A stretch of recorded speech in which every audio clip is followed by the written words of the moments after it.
Hi guys, my name is Arya and I'm going to be your instructor for this course today. So in this ethical hacking full course video, you'll be learning almost everything that is required for you to get started as an ethical hacker. So come, let's quickly go over the topics that we are going to be covering today. Firstly, we're going to be going through the basics of cybersecurity and cryptography, where we'll be learning the key concepts of confidentiality, integrity and availability, and how the cryptographic concepts also tie into the whole picture. Next, we'll be looking at some cyber threats. We'll be seeing how these cyber threats actually affect our computer, and then we'll also see how we can mitigate them. After which, we'll be looking into the history of ethical hacking. We'll learn how this all began in the Massachusetts Institute of Technology, and then we'll be looking into the fundamentals of networking and ethical hacking. In this, we'll be learning the various tools that are used in ethical hacking and also the network architectures that these tools are used in.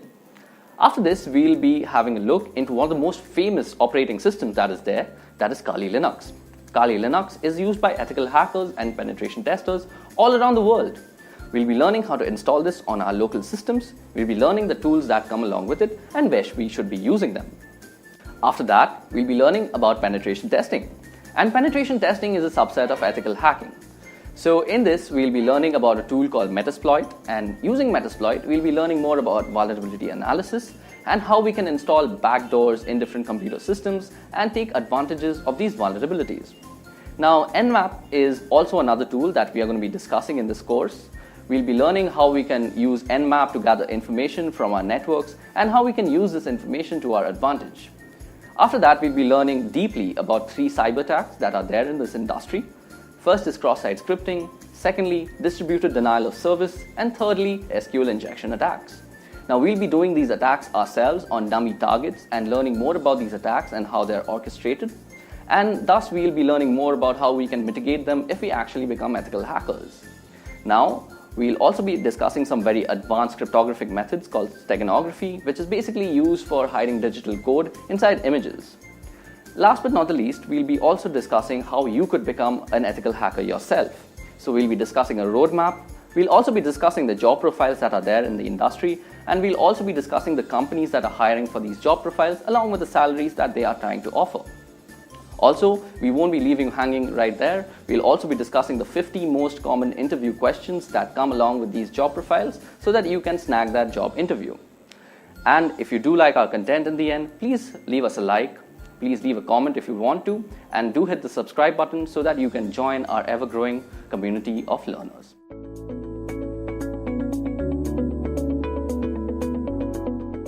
It can be rightfully said that today's generation lives on the internet, and we general users are almost ignorant as to how those random bits of ones and zeros reach securely to our computer. It's not magic, it's work and sweat that makes sure that your packets reach to you unsniffed. Today, I, Arya Paul from Edureka, I'm here to tell you guys about how cybersecurity makes this all possible. Now, before we begin, let me brief you all about the topics that we're going to cover today. So basically, we're going to ask 3 questions that are important to cybersecurity. Firstly, we're going to see why cybersecurity is needed. Next, we're going to see what exactly is cybersecurity. And in the end, I'm going to show you all through a scenario how cybersecurity can save a whole organization from organized cybercrime. Okay, so let's get started. Now, as I just said, we are living in a digital era.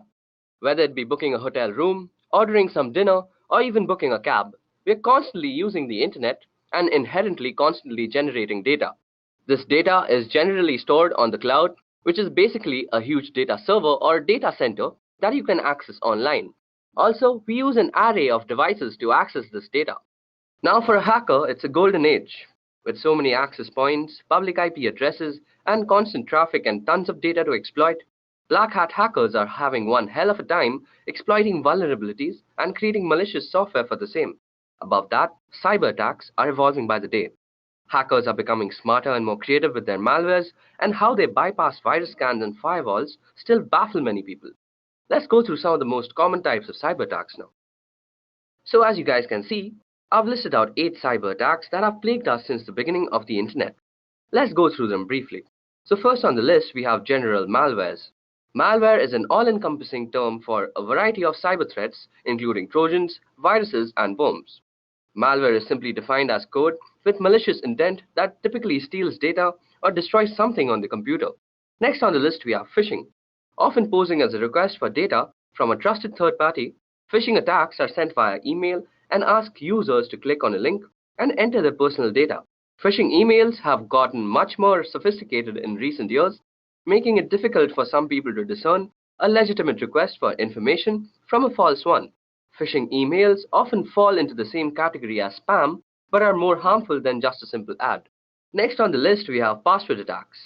A password attack is exactly what it sounds like: a third party trying to gain access to your system by cracking a user's password. Next up is DDoS, which stands for Distributed Denial of Service. A DOS attack focuses on disrupting the service of a network. Attackers send high volumes of data or traffic through the network that is making a lot of connection requests, until the network becomes overloaded and can no longer function. Next up, we have man-in-the-middle attacks.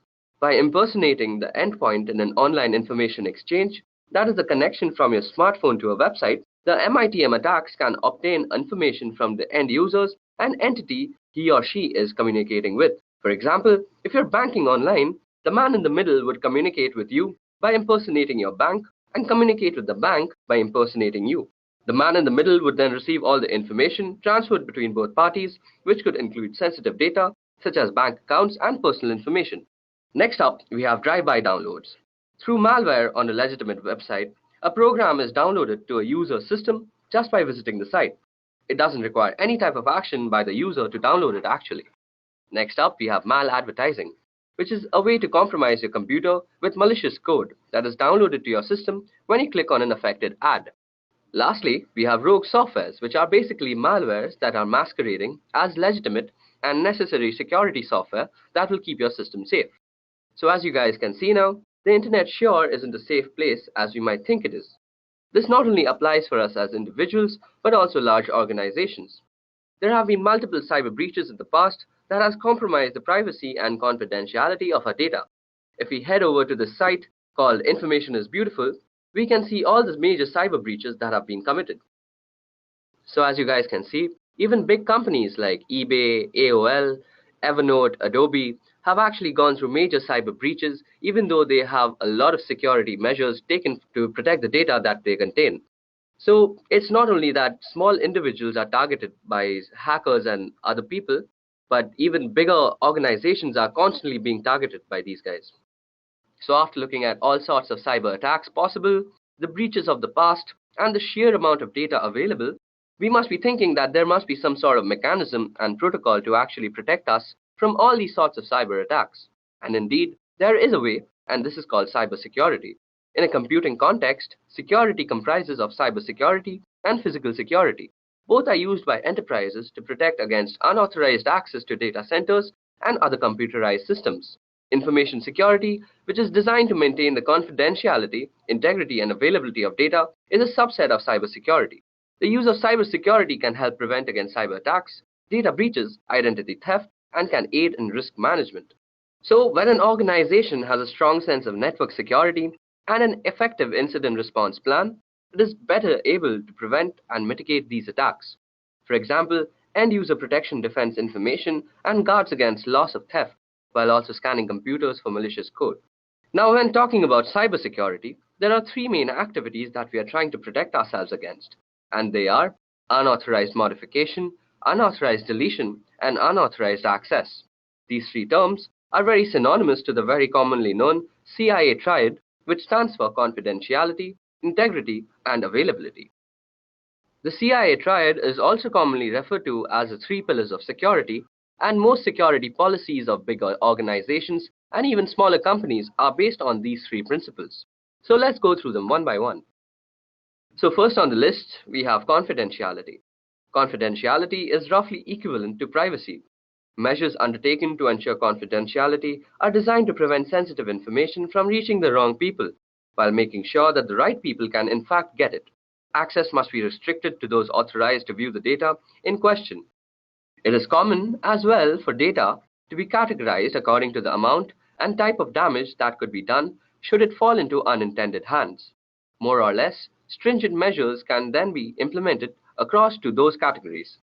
Sometimes safeguarding data confidentiality may involve special training for those privy to such documents. Such training would typically include security risks that could threaten this information. Training can help familiarize authorized people with risk factors and how to guard against them. Further aspects of training can include strong password and password-related best practices and information about social engineering methods to prevent them from bending data handling rules with good intention and potentially disastrous results. Next on the list, we have integrity. Integrity involves maintaining the consistency, accuracy, and trustworthiness of data over its entire life cycle. Data must not be changed in transit, and steps must be taken to ensure that data cannot be altered by unauthorized people, for example, in a breach of confidentiality. These measures include file permissions and user access controls. Version control may be used to prevent erroneous changes or accidental deletion by authorized users becoming a problem. In addition, some means must be in place to detect any changes in data that might occur as a result of non-human caused events, such as electromagnetic pulses or server crash. Some data might include checksums, even cryptographic checksums for verification of integrity. Backup or redundancies must be available to restore the affected data to its correct state. Last but not the least is availability. Availability is best ensured by rigorous maintaining of all hardware, performing hardware repairs immediately when needed, and maintaining a correctly functional operating system environment that is free of software conflicts. It's also important to keep current with all necessary system upgrades. Providing adequate communication bandwidth and preventing the occurrences of bottlenecks are equally important. Redundancy, failover, and even high availability clusters can mitigate serious consequences when hardware issues do occur. Fast and adaptive disaster recovery is essential for the worst-case scenarios. That capacity is reliant on the existence of a comprehensive disaster recovery plan. Safeguards against data loss or interruption in connection must include unpredictable events such as natural disasters and fire. To prevent data loss from such occurrences, a backup copy must be stored in a geographically isolated location, perhaps even in a fireproof water-safe place. Extra security equipments or software such as firewalls and proxy servers can guard us against downtimes and unreachable data due to malicious actions such as denial of service attacks and network intrusions. So now that we have seen what we are actually trying to implement when trying to protect ourselves on the internet, we should also know the ways that we actually protect ourselves when we are attacked by cyber organizations. So the first step to actually mitigate any type of cyber attack is to identify the malware or the cyber threat that is being currently going on in your organization. Next, we have to actually analyze and evaluate all the affected parties and the file systems that have been compromised. And in the end, we have to patch the whole treatment so that our organization can come back to its original running state without any cyber breaches. So how is it exactly done? This is mostly done by actually calculating three factors. The first factor is vulnerability, the second factor is threat, and the third is risk. So let me tell you about the three of them a little bit. So first on the list of actual calculations, we have vulnerability. So a vulnerability refers to a known weakness of an asset that can be exploited by one or more attackers. In other words, it is a known issue that allows an attack to be successful. For example, when a team member resigns and you forget to disable their access to external accounts, change logins, or remove their names from the company credit cards, this leaves your business open to both unintentional and intentional threats. However, most vulnerabilities are exploited by automated attackers and not a human typing on the other side of the network. Next, testing for vulnerabilities is critical to ensuring the continued security of your systems by identifying weak points and developing a strategy to respond quickly. Here are some questions that you ask when determining your security vulnerabilities. So you have questions like, is your data backed up and stored in a secure offsite location? Is your data stored in the cloud? If yes, how exactly is it being protected from cloud vulnerabilities? What kind of security do you have to determine who can access, modify, or delete information from within your organization? Next, you could ask questions like, what kind of antivirus protection is in use? What are the license currents? Are the license current? And is it running as often as needed? Also, do you have a data recovery plan in the event of vulnerability being exploited? So these are the normal questions that one asks when actually checking their vulnerability. Next up is threat. A threat refers to a new or newly discovered incident with potential to do harm to a system or your overall organization. There are three main types of threat: natural threats like floods or tornadoes, unintentional threats such as employee mistakenly accessing the wrong information, and intentional threats. There are many examples of intentional threats including spyware, malware, adware companies, or the actions of disgruntled employees. In addition, worms and viruses are categorized as threats because they could potentially cause harm to your organization through exposure to an automated attack, as opposed to one perpetrated by human beings. Although these threats are generally outside of one's control and difficult to identify in advance, it is essential to take appropriate measures to assess threats regularly. Here are some ways to do so. Ensure that your team members are staying informed of current trends in cybersecurity so they can quickly identify new threats. They should subscribe to blogs like Wired and podcasts like the TechGenics Extreme IT that covers these issues, as well as join professional associations so they can benefit from breaking news feeds, conferences, and webinars. You should also perform regular threat assessment to determine the best approaches to protecting a system against a specific threat, along with assessing different types of threat. In addition, penetration testing involves modeling real-world threats in order to discover vulnerabilities. Next on the list, we have risk. So risk refers to the potential for loss or damage when a threat exploits a vulnerability.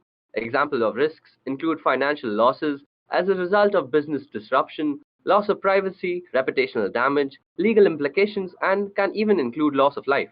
Risk can also be defined as follows, which is basically threat multiplied by the vulnerability. You can reduce the potential for risk by creating and implementing a risk management plan, and here are the key aspects to consider when developing your risk management strategy. Firstly, we need to assess risk and determine needs. When it comes to designing and implementing a risk assessment framework, it is critical to prioritize the most important breaches that need to be addressed. Although frequency may differ in each organization, this level of assessment must be done on a regular, recurring basis.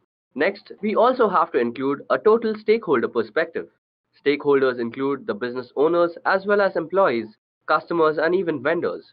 All of these players have the potential to negatively impact the organization, but at the same time, they can be assets in helping to mitigate risk. So, as we see, risk management is the key to cybersecurity.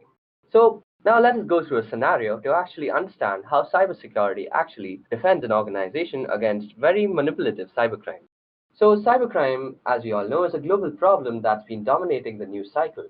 It poses a threat to individual security and an even bigger threat to large international companies, banks, and government.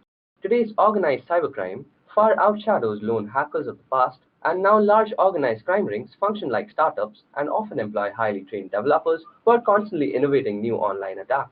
Most companies have preventative security software to stop these types of attacks, but no matter how secure we are, cybercrime is going to happen. So meet Bob. He is the chief security officer for a company that makes a mobile app to help customers track and manage their finances. So security is a top priority.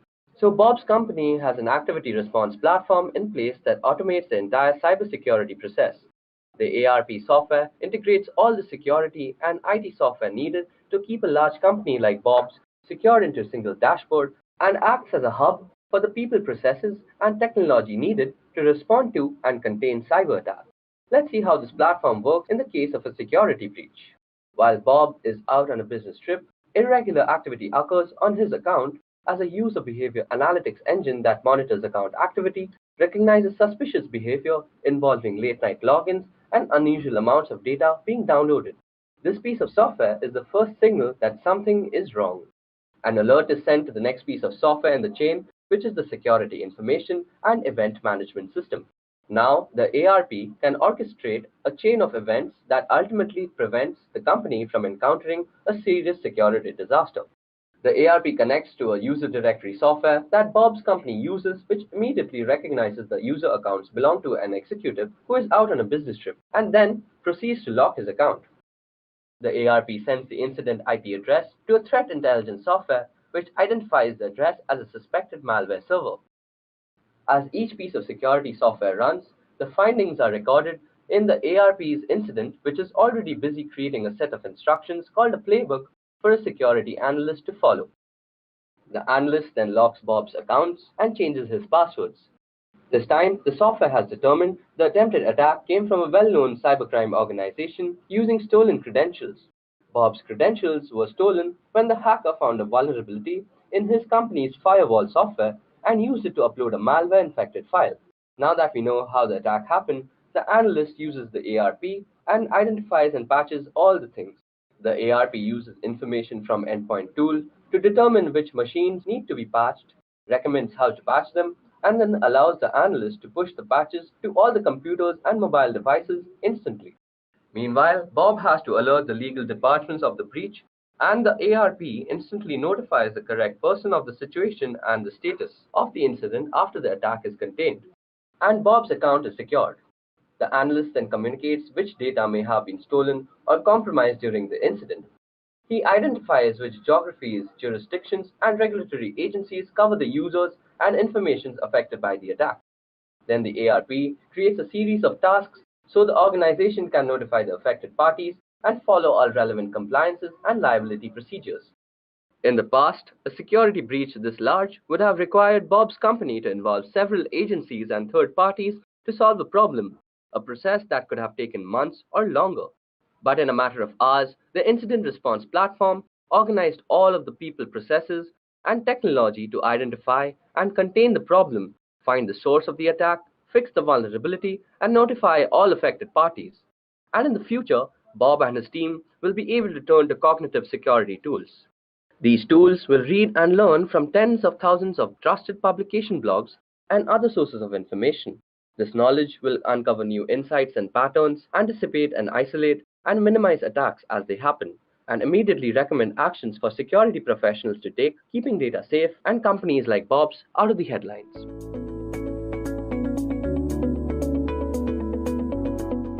Cryptography is essentially important because it allows you to securely protect data that you don't want anyone else to have access to.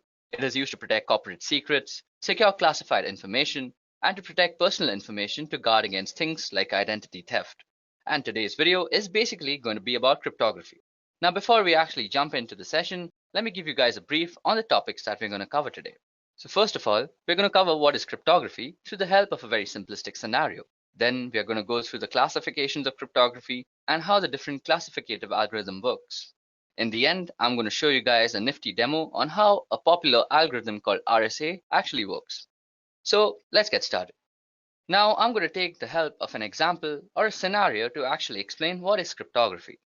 Alright, so let's say we have a person and let's call him Andy. Now suppose Andy sends a message to his friend Sam who is on the other side of the world. Now obviously, he wants this message to be private and nobody else should have access to the message. Now he uses a public forum, for example the internet, for sending this message. The goal is to actually secure this communication, and of course we have to be secure against someone. Now let's say there is a smart guy called Eve who has secretly got access to your communication channel. Since this guy has access to your communication, he can do much more than just eavesdrop. For example, he can try to change the message in itself. Now this is just a small example. What if Eve actually gets access to your private information? Well, that could actually result in a big catastrophe. So how can Andy be sure that nobody in the middle could access the message sent to Sam? The goal here is to make communication secure, and that's where cryptography comes in. So what exactly is cryptography? Well, cryptography is the practice and the study of techniques for securing communication and data in the presence of adversaries. So let me take a moment to explain how that actually happens. Well, first of all, we have a message. This message is firstly converted into a numeric form, and then this numeric form is applied with a key called an encryption key, and this encryption key is used in an encryption algorithm. So once the numeric message and the encryption key has been applied in an encryption algorithm, what we get is called a ciphertext. Now this ciphertext is sent over the network to the other side of the world, where the other person who the message is intended for will actually use a decryption key and use the ciphertext as a parameter of a decryption algorithm, and then he'll get what we actually sent as a message. And if some error had actually occurred, he'd get an error. So let's see how cryptography can help secure the connection between Andy and Sam. So to protect his message, Andy first converts his readable message to an unreadable form. Here he converts the message to some random numbers, and after that he uses a key to encrypt his message. After applying this key to the numerical form of his message, he gets a new value. In cryptography, we call this ciphertext. So now if Andy sends the ciphertext or encrypted message over communication channel, he won't have to worry about somebody in the middle of discovering the private message. Even if somebody manages to discover the message, he won't be able to decrypt the message without having a proper key to unlock this message. So suppose Eve here discovers the message and he somehow manages to tamper with the message and message finally reaches Sam. Sam would need a key to decrypt the message to recover the original plain text. So using the key, he would convert a ciphertext to numerical value corresponding to the plain text. Now after using the key for decryption, what will come out is the original plain text message or an error. Now this error is very important. It is the way Sam knows that message sent by Andy is not the same as the message that he received. So the error in a sense tells us that Eve has tampered with the message. Now the important thing to note here is that in modern cryptography, the security of the system purely relies on keeping the encryption and decryption keys secret. Based on the type of keys and encryption algorithms, cryptography is classified under the following categories. Now cryptography is broadly classified under two categories, namely symmetric key cryptography and asymmetric key cryptography, popularly also known as public key cryptography. Now symmetric key cryptography is further classified as classical cryptography and modern cryptography. Further drilling down, classical cryptography is divided into two, which is transposition cipher and substitution cipher. On the other hand, modern cryptography is divided into stream cipher and block cipher. In the upcoming slides, I'll broadly explain all these types of cryptography. So let's start with symmetric key cryptography first. So symmetric key algorithms are algorithms for cryptography that use the same cryptographic keys for both encryption of plain text and decryption of ciphertext. The keys may be identical, or there may be some simple transformation to go between the two keys. The keys in practice represent a shared secret between two or more parties that can be used to maintain a private information link. This requirement that both parties have access to the secret key is one of the main drawbacks of symmetric key encryption in comparison to public key encryption, also known as asymmetric key encryption. Now, symmetric key cryptography is sometimes also called secret key cryptography, and the most popular symmetric key system is the Data Encryption Standards, which also stands for DES. Next up, we're going to discuss transposition cipher. So, in cryptography, a transposition cipher is a method of encryption by which the positions held by units of plain text, which are commonly characters or groups of characters, are shifted according to a regular system, so that the ciphertext constitutes a permutation of the plain text. That is, the order of units is changed, the plain text is reordered. Now, mathematically speaking, a bijective function is used on the character's position to encrypt and an inverse function to decrypt. So as you can see that there is an example on the slide. So on the plain text side, we have a message which says, "Meet me after the party." Now this has been carefully arranged in the encryption matrix, which has been divided into 6 rows and the columns. So next we have a key, which is basically 421635, and then we rearrange by looking at the plain text matrix, and then we get the ciphertext, which basically is some unreadable gibberish at this moment. So that's how this whole algorithm works. On the other hand, when the ciphertext is being converted into the plain text matrix is going to be referred, and it can be done very easily. Moving on, we are going to discuss substitution cipher.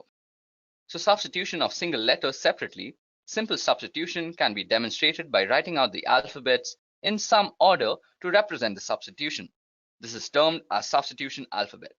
The cipher alphabet may be shifted or reversed, creating the Caesar and Abstash cipher respectively, or scrambled in a more complex fashion, in which case it is called a mixed alphabet or deranged alphabet. Traditionally, mixed alphabets may be created by first writing out keyword, removing repeated letters in it, then writing all the remaining letters in the alphabet in the usual order. Now consider this example shown on the slide.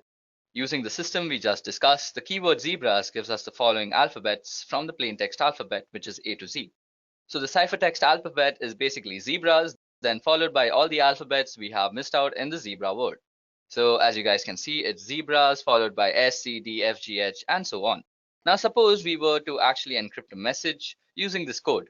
So as you guys can see on the screen, I've shown you an example, which is a message, "Flee at once, we are discovered," is being actually encrypted using this code. So if you guys can see out here, the F letter actually corresponds to S, and then the L letter actually corresponds to I out here. Then we actually get the ciphertext, which is SIAAZQ, using the code and the process that I just discussed. Now traditionally, the ciphertext is written out in blocks of fixed length, omitting punctuations and spaces. This is done to help avoid transmission errors to disguise the word boundaries from the plain text. Now these blocks are called groups, and sometimes a group count, that is the number of groups, is given as an additional check.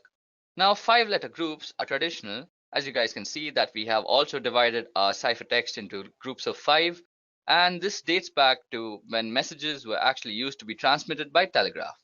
Now, if the length of the message happens not to be divisible by 5, it may be padded at the end with nulls, and these can be any characters that can be decrypted to obvious nonsense, so the receiver can easily spot them and discard them. Next on our list is stream cipher. So a stream cipher is a method of encrypting text to produce ciphertext in which a cryptographic key and algorithm are applied to each binary digit in a data stream 1 bit at a time. This method is not much used in modern cryptography. The main alternative method is block cipher, in which a key and algorithm are applied to block of data rather than individual bits in a stream. Okay, so now that we've spoken about block cipher, let's go and actually explain what block cipher does. A block cipher is an encryption method that applies a deterministic algorithm to the symmetric key to encrypt a block of text rather than encrypting 1 bit at a time as in stream ciphers. For example, a common block cipher, AES, encrypts 128-bit blocks with a key of predetermined length that is either 128, 192, or 256 bits in length. Now, block ciphers are pseudo-random permutation families that operate on the fixed size of block of bits. These PRPs are functions that cannot be differentiated from completely random permutation and thus are considered reliable until proven to be unreliable by some source. Okay, so now it's time that we discuss some asymmetric cryptography. So, asymmetric cryptography, also known as public key cryptography, is any cryptographic system that uses pair of keys, which is a public key which may be disseminated widely, and private keys which are known only to the owner. This accomplishes two functions: authentication, where the public key verifies that a holder of the paired private key sent the message, and encryption, where only the paired private key holder can decrypt the message encrypted with the public key. In a public key encryption system, any person can encrypt a message using the receiver's public key. That encrypted message can only be decrypted with the receiver's private key. So to be practical, the generation of public and private key pair must be computationally economical. The strength of a public key cryptographic system relies on computational efforts required to find the private key from its paired public key. So effective security only requires keeping the private key private, and the public key can be openly distributed without compromising security. Okay, so now that I've actually shown you guys how cryptography actually works and how the different classifications are actually applied, let's go and do something interesting. So you guys are actually watching this video on YouTube right now. So if you guys actually go and click on the secure part besides the URL, you can actually go and view the digital certificates that are actually used out here. So click on certificates and you'll see the details in the details tab. Now, as you guys can see, the signature algorithm that is used for actually securing YouTube is being SHA-256 with RSA. And RSA is a very, very common encryption algorithm that is used throughout the internet. Then the signature hash algorithm that is being used is SHA-256. And the issuer is Google Internet Authority. And you can get a lot of information about sites and all their authority key identifiers, their certificate policies, the key usage, and a lot of things about security just from this small little button out here. Also, let me show you a little how public key encryption actually works. So on the site, which is basically cobwebs.cs.uga.edu, you can actually demo out public key encryption. So suppose we had to send a message. First, we would need to generate keys. So as you can see, I just click generate keys and it got me two keys, which is one is the public key, which I will distribute throughout the network, and one the private key, which I will actually keep secret to myself. Now I want to send a message saying, hi there, when is the exam tomorrow? So now we are going to encrypt it using the public key because that's exactly what's distributed. So now as you can see, we have got our ciphertext. So this huge thing right out here is ciphertext, and it absolutely makes no sense whatsoever. Now, suppose we were to actually then decrypt the message. We would use the private key that goes along with our account, and we would decode the message. And as you guys can see, voila, we have, hi there, when is the exam tomorrow? So we have actually sent a message on the internet in a very secure fashion. Above that, there's also RSA that needs some explaining because I had promised that too.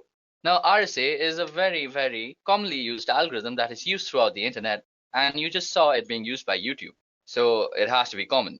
So RSA has a very unique way of applying this algorithm.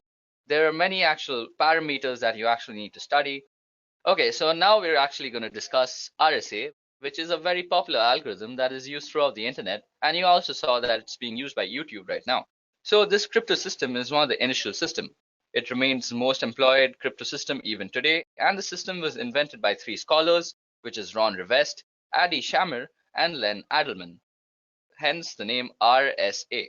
And we will see the two aspects of the RSA crypto system. Firstly, generation of key pair, and secondly, encryption-decryption algorithms. So each person or a party who desires to participate in communication using encryption needs to generate a pair of keys, namely public key and private key. So the process followed in the generation of keys is as follows. First, we have to actually calculate n. Now n is actually given by multiplying p and q, as you guys can see out here. So p and q are supposed to be very large prime numbers. So out here p will be 35, but for some very strong encryption, we are going to choose very large prime numbers. Then we actually have to calculate phi. Now phi, as you can see, the formula goes is p minus 1 into q minus 1, and this helps us determine for the encryption algorithm. Now then we have to actually calculate E. Now E must be greater than 1 and less than phi, which is p minus 1 into q minus 1. And there must be no common factors for E and phi except for 1. So in other words, they must be co-prime to each other. Now to form the public key, the pair of numbers n and e form the RSA public key system. This is actually made public and is distributed throughout the network. Interestingly though, n is a part of the public key, and the difficulty in factorizing a large prime number ensures that the attacker cannot find in finite time the two primes, that is p and q, that is used to obtain n. This actually ensures the strength of RSA. Now, in the generation of the private key D is calculated from P, Q, and E. For given N and E, there is a unique number D. Now, the number D is the inverse of E modulo phi. This means that D is a number less than phi such that when multiplied by E, it gives 1. So let's go and actually fill up these numbers. So N should be 35 out here. And if we generate them, we get the value of phi, which is 24, which is basically 4 into 6. And then we should also get E. Now E should be co-prime, so we are going to give it 11, as 11 is co-prime to both. So now for the actual encryption part, we have to put in E and N out here. So E out here for us is 11 and N is 35. And then we're going to pick a letter to actually cipher, which is A. And then we're going to encode it as a number. So as you guys can see, we've encoded it as 1. And out here, now after we've given the message its numerical form, we click on encryption and we get it. Now to actually decrypt the message, we are going to need D and N. Now D for us was 5 and N was 35. So 5 and 35. And then we're going to take encrypted message from above, and we're going to decrypt this message. So after you decrypt it, we have the numerical form of the plain text, and to then decode the message, just click here, decode message, and as you guys can see, we have decoded a message using RSA. So guys, that's how RSA works. I explained all the factors that we actually use in RSA, from N to 5 to E to D, and I hope you understood a part of it. If y'all are still more interested, y'all can actually research a lot on RSA. It's a very in-depth cryptographic system. D and N.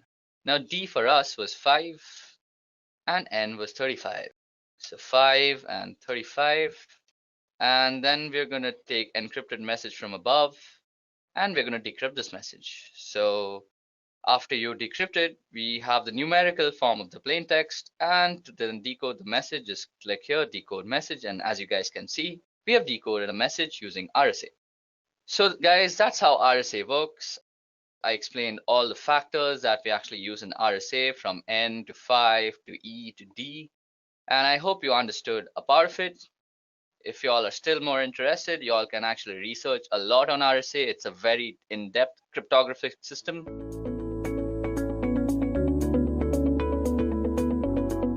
Just as pollution was a side effect of the Industrial Revolution, so are the many security vulnerabilities that come with the increased internet connectivity.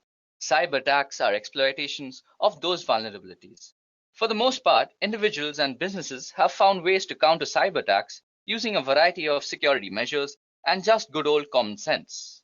We're going to examine 8 of the most common cybersecurity threats that your business could face and the ways to avoid them. So before we actually jump into the session, let me give you how the session will actually work. We are going to discuss the most 8 common cyber threats. We're going to discuss in particular what they are, how the threat works, and how to protect yourself. Okay, so now let's jump in. Now, cyber attacks are taking place all the time.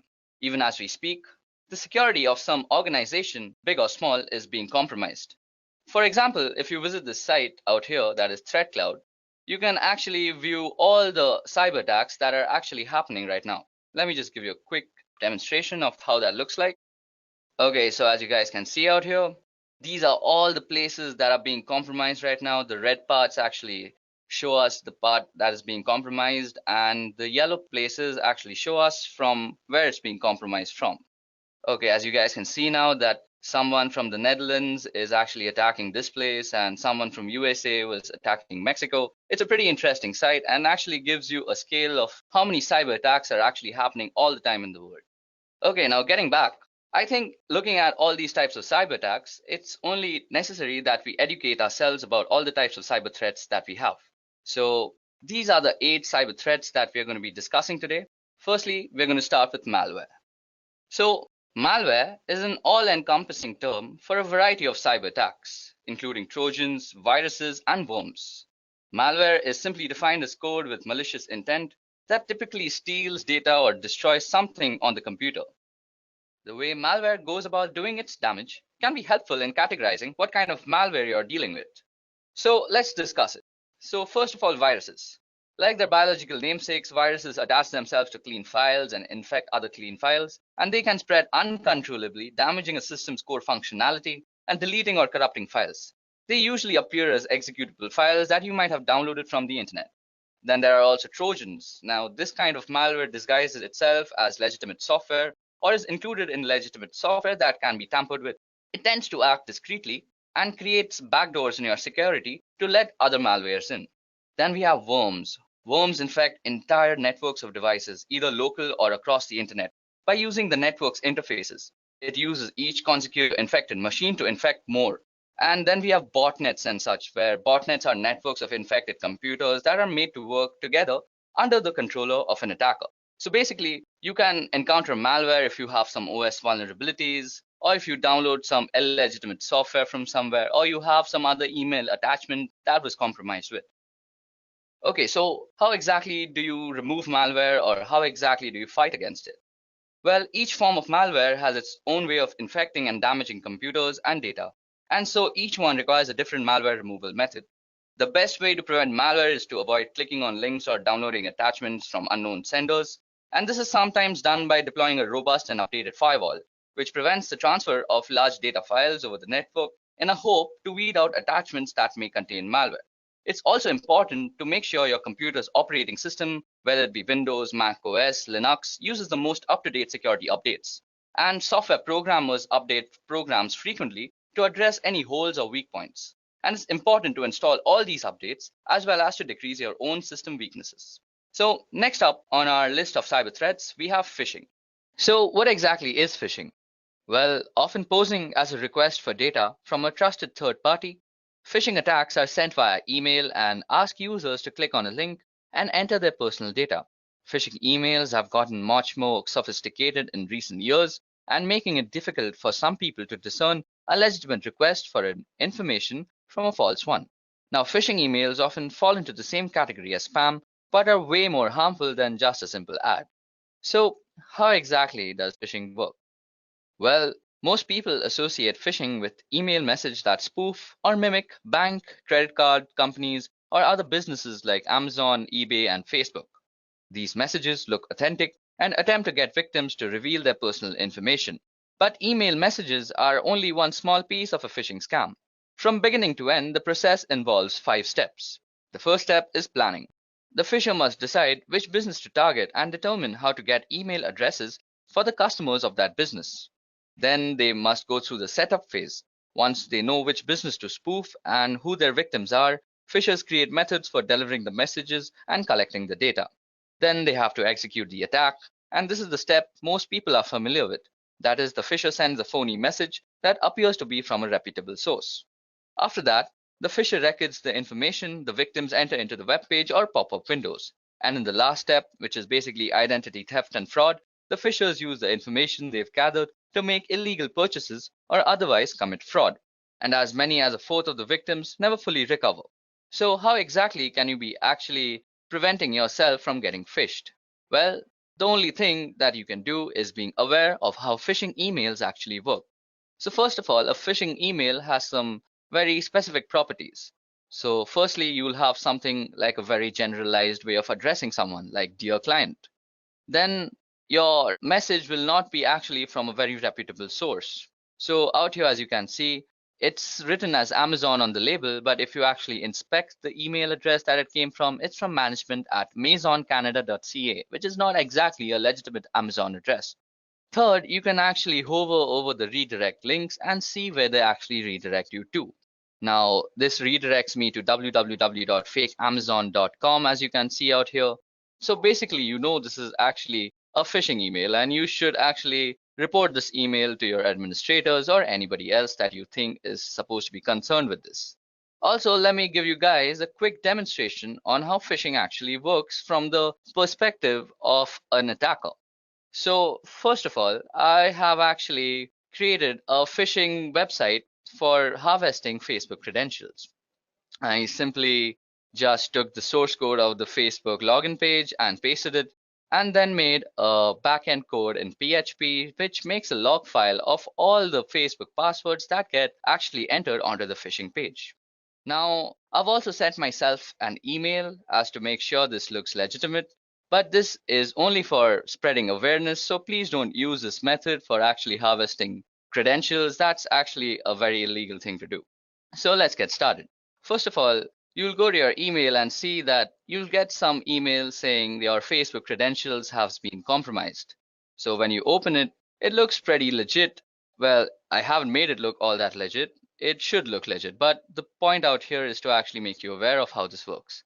So as you guys can see, it says, "Dear client, we have strong reasons to believe that your credentials may have been compromised and might have been used by someone else. We have locked your Facebook account. Please click here to unlock. Sincerely, Facebook Associate Team." So if we actually click here, we are actually redirected to a nice looking Facebook page, which is exactly how Facebook looks like when you're logging in. Now, suppose I were to actually log into my Facebook account, which I won't. I'll just use some random ID, like this is an email @gmail.com, and let's put password as admin123, and we click login. Now, since my Facebook is actually already logged in, it'll just redirect to facebook.com, and you might just see me logged in. But on a normal computer, it'll just redirect you to www.facebook.com, which should just show this site again.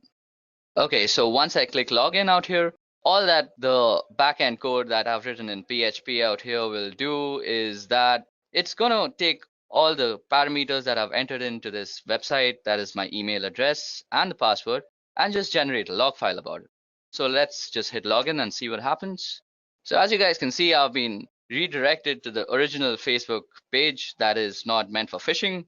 And on my system out here, I have a log file, and this log file will show exactly, as you can see, I've fished out the email address. This is an email @gmail.com, and it's also showed the password, that is admin123.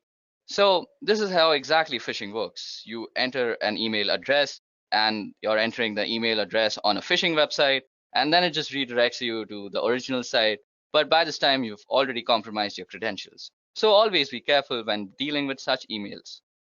So now jumping back to our session, the next type of cyber attacks we're going to discuss is password attacks. So an attempt to obtain or decrypt a user's password for illegal use is exactly what a password attack is. Hackers can use cracking programs, dictionary attacks, and password sniffers in password attacks. Password cracking refers to various measures used to discover computer passwords. This is usually accomplished by recovering passwords from data stored in or transported from a computer system. Password cracking is done by either repeatedly guessing the password, usually through a computer algorithm in which the computer tries numerous combinations until the password is successfully discovered. Now, password attacks can be done for several reasons. but the most malicious reason is in order to gain unauthorized access to a computer with the computer's owner's awareness not being in place. Now, this results in cybercrime, such as stealing passwords for the purpose of accessing bank information. Now, today, there are three common methods used to break into a password-protected system. The first is a brute force attack. A hacker uses a computer program or script to try to log in with possible password combinations, usually starting with the easiest to guess password. So just think, if a hacker has a company list, he or she can easily guess usernames. If even one of the users has a password 123, he will quickly be able to get in. The next are dictionary attacks. Now, a hacker uses a program or script to try to log in by cycling through the combinations of common words.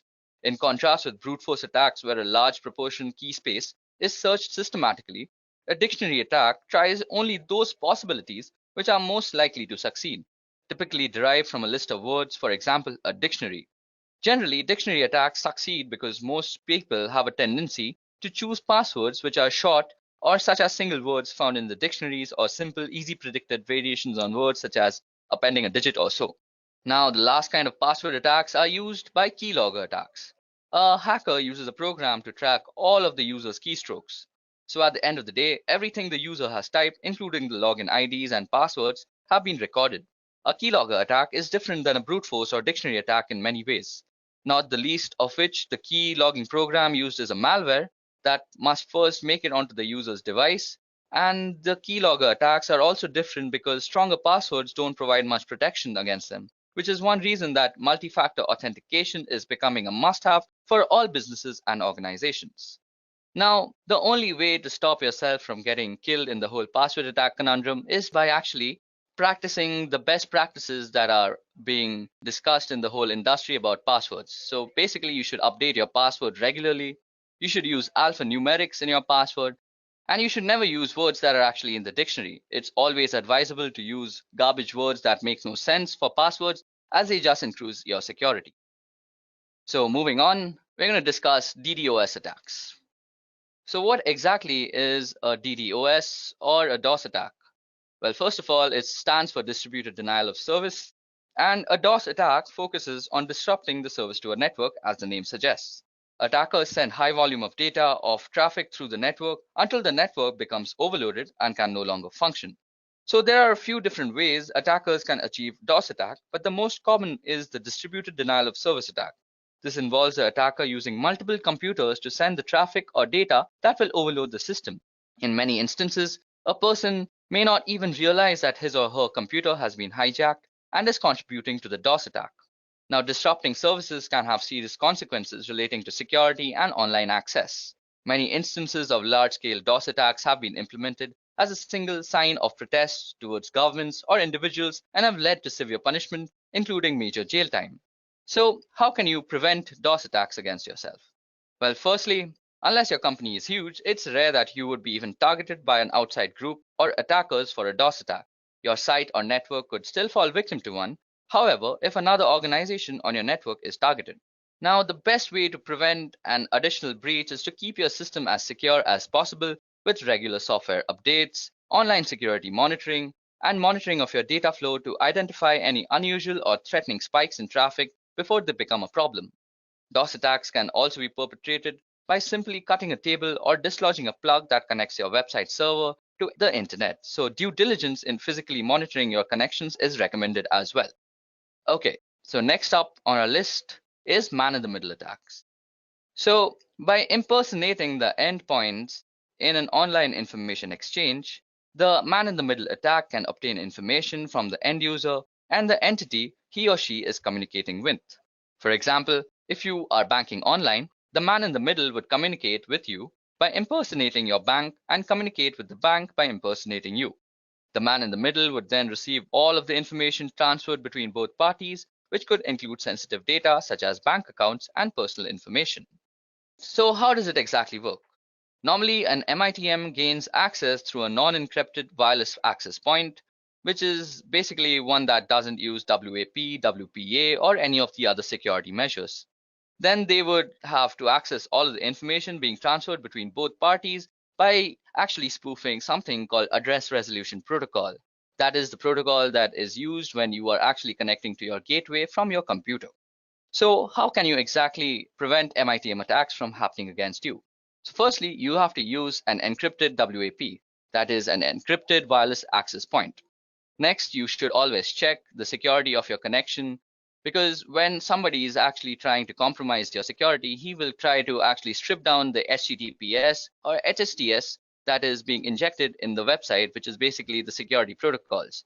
So if something like this HTTPS is not appearing in your website, you're on an insecure website where your credentials or your information can be compromised. And the last and final measure that you can actually use is by investing in a virtual private network which spoofs your entire IP, and you can just browse the internet with perfect comfort. Next up on our list is drive-by downloads. So gone are the days where you had to click to accept a download or install a software update in order to become infected. Now just opening a compromised web page could allow dangerous code to install on your device. You just need to visit or drive by a web page without stopping, or to click accept any software, and the malicious code can download in the background to your device. A drive-by download refers to the unintentional download of a virus or malicious software onto your computer or mobile device. A drive-by download will usually take advantage or exploit a browser or app or operating system that is out of date and has security flaws. This initial code that is downloaded is often very small, and since its job is often simply to contact another computer where it can pull down the rest of the code onto your smartphone, tablet, or other computers. Often, a web page will contain several different types of malicious code in hopes that one of them will match a weakness on your computer. So how does this exactly work? Well, first you visit the site, and during the three-way handshake connection of the TCP/IP protocol, a backend script is triggered. As soon as a connection is made while the last ACK packet is sent, a download is also triggered and the malware is basically injected into your system. Now, the best advice I can share about avoiding drive-by downloads is to avoid visiting websites that could be considered dangerous or malicious. This includes adult content, file-sharing websites, or anything that offers you a free trip to the Bahamas. Now, some other tips to stay protected include keep your internet browser and operating system up to date, use a safe search protocol that warns you when to navigate to a malicious site, and use comprehensive security software on all your devices like McAfee All Access and keeping it up to date. Okay, so that was it about drive-by downloads. Next up is maladvertising or malvertising. So malvertising is the name we in the security industry give to criminally controlled advertisements which intentionally infect people and businesses. These can be any ad on any site, often ones which you use as a part of your everyday internet usage, and it is a growing problem, as is evident by a recent US Senate report and the establishment of bodies like Trust in Ads. Now, whilst the technology being used in the background is very advanced, the way it presents to the person being infected is simple. To all intents and purposes, the advertisement looks the same as any other, but has been placed by a criminal. Like you can see the mint ad out here, it's really out of place, so you could say it's been made by a criminal. Now, without your knowledge, a tiny piece of code hidden deep in the advertisement is making your computer go to the criminal servers. These then catalog details about your computer and its location before choosing which piece of malware to send you. And this doesn't need a new browser window and you won't know about it. So basically, you're redirected to some criminal server, the malware injection takes place, and voila, you're infected. It's a pretty dangerous thing to be in. So how exactly can you stop malvertising? Well, first of all, you need to use an ad blocker, which is a very must in this day and age. You can have ad blocker extensions installed on your browser, whether it be Chrome, Safari, or Mozilla. Also, regular software updates of your browser and other softwares that work peripheral to your browser always help. And next is some common sense. Any advertisement that is about a lottery that's offering you free money is probably going to scam you and inject a malware too. So never click on those ads.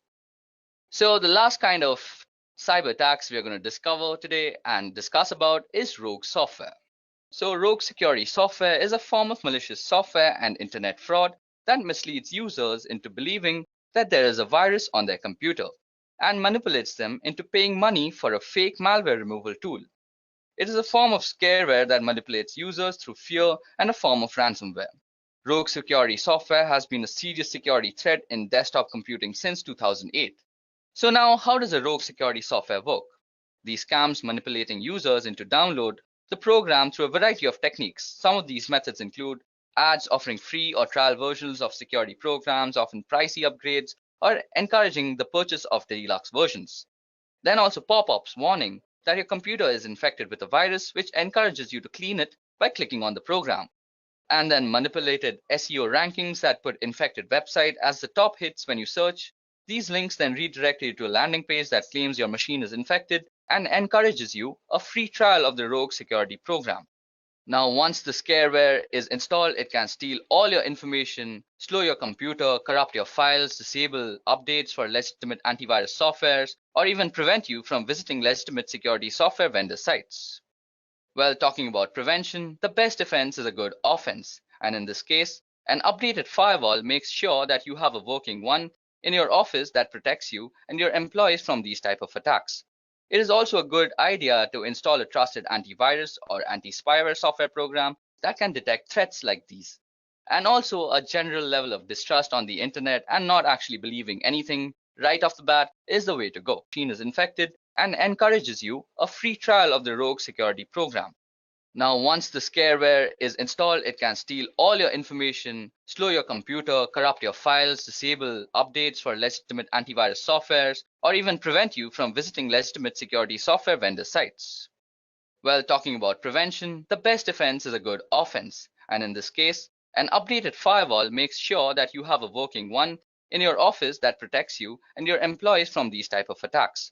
It is also a good idea to install a trusted antivirus or anti-spyware software program that can detect threats like these.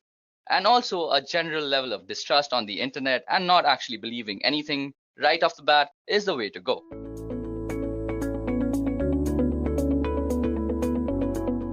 The keyword of this video is ethical hacking course, but in reality, it's just an expansive video on the fundamentals of ethical hacking. There is no such thing as an ethical hacking course, to be honest, because no course can teach you a discipline like ethical hacking.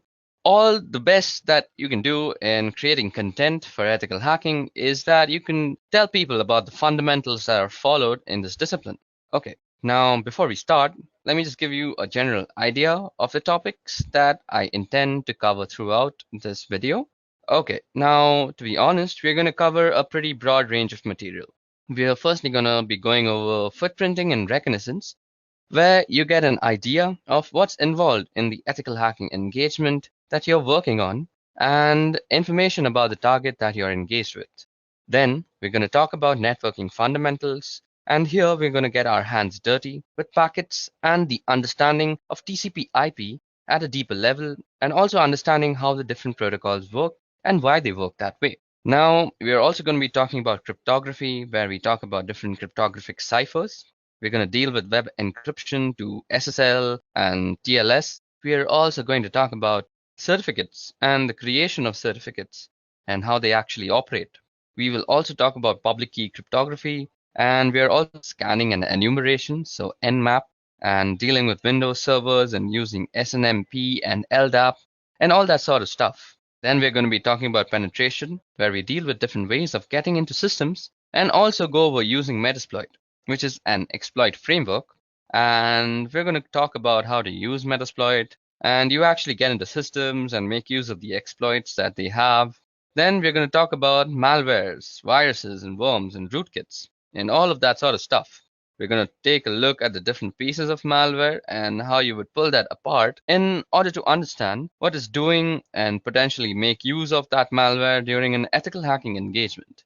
Then we're going to talk about different types of denial of service attacks or DOS attacks, and the difference between a denial of service attack and a distributed denial of service attack.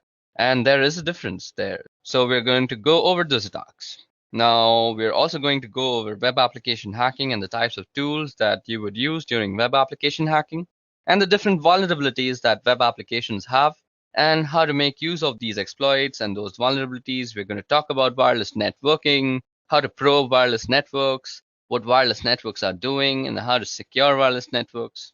We're also going to talk a little bit about detection evasion, and to be honest with you, detection evasion kind of comes up in a lot of different areas through the many of the topics that we're also going to talk about: programming attacks, and how to protect oneself against programming attacks. Okay, so that was the number of topics that we are actually going to cover through this video. Now, the approach that I'm going to be taking in the series of videos is whenever possible, we're going to be going to use a hands-on approach. So we're going to show you the actual tools I'm going to make use of and the tools to do some sort of demonstration and how they actually work. I am a big believer in getting your hands dirty as the best way to learn anything. So, as we go through the series of videos, I strongly encourage you to get access to the tools that I'm going to be demonstrating wherever possible and dig in and get your hands dirty along with me. And there are places where we're going to be going over some theoretical material, and I'm not a big fan of PowerPoint slides. But sometimes they're a necessary evil in order to convey certain types of information. So, wherever possible, I'm going to minimize their use, but you will run across places where they're just a necessity. And we're going to have to go through some slides where, in order to get some particular points across, they are primarily of a theoretical nature. So that's the approach that we'll be taking through this video, and I hope you have fun as you go along the way. Okay, so let's begin. Now, the first topic that we're going to tackle is, what is hacking? Okay, so let us take a trip to the early days of hacking to start with. Now, the Internet Engineering Task Force is responsible for maintaining documentation about protocols and various specifications and processes and procedures regarding anything on the Internet. They have a series of documents called the Request for Comments, or the RFCs. And according to RFC 1389, it says, a hacker is a person who delights in having an intimate understanding of the internal workings of a system, computers, and computer networks in particular. While the expression hackers may go back a long time and have many different connotations or definitions, as far as computers go, some of the earliest hackers were members of the Tech Model Railroad Club at the Massachusetts Institute of Technology. And what those people did and the various things that they did and were involved in are detailed in Stephen Levy's book called Hackers for Our Purposes. Now, for our purposes, we'll be talking about other types of hackers. Although the spirit of what we do goes back to those early days, now the definition of hacking or hackers has changed, particularly in the 1980s, and in part as a result of a couple of people, namely Robert T. Morris, who was a Cornell graduate, who unleashed a piece of software that was called a worm on what was an early version of the internet worm, went on to cause a lot of damage and create a lot of downtime on systems across the country and across the world. Now, the Morris worm did end up resulting in something good, however. That is, the Computer Emergency Response Team at Carnegie Mellon was created primarily in response to the Morris worm. Now, there's also Kevin Mitnick, who is another well-known hacker who was responsible for various acts of computer crime over a couple of decades. He was the first convicted in 1988. So the definition of hacker or hacking moved from something benign to something far more sinister in popular culture. Now, we see hacking or hackers in all sorts of popular culture. We've seen them in hacker movies called war games, also the movie Hackers. Of course, you also see it in the Matrix movies, where you can see, if you look really closely, that they are using a tool called Nmap, which we will get into the use of in great detail later on as we go on. Now, also the movie Sneakers and the movie Swordfish. And on television, in addition to other places, you can see the agents at NCIS regularly doing things like cracking complex cryptography in just a matter of seconds or minutes. So, what is hacking really? Well, hacking is about a deep understanding of something, particularly with relation to computers and computing. It's also about exploring and the joy of learning new things and understanding them very clearly, and being able to manipulate those things in ways that maybe other people haven't before. It's also about digging into problems to find out solutions in creative and interesting ways, and sometimes finding problems where there weren't problems previously. And that's a little bit about what is hacking.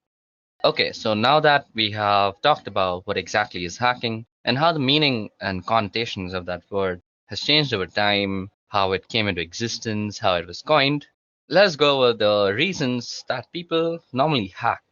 Now, you may want to hack just for fun.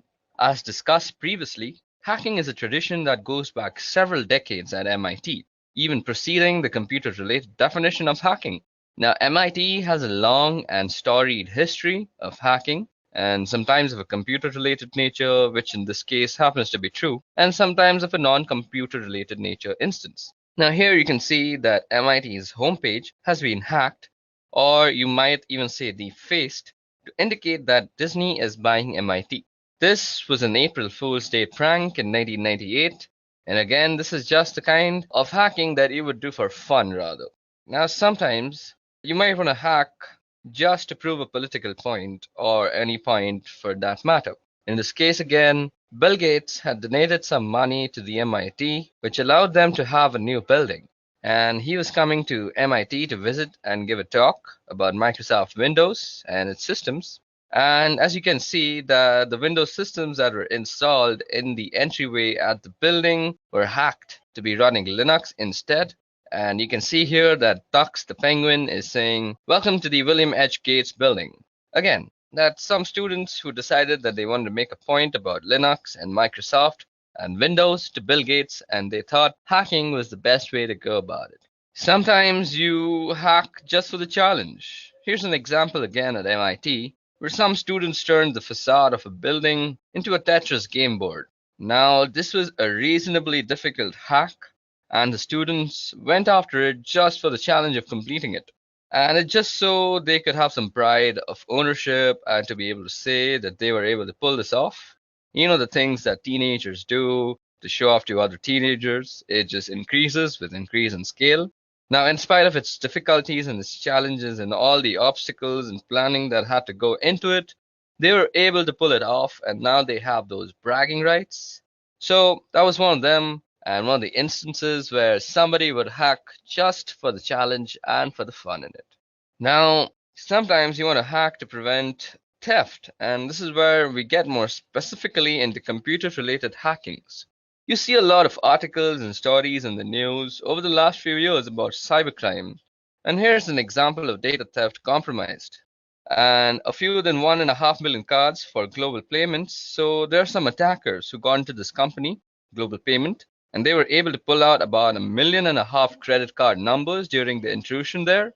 So what you may want to do is you may want to learn how to hack in order to find these holes in your systems or applications or employer systems, so that you can fix these holes and prevent these compromises from happening because of the reputational hit that your company takes whenever things like these happen. You have the risk of completely running out of business. So just to protect your job, to protect your company, and to protect your own desire of business, you may just want to learn to hack, and that's a very good reason. Now, you may also want to find all the problems that exist in your system before putting them out and deploying them so that you can keep these attackers from getting in and stealing critical or sensitive information. Sometimes you may want to hack to get there before the bad guys. And the same sort of idea is the last one where we're just going to talk about, and that exactly is ethical hacking. Now, we were just talking about how sometimes you may want to hack into your own system before publishing it out to the public. Let's take Internet Explorer for example. Now, Internet Explorer was actually published to the public with some critical error in the code, and these flaws were heavily exploited by people who actually found them. Now, a number of people in the world go out looking for these flaws, and they call themselves security researchers, and they get in touch with the vendors after they found a flaw or a bug and work with the vendors to get it fixed. What they end up with is a bit of reputation, they get a name for themselves, and that name recognition may end up getting them a job or some speaking engagements or a book deal or any number of ways that you could cash in on some name recognition from finding these sort of bugs and getting them fixed. If you want to get there before the bad guys, you may think you're helping out a vendor, you may want to just make a name for yourself, you may want to find these sort of bugs before the bad guys do, because the thing about the bad guys finding them is they don't announce them and they don't get them fixed, and that makes everybody a little less secure. Finally, you may want to protect yourself from hacked computer companies and fight cybercriminals. And this is a new headline from June 18, 2012. And we're starting to see these sort of news headlines show up as companies are starting to retaliate against attackers in order to retaliate against attackers. Now, in order to retaliate against attackers, you need to be able to have the same sort of skills and techniques and knowledge and experience that those attackers have. And where your company may want you to learn to hack, or the company may want to bring in people who are skilled at these sort of activities so that they can attack the attackers, and hopefully you end up with more steely exterior and you get a reputation for not being a company that people want to go after. Those are several reasons, and there we go. I gave you around a bunch of reasons as to why you may want to hack: for fun, to prove a point, protect yourself, to protect the company, to not run out of business, and along with another bunch of reasons. Okay, so now that we have talked about why you would want to hack, let's move on to the types of hackers that exist. Now, we're going to be talking about the different types of hacking, and the first type of hacking that I want to discuss is ethical hacking and ethical hackers, which is really what we're going to be talking about through the rest of these lessons.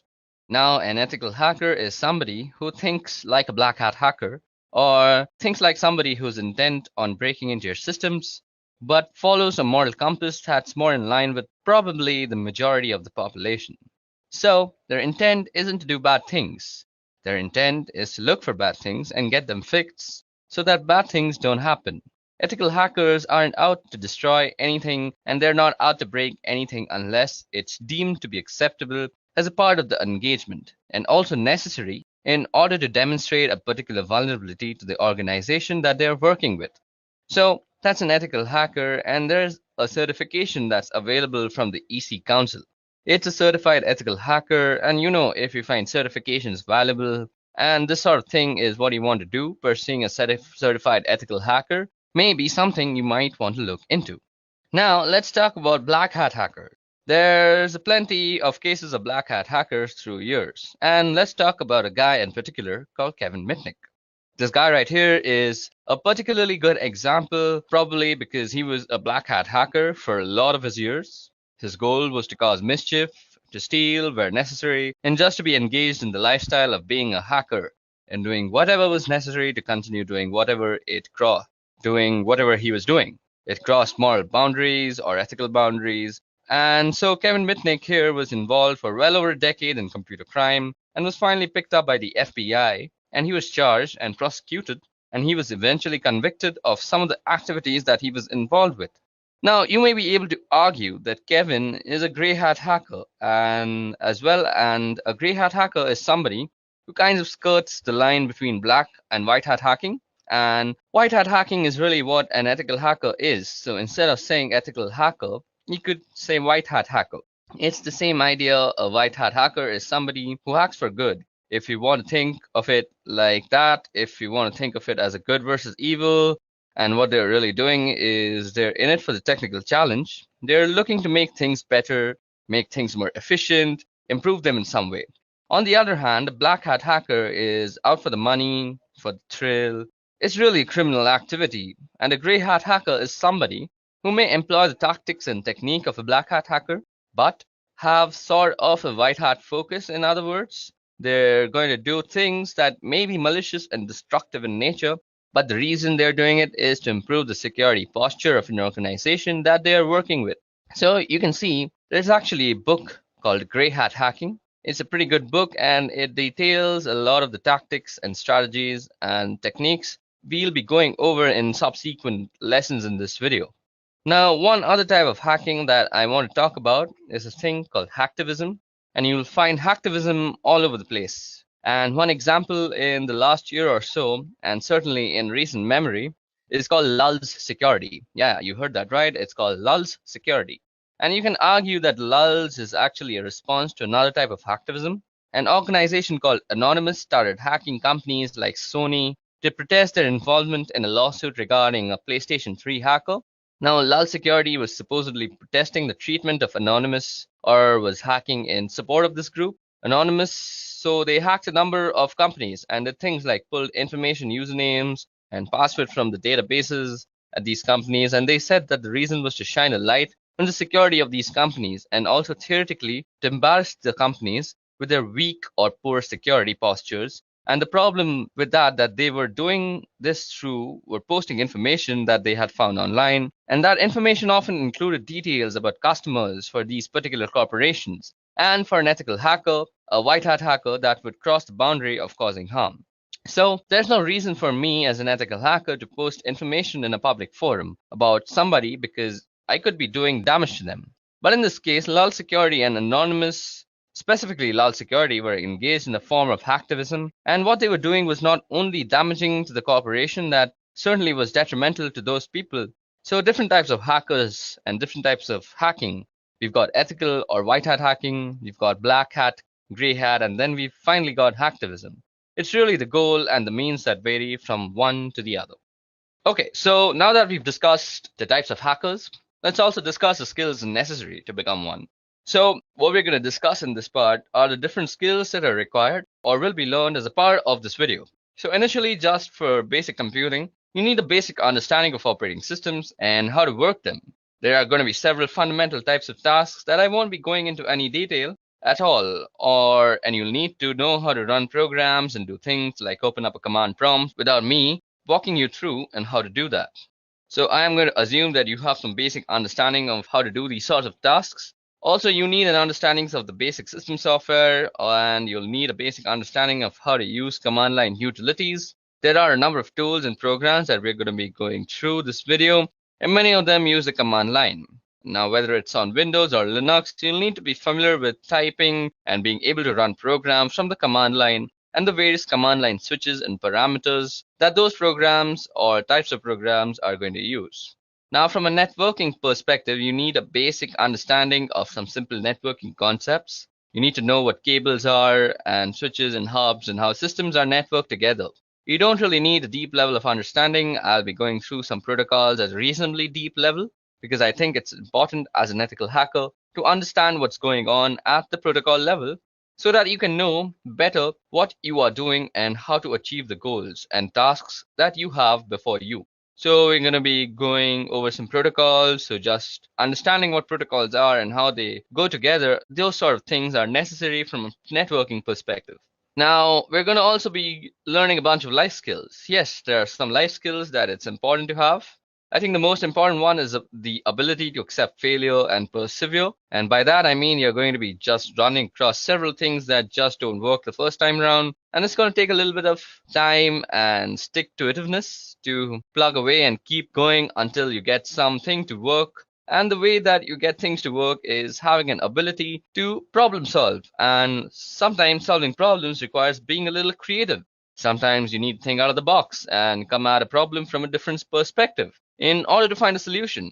Throughout the course of this video, you're going to run across a lot of sticky problems through the course of learning about being an ethical hacker and just doing the work because it's not as simple. So here's a little recipe for how to do this.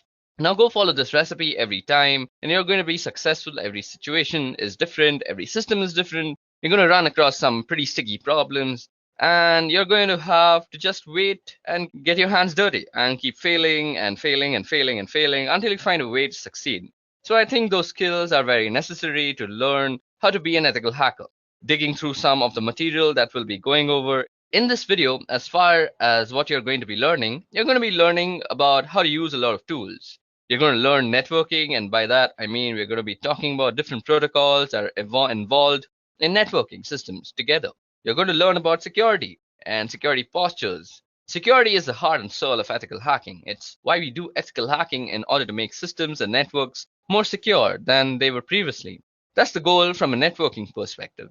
We're going to be talking about how to read packets from network captures. We're going to be going into TCP/IP related protocols in a fairly significant amount of detail. And you're going to understand how protocols interact with one another.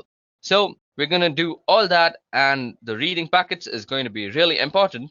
And we're going to do a fair amount of that in addition to just a fundamental approach to learning how to read packets in several lessons. We're going to read packets as a way of understanding the different tools that we're using and how they're going to learn tactics and methodologies. And you get to learn to use the information you've gathered in order to get more information. And information is really what is this all about. You can't do anything without information. And sometimes it takes a fair bit of digging in order to find that information. And what you're going to learn is the entry points and the stepping stones to get the information that you need. And then once you have that information, you're going to be learning about ways to exploit it in order to get deeper into the target. You're going to learn security awareness. We're going to talk about risk and understanding risks and vulnerabilities. primarily recognize the difference between a vulnerability and an exploit, and there's a significant difference. There's security awareness and understanding what a risk is and how that impacts your target, and it's going to be key to a lot of things that we talked about. So it sounds like a lot. We're going to cover a fair bit of ground, not all of it at a deep level. Sometimes we're going to skim the surface, but there's an awful lot of material to be covered. So let's get started into talking about the different skills that are required or will be learned as a part of the series of video. So initially, just for basic computing, you need a basic understanding of operating systems. So it sounds like a lot that we're going to cover, and a fair bit of it is going to be at a very deep level, and sometimes we're just going to skip the surface. But there's an awful lot of material to cover, so let's get started. Okay, so that was all about the skills that we're going to develop throughout this video, and that might be necessary for you to become an ethical hacker. Now let's talk about the types of attacks that you might be dealing with as ethical hacker yourself. So now we're going to be talking about the types of attacks. Now, one type of attack that you'll find common, particularly in cases of hacktivism, for example, or cases where people are trying to make a particular point or just be a general pain, is this idea of defacing. Now, defacing goes back for quite a while. It's the idea of sort of digital graffiti, where you've left your mark or your imprint behind so that everybody knows you were there. Primarily a website thing, and it's really just making alterations to something that used to be pretty common a long time ago. Now, it's very particular for businesses or people or just organizations in general to have their home pages be replaced by this other thing that was along the lines of, hey, I was here and I took over your web page. We also have a pretty common one, or certainly has been common over the years, and it's a pretty good path towards quality exploits and high-profile vulnerabilities, and that's buffer overflow. Now, a buffer overflow is a result of the way programs are stored in memory. When programs are running, they make use of a chunk of memory called a stack. And it's just like a stack of plates. When you put a bunch of plates down, when you pull a plate off, you're going to pull the top plate. You're not going to pull the oldest plate, you're going to pull the one that was on top. So the same thing with the stack here. We're accessing memory, and this has to do with the way functions are called in memory. When you call a function, a chunk of memory gets thrown on top of the stack, and that's the chunk of memory that gets accessed. And you've got a piece of data in memory within that stack, and that's called a buffer. And when too much data is sent and tried to put into the buffer, it can overflow. Now, the bounds of the configured area for that particular buffer, it can overflow the bounds of the configured area for that particular buffer. Now, the way stacks are put together, we end up with a part of the stack where the return address from the function is stored. So when you overflow the buffer, you have the ability to potentially override that return. At which point you can control the flow of execution of programs, and if you can control the flow of execution of the program, you can insert code into that memory that could be executed. And that's where we get buffer overflow. That turns into exploits that creates the ability to get like a command shell or some other useful thing from the system where the buffer overflow is running. So that's a buffer overflow in short. Sometimes we also have format string attacks, and sometimes these can be precursors to buffer overflow formats. Now, format strings come about because the C programming language makes use of these format strings that determines how data is going to be input or output. So you have a string of characters that define whether the subsequent input or output is going to be an integer, or whether it's going to be a character, or whether it's going to be a string or a floating point, that sort of thing. So you have a format string that defines the input or the output.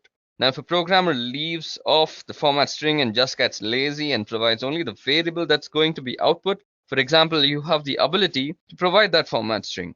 If you provide that format string, what then happens is the program starts picking the next piece of data off the stack and displays them, because that way we can start looking at data that's on the stack of the running program just by providing a format string. And if I can look at the data, I may be able to find information like a return address or some other useful piece of information. There is also a possibility of being able to inject data into the stack. I may be able to find some information like a return address or some other useful piece of information. There is also a possibility of being able to inject data into the stack. I may be able to find some information like a return address or some other useful piece of information.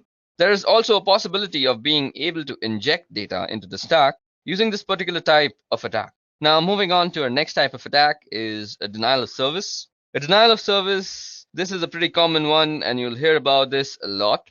This is not to be confused though with the one that I'll be talking about after this, and that is a distributed denial of service. So this one that you see this is a denial of service attack. And a denial of service is any attack or action that prevents a service from being available to its legitimate or authorized users. So you hear about a ping flood or a SYN flood, that is basically a SYN packet being sent to your machine constantly, or a Smurf attack. And the Smurf attack has to do something with ICMP echo requests and responses using broadcast addresses. That one's been pretty well shut down over the last several years. You can also get a denial of service simply from a malformed packet or a piece of data, where a piece of data is malformed and sent into a program. Now, if the program doesn't handle it correctly, if it crashes, suddenly you're not able to use that program anymore. So therefore, you are denied the service of the program and thus the denial of service. Now, as I said, a denial of service is not to be confused with a distributed denial of service. And I know it's pretty trendy, particularly in the media, to call it any denial of service a DDoS or any denial of service a DDoS. Now, it's important to note that any denial of service is not a DDoS. A DDoS, or as you might know, a distributed denial of service, is a very specific thing. A distributed denial of service is a coordinated denial of service making use of several hosts in several locations. So, if you think about a botnet as an example, a botnet could be used to trigger a distributed denial of service, where I've got a lot of bots that I'm controlling from a remote location, and I'm using all these bots to do something like sending a lot of data to a particular server. When I've got a lot of systems sending even small amounts of data, all of that data can overwhelm the server that I'm sending it to. So the idea behind a distributed denial of service attack is to overwhelm resources on a particular server in order to cause that server not to be able to respond. Now, the first known DDoS attack used a tool called Stockholrot, which is German for barbed wire. Now, Stockholrot came out of some work that a guy by the name of Mixter was doing in 1999. He wrote a proof of concept piece of code called TFN, which was the Tribe Flood Network. Let me just show that for you. So you can see on the Wikipedia page that the Tribe Flood Network, or TFN, is a set of computer programs that is used to conduct various DDoS attacks such as ICMP floods, SYN floods, UDP floods, and Smurf attacks. Now, I know many people don't really consider Wikipedia a really good source of any sort of knowledge, but it's a good place to start off. So if you want to read about all these types of attacks like ICMP floods and what exactly is a SYN flood, you can always do that from Wikipedia. It's not that bad a place. Of course, you shouldn't use Wikipedia as your final Rosetta Stone. Moving on. So this program called OldRod, which was used to attack servers like eBay and Yahoo back in February of 2000. So that attack in February of 2000 was really the first known distributed denial of service attack, which is not to say that there weren't denial of service attacks previously. So to that, there were certainly plenty of them, but they were not distributed. Now, this means there weren't a lot of systems used to coordinate and create a denial of service condition, and therefore we get the distributed denial of service attack.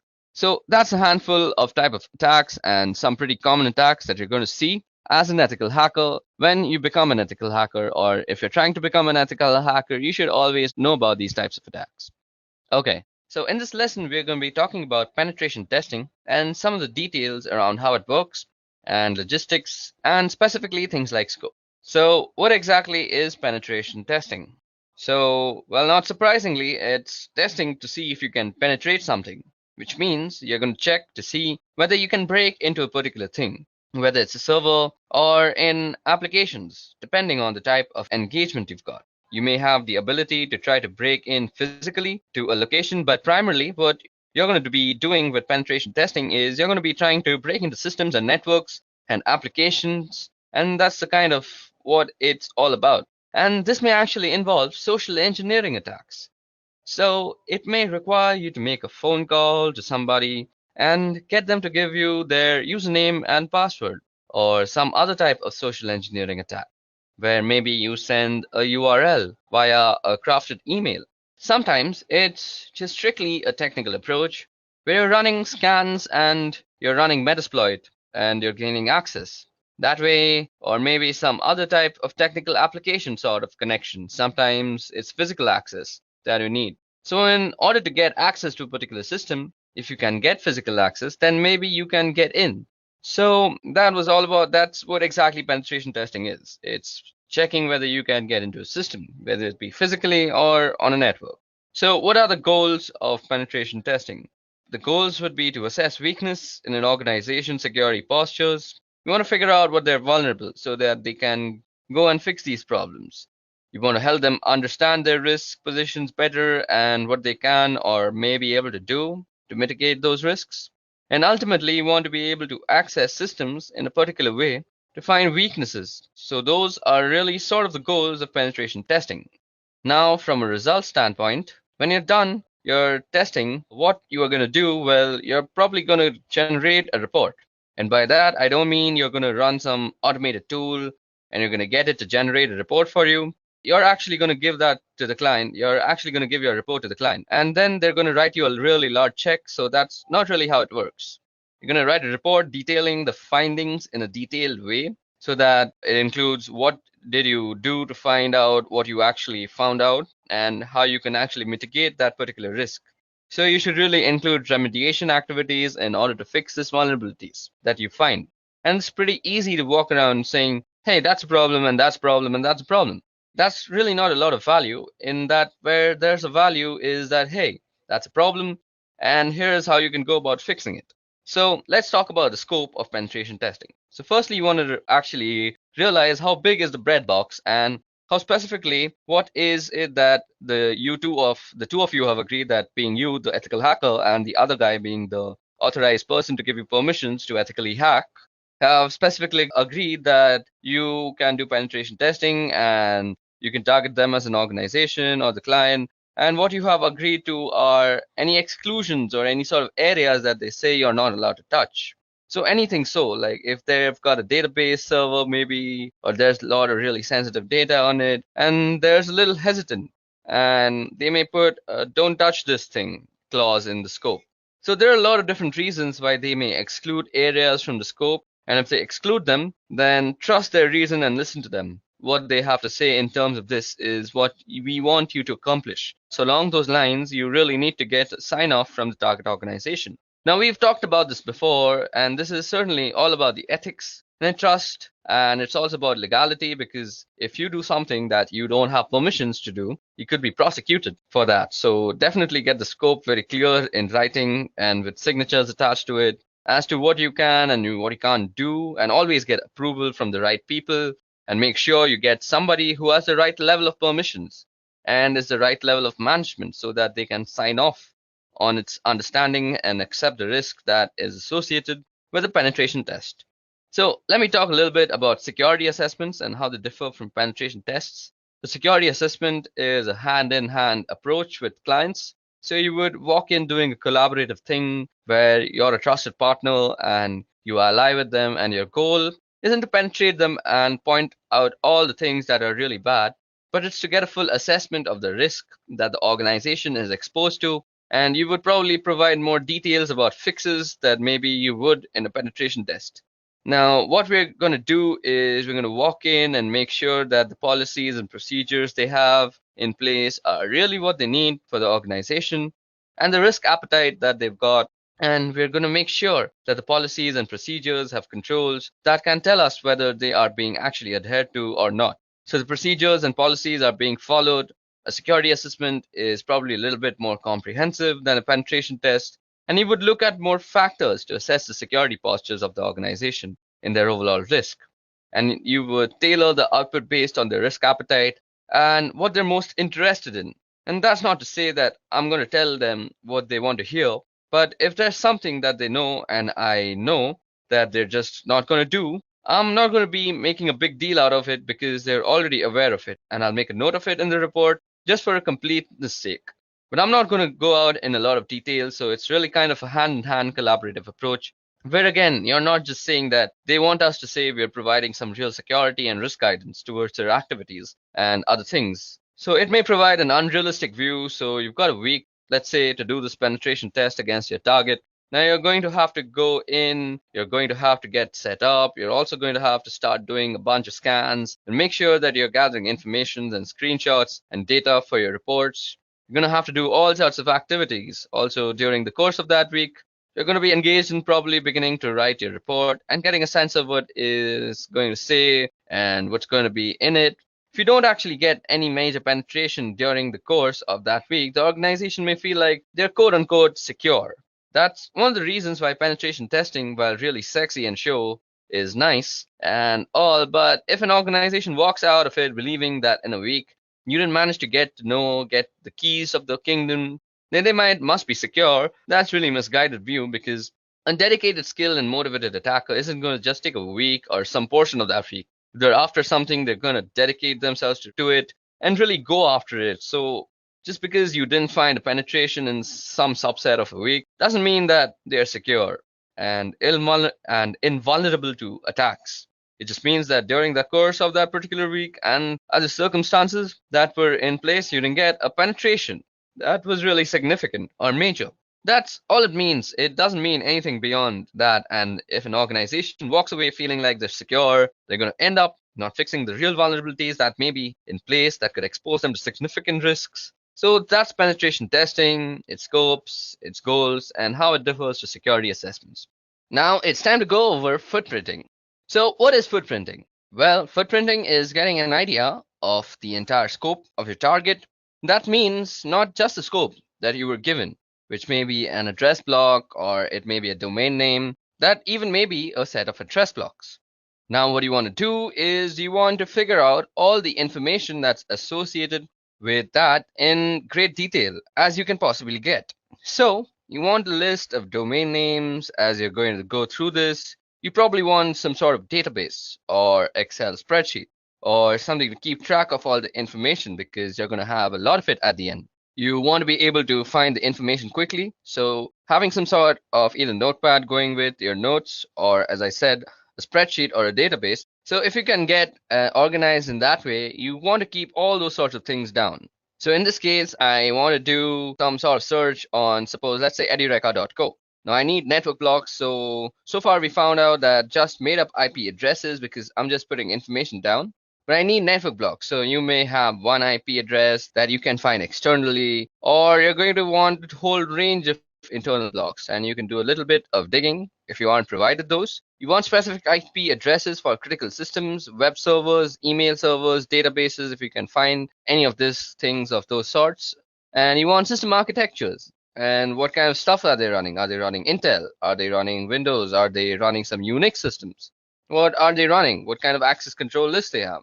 These are going to be hard to get, but you may be able to guess them. And you can guess these by doing port scans. So what sort of responses you get back from the port scans with the filters, and or what you don't get back will tell you about if there's an IDS around, or you want to do a system enumeration, or you can get access to a system somehow. You want to know usernames, group names, so on. So the basic idea of footprinting is gathering information. Now, if you can get access to systems somehow, you want to know usernames, group names. So you want system banners, routine tables, SNMP information if you can get it, DNS host names if you can get those.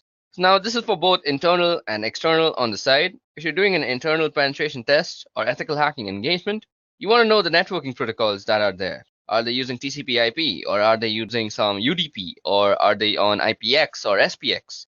Are they using DECnet or AppleTalk, or are they using some sort of split DNS? In other words, do they have internal DNS servers that give different form for their external? And will it give different information if you want to check for remote access possibilities? Now, in the footprinting process, you want to be very exhaustive. You might want to try and take out email addresses, server, domain name services, IP addresses, or even contact numbers. And you want to be very exhaustive with your approach. You don't want to miss anything out. Because if you do that, you can continue and also provide some launching points for additional attacks or tests that you may be able to do. But this is definitely a starting point of the types of information that you need to have as you go about footprinting your target. Now, next thing that we are going to see is very interesting. This is one of the many common tools that are out there on the internet, and that is the Wayback Machine, or also known as archive.org. Now, while it might not give you all the information that you need, but it certainly gives you a starting point. And what we're talking about out here is the Wayback Machine, or archive.org. So let me just give you a quick look at what archive.org looks like. Okay, I already have it open out here. So out here, what you can see is how a website looked like around some time ago. So for example, if you want to look at what Google looked like, so you just have to search for Google out here and wait for results to come back. Okay, so we see that Google goes way back to 1998. So that was the last capture, or the first capture rather. It was the first capture by the Wayback Machine, and we can see that it has a screenshot of November 11th and how Google looked. So let's see what Google looked like in November 11th of 1998. So this is what Google looked like. There was actually nothing to it. It just said, "Welcome to Google, Google search engine prototypes," and it has some link. So yeah, this is what the Google search engine looked like. It had a Stanford search, it had a Linux search, and you could do all sorts of stuff. You could just put the results. Now, what I'm trying to tell y'all is you can see the evolution of a website through time through the Wayback Machine. And this gives you rather informative look into how website has actually evolved. Okay, now that we know what footprinting is and how it falls into the whole reconnaissance process, so let's go over a couple of websites to do a little bit of historical digging about companies and the types of infrastructure that they may be using. And this information, of course, is useful so that we can narrow down our focus in terms of what we want to target against them for attacks. Now, over time, we've improved our awareness about what sorts of information we may want to divulge. So several years ago, you may have gone to a company's website and discovered that you could get email addresses and names of people in positions that you may find relevant. And there were all sorts of bits of information that could be used against the company. And over time, we have discovered that those sorts of pieces of information probably don't belong on a website where they can be used against a company, and so they've been pulled off. Now, it used to be also that Google had the ability to pull up information that it had cached so far. For example, if a website was no longer available, or if it was temporarily down and offline, there was a little cache button that you could click when you did, and the Google search, and you could pull up that cached information. So even though the website wasn't available, you could still get information from Google's servers. Now, Google's removed that, so we don't have that ability any longer. However, there is an internet archive that we can use. So this thing is called the Wayback Machine, and I have it open out here. So it's archive.org/web. So archive.org is a website that gives us information about other websites and how they looked like in years ago. And by so, I'm going to go to the Wayback Machine, which you can see is at the archive.org, and I'm going to go and try and search for edureka.co. So now we're going to take a historical look at edureka.co's website. And you can see we've got some years and they've got information going back up to 2013. So let's look at what this website looked like when it was just 2013. Okay, there don't seem to be any snapshots out here. I wonder what's going on. Okay, so let's go to 2014. And the first snapshot seems to be on the September 12th of 2014. Actually, it's on May 17th too. So let's see what that looked like. Okay, so this is what Edureka looked like back in 2013, or rather 2014, September 12th, 2014 to be actually exact. Now, you can see that we have some live classes and all these pictures are there, and they've got this weird picture of this guy out here. I don't know why that was a thing back in 2014. Now we can browse more advanced screenshots, or rather the screenshots that were taken later on, and see how this company has evolved with its infrastructure and the way it actually lays out its content. Okay, so it still hasn't evolved, but I can go a couple of years ahead and see what this has actually evolved into. So if I were to go to December 2016, so this is what it looked like in 2016, and we can see that they've added this weird box out here about browsing courses. They have added a search bar that kind of looks weird, but it's mostly because my internet is slow and it's not loading all the elements. They've also changed how they've actually laid out the courses. We can also see a change in the prices, I guess. So yeah, this tells us about how it evolves as a complete website. Now, this other website that I want to talk about is called Netcraft. Now, Netcraft does internet research, including the types of web servers that companies run. And they have a web server surveys. You can see here as we scroll that Apache Web Services has 64.3% of the internet market, of course, and that's followed by Microsoft with 13%. Interesting information, maybe useful information, but even more useful than that is looking at what different companies run for their websites. And you can see here. Okay, so let's try and search for edureka.co out here. So let's just put in the website URL, and that Netcraft generate the site report.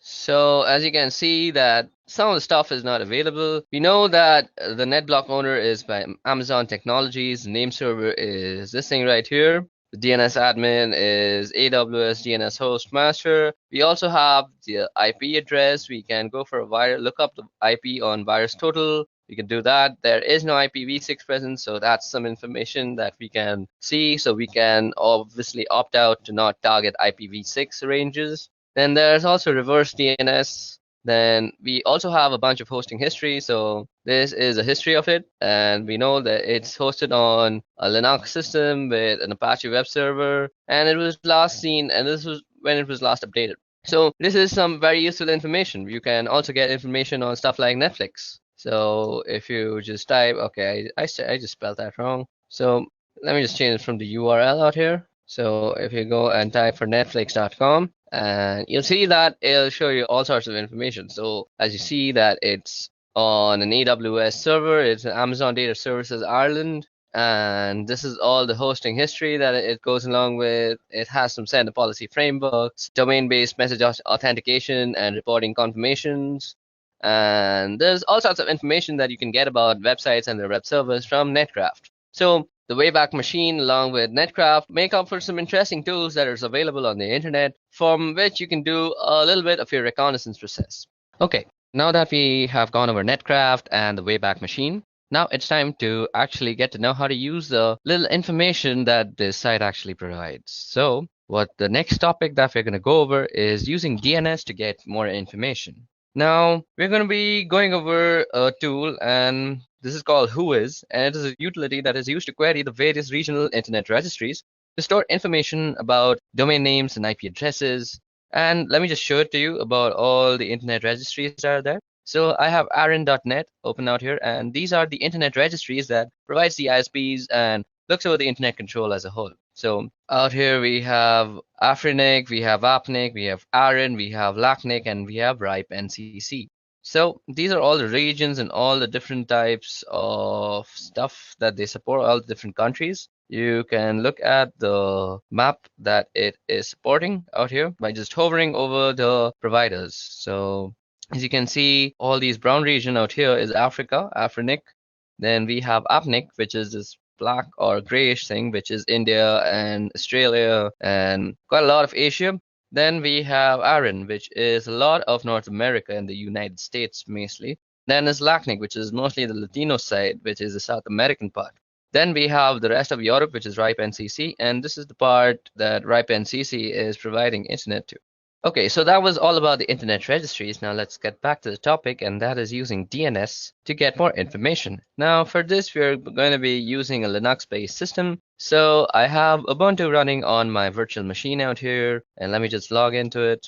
So firstly, we are going to be using this query called Whois that looks up these internet registries that I just showed you. Let me just quickly remove this. Okay. So for querying information from the regional internet registries that I just talked about, you can use Whois to get information about who owns a particular IP address. So for example, I could do Whois, and let's see, I could do Whois Google, or rather Netflix.com, and we can get all sorts of information about Netflix. So we can see that we have the visit mark monitor. Then let's see, let's go up and look for all sorts of information that is being given to us by this Whois query. So as you guys can see, I just went a little bit too much. Okay, so registry domain ID. We have the domain ID where it is registered. The registered URL is mark monitor. Okay, so this is for marking actually. Now the creation date is 1997. So if you haven't realized, Netflix been around for a long time and it's been updated on 2015. And the registry expiry date, as we see, is 2019. So it's going to actually go off this year. Then this is all useful information. So we can see all sorts of domain status, the name server, the URL, the DNSSEC that it says unsigned. This is very useful information that is being provided by a very simple query. Now, if you want to know who owns a particular IP address, so let's see. Did we get back the IP address out there? we should have got back the IP address, but it's kind of lost on me. So to get back the IP address also for a domain name service that you know, so you could use this command called dig. So you dig netflix.com. Now, as you guys can see, that it has returned a bunch of multiple IP addresses. These are all the IP addresses that Netflix is. So I could do something like if I was trying to check out who owns a certain IP address, and for example, I have got one of these IP addresses, but let's just assume I don't know that it actually belongs to Netflix. So I can go who is 54.77.108.2, and it'll give me some information. So as you guys can see, it is giving us a bunch of information as to who this is and how it is happening. So we see that it is from Aaron.net, and so we can very smartly assume that it's from the North American part. Now, we can also see that it's in Seattle, so our guess was completely right. So it also gives us a range. So this is something very useful. So if you see, we now have the range of the IPs that might be being used by this guy. So we indeed have 54, and it says it goes up to the 54. There's also 34. Now let's check that out and see what information we get. So who is, and let's check it out. What was the IP that we were just seeing? It's 34.249.125.167. So 34.249.165. I don't know. Let's see. You can also put in a random IP address. It doesn't really matter, and it'll give you the information. So let's see. Is this in some IP address? Even this seems to be an Aaron IP address, and it's also based in Seattle. And we get a bunch of information. So that's how you can use the whois query and the dig query to actually get all sorts of information about the domain name service and get information from a DNS basically. So now let's go over some theoretical part that is for DNS.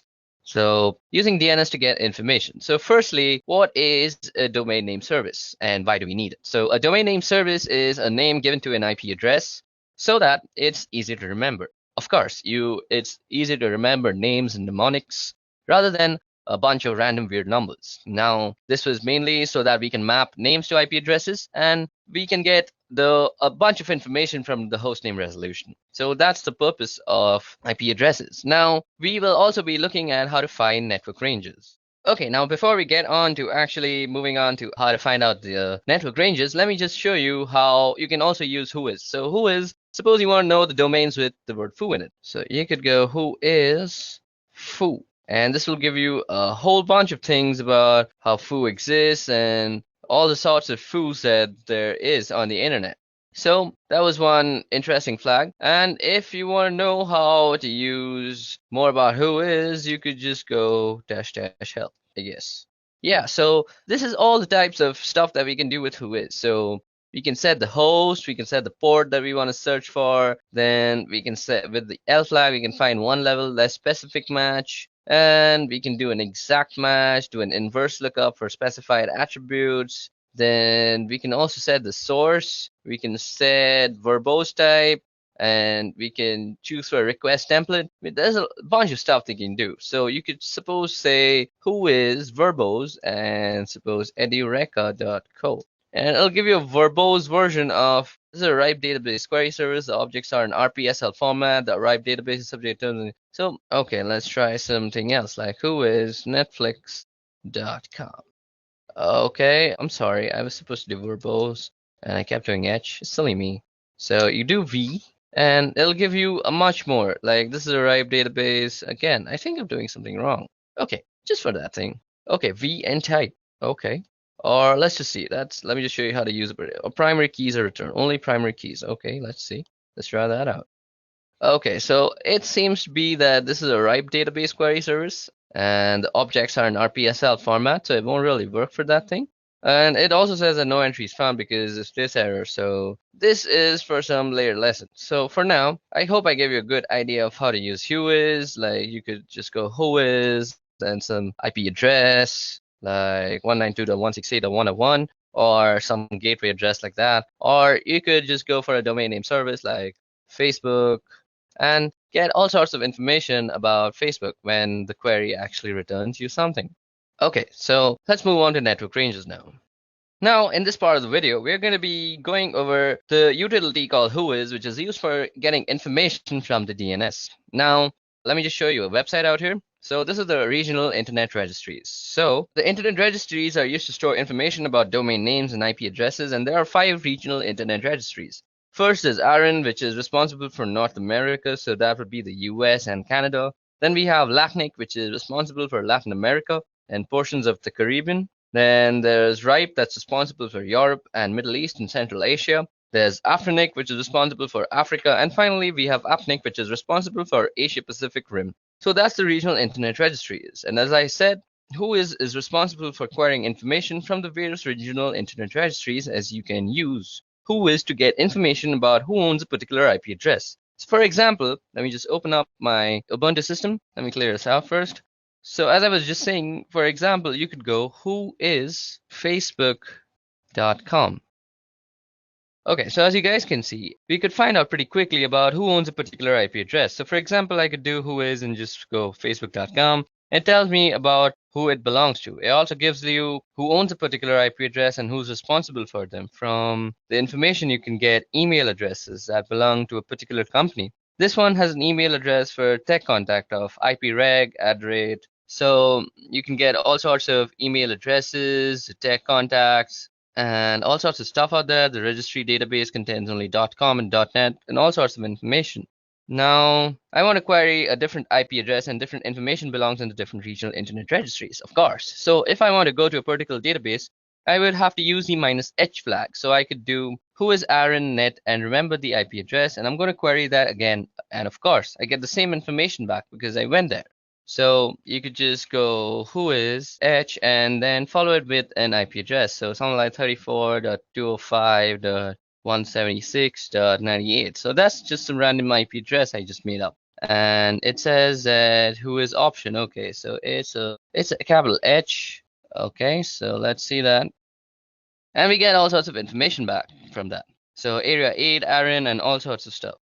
Now I can get information about domains as well. So if I can query something like netflix.com, and I can find out that this is that actually Netflix, and there's an administrative contact and a technical contact, and you can see the different domain servers. So the servers that would have authority of information about the DNS entries for that particular domain. You can also see other information like when the record was created, and a whole bunch of different phone numbers that you can contact. In addition to storing information about IP addresses and domain names, sometimes it will store information about particular host names, and there may be other reasons why you would store a host name or particular information about a host name on the system, whether one of the RIRS. Now, if I wanted to look up something specifically, once I had found that, I could now do a lookup on whois, suppose, let's say, something like whois foo.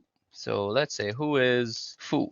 Now, if you already don't have whois installed, you can easily install it by just going apt install whois on your Unix system, and that should do the trick. And then you can start use this really nifty tool. Okay, so that was all about using whois. Now let's get on to actually using how to find out network ranges for a domain. Okay, so now let's talk about how we're going to be going over and finding network ranges. So suppose you've got an engagement and you only know the domain name and you don't know much beyond that, and you're expected to figure out where everything is and what everything is. So how do you go about doing that? Well, you use some of the tools that we either have been talking about or will soon be talking about in more detail. And the first thing I'm going to do is I'm going to use the domain name edureka.co, and I'm going to look up edureka.co and see if I get an IP address back. So let's just head over there and go whois edureka.co, or we could use the host keyword. So as you see, we get an IP address back, and that is 34.210.230.35, and that is the IP address. And you see that I've got back an IP address. So here's just an IP address, and I don't know what that IP address belongs to. I also don't know how big the network range or network block is and that's associated with. So what I'm going to do is whois, and I'm going to look up with ARIN who owns that IP address. So you can basically go whois 34.210.230.35. So as you guys can see, that gives us a bunch of information and whois. Now, this doesn't seem to have a very big network range, but unlike something like Netflix, so suppose we were to do something like host netflix.com and see. Now we have a bunch of IP addresses. So suppose we were to do who is, let's see, who is 52.19.40.147. Now I'm expecting Netflix to be a much larger company and have a better, yeah, now see, we get net range. So this is the network range that we're talking about. So we had a random IP address and now we have found the network range. So that's how you find network ranges, and this can be very useful.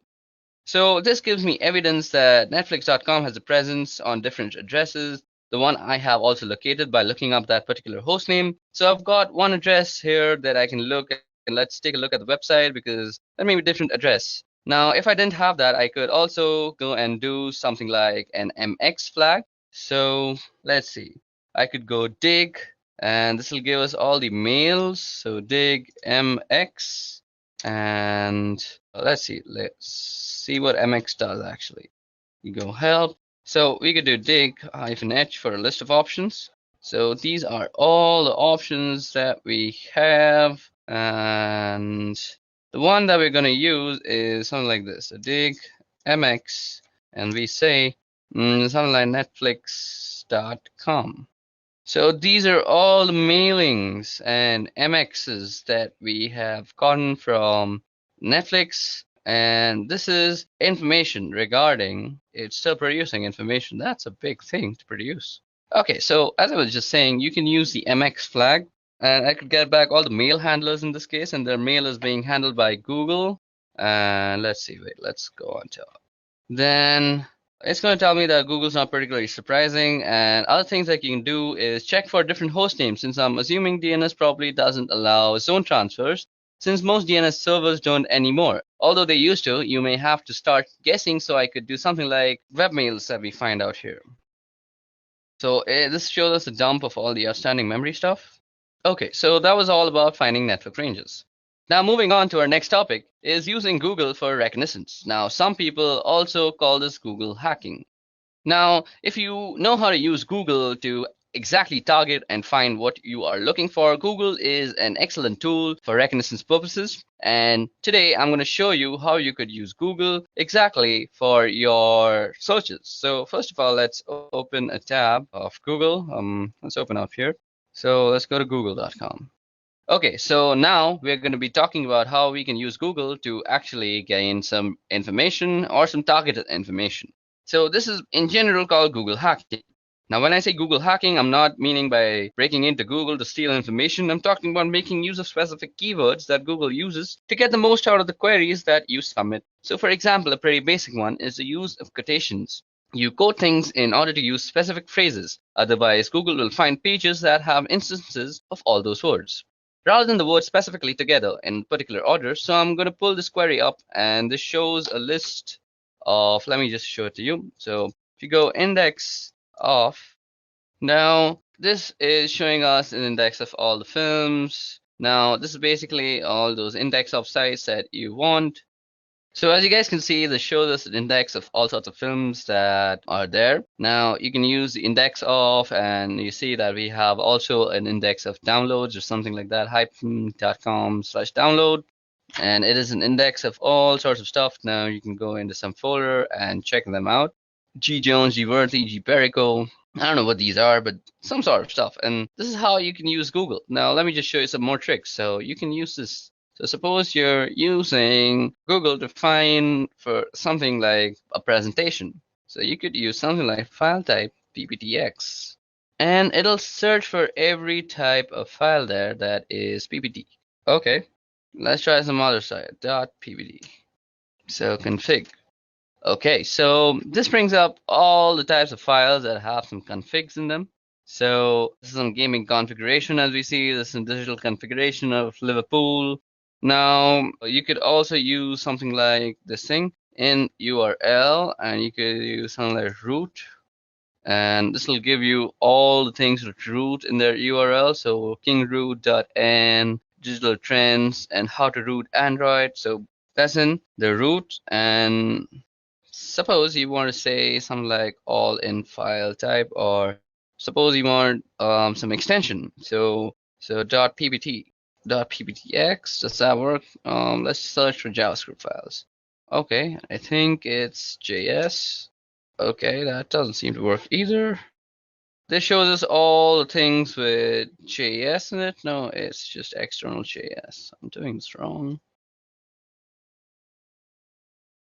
So you could use file type. So let's see, file type, and we go, see, doc.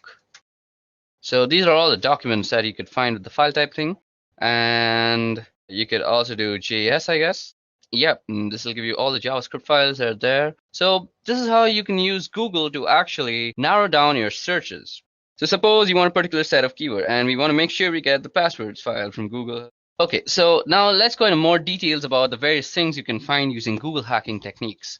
Now, while Google hacking techniques are really useful for just general searching in Google, they're also useful for penetration testers or ethical hackers. You can narrow down information that you get from Google. You get a specific list of systems that may be vulnerable. So we can do things like look for error pages that do in the title error. So I'm going to get a whole bunch of information. So suppose like we go in title and we say error.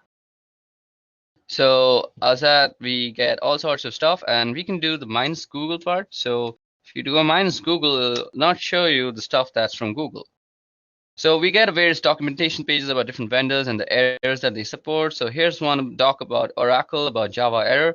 If you know something more specific, we may be able to get errors about all sorts of other stuff. So this is how you could use the Google hacking technique to your own advantage if you're a penetration tester. Now, let's also show you something called the Google hacking database. Now, this is very useful for an ethical hacker. Now, the Google hacking database was created several years ago by a guy called Johnny Long, who put this Google hacking database together to begin to compile a list of searches that would bring up interesting information. Now, Johnny has written a couple of books on Google hacking, so we're at the Google hacking database website here, and you can see them talk about Google Docs and all sorts of stuff. Now, you can see that we can do all sorts of searches like in URL, SAP, BC, BSP. This brings up some portal pages. Now, out here you can bring up some password, APS password in URL.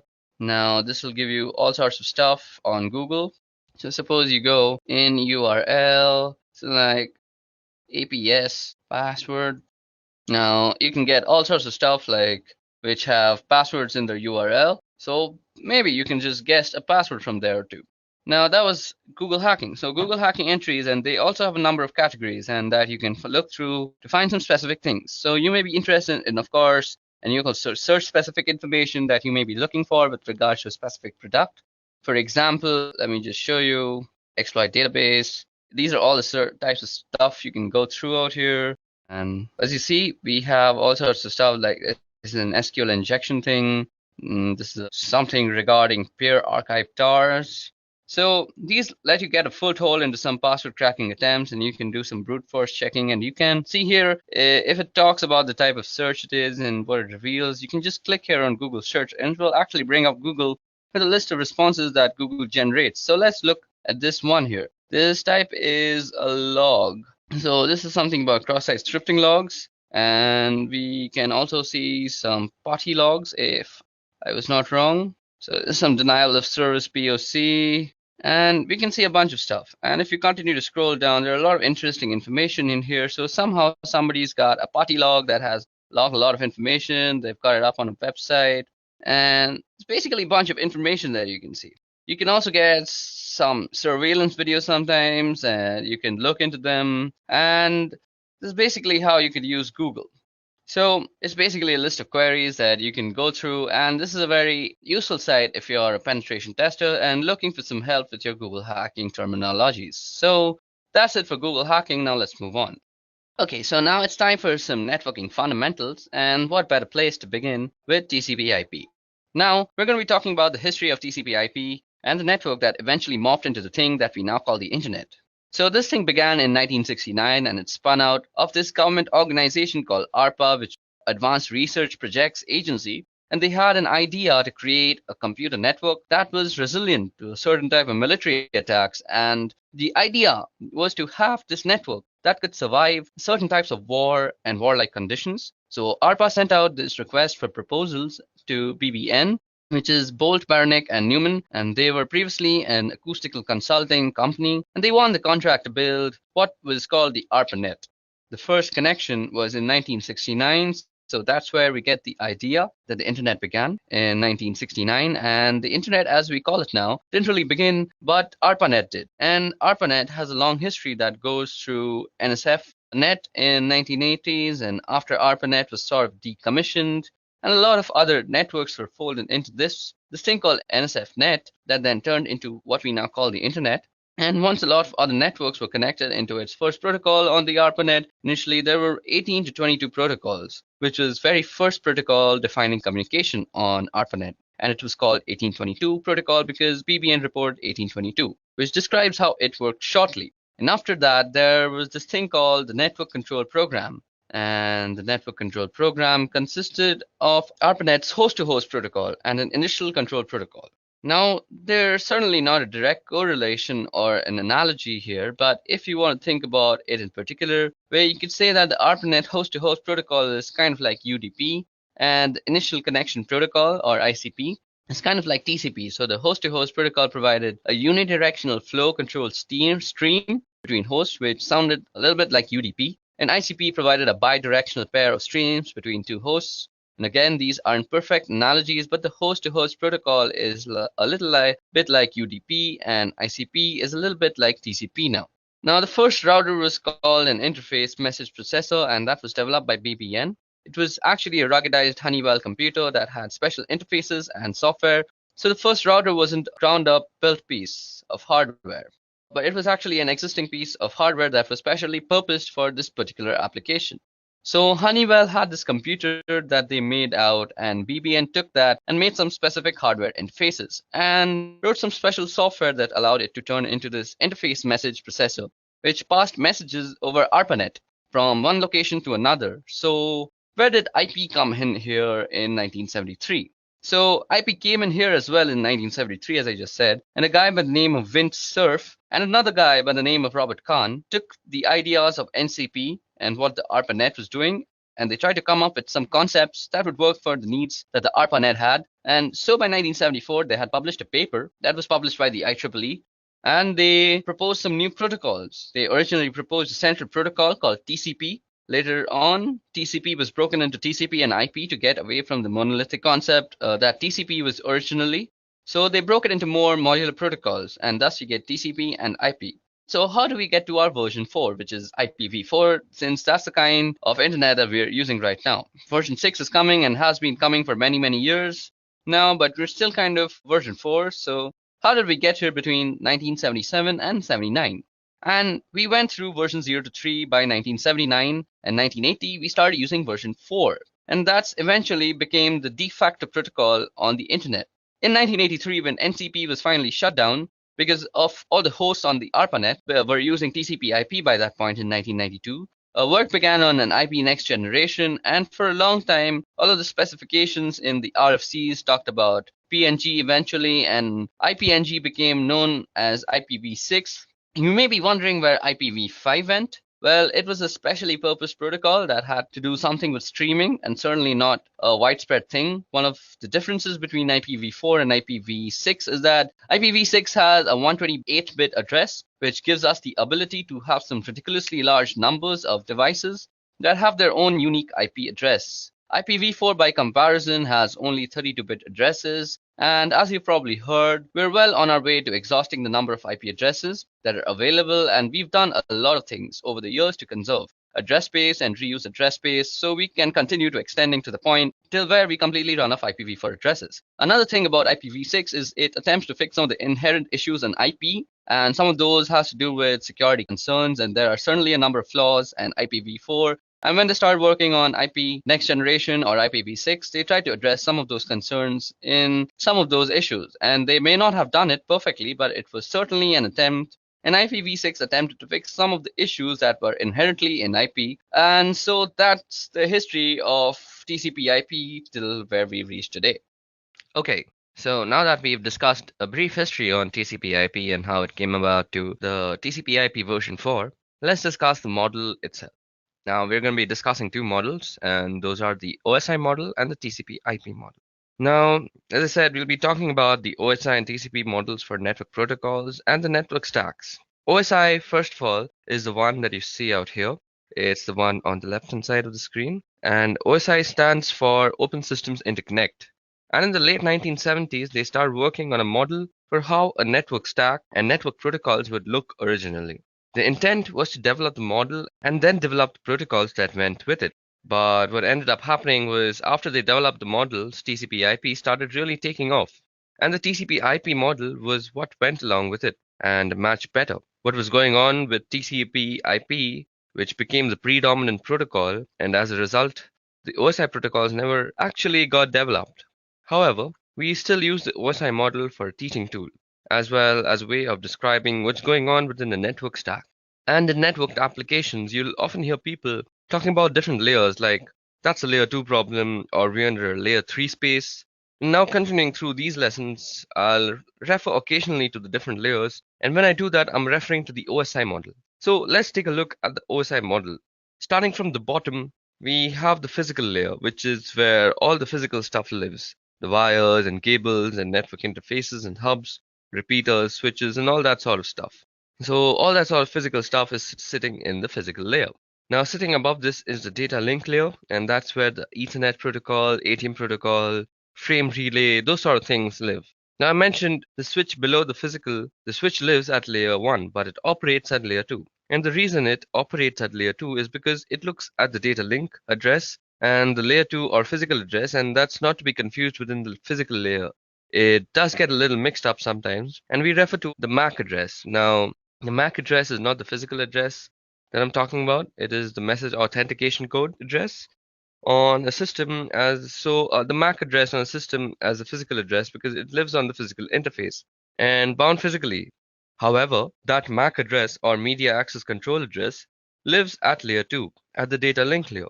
The network layer, which is right above at layer 3, that's where the IP lives, as well as ICMP, IPX, and from IPX, SPX suite of protocols from novel routers operate at layer 3, and at layer 4 above that is the transport layer. That's the TCP, UDP, and SPX again, from the IPX, SPX suite of protocols. And above that is the session layer, and that's layer 5, and that's AppleTalk, SSH, as well as several other protocols. And then there's a presentation layer, which is layer 6, and you'll often see people refer to something like JPEG or MPEG as examples of protocols that live at that layer. Then there's a presentation layer, which is the final layer, which is layer 6, and you'll often see people refer to something like JPEG or MPEG as examples of protocol that live at that layer. And then they live at that layer, which is the presentation layer. Finally, we have layer 7, which is the application layer, and that's HTTP, FTP, SMTP, and similar application protocols, whose responsibility is to deliver and use a functionality. So that's basically the OSI model, and that's the 7 layers of the OSI model. And there's some important thing to note here. That is, when we are putting packets onto the wire, the packets get built from top of the stack from the top of the stack to the bottom of the stack, which is why it's called a stack. Each layer sits on top of the other, and the application layer is responsible for beginning the process, and then that follows through the presentation session and transport layer and down through the network data link until we finally drop it on the wire at the physical layer. When it's received from the network, it goes from the bottom up, and we receive it on the physical, and it gets handled by the data link and then the network and till the application layer. So basically, when a packet is coming in, it comes in from the application, goes out from the physical, and then when it's going out also, it goes from the physical through the data link, then the network, transport session, presentation, and application, and finally to the target system. Now what we're dealing with is an encapsulation process. So at every layer on the way down the different layers, add bits of information to the datagram or the packet. So that's when it gets to the other side. Each layer knows where its demarcation point is. While it may seem obvious, each layer talks to the same layer on the other side. So when we drop a packet out onto the wire, the physical layer talks to the physical layer, and in other words, the electrical bits that get transmitted by the network interface on the first system are received on the second system. On the second system, the layer 2 headers that were put by the first system get removed and handled as necessary. Same thing at the network layer. It's the network layer that puts the IP header, and it's the network layer that removes the IP header and determines what to do from there, and so on again. While it may seem obvious, it's an important distinction to recognize that each layer talks to each layer. While it may seem obvious, it's an important distinction to recognize that each layer talks to each layer. And when you're building a packet, you go down through the stack. And when you're receiving, you come up through the stack. And again, it's called a stack because you keep pushing things on top of the packet and they get popped off the other side. So that was detailed and brief working on how the OSI model is set up and how the OSI model works. Now let's move on to the TCP/IP model, which is on the right-hand side. And you'll notice that there's a really big difference here. That being that there are only 4 layers in the TCP/IP model as compared with the 7 layers of the OSI model. Now we have the network access layer, the internet layer, the transport layer, and the application layer, and the functionality. Now we have the access layer, the internet layer, the transport layer, and the application layer. The functionality that the stack provides is the same, and in other words, you're not going to get less functionality out of the TCP/IP model. It's just that they've changed where different functionality resides and where the demarcation point between the different layers are. So there are only 4 layers in the TCP/IP model, which means there are a couple of layers that have taken in functions from some of the OSI models, and we can get into that right here. The difference between the models at the network access layer in the TCP/IP model that consists of the physical and the data link layer from the OSI model. So on the right here, you see the network access layer that takes into the account the physical and the data link layers from the OSI model. On the left-hand side, similarly, the application layer from the TCP/IP model encompasses all the session presentation and the application layer of the OSI model. So on the right, the very top box, the application layer, encompasses the session presentation and application layer. And on the left-hand side, that of course leaves the transport layer to be the same. And in the OSI model, they call it the network layer. And in the TCP/IP model, it's called the internet layer. Same sort of thing, that's where the IP lives. And even though it's called the internet layer as compared to the network layer, it's the same sort of functionality. So those are the really big differences between OSI and TCP/IP model. Anytime I refer to layers through the course of this video, that I'm going to be referring to the OSI model, and in part because it makes it easier to differentiate the different functionality. If I were to say layer 1 function in the TCP/IP model, you would necessarily know if I was talking about a physical thing or a data link thing. Since there's more granularity in the OSI model, it's better to talk about the functionality in terms of the layers in the OSI model. And that's the predominant model, the OSI model and the TCP/IP model for network stacks, network protocols, and applications. Okay, so now that we've discussed the TCP/IP model, let's go over another important protocol, and that is UDP. So what you see out here on your screen right now is Wireshark, and we'll be going over the uses of Wireshark and what it's useful for in the upcoming lessons. But for now, let me just show you a UDP packet. Okay, so before we get into the analysis of the packet while it's still filtering, let me just tell you a little bit about UDP. So UDP is a protocol in the TCP/IP suite of protocols. It's in the network layer. That's the network layer in the OSI. So a 7-layer reference model, the IP network layer carries the IP address, and that has information about how to get packets to its destination. The transport layer sits on top of the network layer, and that carries information about how to differentiate network layer applications. And that information about how those network application gets differentiated is in the form of ports. So the transport layer has ports, and the network layer has, in this case, an IP address. And UDP is a transport layer protocol. And UDP stands for User Datagram Protocol, and it's often called connectionless or sometimes unreliable. Now, unreliable doesn't mean that you can't really rely on it. Unreliable means that you can't trust that what you send is reaching the other side. So what means actually that there's nothing in the protocol that says it's going to guarantee that the datagram that you send or the packet that you send is going to get where you want to send it. So the protocol has no sort of safety feature like that. So you shouldn't use this protocol, that is UDP, if you want some sort of safety net. And if you needed that type of safety net, you would have to write it into your own application. So basically UDP is a fast protocol, and that's one of the reasons why it's good. It's also one of the reasons why it's unreliable, because in order to get that speed, you don't have all of the error checking and validation that messages are getting there. So because it's fast, it's good for things like games and for real-time voice and video, anything where speed is important, and you would use UDP. So right here, I have a packet capture. So I'm using Wireshark to capture some packets, and let's check out a UDP packet. So out here, you see that there are some frames that says 167 bytes on wire, 167 bytes have been captured. But we're not really interested in the frame part. We're interested in the user datagram protocol part. So out here, you can see that the source port is 1853 and the destination port is 52081. Now it has a length and it has a checksum and stuff. So as you guys see out here, well, we don't really see a bunch of information. What you only see is the source port and the destination port, the length, and there's also a checksum. So UDP doesn't come with an awful lot of headers because it doesn't need any of the things that you see in the other packet headers. The only thing it needs is to tell you how to get the application on the receiving host, and that's where the destination port comes in. And once the message gets to the destination needs to know how to communicate back to the originator, and that would be through the source port or a return message. So a return message would convert the source port to a destination port and send back to that port in order to communicate with the originator. So we have a source port and destination port, and the length is a minimal amount of checking, and to make sure that if the packet that you received is different from the length that's specified in the UDP header, then there may have been something wrong. So you may want to discard the message to check for more messages. So the checksum also makes sure that nothing in the middle was tampered with, although if there's some sort of man-in-the-middle attack or something like that, a checksum is pretty easy to manufacture after you've altered the packet. So you can see here in the message that there's a number of UDP packets. Some of them just say UDP. The one look at happens to be from some Skype application, I guess.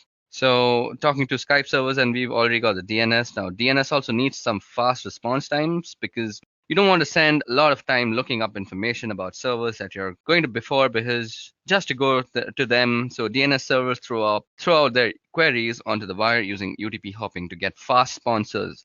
They don't want to spend a lot of time setting up connections and doing all the negotiating that comes with a protocol like TCP, for example. So here you see that the DNS is using UDP, and what we've got here is another UDP packet with port destination and all sorts of stuff. So you can see it out here. So you can see the checksum, it's unverified checksum status. So you can check out all sorts of stuff using Wireshark. So that was about UDP, or the user datagram protocol. Okay, so now that we're done with the user datagram protocol, let's talk about addressing modes. So addressing modes is how you address a packet to your different destinations. So there are three kinds of addressing modes. The first kind of addressing mode is unicast. This is a pretty simple one to understand. So there is one destination and one source, and the source sends the packet to the destination. And it depends on the protocol that you're using to actually address. So if it's something like TCP/IP, you're probably using a bidirectional stream, so the blue computer can talk to the red computer and the red computer can talk back to the blue computer. But you can also use a UDP stream, which is like one directional stream. So I'm not sure if I'm using the correct word. So it's a stream that's in one direction. I guess I'm driving home the point here. So if it's a UDP, only blue is talking, and when blue stops talking, then red can talk. But if it's TCP/IP, blue and red can talk simultaneously at the same time. Now moving on, there's also broadcast. Now broadcast means that you are sending your packet to everybody on the network. So broadcast messages are very common from mobile network providers. So when you get those advertisements saying something like you have a new postpaid plan from Vodafone or Airtel or something like that, those are broadcast messages. So it's one server that is sending out one single message to all the other systems. Now there's also multicast. Now multicast is like broadcast but selective.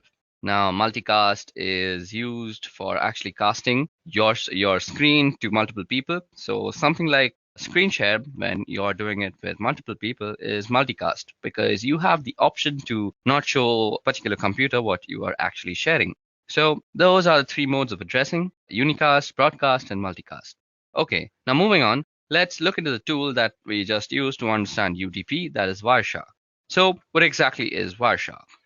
So this utility called Wireshark is a packet capture utility, meaning that it grabs data that's either going out or coming in of a specific network.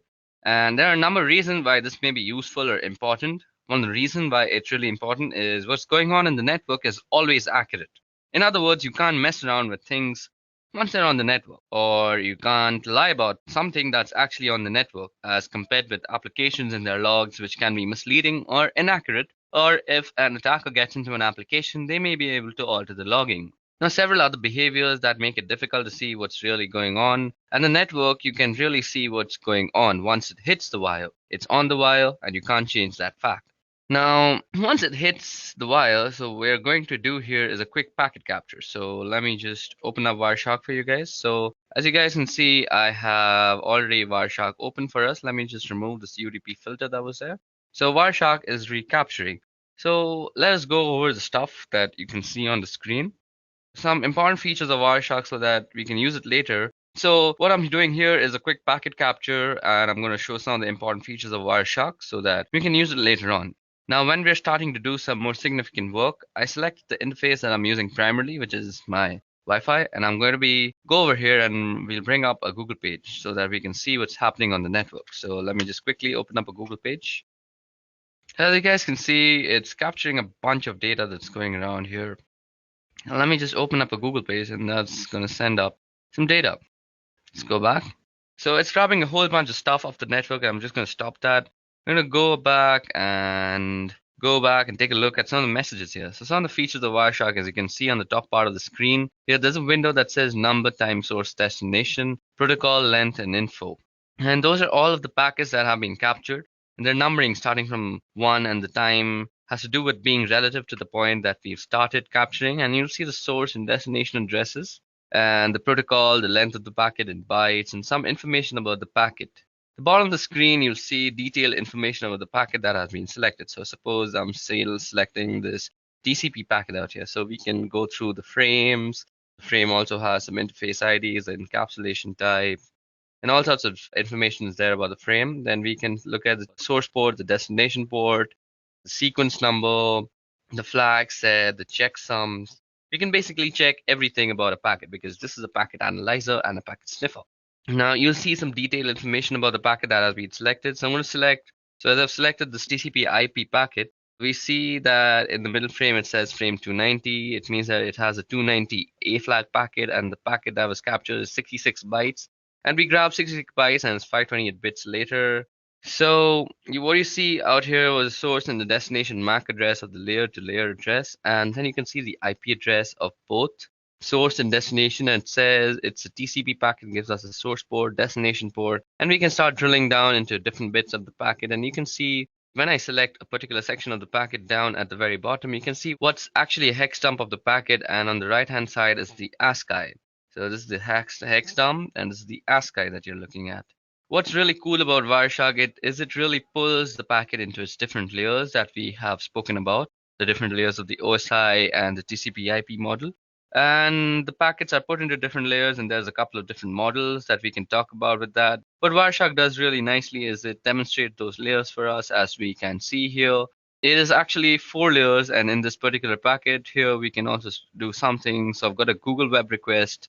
So what I want to do here is I want to filter based on HTTP. So I find a filter. So let's see. We can do an HTTP. And what I see here is that it gets text input and it's going to get an image. So that's a PNG image. And this is a request to get the icon that's going to be displayed in the address bar. So you also see something called ARP out here, which I'll be talking about very soon. So let just the filtering be done. Now in the web browser, it's a favicon.ico that I can do here. I can select, analyze, and follow TCP streams. You can see all the requests related to this particular request, and it breaks them down very nicely. So you can see we've sent some requests to Spotify because I've been using Spotify to actually listen to some music. Then you can see all sorts of stuff like this was something to some not found place. So let's just take the Spotify one, and you can see that we get a bunch of information from the Spotify thing at least.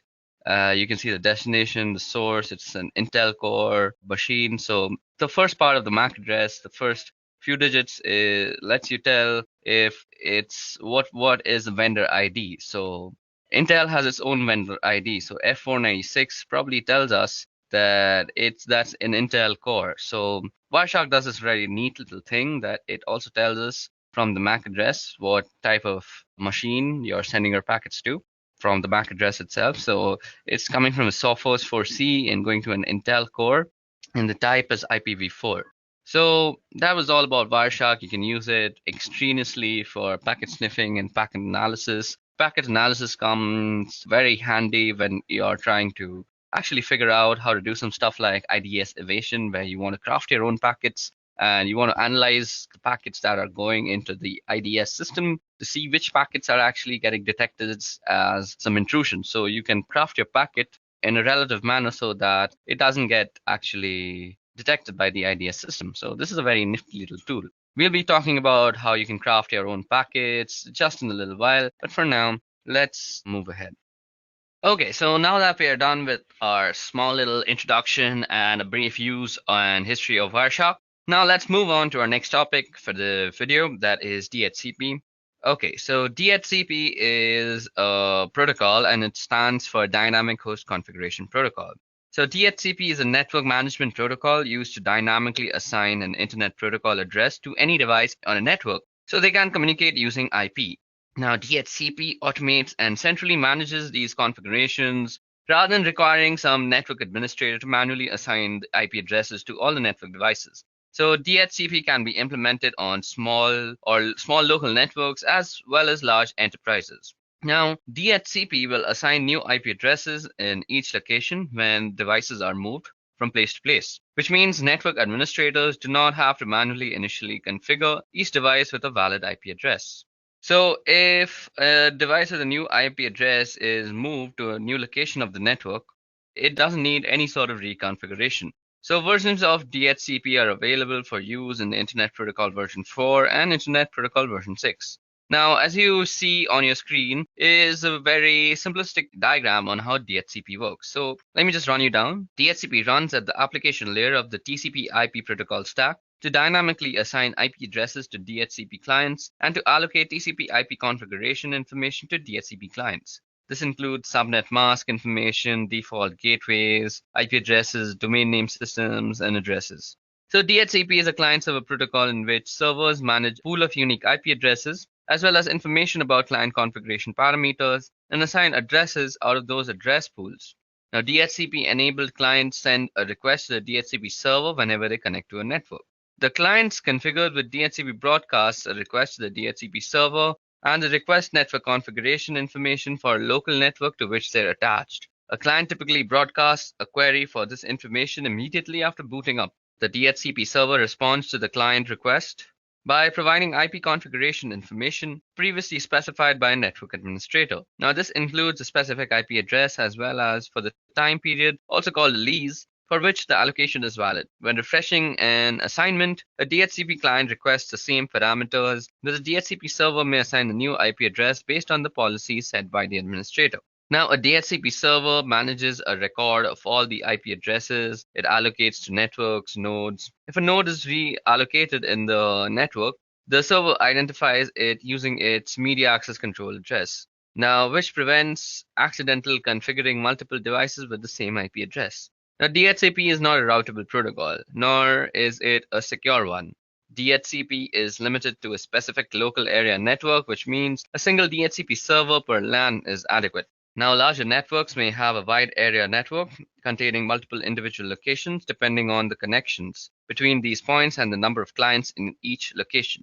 Multiple DHCP servers can be set up to handle the distribution of addresses. Now, if network administrators want a DHCP server to provide addressing to multiple subnets on a given network, they must configure DHCP relay services located on interconnecting routers that DHCP requests to have to cross. Now, these agents relay messages between DHCP client and servers. DHCP also lacks any built-in mechanism that would allow clients and servers to authenticate each other. Both are vulnerable to deception and to attack, where rogue clients can exhaust a DHCP server's pool.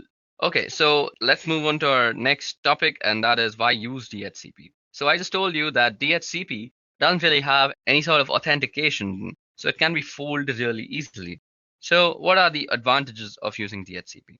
So DHCP offers quite a lot of advantages. Firstly is IP address management. A primary advantage of DHCP is easier management of IP addresses. In a network without DHCP, you must manually assign IP address. You must be careful to assign unique IP addresses to each client and to configure each client individually. If a client moves to a different network, you must make manual modifications for that client. Now, when DHCP is enabled, the DHCP server manages the assigning of IP addresses without the administrator's intervention. Clients can move to other subnets without manual reconfiguration because they obtain from a DHCP server new client information appropriate for the new network. Now, apart from that, you can say that DHCP also provides a centralized network client configuration. It has support for boot TP clients. It supports the local clients and remote clients. It supports network booting. And also, it has a support for a large network, and not only for short, like small scale networks, but for larger networks as well.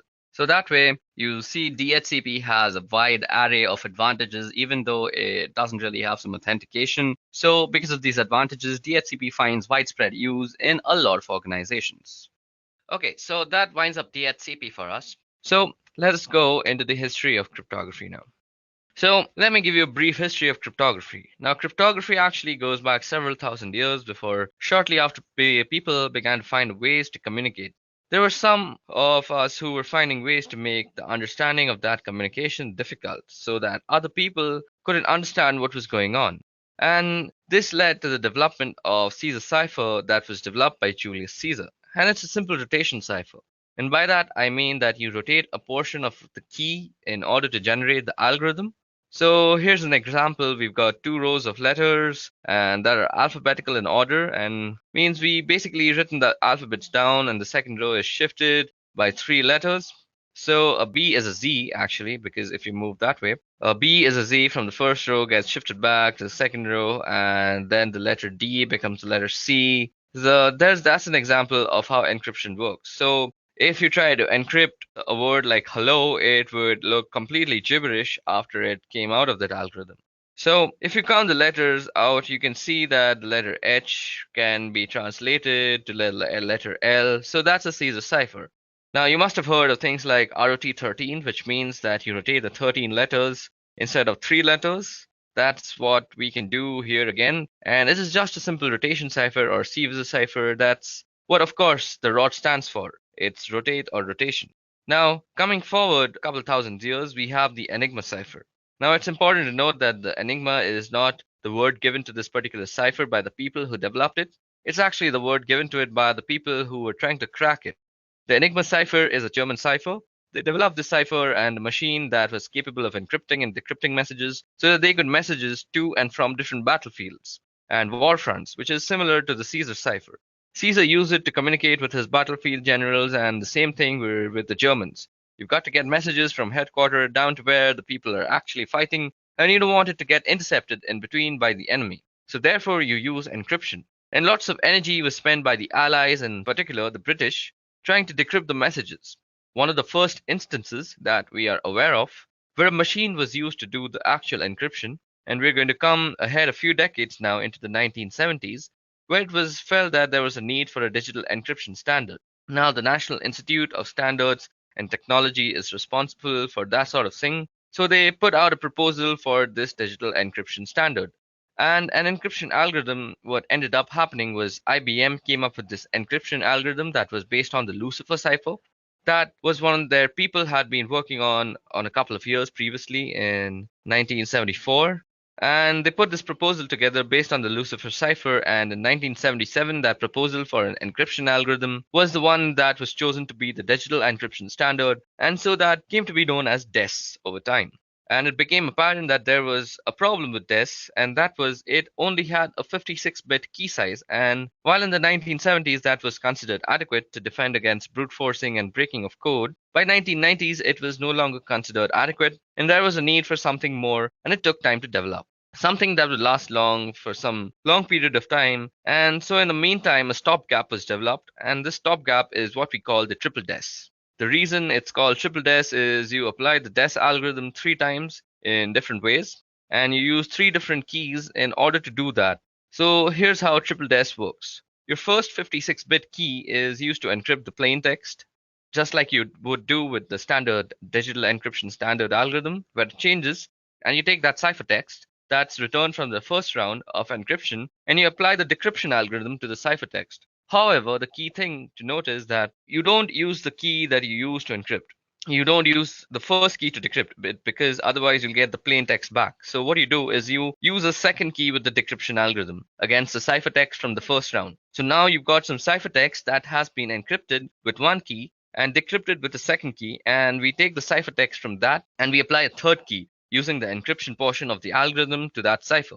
Encryption portion of the algorithm to that ciphertext to receive a whole new set of ciphertext, obviously. To do the decryption, you do the third key and decrypt it with the second key, you encrypt it, And then with the first key, you decrypt it. And so you do reverse order and the reverse algorithm at each step to apply triple des. So we get an effective key size of about 168 bits, but it's still only 56 bits at a time. Now I said triple des was only a stopgap. What we were really looking for was the advanced encryption standard once again. And NIST requested proposals so that they could replace the digital encryption standard in 2001.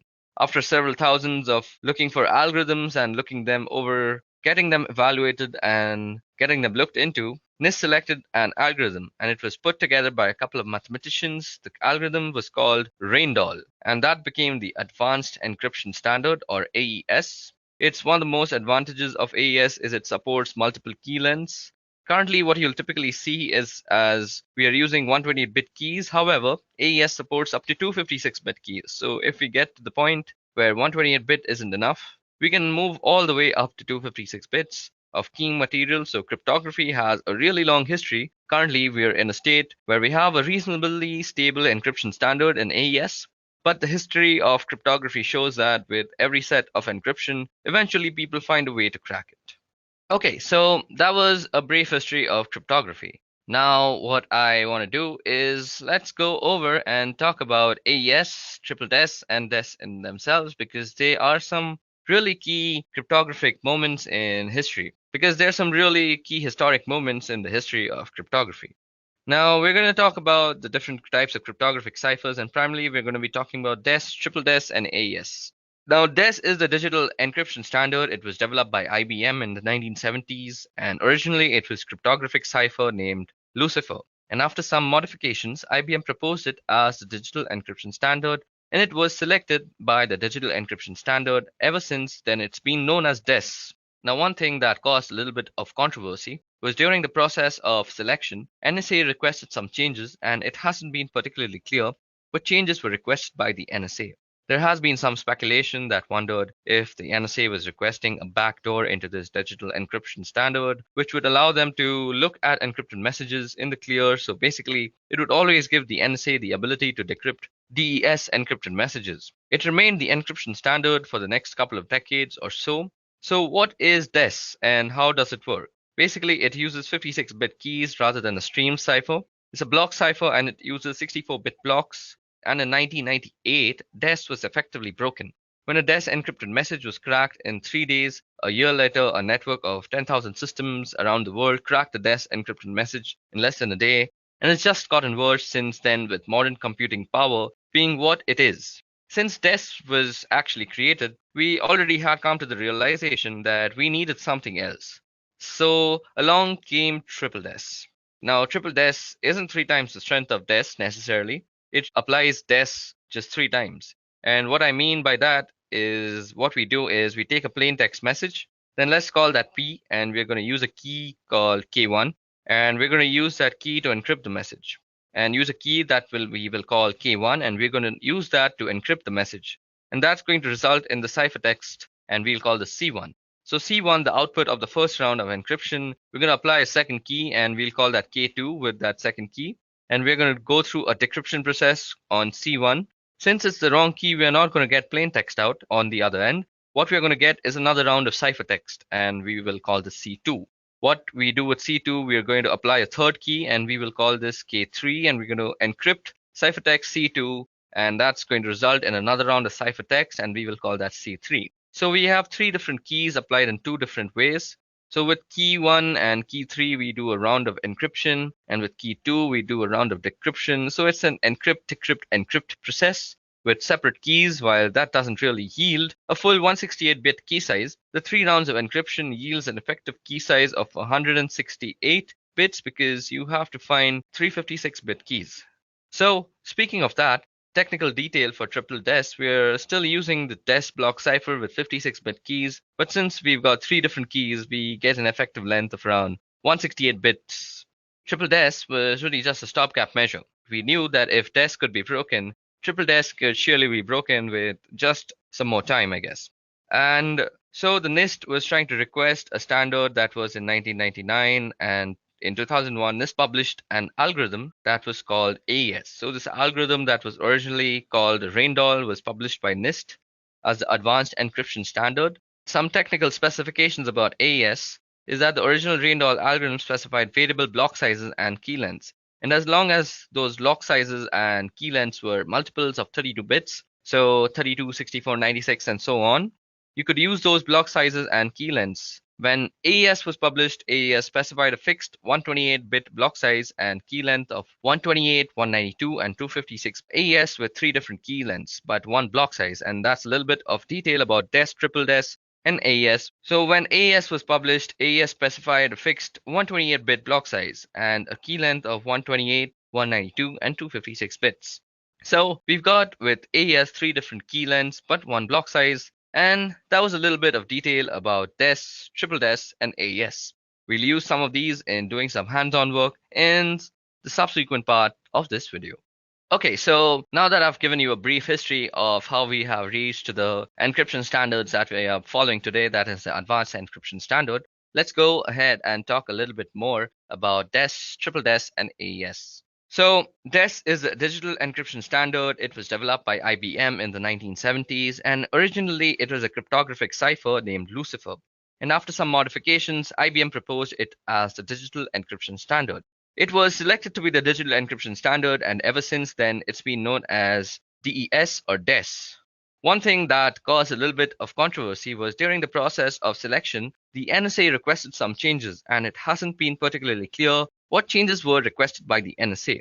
There has been some sort of speculation that wondered if the NSA was requesting a backdoor into this digital encryption standard, which would allow them to look at encrypted messages in the clear. So basically, it would always give the NSA the ability to decrypt DES encrypted messages. It remained the encryption standard for the next couple of decades or so. And what is DES and how does it work? Now, DES remained the digital standard for encryption for the next couple of decades. So what does it do and how does it work? So basically, it uses a 56-bit key rather than a stream cipher. It's a block cipher and it uses 64-bit blocks. And in 1998, if you know, DES was effectively broken when a DES encrypted message was cracked in 3 days. And then a year later, a network of 10,000 systems around the world cracked a DES encrypted message in less than a day. And it's just gotten worse since then with modern computing being what it is today. Now, since DES was created and broken, we knew we needed something. And what came in between advanced encryption standards and DES is triple DES. Now, triple DES isn't 3 times the strength of DES necessarily. It's really DES applied 3 times. And what I mean by that is we take a plain text message, then let's call that P, and we're going to use a key called K1. And we're going to use that key to encrypt the message, and that's going to result in the ciphertext 1. So we'll call that C1. Now, C1 is the output of the first round of encryption, and we're going to apply a second key called K2. And with that second key, we are going to go through a decryption process on C1. Now, since it's the wrong key, we are not going to get the plain text out of the decryption process. On the other end, we are going to get another round of ciphertext, and we're going to call that C2. Now with C2, we are going to apply a third key, and we are going to call that K3, and we're going to encrypt ciphertext C2, and that's going to result in ciphertext C3. So we have 3 different keys applied in 2 different ways. So with key 1, key 3, we do a round of encryption. With key 2, we do a round of decryption. So it's basically an encrypt, decrypt, encrypt process with 3 separate keys. But what it does really is it doesn't really yield a 168-bit key size, because in effectiveness, it's basically 56-bit keys that are being used thrice, whether it be 3 different keys. So in effectiveness, you could say that it's a 168-bit key, but it is not the same strength, because people realize that triple DES can be easily broken, because if DES is broken, you can do the same thing with 3 different ways with whatever key that you use. So it just takes longer time to decrypt if you don't know the key, and if you are just using a brute force attack, you know that triple DES can be broken if DES can be broken. So triple DES was literally a stopgap between DES and AES, because people knew that we needed something more than triple DES. And for this, the NIST, or the National Institute of Standards and Technology, in 2001, they chose AES as the algorithm that is now called the Advanced Encryption Algorithm. So it was originally called the Randall algorithm. And the main thing about the Randall algorithm and the Advanced Encryption Standard algorithm is that the Randall algorithm specifically states in its papers that it has a variable block size and a variable key size as long as they are in multiples of 32. So 32, 64, 96, like that. But what AES does differently is that it gives you one block size, that is 128 bits, and gives you three different key sizes, that is 128, 192, and 256. So with AES, three different key lengths, but one block size. Okay, so that was a little bit more information on AES, DES, and triple DES, and we are going to be using this information in some subsequent lessons. Okay, now moving on. Okay, so now that we've discussed the different history of cryptography and the more important cryptographic algorithms, let's discuss the different types of cryptography. Now, the first type of cryptography I'm going to talk about is symmetric cryptography. And by symmetric cryptography, I mean that the key is the same for encrypting or decrypting. So I use the same key whether I am encrypting the data or decrypting the data. One of the things about symmetric key cryptography is that they use a shorter key length than for asymmetric cryptography, which I'll get into a couple of minutes.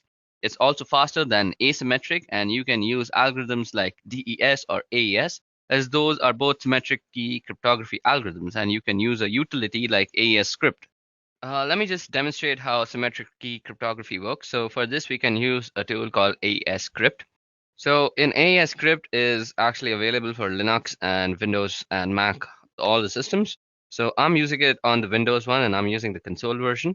So first of all, I have a text file called text.txt. So let me just show that to you.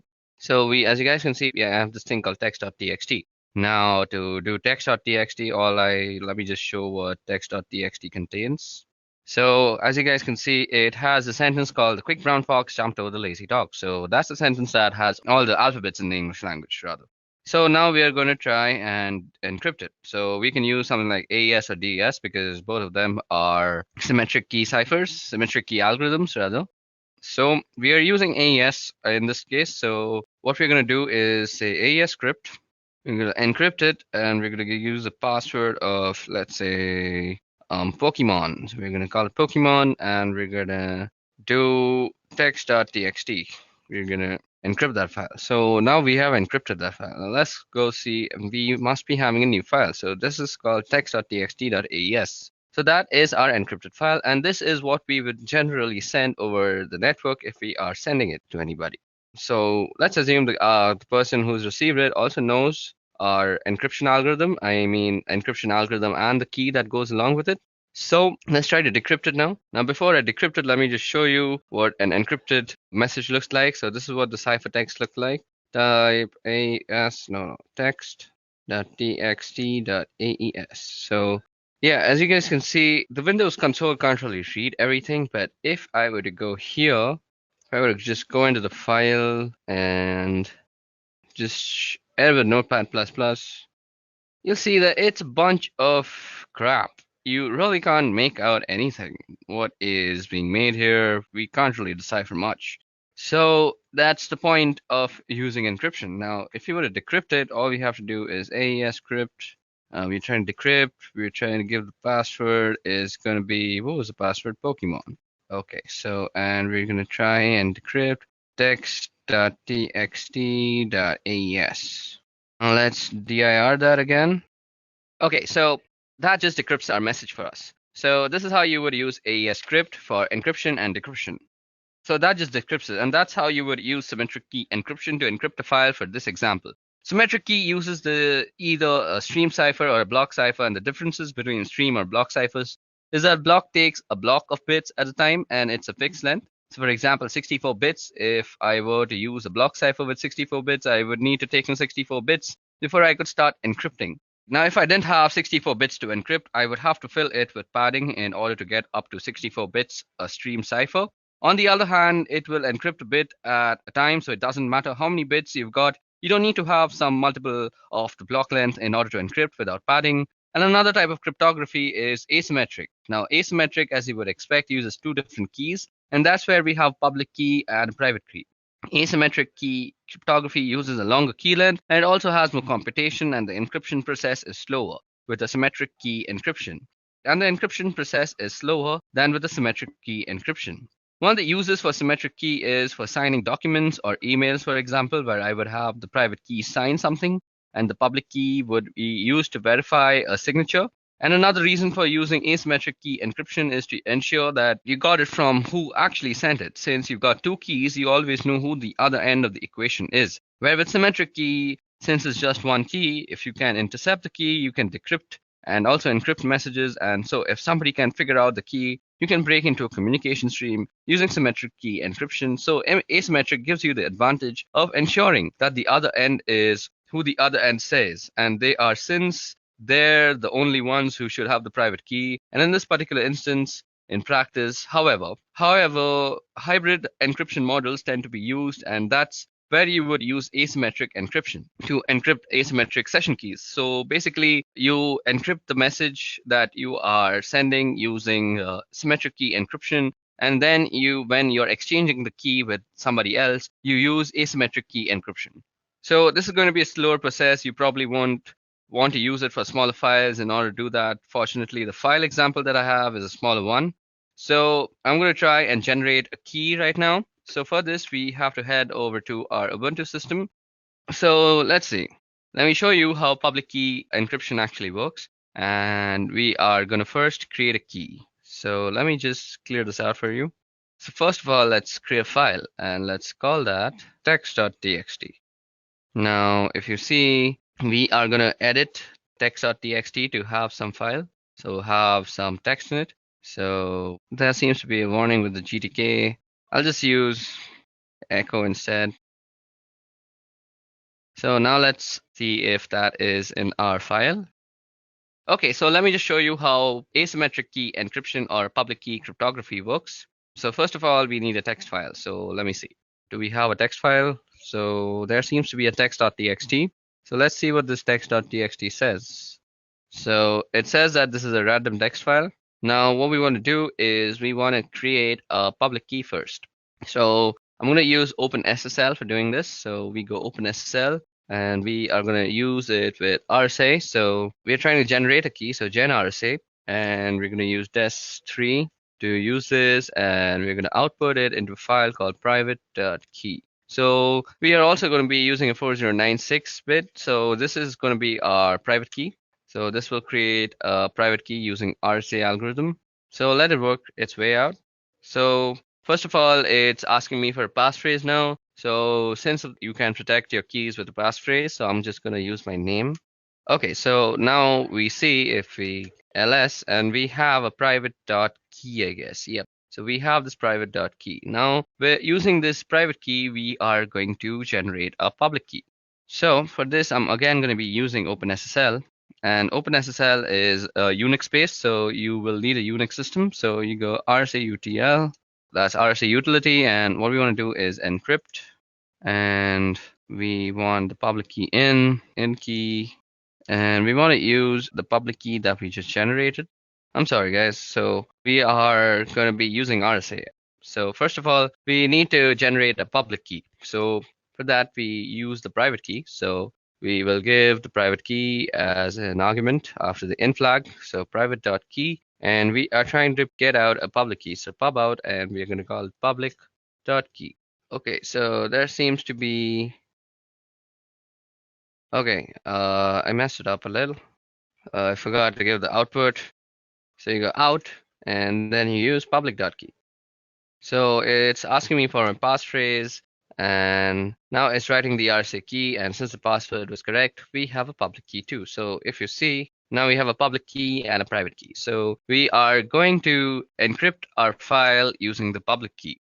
So we go OpenSSL, and we go RSA-UTL, and we go encrypt, and we can do pub in.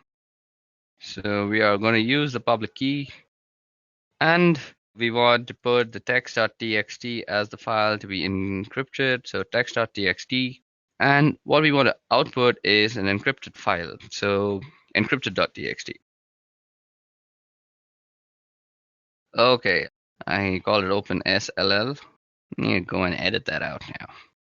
Yeah, so that makes it a correct command. And now we have an encrypted file. So let's see.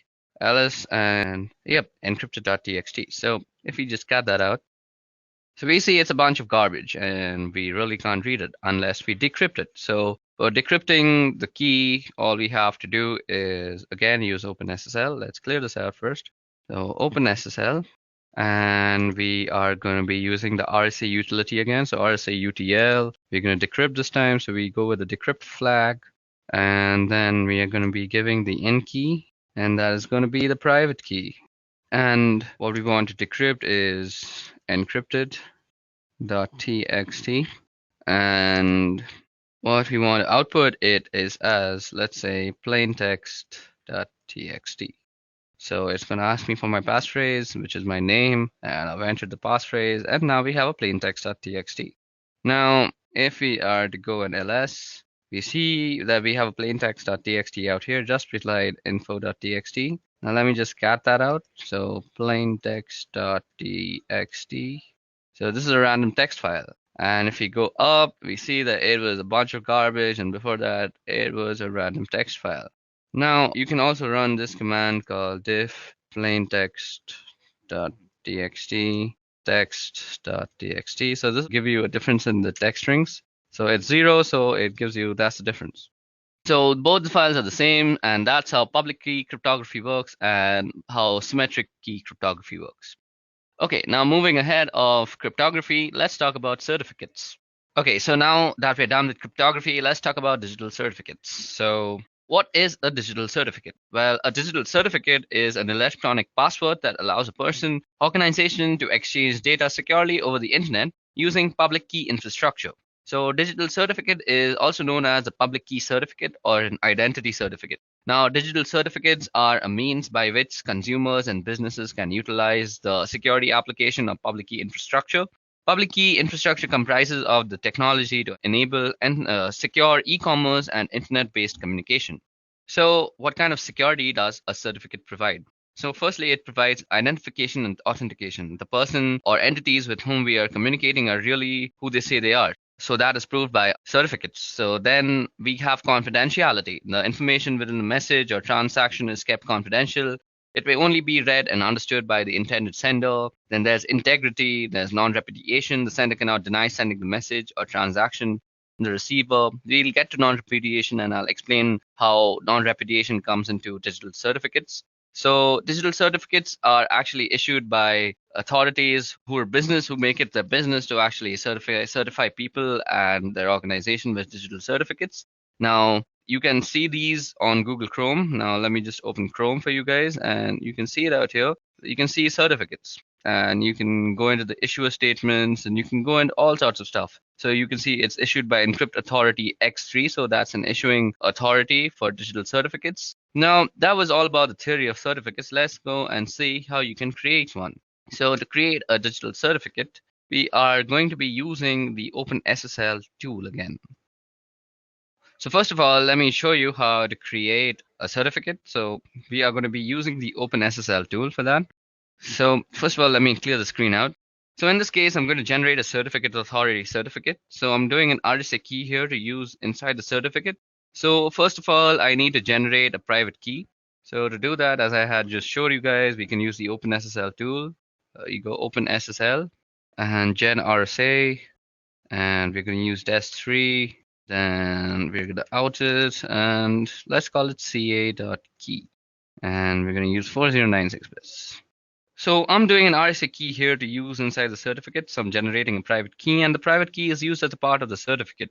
And there's a public key associated with the certificate. So you've got public and private key, and data gets encrypted with the public key and then gets decrypted with the private key. So they are mathematically linked at the public and private key, because you need one for the end of the communication and the other for the other end of the communication. And they have to be linked so that the data that gets encrypted with one key gets to be decrypted with other key. So this is asking for a passphrase, and so I'm going to be giving my name as a passphrase. So that has generated the key for us. So now I'm going to generate the certificate itself. So I'm going to be using the OpenSSL utility. So first of all, you say OpenSSL, and you say request. So it'll be a new request, and it's going to be an X509 request. It's going to be valid for 365 days, and let's see, the key is going to be ca.key, and we're going to output it into ca, or let's call it edureka.ca. CRT. So this is a certificate that I'm producing in the name of the company that I'm working for. So that is Edureka. So it says it's unable to load the private key. Let me just see, is the private key existing? I had a previous private key, so let me just remove that. Does it have a CA.key? Seems like I put the name differently. So let me just try that again. Open SSL, then we do request. So we're requesting a new certificate, and it's going to be X509, and it's going to be there for 365 days, and key is ca.key. Apparently that's what it's called out here. So, and it's going to be out into edureka.crt. Let's see if that works. So let's enter the passphrase. So it's my name. So now it's going to ask me a bunch of information that's going to be inside the certificate. So let's say it's asking the country name. Again, so let's put in the state. Okay, so IN, state, province name, some state. So Bangalore. Locality, let's say Whitefield. Organization name is Edureka. Unit name, Brain Force. Common name, let's leave that out. Email address, let's leave that out too. And we have our certificate. So if you go and list out your files, you'll see that there is a certificate called edureka.crt out here, which is highlighted. Okay, so now if you want to view this file, you could always use the OpenSSL. You could always use the OpenSSL utility. So you say you want to read an X059 request and you want it in text, and what you want to see is edureka.crt. Okay, so that is the certificate. So you see that it has all the signature, it has signature algorithm, it has all the information about the certificate, and it says signature issuer is CIN in state Bangalore, in location Whitefield, Edureka Brainforce, validity. It has all sorts of information. So that was all about digital certificates, who issues digital certificates, where are they useful. So this is basically non-repudiation. So nobody can say with this certificate that if this certificate is included in some sort of a website and that website tends to be suppose malicious and there's a complaint. Now the website can't go to a court of law and say they didn't know about this because the certificate that was included had their private key and the private key was only supposed to be known to the company. So that is non-repudiation. You just can't deny that you didn't do it. Okay, so that was all about certificates. Now moving on. Okay, so moving on, we are going to be talking about cryptographic hashing. Now, while the word cryptographic is in the term cryptographic hashing, and it does lead you to believe that there is encryption involved, there is no encryption involved in a cryptographic hash. There is a significant difference between hashing and any sort of encryption, and that is primarily that encryption is a two-way process. When I encrypt a piece of data or a file or anything else, what I'm doing is putting it into a state where I expect it to be able to get it back out again. In other words, when I encrypt a file, I expect it to be able to decrypt the file and get the original contents. Hashing is a one-way function on the other hand. Once I've hashed a piece of data or a file, there is no expectation and ability to get the original piece of data back. Hashing generates a fixed length value and different types of hashing will generate different length values. For example, MD5 will generate a different length value than SHA-1. And they're both hashing algorithms, but they generate different length values. And the resulting value from a hash function should be in no relation at all to the original piece of data. As a matter of fact, if two inputs generate the same hash value, it's called a collision. And if you can generate collisions, you may be able to get a point where you can generate a piece of data that are going to generate the same hash values, and that leads you to the potential ability to break the particular hashing algorithm that you're using. So what we can use hash is for, well, one thing we can use hash is for file integrity. We can run a hash on a file and get a value back, and later we can check that the value to make sure if it's the same. If it's the same, I can be sure that the same file was hashed in both instances. So let me just show you an example of what I just said, that if we hash a file, we'll get the same hash every time. So remember the certificate that we just created. Let me just log in again. So we are going to hash this certificate and it will create a certain hash. And we are going to see that every time we hash it, we are getting the same hash. So we can use this command called md5 sum and we can do edureka.crt. So this is the hash produced after you've hashed edureka.crt. So if I do an md5 again, So MD5 is a hashing algorithm that you should know of. So edureca.crt, and it will produce very similar hash. Let's see if SHA-1 works like this. So SHA-1 edureca.crt. Okay, SHA-1 is the SHA from the SHA-utils package.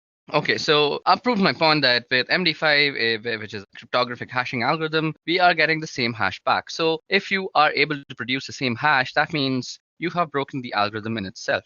So if you run MD5 on Linux, you can get a version of MD5 and MD5 summation program on Windows and Mac OS, where with the utility MD5, which does the same thing. So I just showed you the file and I hashed it. And another reason we use hashing is we are storing passwords. So passwords are stored after hashing. We hash the passwords, and the reason for hashing passwords is so you're not storing the password in clear text, which would be easily seen even if you got it protected with permissions. If I hash the password every time I hash that password, I'm going to get the same value back from the same algorithm. So what I do is store the hash in some sort of password database. Since it's a one-way function, you can't get the password back directly from the hash.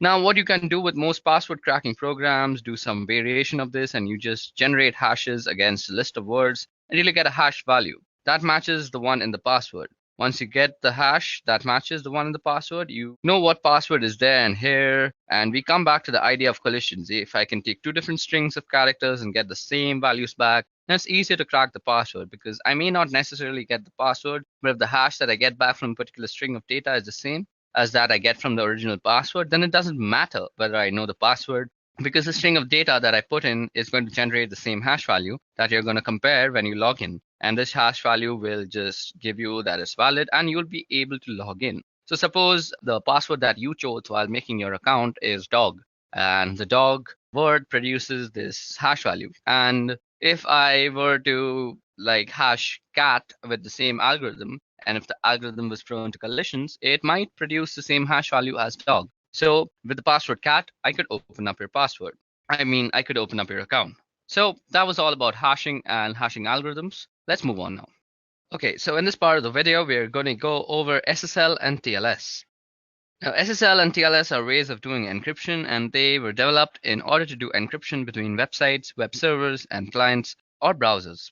SSL was originally developed by a company called Netscape, and if you don't remember, Netscape eventually spun off their source code and became Mozilla Project, where we get Firefox from.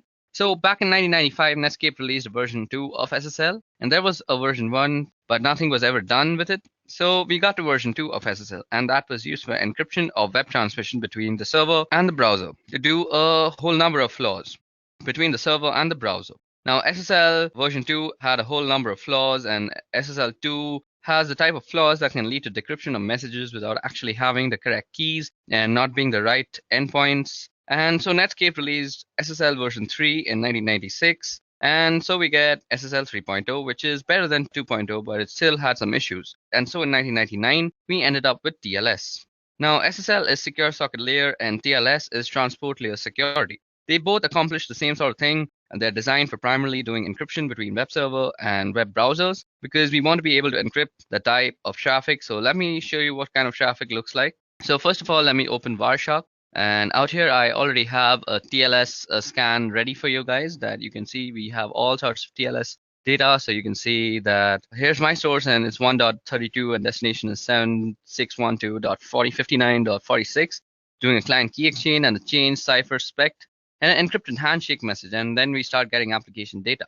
So there are some other steps involved here, and you're not seeing all of it with this particular Wireshark capture because, again, we get fragmented packets, and at some point it starts getting encrypted. And you can't see it anyways because Wireshark, without having the key, can't decrypt those messages. But what ends up happening is the client sends a hello, and the server responds with a hello, and they end up exchanging information as a part of that. Now, including version numbers supported, and you get random number, and the client's going to send out a number of cipher suits that may want to support an order, and it can support the server, and it's going to pick from those suite of ciphers. Now, then we start doing the key exchange and then do the change cipher spec and from the client and server, and eventually the server just sends a finished message. And at the point we've got this encrypted communication going on, but there's this handshake that goes on between the two systems. And there's a number of different types of handshakes depending on the type of endpoints that you've got. But that's the type of communication that goes on between servers and the client one. Important thing about using SSL and TLS is, as I mentioned, some of the earlier versions had vulnerabilities in them, and you want to make sure that the servers aren't actually running those.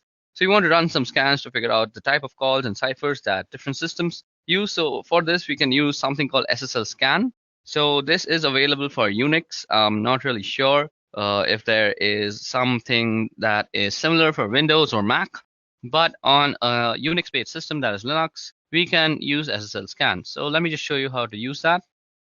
Clear this part out. So what we can do is run SSL scan again, suppose www.edureka.co. So I'm going to do an SSL scan here against the website, and you can see it's going out and probing all the different types of ciphers that we know on this system. Start with SSL v3 and are going to TLS version 1. And we could force SSL scan to try to do an SSL v2 if I scroll back up. Here I get the surface ciphers, which is SSL version 3. It's using RSA.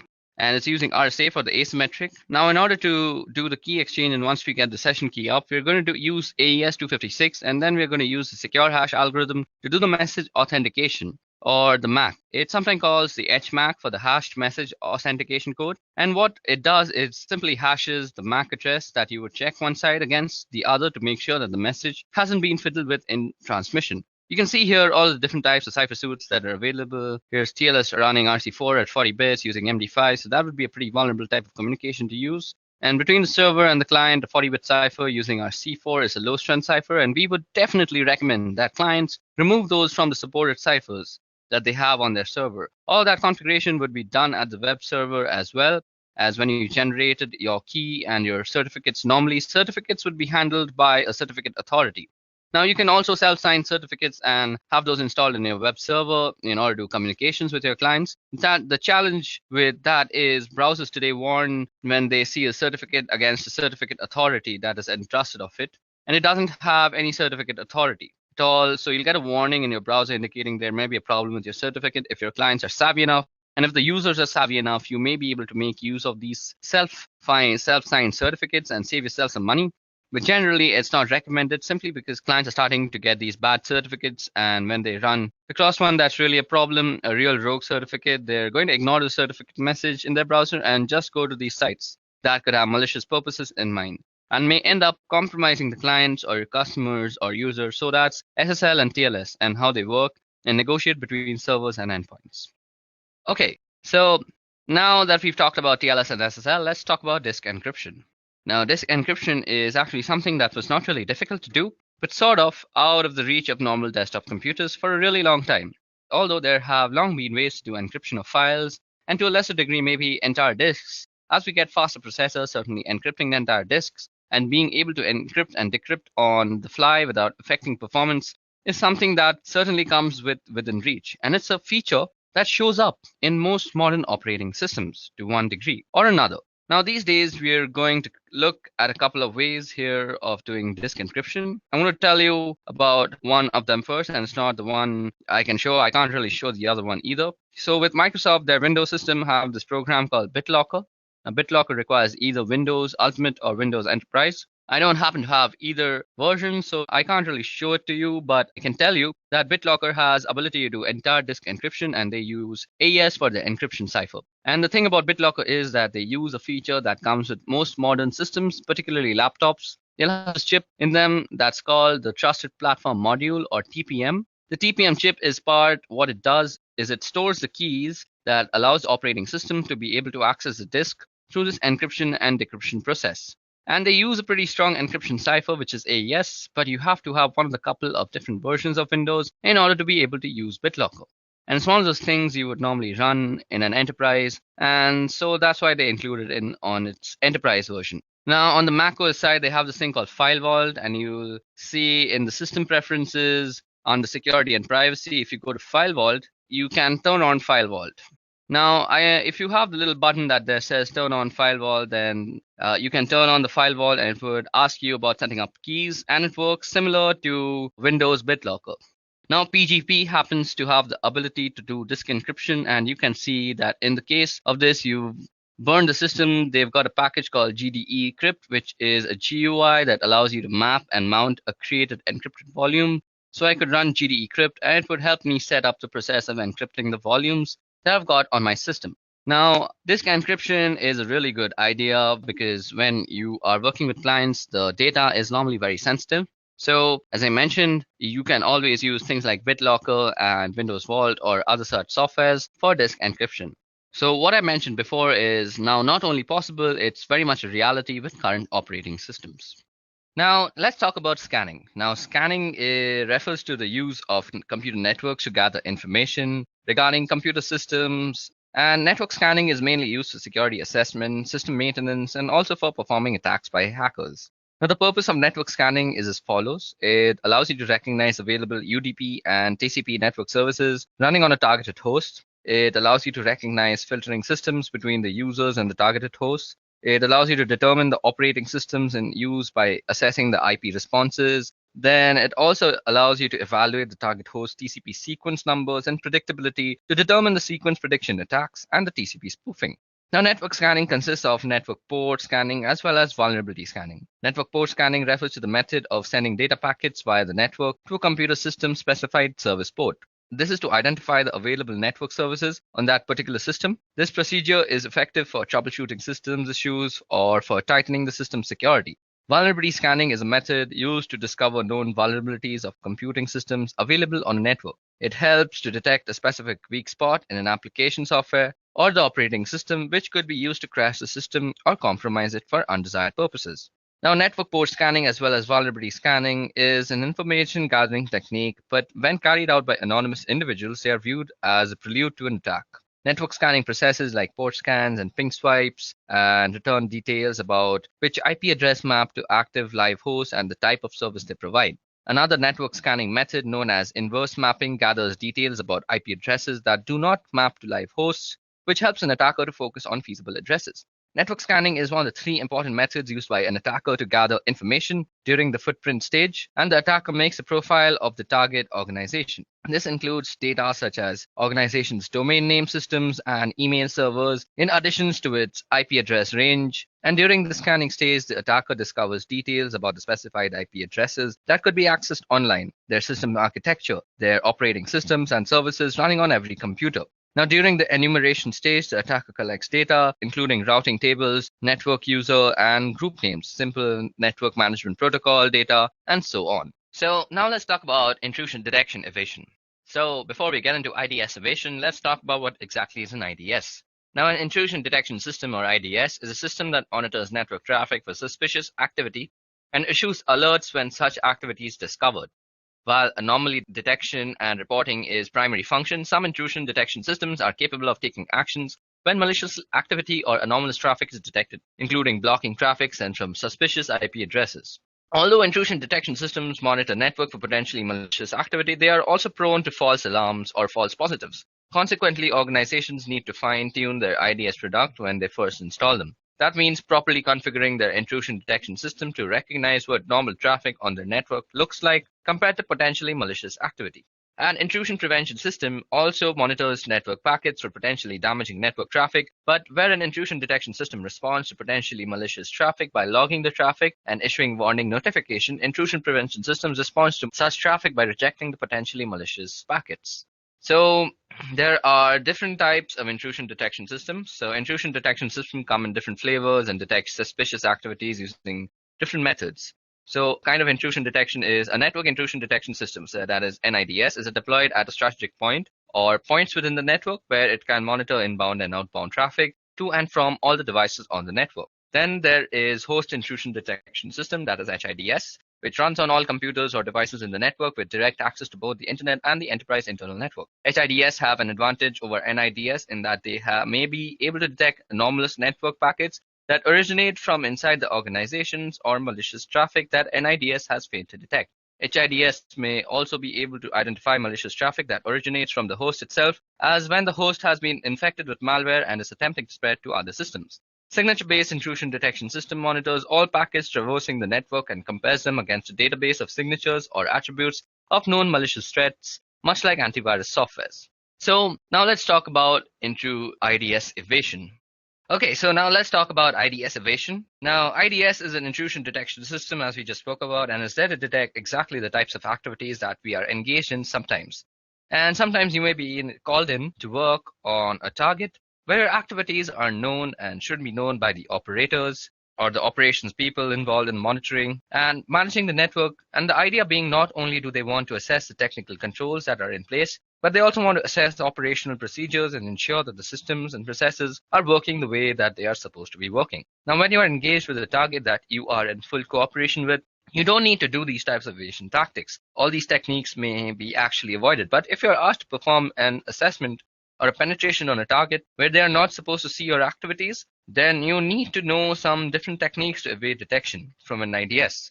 So we're going to talk about a couple of different things that you can do. So one thing that you can do is manipulate packets to look a particular way.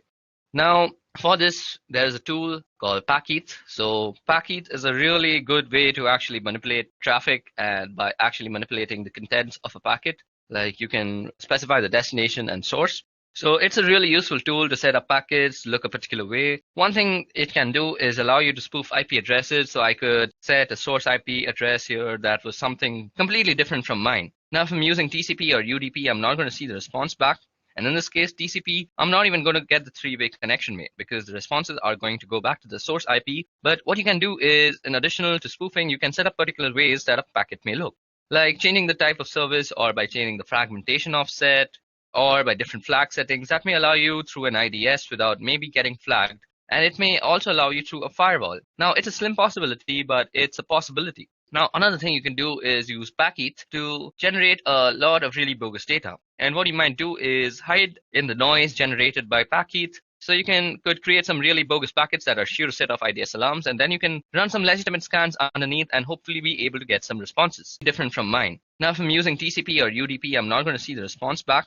And in this case, TCP, I'm not even going to get the three-way connection made because the responses are going to go back to the source IP. But what you can do is, in addition to spoofing, you can set up particular ways that a packet may look, like changing the type of service or by changing the fragmentation offset or by different flag settings that may allow you through an IDS without maybe getting flagged. And it may also allow you through a firewall. Now, it's a slim possibility, but it's a possibility. Now, another thing you can do is use Packeth to generate a lot of really bogus data. And what you might do is hide in the noise generated by Packeth. So you could create some really bogus packets that are sure to set off IDS alarms, and then you can run some legitimate scans underneath and hopefully be able to get some responses.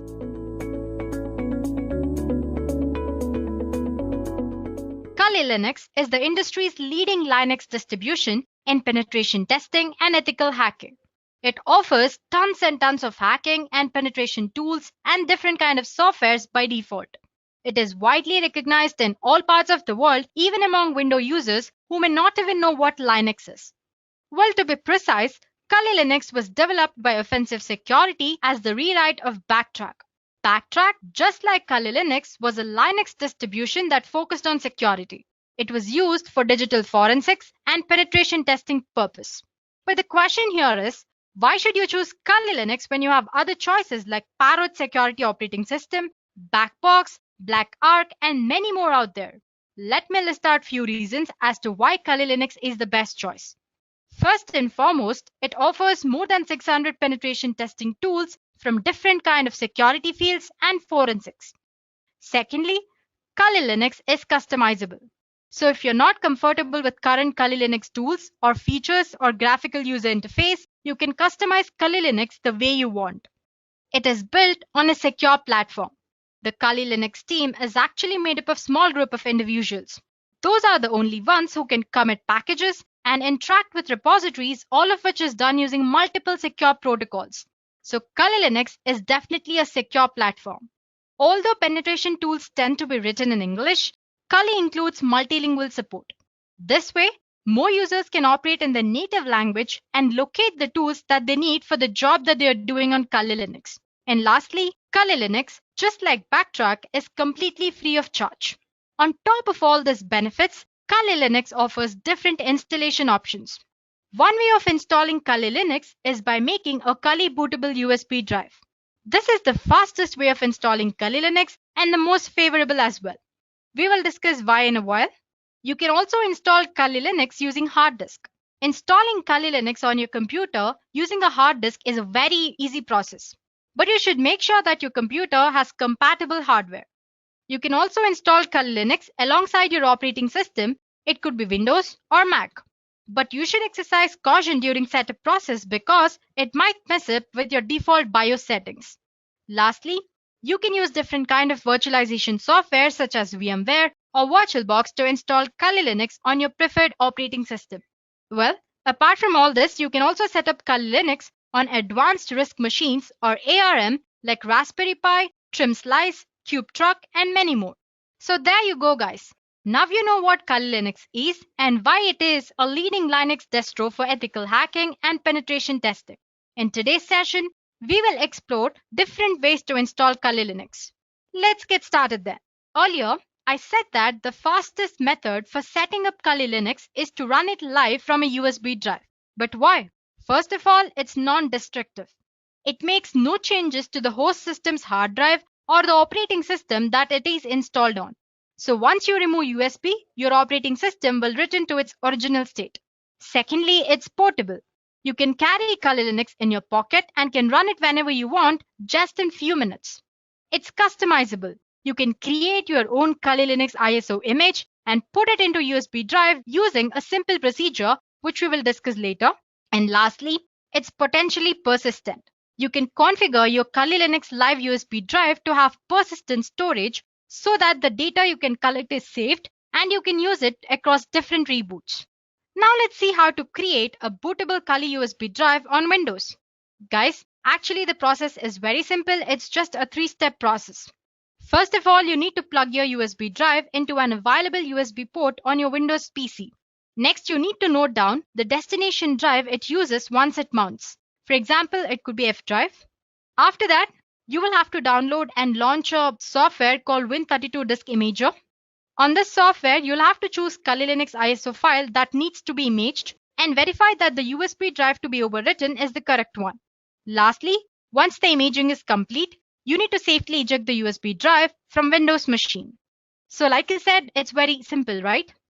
Well, I'm not going to show you demo on this one because like I said, it's very easy and I'm sure you guys can pull it off. If you have any doubts, you can post them in the comment section. We'll get back to you. And as for the demo part, we'll be doing 4 installations here. First of all, we'll see how to install Kali Linux using VMware on Windows operating system. Then we'll see how to install Kali Linux on Mac using VirtualBox. Moving on, we'll see how to install Kali Linux tools on different Linux distributions. I'll be showing how to install it on Ubuntu. Well, the procedure is same for every other Linux distribution, so you can go ahead and use the same procedure for the Linux distribution that you're using. And lastly, we'll see how to install Kali Linux on Windows 10 using Windows Subsystem for Linux. So I hope it's clear that what we'll be learning in the session. Let's get started with the first demo. In this demo, we'll see how to launch Kali Linux using VMware. So guys, you can install Kali Linux using any virtualization software. It could be VMware or VirtualBox. In this demo, I'll show you how to install it using VMware. So first of all, obviously, we'll have to install VMware, right? So just type of VMware. And it's the first link that you find. You can go ahead and download VMware Workstation Pro. You have it in the downloads. Here you can download Workstation Player as well. Or you can download VMware Workstation Pro. Now, once that is downloaded, you'll have to download a Kali Linux ISO image. For that, you'll have to go for official Kali Linux website. Just type for Kali Linux and it's the first link. You can see downloads option here. Click on download. And yeah, you can see different download options here. You have Kali Linux Lite for 64-bit as well as 32-bit. And then there is Kali Linux 64-bit and 32. And you have separate images for VMware and VirtualBox as well. Suppose you want to skip the entire lengthy procedure of installing it and you want to just use the image, then you can go ahead and use this Kali Linux 64-bit for VMware or VirtualBox. Same goes for the 32-bit as well. But since we are focusing on installing right now, let's just go ahead and download our ISO file and install it from the beginning until last step. I've already downloaded it, so I have an ISO file downloaded on my computer. So all you have to do is just click on the torrent link, it'll be downloaded. Let's open VMware then. So as you can see, I have VMware Workstation Pro installed here. So I already have about two virtual machines installed on my VMware Workstation. As you can see on the home page, 3 different options. It says create a new virtual machine or open a virtual machine and connect to remote server. So if you want to create a Kali Linux or any other virtual machine from step 1, you can use this create a new virtual machine option.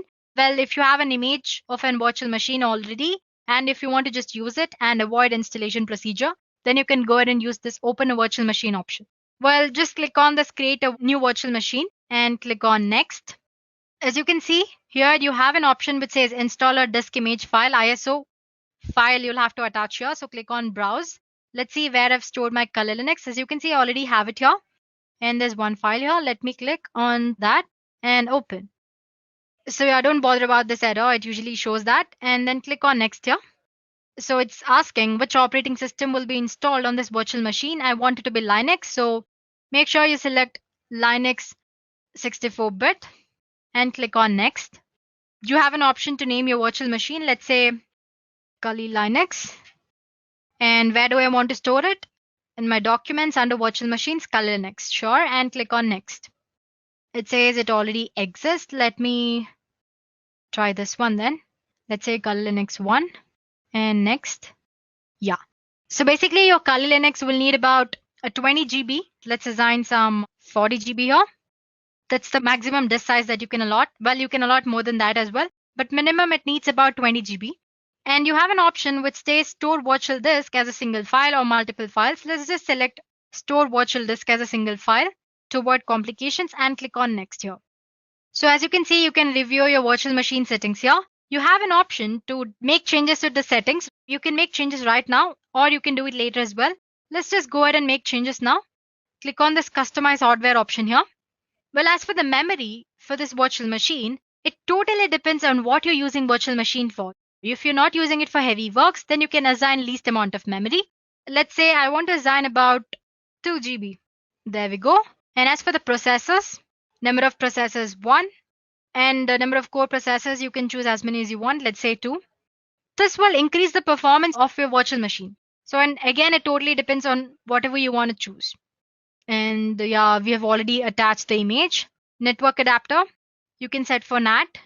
USB controller and sound card, you can retain the default settings. And as for the display, click on accelerated 3D graphics since Kali Linux has a graphical user interface. And it says 768 MB is the recommended amount of memory that you can use for graphics. So let's go ahead and select that and click on close. Well, you can actually make all the settings after installing Kali Linux as well. No problem there. Once you've done that, click on finish here. As you can see, my Kali Linux image is ready for installation. You have two options to power up. As you can see, you have this option here. You can click on that to power on this virtual machine, or you can go ahead and click on this. Let me click on this. So once you click on that, you should be greeted with this Kali boot screen. As you can see, there are a lot of options here. We did discuss live option earlier, right? So if you don't want any trace of Kali Linux on your operating system, you can go ahead and use live option here. You have live USB persistence mode and live USB encrypted persistence as well. Suppose you want to store some data and save it for a later reboots, you can use live persistent option here. And most of the time people get confused with this install and graphical install. Just don't go ahead and click on install option. Do it only if you're well versed with command line interface. So basically that install option is for command line interface. So you'll be greeted with Kali Linux command line interface. Since if you're using Kali Linux for the first time, go ahead with graphical install. Select the graphical install and click enter. So as you can see, it will start mounting storage devices. Whole installation process might take about 10 minutes. So it's prompting you to select a language. So select your preferred language, then your country location. Let's say English and click on enter. And it's asking you for the country location. Just give United States and enter. And I want the keyboard to be configured with American English. You can choose any native language. Like I said earlier, it supports multilingual or it supports multiple languages. So go ahead and choose it. But it might complicate the way you use Kali Linux later. So you can always go ahead and stick ahead with English only. Well, it doesn't matter. So as you can see, it's configuring the network.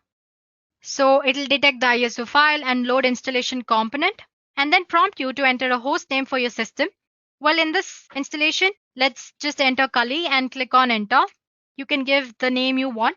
And next it's asking you for the domain name. Suppose you have a set of virtual machines and if you want to give all of them a domain name, you can assign a domain name as well, but it's optional. Let's not give any domain name here and click on enter. The next thing it does is it'll prompt you for the password that you'll have to enter every time you launch your Kali Linux. So just give some password of your choice and click on continue. The best thing about Kali Linux is you can set up date and time as well. You can make it later as well, but you can choose it here. So just click on Eastern or whichever choice you like and click on enter.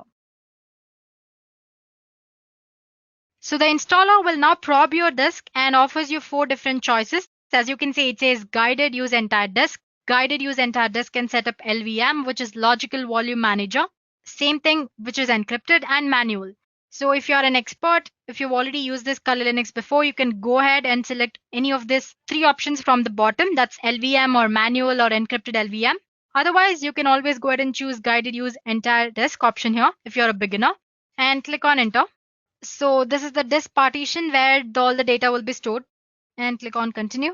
It's asking if you want to store all files in one partition or if you want to make partitions. So depending on your needs, you can go ahead and choose to keep all your files in single partition, which is default, or you have separate partition for one or more of the top level directories. Let's just choose the first option and click on enter. So once you've done that, you'll have one last chance to review your disk configuration. Once you're sure that you've given correct details, click on enter here. It's asking if the changes that you make to Kali Linux should be written to the disk or not. So say yes. So it will start partition and install the virtual machine. It took a while, but as you can see, installation is almost done. It's asking me to configure the package manager. Well, if you select no in this session, you will not be able to install packages from Kali repositories later.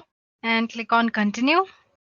So suppose if you want to install other repositories or updates later on, you can always go and click on yes. Otherwise you can go for no as well. Now it's going to configure the package manager. It'll install package manager and configure it. Then it'll install grub bootloader. And it's asking if you want to install grub bootloader to master boot record. Definitely yes. So select yes and click on continue. So it's asking to select the device manually. You can click this, select the device. So yeah guys, we're done here. So you can finally click on continue option to reboot your new Kali installation. So as you can see, the entire process took about 10 to 11 minutes. So yeah, let's go ahead and click on continue here. It's going to finish the installation. So guys, as you can see, the installation process from the step where we selected the language till the last step is same. It's just the medium on which you're installing is different. For example, right now we used VMware. Later on, I'll show you how to use VirtualBox. But once your Kali Linux image is ready to boot, the rest of the installation process is similar to this. So it's finished installing. It's loading the image. So if you have done everything right during the installation process and according to your needs, you'll land up in this page. Username. So we've given it this Kali, right? Kali and password. As you can see, it's showing an error. It says that didn't work. Please try again. This is mostly because first time when you log in, you should use word root as your default username. But later on, once you've already logged in, you can change the username according to your need. So root and password, you can use the same password which you set during installation process. So as you can see, login is successful. And here I go. My Kali Linux is up and running. So I can start using Kali Linux according to my needs. So once you've done that, you can go ahead and install VMware tools so that you can maximize it, full screen and all that stuff. You can also go ahead and change the date and time settings. As you can see here, you can go for the settings option here and do the settings. And you can start using Kali Linux for hacking and penetration testing purposes. So it's as easy as that, guys. So please go ahead and try installing it. Well, if you find any errors during installation process, let us know in the comment section. We'll get back to you as soon as possible. Now let's move on to our second demo. Now we'll see how to launch Kali Linux on Mac operating system using VirtualBox. In the previous demo, we used VMware, and now we'll be using VirtualBox. But actually, I'm not using any Mac system here, operating system. But I'll show you how to install using VirtualBox. The procedure is very similar. So all you have to do is on your Mac operating system, go ahead and click for VirtualBox download. So this is the VirtualBox official page. You can go ahead and click on downloads here. As you can see, you have different options here. It says Windows for Windows operating system, OS X host, Linux, and Solar host. Since if you're using Windows, then go ahead and select Windows host. But as for Mac, you'll have to select this. It's mostly a .exe file. Once you've done that, you can install VirtualBox. It's just click on next, and it'll work out and provide settings according to your need. I already have installed VirtualBox. The next thing you do is similar as what you've done with VMware. go ahead and download official Kali Linux image. Make sure you don't download any duplicate versions of ISO file from other websites. Make sure you download it from original website. If you want to do it from the beginning, go ahead and install ISO file here, torrent, or you can just go ahead and download just the image for VirtualBox here for 64-bit, and you have option for 32-bit as well. I've already done that. So let me open my VirtualBox. Yeah, here it is. The procedure for VMware and VirtualBox is almost same, just slight difference. Let me maximize the screen for you guys. As you can see, I already have a virtual machine launched up here. I haven't powered it up yet. Anyway, I'll show you how to install new one. Just click on new option here. This is your VirtualBox homepage, guys. So click on new here and just give a name. We've already given Kali Linux earlier, right, for the virtual machine. So let's give it some other name. Let's say capital KL Linux. And choose the type of operating system, that's Linux. And here 64-bit, minus 64-bit. According to your operating system needs, you can go ahead and choose 32-bit as well. Click on next. And again, like I said earlier, depending on what you're doing on Kali Linux operating system or virtual machine, you go ahead and assign the memory. Since I'm just showing you how to install, I'm not assigning much memory here. So let's just retain the default 1024 MB, that's 1 GB. And click on next. And it's asking, you have 3 options here. You have not to add virtual hard disk, create a virtual hard disk now, and you can go ahead and add a virtual hard disk here, use an external virtual hard disk.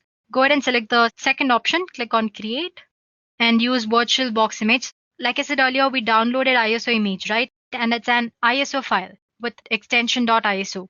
So basically it's nothing but image.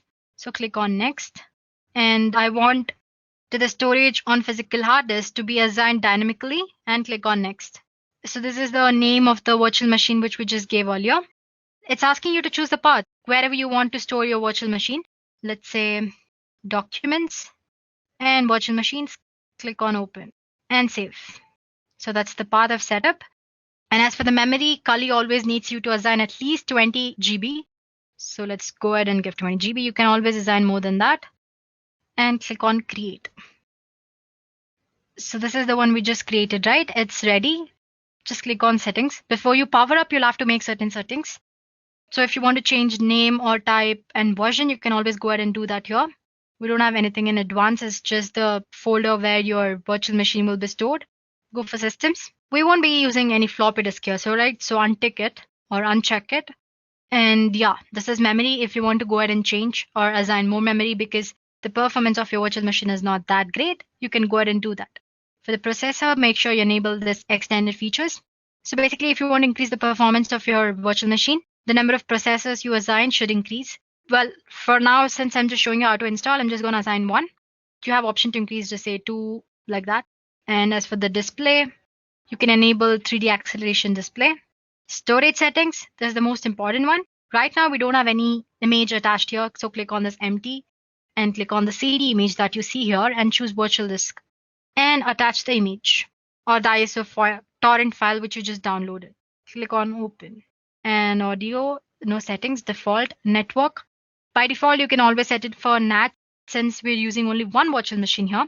But if you want to use your Kali Linux with any other virtual machine like Metasploitable 2, you can go ahead and use this host only adapter option here. Because when you use NAT and when you have 2 virtual machines, both of them will be assigned with same IP address, which will definitely a problem because both of these virtual machines need to interact, right?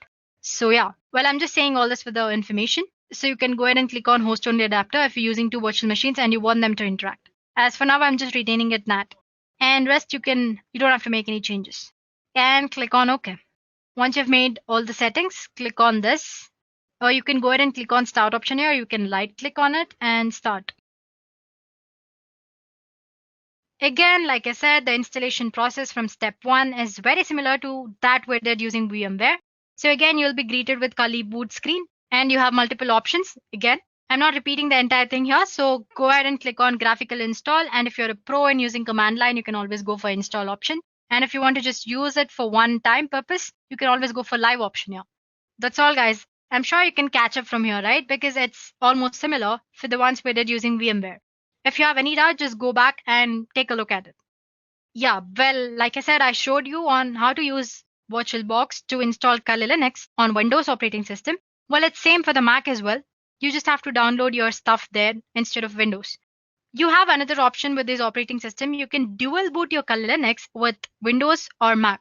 It's not as easy as these installation process because it will involve you setting the BIOS changes that you get to see when you power up your computer initially. So make sure you refer to Kali Linux official documentation and make sure you've done the installation properly so that you won't mess up your default settings.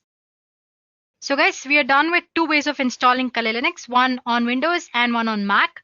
We saw how to install it using VMware as well as VirtualBox. In the third part, we'll see how to install Kali tools on any Linux distribution. It could be Ubuntu, Fedora, Peppermint operating system, or any other version or distribution of Linux. The procedure is actually similar in every Linux distribution.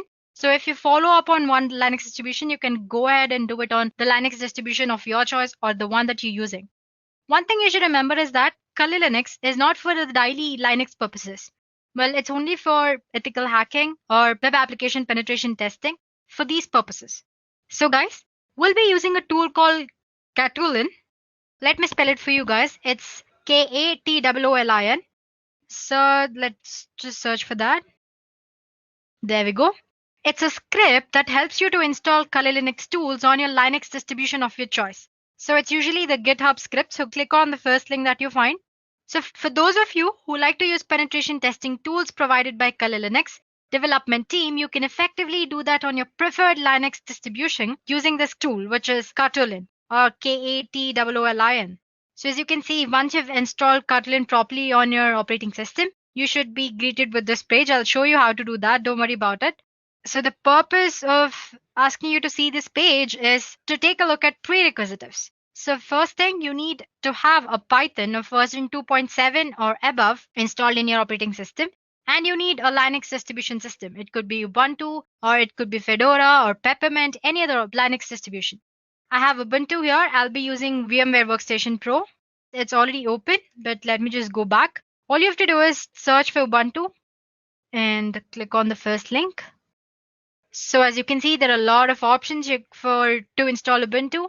Just click on this and you'll be able to download a file, ISO image. I've already done that. I'm not doing it again. Let's go back to VMware Workstation. As you can see, I already have my Ubuntu operating system installed. Installing Ubuntu is very straightforward. So just take a look at the instructions that you need to know when you're installing Ubuntu. Once you've done the installation, it should look something like this. So let me power up my Ubuntu operating system.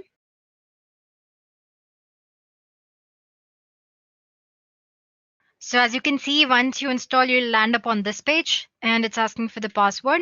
You set up this username and password during the installation process, so don't worry about it. Click on enter. So let's say you are a Unix lover, you like using Unix platform. But right now you want to use certain tools for performing application penetration testing and ethical hacking. You just don't need all the tools, you need few tools.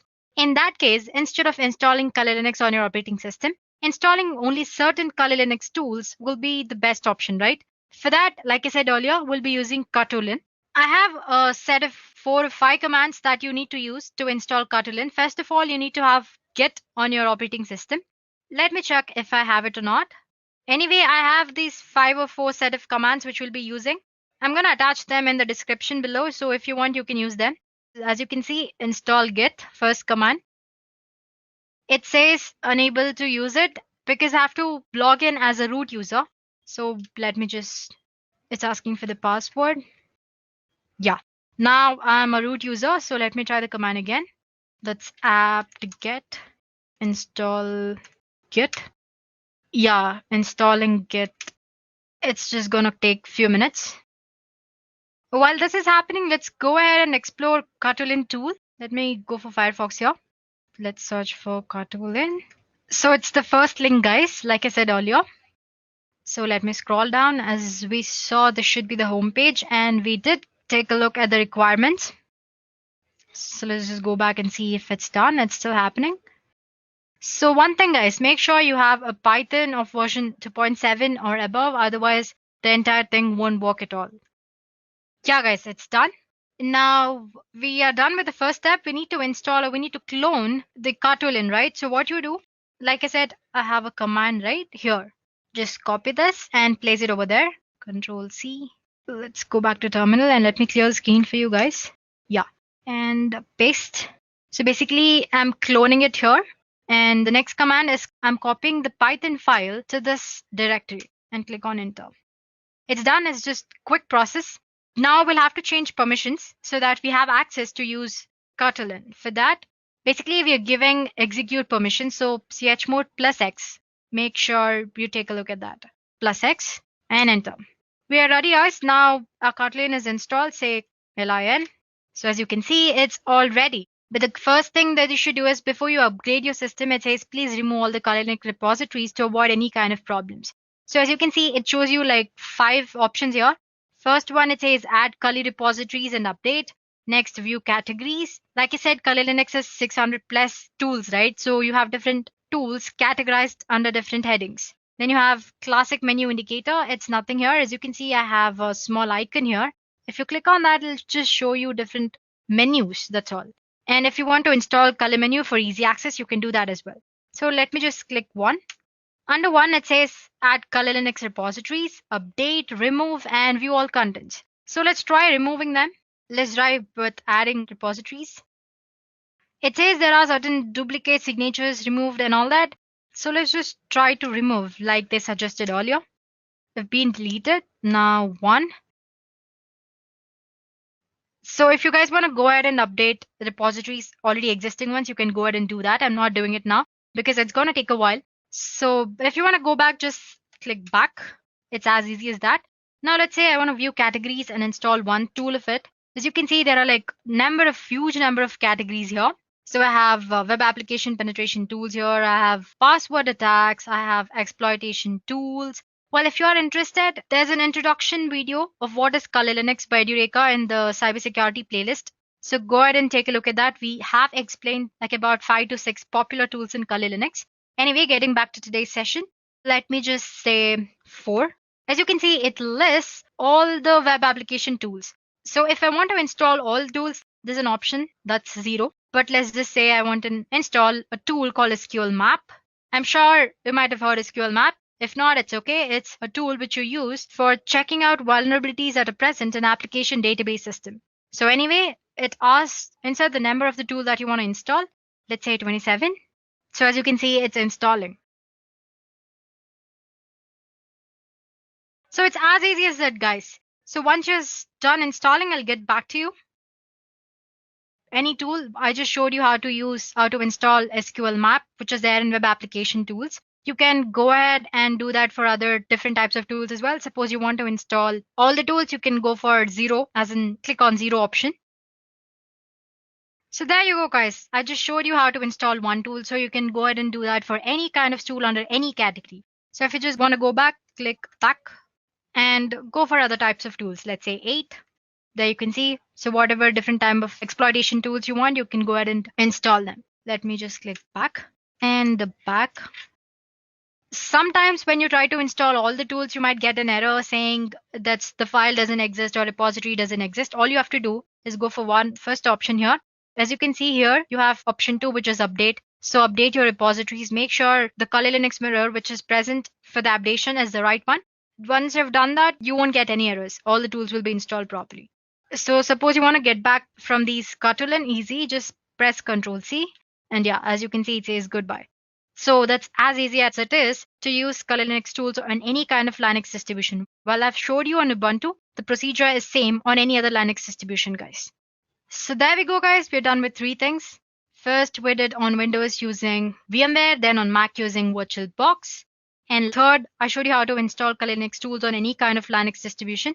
And finally, there's one last demo. Here we'll see how to install Kali Linux on Windows operating system using Windows Subsystem for Linux feature. So let me get back to my operating system. We won't be needing VMware Workstation anymore. So guys, we'll be using a feature called Windows Subsystem for Linux, which is by default present in all the current versions of Windows 10. This is actually for those who prefer using Kali Linux command line interface.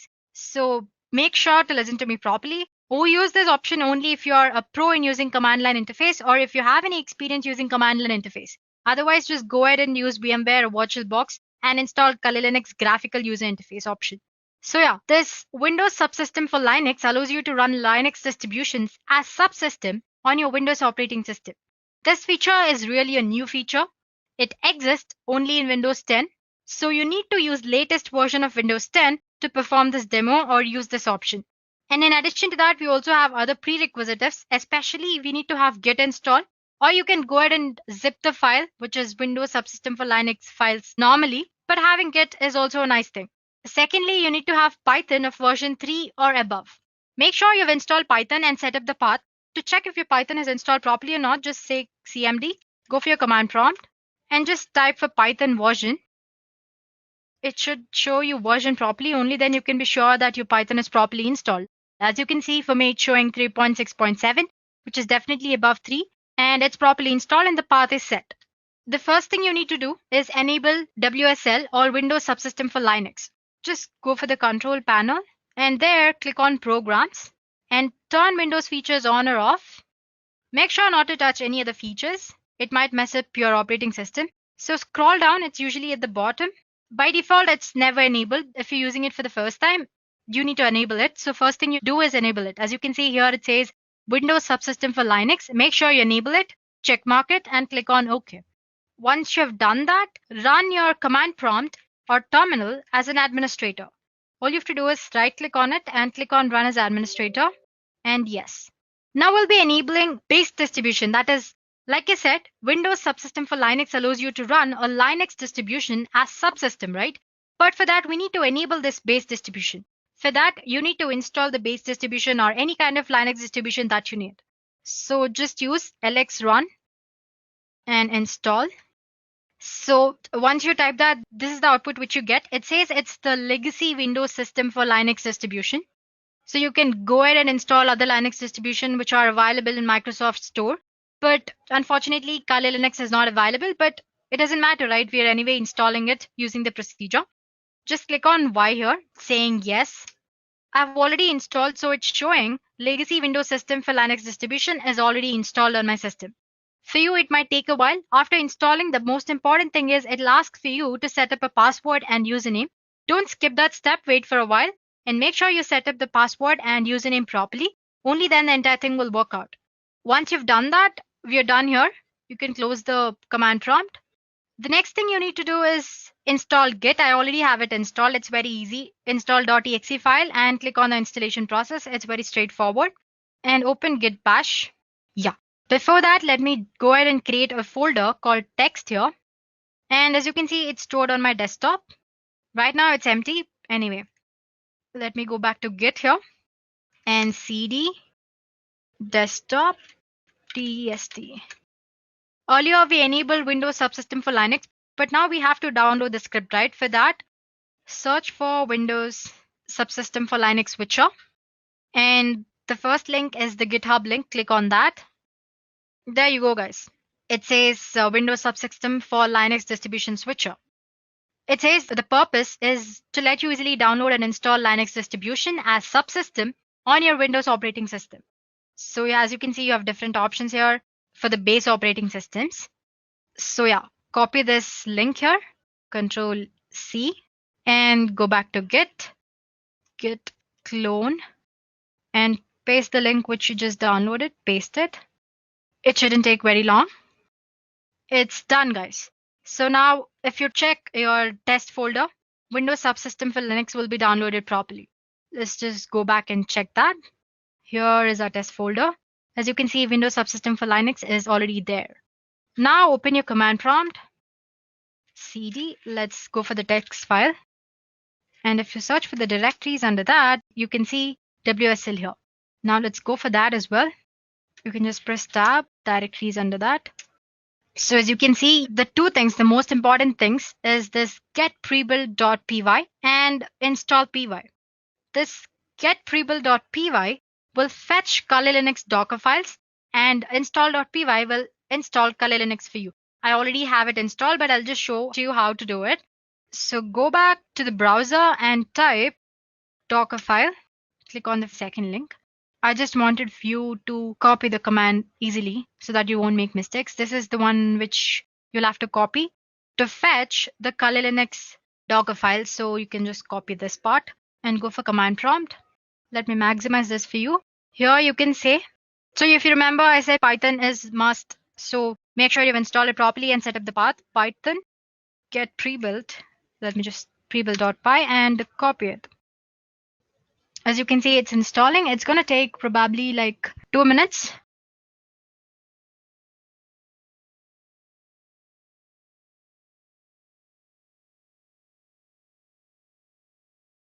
So it says it's done. It says it's saved to this file in the text folder. Let's go back and check if it's happened. Here is a test folder. Under WSL, you have Python. Yeah, as you can see, you have Python folder, a zip folder of Kali Linux installed or fetched. You'll have to install it now, right? So let me now just type Python. This is the command that you want to use. That's install.py, install.py, and copy this or just type and enter tab, root fs tab, and click enter.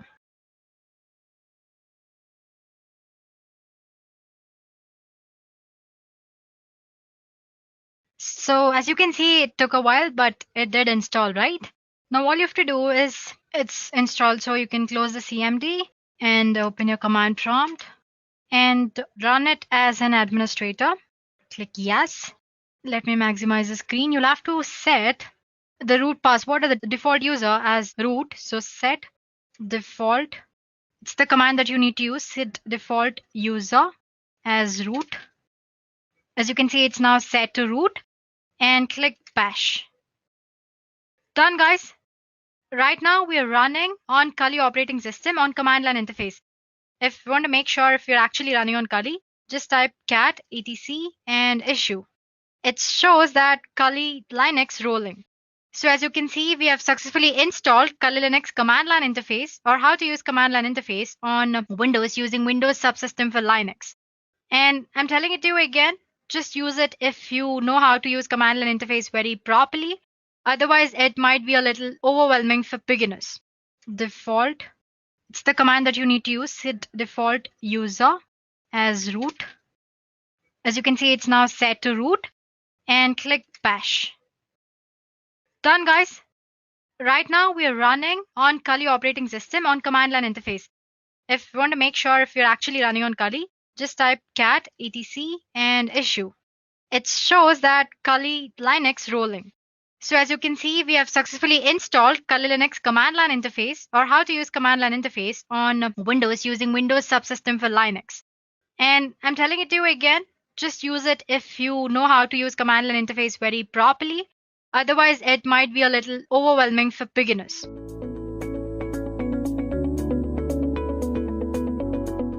So now it's time that we go through the command line basics of any Linux terminal. Now the Linux terminal is a very powerful tool. It allows you to move around the whole operating system through the files and folders. It allows you to create files, change their permissions, change how they behave, and a bunch of other things. You can do filtering, you can grab stuff, the specific stuff from a specific file, and there's a bunch of interesting things that you can do. And as an ethical hacker, you will be working with a Linux distribution most of the time, whether it may be Kali Linux or some other thing like Parrot OS. But you will be working on Linux most of the time because it's a powerful tool for networking analysis and scanning and all sorts of stuff that you want to do as an ethical hacker. So the first essential step is to actually know how to use the tool that is available to you. And that is out here, which is the terminal.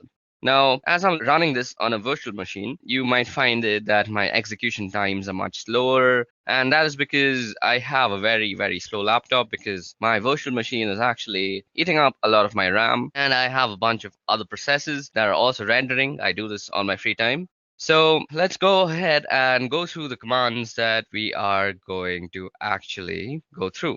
Now, let me actually make a list of commands that I want to teach you guys. So let me see if LeafPad is available. Firstly, LeafPad is basically a text editor. So the first command that we are going to start off with is cd. Now, cd stands for change directory. Now, at this moment, we are in the root directory, as you guys can see. We can print the current working directory with this thing called pwd, and that is a current working directory, as you see. It's called root. And suppose we want to change our directory to the home directory. So all we have to do is cd, which stands for change directory, as I just said, and specify the path. Now cd/home. Okay, so once we're in home, I want to make a list of commands that are used on the CLI that I want to teach to you guys. So what would I do? I would firstly see if any files are available that I can edit. Okay, so these files are available, but let's create a new file for ourselves. So firstly, let's do nano list.txt. Now what nano does is Nano will open up a small command line text editor. Now, command line text editors are very much used by ethical hackers because they save a bunch of time. If you're always switching between GUI and command line because you'll be doing a bunch of stuff on the command line, and suppose you want to write something, you're always switching to GUI, it's a waste of time. And you want to save time as an ethical hacker. So you can use this thing called a command line editor, and it can basically do most of the stuff a GUI editor would do. Now you say nano and the name of this file.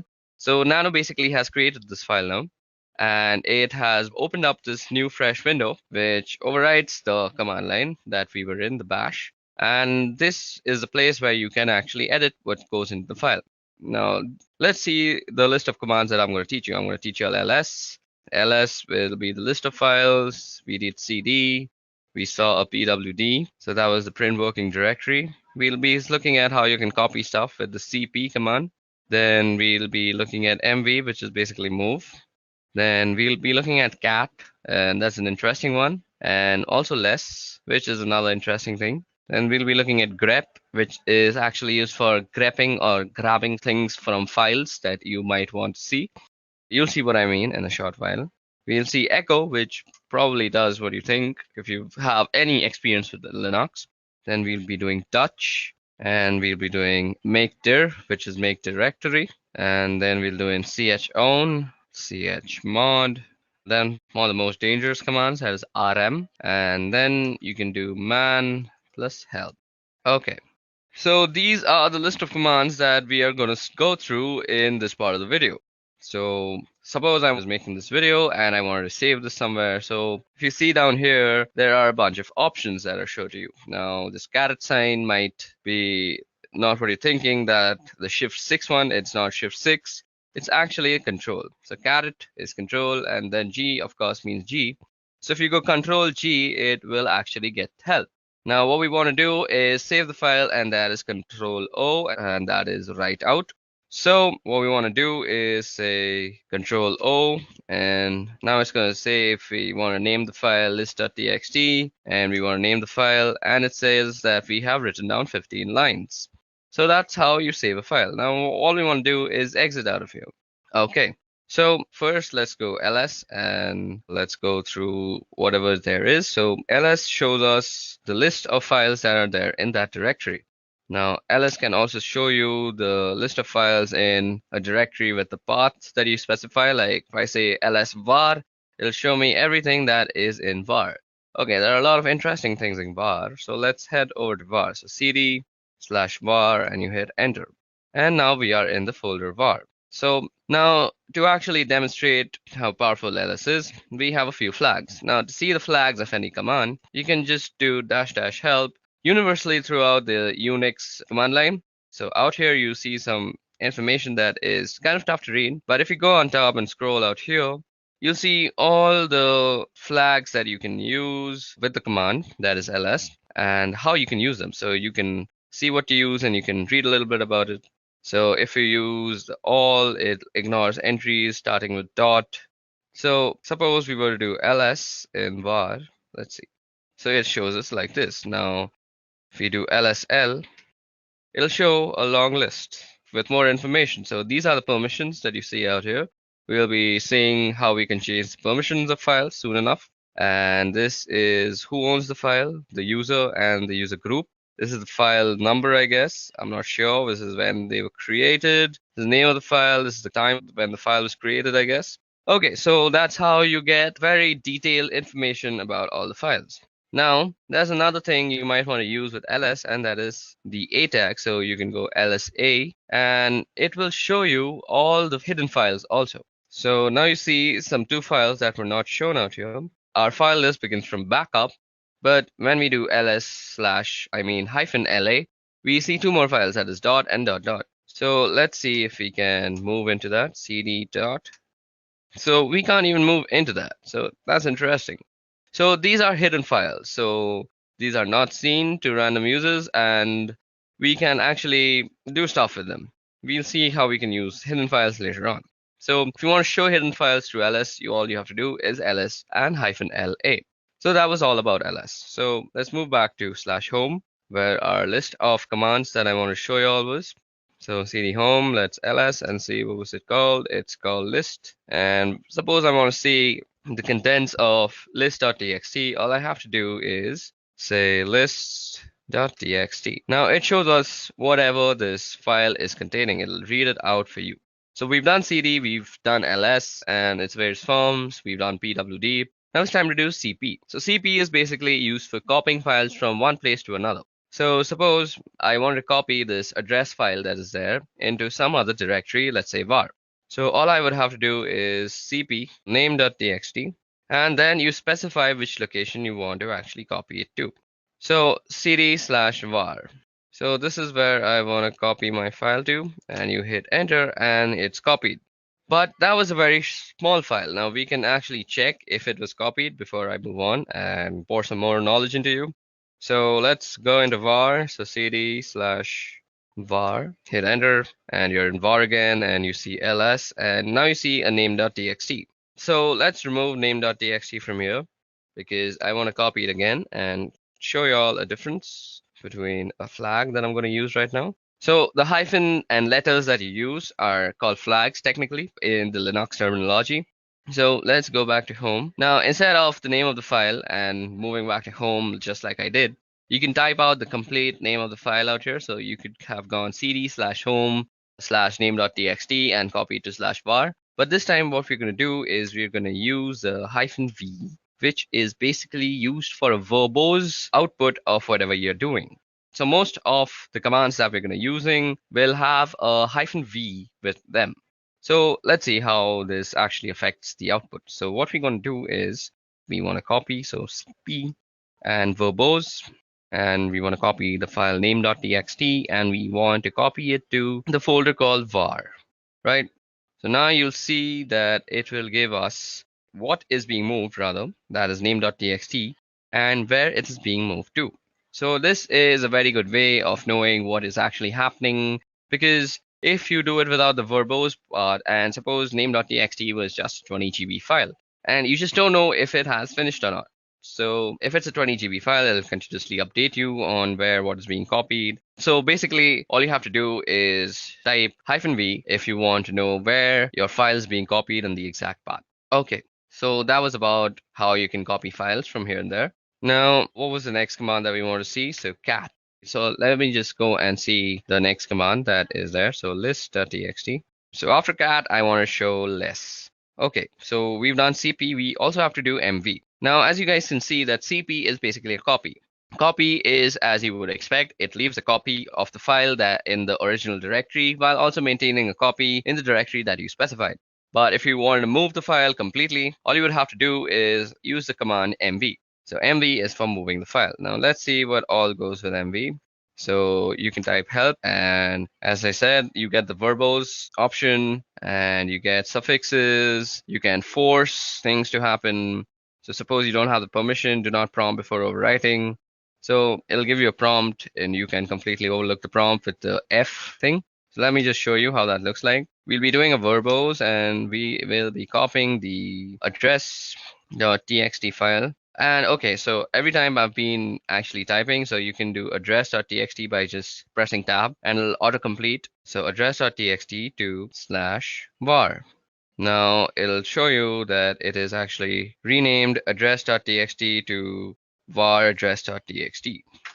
Now, if you go and do ls out here, you will see that address.txt is not actually here, but if we were to move to var, so cd/var. Okay, I've also been typing out commands that I've been previously using, and you can simply toggle through all the commands that you've used by the up and down keys. So ls, mv, mvv help, cat list. I did cd home, and now I have to go through all this just to prove a point. So cd var, we want to change there. Now we're in the variable folder, and we also want to see what we have out here. So address should be out here, and ls. And as you guys can see, address.txt is the first file that has come up. And it is basically the same file, and I can prove that to you by just catting the file, and there's address.txt. And you see that is some random address for some random person. Okay, now let's quickly clear out our file, our window. You can do that with the Control L, or you can just type out clear. Now, what we want to do is move back to home. So yeah, cd home. Okay, so now that we're back in home again, let's cat out our next file. So list.txt, and after move, I wanted to go through cat. Now cat, as you guys can see, is printing out the contents of a file, and there's also less, which does something very similar to cat. So let's see what it does. So if you go less and do list.txt, you actually see the contents of the file in a completely new window, which overlays on the previous window. And this is a very neat way to actually see the contents of a file, which is through less if you want to keep your main command line interface not so cluttered, which cat clutters it completely. So if you want to get out of this place, this less place, and all you have to do is press Q, and Q gets you back. And as you see, nothing was printed out on our main interface. So this is a very cool way to actually keep your command line interface neat and tidy when you're doing work. Okay, so grep.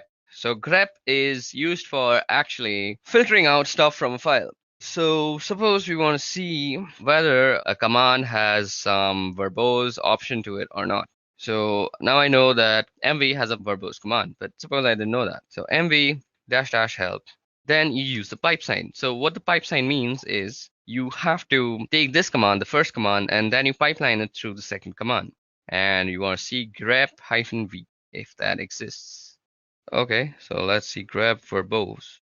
Yep, so a verbose exists, and that is -v, and that's -- verbose. So explaining what is being done. So what happened out here is basically we took this first command and then we filter it, and filtering is done through the piping. So basically think about you're taking some information and pipelining it through something else, which funnels it out of this command, which is grep. So you can use mv/help in conjunction with a bunch of other commands, just not grep. And I'll leave the creativity up to you. So grep is basically used for getting what you want from a file, and grep is used very, very much throughout this course of this video, through this Kali Linux tutorial that you're going to be watching. So that is a very easy way to see if you have a particular option, or let me do something else also. So cd/var. Now we're in the var folder, and let's ls. We actually have name.txt. Now let's also go into backup. So cd b and tab, and that brings us the backup folder, and we're now in the backup folder. Let's do an ls out here. Okay, so we have a bunch of files. Okay, we have some password.back. Now see, if you have cat and you go password.back, you can see the entire thing. Now, what if you didn't want this entirety of it, or if you wanted something in particular? You want to be very neat. So you can do that same command. You can pipeline it, and you can say grep, and you want everything with no login. So we can see that there are a bunch of things that say no login, and we only want those. And these are all the things that say no login in them. And it's a much lesser list, and it gives us a very particular list that you are looking for. So that is how you use grep. So now let's head back to home. Okay, I typed that wrong. And again, let's see what the next command is. So now let's start txt. So we've done grep. We now have to do echo. Echo and then touch. Okay, let's go back. Q. We press Q and we get out of there. So what did I have to teach again? I'm such a dummy. We have to do echo. Okay, so what is echo used for? So suppose you were to say echo and open quote hello world. It would basically do what command says, and that is echo whatever you say. Now it'll say echo hello world, and that will basically echo whatever you typed out in the quotations, that is hello world, spelled very wrong. Okay, now suppose you want to actually put this into a file. So you could do echo hello world, let's spell it properly this time, and you want to insert it into a file. We had a phone number, I guess, phone number.txt, yep, and we can echo it into that thing. Now that was done. Now let's see what is in phone number.txt. Phone number.txt, and it says hello world. So you can basically input text into a certain file with the echo command, and that's how you do it. Okay, now let's also see how you can make directories, and that is with the make directory command. So, okay, we also had to do touch before that. I forgot. Now, touch is used for quickly creating files. So, touch, you could say touch and then the file name. So, we can create a name file again, name.txt. Or that will create a name.txt. Let me just show it to you, lsl. And we have a name.txt. We can also create multiple files with touch. And we could say file 1, file 2, and file 3. So like this, you can create multiple files. And let me just ls that out and show it to you, lsl. And we have file 1, file 2, and file 3. Now we can also create a directory. So make dir and the name of the directory. So suppose you wanted to save all your movies in one directory. So make directory movie. And now you have a directory called movies. And you can also move into movies. So cd movie. Okay, so that's how you create directories, and you can move into them with the change directory folder. Now let's see what the next command was. So cd and dot dot. So with cd dot dot, you can move back to the previous folder if I'm already not told you that. And since we're in movies, we can just go back to home with cd dot dot after. Now let's see what else is there. So cat list .txt. And okay, now chown chmod. Now chown will be a little tough to show because we don't have any sort of other user out here. The root user is the only user that we have on this VirtualBox that is set up. But if you want to change the ownership of a file, let's say, so you can see the ownership of a file through the lsl command, and you see that root and root. So this is the owner name and this is the owner group, and they're mostly the same thing. So our next command that we're going to actually see is called chown. So let's see how chown is actually used. Chown is used for changing the ownership of a file. So I actually don't remember how to use chown. So if you actually don't remember or you're getting stuck somewhere, just use the help function. So if a command line argument is symbolic, so let me just go through this once. So this is how you use it, owner and then colon group. Okay, and then the file name. So you go chown, and then you want to say the name of the owner and the group you want it to belong to, that is root and root, and then you specify the name of the file. So suppose I want to change file 1. Now it already belongs to root and root, so it doesn't really matter because I don't have any other username to actually change the ownership to. So this is how you would normally change ownership. So let me just show you where you can see the ownership, and that is ls-l. And out here, the root and root you see on file 1 is basically this is the owner and this is the owner group. They're normally the same thing and the same name, but if you had some different owner like a guest, you could change it by actually using the chown method, the command. Methods are different things. I always get confused because of the programming. Okay, now the next command that is left is called chmod. To actually show you how chmod works, let me show you an interesting file. So suppose, let me just do this once. Okay, now echo. What we want to echo is, let's echo hello world. And let's put that in quotation, and we want to put this in test. Now, once we've done that, let's ls, and we see that we have a test file out here. And we want to move test to test.sh. So test.sh is the executable file that is used in bash scripting. So we move test to test.sh, and the way you actually execute bash files on your command line is with the dot and the slash. So you say dot slash, and if I press T and I press tab, you see that there is no options that's coming up. That is because test.sh is not an executable file. So test.sh don't have the executable permission. So let me just show that to you. ls, and you see test.sh. It doesn't have the executable. Now you see movie, it is executable. I don't know why, it is a directory, so it is an executable. You can move into it. So it's blue in color. So the way you actually can make this an executable is by changing its permissions. So the way you do that is chmod, and basically you change it to an executable. So plus x, that is making an executable. If you do plus r, it'll make it readable, and if you do plus w, it'll make it writable also. So if you do plus x and do test.sh, and now you go and do lsl, you'll see that test.sh has become green because it is an executable file now. And now if you do dot slash and you press T, you get test.sh if I press tab. So now it is an executable file, and if I execute it, it presses out hello world onto my screen. So that's how you can use the chmod, or which is basically the change of permissions of files. and we'll be changing permissions of files throughout the course of this video. It'll be very useful for us, and you'll see as we go along with this video. Okay, so the next thing that I want to show you all, only two are left, and I remember those now, and it is RM. And RM is used for actually removing files. So you should be very careful while using RM or any sort of removing command on a Linux system, because once you remove something, it is very difficult to get it back, and it's almost near impossible. It's not like Windows where it's basically just disappeared in front of your eyes, but it's still there in the memory, cluttering it all up. That's why Linux always trumps Windows. That's one of the reasons. I'll make a video on that later on. But for now, let's focus on RM. Now, we can remove file 1. So let's see. So file 1 is going to be removed. So if we ls now, you see file 1 doesn't exist. But let me show you. RM, and if I do movie, it'll say cannot remove movie is a directory. But if you go into the help menu, I bet there will be a option that you can just forcefully remove it. So RM force will just remove. So RM/R, and you can do movie, and it'll recursively remove everything. And if you go here and do LSL, you'll see that there is no movie directory anymore, and that is how you can remove movies. Now that prompt that you see out there is actually a safety measure, because once you remove a directory and it's not retrievable, that's a very sad scenario, and you don't want to get yourself in such a scenario in whatsoever possibility.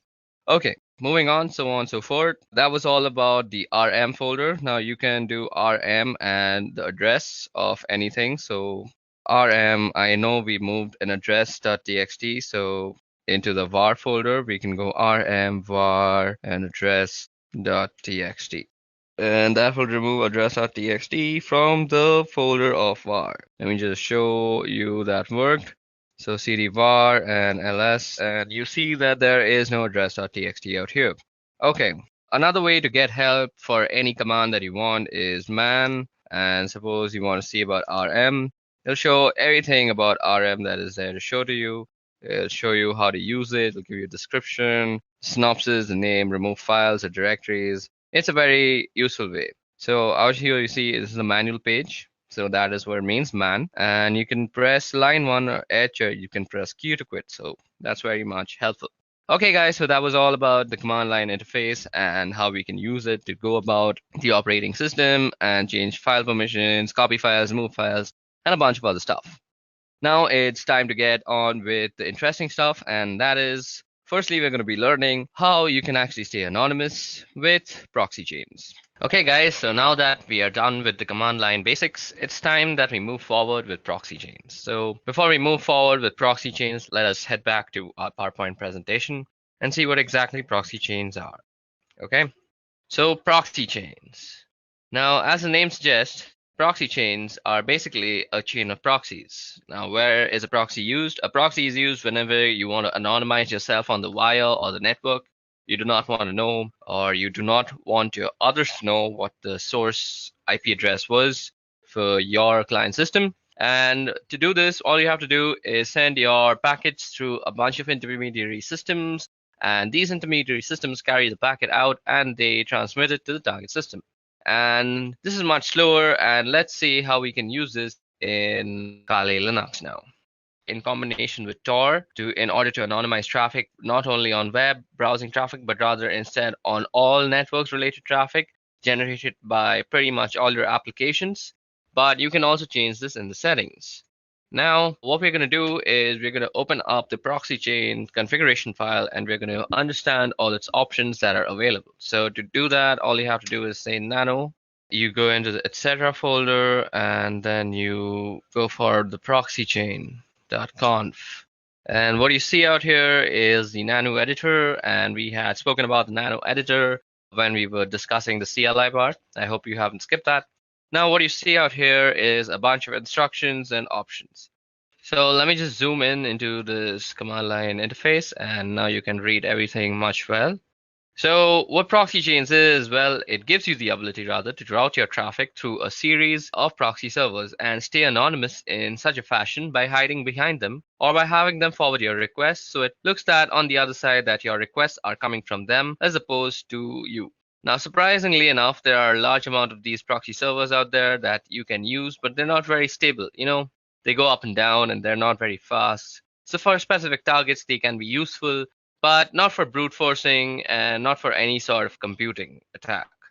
So suppose you're doing something to a certain target. If you're trying to log in or you're already logged in, you can definitely do it through proxy chains. And it will be reasonably fast and reasonably stable as well. But if you're doing some sort of mass scanning or you're brute forcing a password or something of a kind of a proxy chain with a list of proxies selected from the internet, especially the free proxies, it's not going to work. I mean, it's going to work out eventually in a technical sense, but it will consume more time than you can spare. And by that, I mean it can be a very, very long time. It can take about months or two to do a simple scan. So that's not an option. And there are other ways of doing that. But for the time being, I just want you to know how you can use proxy chains and how you can configure it. And actually, because it's really useful and I use it fairly often, and a lot of people do. And it's a fantastic piece of software. So first off, we have the types of proxies. So you see HTTP, SOCKS4, and SOCKS5. Now, there are fundamental differences between these protocols. And you always want to find yourself a SOCKS5 proxy, as that's the best possible one. And that has the ability to anonymize all sorts of traffic. HTTP, well, as the name it says, it's for HTTP traffic. And SOCKS4 is very similar to SOCKS5, but it does not support IPv6 protocol and it does not support UDP protocol. So this can be SOCKS4 and it can be rather problematic. And you always want to make sure that you're using SOCKS5 wherever and however. Anyway, down below, you have these other options, which we will go over. So basically, how you enable these options is that you don't need to type some complex lines of code or anything of any kind. Basically, all you have to do is just delete the hash out here. Let me just show you. So suppose we wanted to actually activate dynamic chains option. So all we have to do is delete the hash. But let's put in the hash right now. So after you delete the hash, all you have to do is save the file and the option is enabled. This hash presents a commented outline, meaning that the system reading this will ignore if there is a hash, and if there isn't a hash, it will take it into consideration and interpret it accordingly. Anyway, what we have here are statements which allow us to specify how we want our traffic to be routed. So first off, we have dynamic chain. Now, dynamic chain is a sum and is an option which you will find people using the most. It is most commonly used option and a preferable one too at that. And honestly, I think it's the best one out there, primarily because it's the most stable one. And here's why. Now, suppose you have ABCD proxies. So those are some servers with IP addresses, with open ports. And if you have a strict chain policy, which is enabled on this computer right now, as you see, if you have a strict chain policy, we can only be able to access any site on the internet in general by going through ABCD. So you have to go through all of them, and you have to go through them in that specific order, that is ABCD. And that's not always a good thing. I mean, if you're paying for 5 proxies, that's not a problem because they will always be operational and they will always be up. And why not? That's not a bad idea or an option. But there are, however, people who use proxies for free and they don't tend to pay for them. Why would you pay for like 5 proxies for a simple scan or something of that kind? They're not free and they cost money and they're rather expensive also. But still, I mean, the act of paying itself identifies you and kind of diminishes the amount of anonymity you have on the internet. So some complex payment methods can still be used to actually anonymize yourself, but it's fairly simpler to just use a dynamic chain. So firstly, we're going to go ahead and uncomment the dynamic chain option, and we're going to comment out the strict chain option. So strict chain will no longer be used, and I will be using dynamic chains. And one more thing to note here is that if you want to use proxy chains in combination with Tor, if you want to route all your traffic through the Tor network, not just web traffic, you must be enabling dynamic chains. I mean, there is a chance that it will work with strict chains, but due to the instant instability of Tor nodes, it is highly unlikely you will need dynamic chains, and that is why I'm using them. Anyway, if you're using dynamic chains, just give you the ability to go from ABCD to your desired destination by not having to adhere to any order. So let's say C is down and you would go a B, D, and it would work with no problems. Even if B was down, you would go to a D and you would go and still reach the destination. So as long as one single proxy is functional, it's going to work and you don't require any specific order to do it down below. Now down below you have some other options too. So first is random chains. Now random chains in effect are basically the same thing as resetting your service. I mean, if you're resetting your Tor, you will be now assigned a new IP address. Tor assigns you a new IP address every 10 minutes or so. Anyway, with the random chain, you can specify a list of IPs and then you can tell your computer, okay, I want you to try and I want you to connect to this point. And every time you connect, every time you transmit a packet, I want you to use a different proxy. And we can do that as well. And that's one of the options definitely. And you can say, okay, use this phone 5 times and then change to another one or some kind of like that. There are a lot of options to specify there, primarily the chain length. Anyway, down below there's quiet mode. And you don't really need that. Then that's proxy DNS request no leak from DNS data. This is very important. You cannot have any DNS leak. And let me explain to you what DNS leaks are. And even though somebody cannot get your particular IP address, they can get the IP address of the DNS server that you are using. And that DNS servers do is resolve the main domain to the IP address and vice versa. So for example, if you typed in youtube.com, the DNS server of your local ISP provider will resolve that into some sort of IP address that YouTube has, and it will make a request. No problem. And you do not want that happening because your local DNS server will be discovered, and that is information that can be used in order to figure out your personal IP address. And when that is done, your physical location is pretty much compromised, and that's a no-go. And you definitely need proxy DNS here. It might slow you down a bit, but without that, you're practically not anonymous, and it's just a matter of time before somebody finds you. Now, if you go down below, we have some other options here, but we're not really interested in them at the moment. What we here are for the formats for entering proxies, and I'm going to leave it at that. So what you see out here is first the type of the proxy, that is SOX5, then the IP address, then the port number, and then 2 words, that is Llama secret and then juice to hidden. Okay, so now what you see out here, as I just said, is how you would actually write down your proxy chains. And now, as I had already also said, you always want to be using SOX5 and you don't want to be using HTTP because they're not really that safe. And SOX5 doesn't support a lot of options anyway. And this is the IP address of the proxy server that we will enter a few of them manually later on. And this here is the port number that you see on which the proxy server is listening. And that port is open over here. These 2 words now, what some proxy servers, especially paid ones, will always have a username and password. So you can just type them here in plain text. Unfortunately, it is assumed that only you and you alone have access to this computer besides this file. And besides, this file is not everybody can read this file. Anyway, so if you can just type in the username here and password here, you will gain access to a certain proxy that you have chosen or that you have paid for.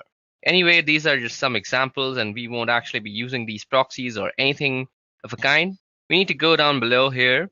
Out here you see. And at the end of the file, so if I just press enter a couple of times, there we go. So here is only one proxy active at the moment, and it says SOX4, and all traffic being routed here through Tor by default. So let's set to Tor now, and Tor default listens on this port. So this 9050 port is where Tor listens on. Now, what we want to do is we want to add a SOX5 proxy address. So what you want to do is just type in SOX5 and the same IP address, SOX5, and you want to be keeping the spacing correct, just use tab. So 127.0.0.1, and then you want to specify the port number also, so 9050. So what you see out here, the 127.0.0.1, this is the loopback address of your computer. So this is for inter-device communication, and if you ping this address, if you're pinging yourself basically, and usually people ping this address in order to make sure that the IP protocol is set up correctly, even though they don't have internet connectivity. So let's just type in 1.27.0.0.1 and the same port number and 9050. So now we have to press Control O to save our file, and we're going to save under the same name, and we wrote 65 lines of codes down, and that's written. And now you have to press Control X and you exit out. So let's press Control L and clear out our screen. Now we just edited our proxy chains configuration in a very neat environment. So to go ahead and type in our service door status, so we want to check the status of our Tor service. So service Tor status. So Tor service could not be found. So do we have the Tor service installed? Okay, so Tor service is not installed. Just give me a little moment. I'll quickly install it. Okay, so now that we have set up our proxy chains configuration file and we have put in a SOC5 proxy chain, giving it the Tor service. Now what we need to do first is start up our Tor service. Now to actually check if Tor is running or not, or if the Tor service is running or not, let me just clear that out. We need to go service Tor status. And you see it says it's inactive. So what you have to do is say service Tor start, and that will start the Tor service. It might take some time depending on the system that you're using, and voila, there it has started it for me. Now, what you have to do to actually use proxy chains before you go to any website. So all you have to do is say proxy chains. Then you specify the browser that you're using. So we're going to be using Firefox, and you could say something like www.duckduck.com. So now here you will see how your thing is being transmitted to DuckDuckGo.com. When I say thing, I mean your packets and your requests. I'm sorry for my vocabulary. So now your packets are going to be directed through a bunch of IP addresses, but we haven't actually put a bunch. We just have put the loopback for the Tor network. So we will let Tor do the rest of the things for us. Okay, so depending on your system, this might take a little bit of time to actually open up. Okay, so let's go ahead and see what's actually happening on the terminal while this thing is loading up. Okay, as you can see, it's going through a bunch of proxies out here, and some are denying it, and some are saying it's okay. So as you guys can see, most of the time you might get denied, and it'll be a lesser number of okays, and that is exactly what we're looking for. Because primarily we have gone a great extent for the anonymity, and what you want to do is stay like that. So this is basically how you use proxy chains. Now, if this computer just decides to open up DuckDuckGo.com on Mozilla, I could actually show you some interesting stuff, but it seems my computer has kind of given up on actually opening DuckDuckGo. It's still waiting for DuckDuckGo's actually confirmation, but that's about it. So this is how you can actually configure proxy chains. I'm really sorry that my computer isn't working right now so well, and nothing is actually opening on Mozilla. It's mostly because my RAM is overloaded. I think I should go ahead and get myself a new RAM. But for now, let me just also say that we can put some custom proxy lists, and instead of just saying, let me just go ahead and open up that file again. As you guys can see out here, I'm going to end this right now because my computer can't really take all this pressure. See, it's lagging so hard. Okay, let me just quit out of that and let me just open up a new one. Now, as I had said that you can put up some custom proxy lists. Not really going to do that, but let me just show you how you can do that. You go nano and you go etc. and proxy. So you basically have to go into the proxy chain. Okay, so I think I have to put this again. Yeah, now if you just go in and edit out here, all you have to do is set up dynamic chains, and you can go online and search for free proxy lists, and that'll give you everything with the port number to the IP address. Let me just show it to you. Free proxy server list. So all you have to do is search for a free proxy server list, and you can see out here the proxy type is HTTPS, and you basically want to find a SOC5 proxy. To find SOC5 proxies, just add that into your keyword. And once you find those proxy addresses, all you have to do is take down this IP address and followed by the port number, and you go ahead and just put it down in this configuration file. And then you hit Control O, and you just save it, and then you just go back. So that was all about proxy chains and how you can set up proxy chains to make yourself very anonymous. I'm sorry, the whole Mozilla part didn't work. That's the sad state of my computer. But moving on, let's go ahead and study about MAC changes. Okay, guys, so that was all about proxy chains. Let's move ahead to MAC changer. Okay. Now, before we go into the tool called MAC changer, let's just see what a MAC address is. Now, MAC address actually stands for Media Access Controller Address of a device and is a unique identifier assigned to a network interface controller for communication purposes. Now, MAC addresses are used as a network address for most IEEE 802 network technologies, including Ethernet, Wi-Fi, and Bluetooth. Now, in this context, MAC addresses are used in the medium access control protocol sublayer, and as typically represented as MAC addresses are not recognizable as 6 groups of 2 hexadecimal digits each. Now, these are separated by a colon, and the first 3 hexadecimals are actually the organizationally unique identifier, so they actually represent your vendor, and the next 3 hexadecimals actually represent your network card uniquely. Okay, so when you are actually on a network, you are recognized on something called an ARP table. Let me just show you the ARP table, how you can see it. Let's go in. So the password is root. So an ARP table is basically an address resolution protocol table, and well, this is a virtual machine and it doesn't really know many machines on the local network. But if I were to go on my Windows system and show you my ARP table, let's see. Okay, so if I show you the ARP table of my Windows machine, on any machine that has a TCP/IP protocol suite installed, you will have this command that is working called ARP. and you give the -a, and now you see that your IP address or somebody else's IP address is actually mapped to a physical address. Now, the MAC address is very commonly used in the ARP protocol, and this is how you are actually identified on a network. Now, sometimes what you want to do is be unknown on this network. There are various reasons why you want to do that. Let me just give you an example of a very malicious reason that was done in my college. So we as students would actually change the MAC address of our own computer to the professor's computer. So we would somehow look up the professor's IP address and then come to know about his MAC address. And then we would spoof our MAC to be his MAC address. And then we would do some sort of malicious activity on the college internet. And then the internet administrators of our college would come to know that that MAC address is doing some sort of malicious activity. And that MAC address would get permanently banned for that session on the college network. So basically, our professor would not be able to use the wireless projectors that he would use to actually show us his presentations. And we'd end up getting a free class. Now, I am not actually promoting any sort of bad activity like this. I have just experienced this in my own college life. So that was something. But there are many other reasons that you might want to spoof your Mac. Now, Mac Changer is an amazing tool for actually spoofing your Mac.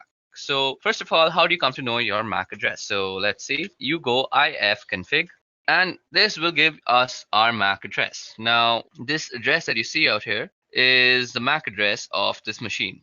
So you can also check out the MAC address by going Mac Changer. Then let's type in the help options, and this will show us how to get the MAC address. So if you see there's a show flag, so we can go Mac Changer, and you can put the S and then you put the interface. Now the interface is where it's working. So eth0 is where we are actually getting. We don't want the loopback one. So eth0, and this will give us the MAC address. So our current MAC address is 080027. Let's see if that was the same one shown. Where is that MAC address? Okay, so ether 080027. So I'm sorry, this was the MAC address. I selected the wrong thing. What I was showing you is the IPv6 address, and you can see that's very, very long. So this is our MAC address. Now, what you might want to do to change your MAC address, well, let's see. With V, we can get the version. With S, you can show. We can do the E. And as I said, if you remember that the first 3 bits is about the vendors, so you can also get the vendor list by going -L. So you go -L, and this will give you a list of MAC addresses and which vendor they belong to. So sometimes if you know the vendors that are actually being used on the network of your college, for example, and you want to just stay anonymous and not raise any flags of suspicion, so you could hide yourself as a Cisco router. So suppose your college was using all sorts of Cisco routers, and you decided that today I'm going to spoof myself as a Cisco router and I'm going to screw around with the network. So it would not raise any flags before you actually decided to do some malicious activity. In some deeper inspection of your MAC address, people would actually realize that you are actually spoofing the address. And after some investigation, they would indeed take some time to actually reach to you and how you spoofed it. But the point of changing your MAC is not raising any flags. And that is exactly what you should try to do. So MAC Changer is also very useful for getting the list of all the MAC addresses and their vendor IDs. Now let me just clear the screen out quickly. So we go clear, and let's bring back the help. So we go MAC Changer and --help. Now what we want to do is give ourselves a random MAC address. Now MAC Changer, so that is done with the R flag, and we want to do it on eth0. So once you run that, you will be given a new MAC address. So our new MAC address is f6c649. Now you can verify that by running ifconfig. Now we could just do ifconfig, and you see our new MAC address is on ether. So we could also do something like this, ifconfig, and you could grep ether. So that is telling you the MAC address, and this is completely new. Also, you could show it through the MAC Changer tool itself. Okay, so we need to give it the eth0. I forgot that. Now you see that this is our current MAC address and this is our permanent MAC address, and they two are completely different. Sometimes you also might want to actually change your MAC when your laptop is or your system is booting up, because you might want to stay anonymous all the time. Who knows? And sometimes you might think, I'll actually change it when I want to change it. But let's face it, we are forgetful as human beings, and we tend to forget things that we are supposed to do. So what else is better than to actually automate the whole process yourself and forget about remembering all these stupid nitty-gritty stuff? So you can tell Linux or Kali Linux to actually change your MAC address on boot up is use this tool called crontab. Now crontab is actually used for scheduling tasks on Linux. So let me show you how to do that. Firstly, let's clear our screen and go crontab and go help. Now you see it's a pretty small menu. So first we start with the U flag, which user this file is going to work for. Then we got the E flag, which is for editing crontab users, the users crontab list. And you can see the list of users crontab. And let's see, so do we have any crontab lists? So there is no cron tab at this moment, so we can set up one for ourselves by going to the E. Then there's the R, which is delete users cron tab. And I want to tell you all, be very careful when deleting anything of that sort, because once you delete something from Linux, as I've already said, that it is very, very difficult to actually retrieve it back. You might get fragmented pieces of what you had actually deleted, and that will only leave you with sadness and devastation. Now, what you want to do is go through cron tab and press E, and this will bring us to select an editor. To change, later run select editor. So we'll do with nano. So what you have out here is the README file of cron tab, and if you read this entire thing, you will get how to use cron tab completely. But if you have any sort of doubts, even after reading it, you can leave them down in the comment section below. Now, what you want to do is actually set up a cron tab so that you can change your MAC address whenever you reboot your computer. So all you have to do is say at reboot, what you want to run is MAC changer. And if you remember, we want a random MAC address and we want it on ETH0. So that's done. Now all you have to do is save this thing. So you go Control O, and that will write it out to cron tab. And you press enter and you have written down one line. Now you go Control X, you have exited out. So now let's us clear the screens by pressing Control L and enter, and let's go ahead and get our MAC address. So if we go ahead and run that, our MAC address is set to F6, C6, 49. So just remember the first few letters, F6, C6, and 49. Now let me just reboot my computer, and you will see after I reboot and run ifconfig again with grep ethop, we will see a different MAC address. Now, rebooting might take some time because I'm actually using a virtual machine, but till now it's given problems with the Firefox, but let's hope this won't take much time. Okay, so now that our computer has booted up and we have actually opened up our terminal, let's go in and type ifconfig and let's get in our ether, that is the MAC address. So if you remember the MAC address, now you see that it has completely changed. And that's how you can spoof your MAC address on your local network. And this will basically help you in staying anonymous on our protocols and anything that actually maps your IP address to the MAC address. Okay, so that was all about MAC changers. I'll meet you in the next section now. So in this section, we'll be talking about wireless encryption protocol cracking. So that is basically Wi-Fi cracking. Now, Wi-Fi in today's day and age uses pins or passwords to normally encrypt their data usage. Basically, if you want to access the wireless access point, you need a password or a pin to actually gain authorization. Now, this authorization is done using a four-way handshake, which we will try to capture using a tool called AirCrackNG. And then we will try to crack into the password using a wordless generator called Crunch. Now you can use AirCrackNG to crack WPA and WPA2. There's also another protocol called WEP or WEP, and that is not normally used these days. If you find anybody using that, you should always advise them to actually upgrade to WPA or WPA2 because WEP is actually very easily cracked in these days, and people are generally punished for using WEP by hackers all around the world.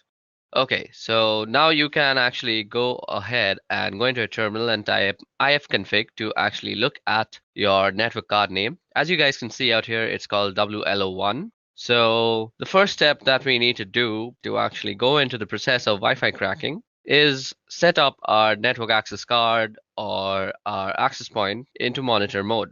So as you guys can see out here, after typing ifconfig, it shows me that my Wi-Fi access card is WLO1 interface.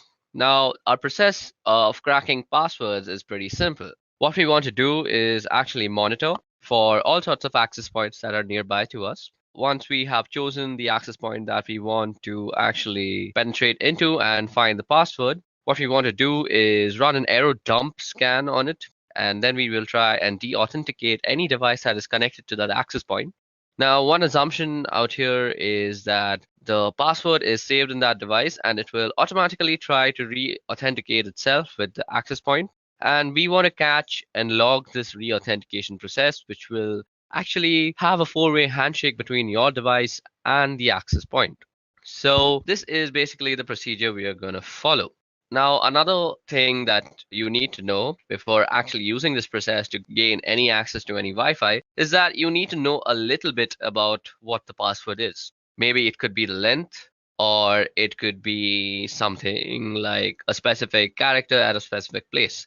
Maybe you know a series of characters. So you just can't really guess the password out of thin air. That is not how cracking works, unless you have some unlimited potential of processing power. In that case, you can very well brute force it and just find the password. But if you're not somebody who has unlimited processing power and you're trying to use AirCrack NG, you need to know a little bit about the password.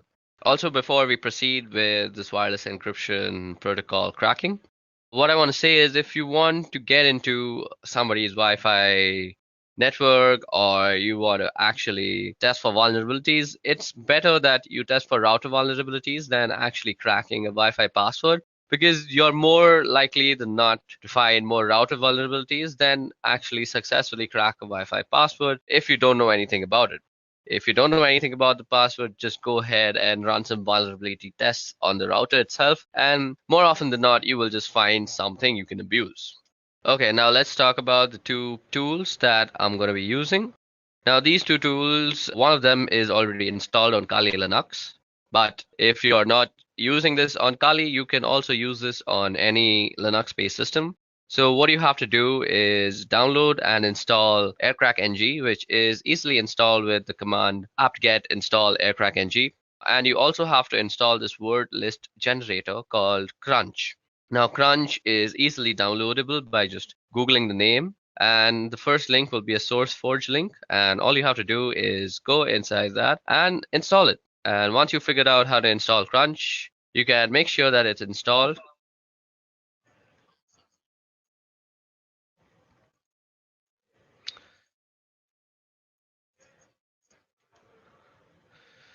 Now, once you have installed both the softwares, you can check out if the manual pages are opening up.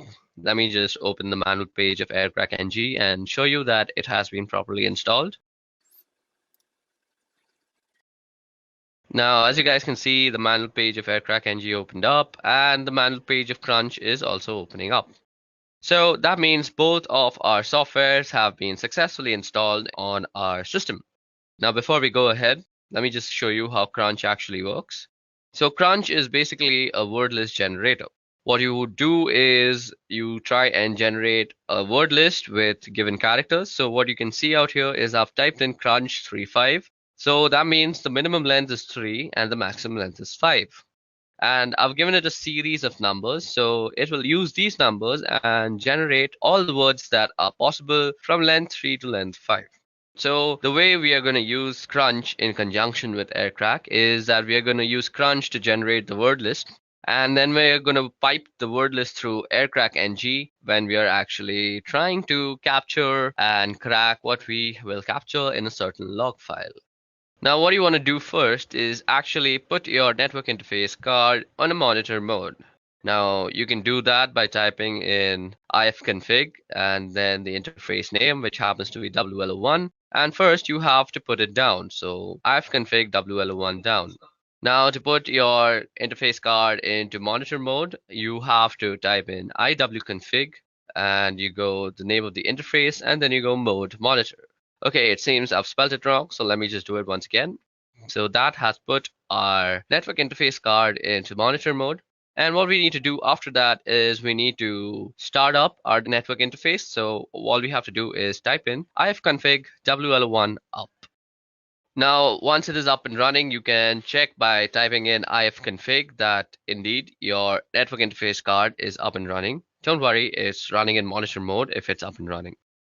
What we want to do next is pretty important to the whole process. So what we want to do now is check for some services that might still be running in the background that might hamper with our whole scanning process. So we do this by actually typing in the command airmon ng check, and then the name of the interface. So as you guys can see, nothing is exactly running right now. But if there were any process running, you would only add the command airmon ng check, and instead of writing the interface name, all you have to do is say kill, and it will kill any processes. Now, if you see any process named the network administrator, you want to kill that process first separately and then kill any other child processes. You may need to actually run this command a few times before all the processes are killed, and then you're good to go.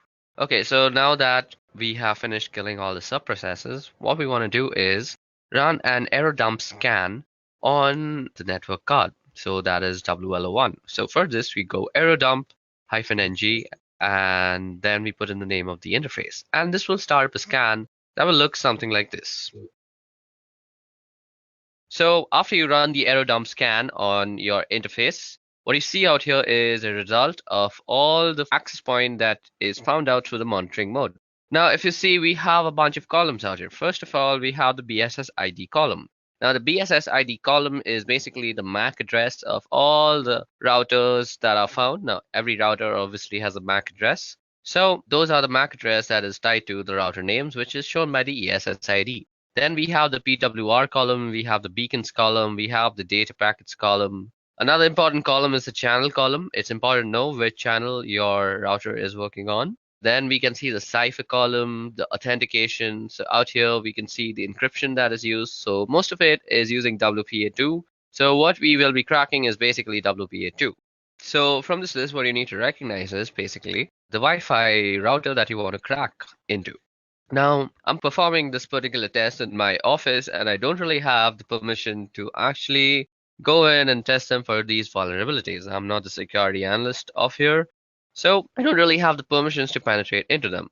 So what I have done is I have run a similar test at home using my own Wi-Fi, and I will show you the results for that. But for this working example, you will see the scans that I'm running in this office. So as we intend to stay ethical, what we are going to do out here is we are going to capture whatever we find in our office for only educational purposes. But when we are doing the actual cracking step, that is the last step of this whole procedure, I'll be running it on a file that I had generated at home, as I just said, because I have permissions to do whatever I want with my own Wi-Fi and passwords. Okay, so for this example, I'm going to pick this Wi-Fi that is called Edureka Wi-Fi, and it's running on channel number 6. So what we want to pick from here is the BSS ID and the channel number. We need to remember these two things. First, the BSS ID, and second, the channel number. Now, what you want to do after that is open up a new window on your terminal and log in as root. Now, what we want to do here is run a separate error dump scan on this specific BSS ID and check for all the devices that are actually connected to this access point. Now, we do this by running the command error dump ng. And while we're doing this, we also want to capture all the scan outputs that we actually get into a certain file. So we'll be actually storing it in a file called capture. And then we just have to pass in the BSS ID and the interface. We also have to specify the channel. So let's see what the channel is one. So the channel is channel 6. So that's what we want to do. And we specify the channel with the -C flag.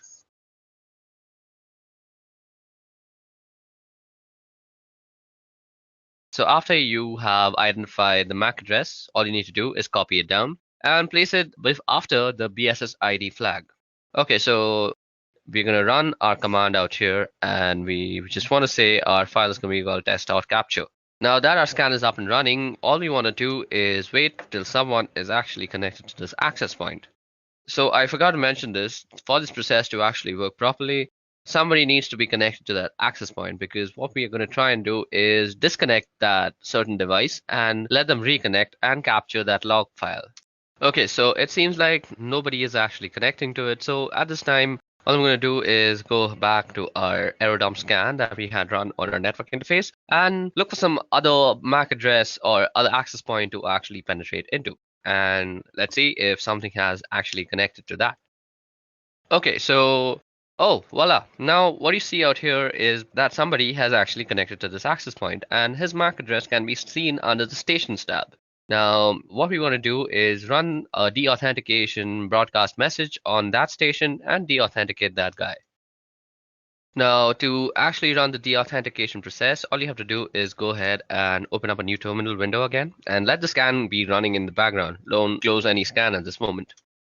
Okay, so the information that we need to remember is the BSS ID, or rather the MAC ID of the station. Now, you also want your monitoring to be running on the same channel so that your deauthentication message is being already broadcast on the same channel. So we can do that easily by going airmon ng and saying WL1, and you can say start on the specified channel.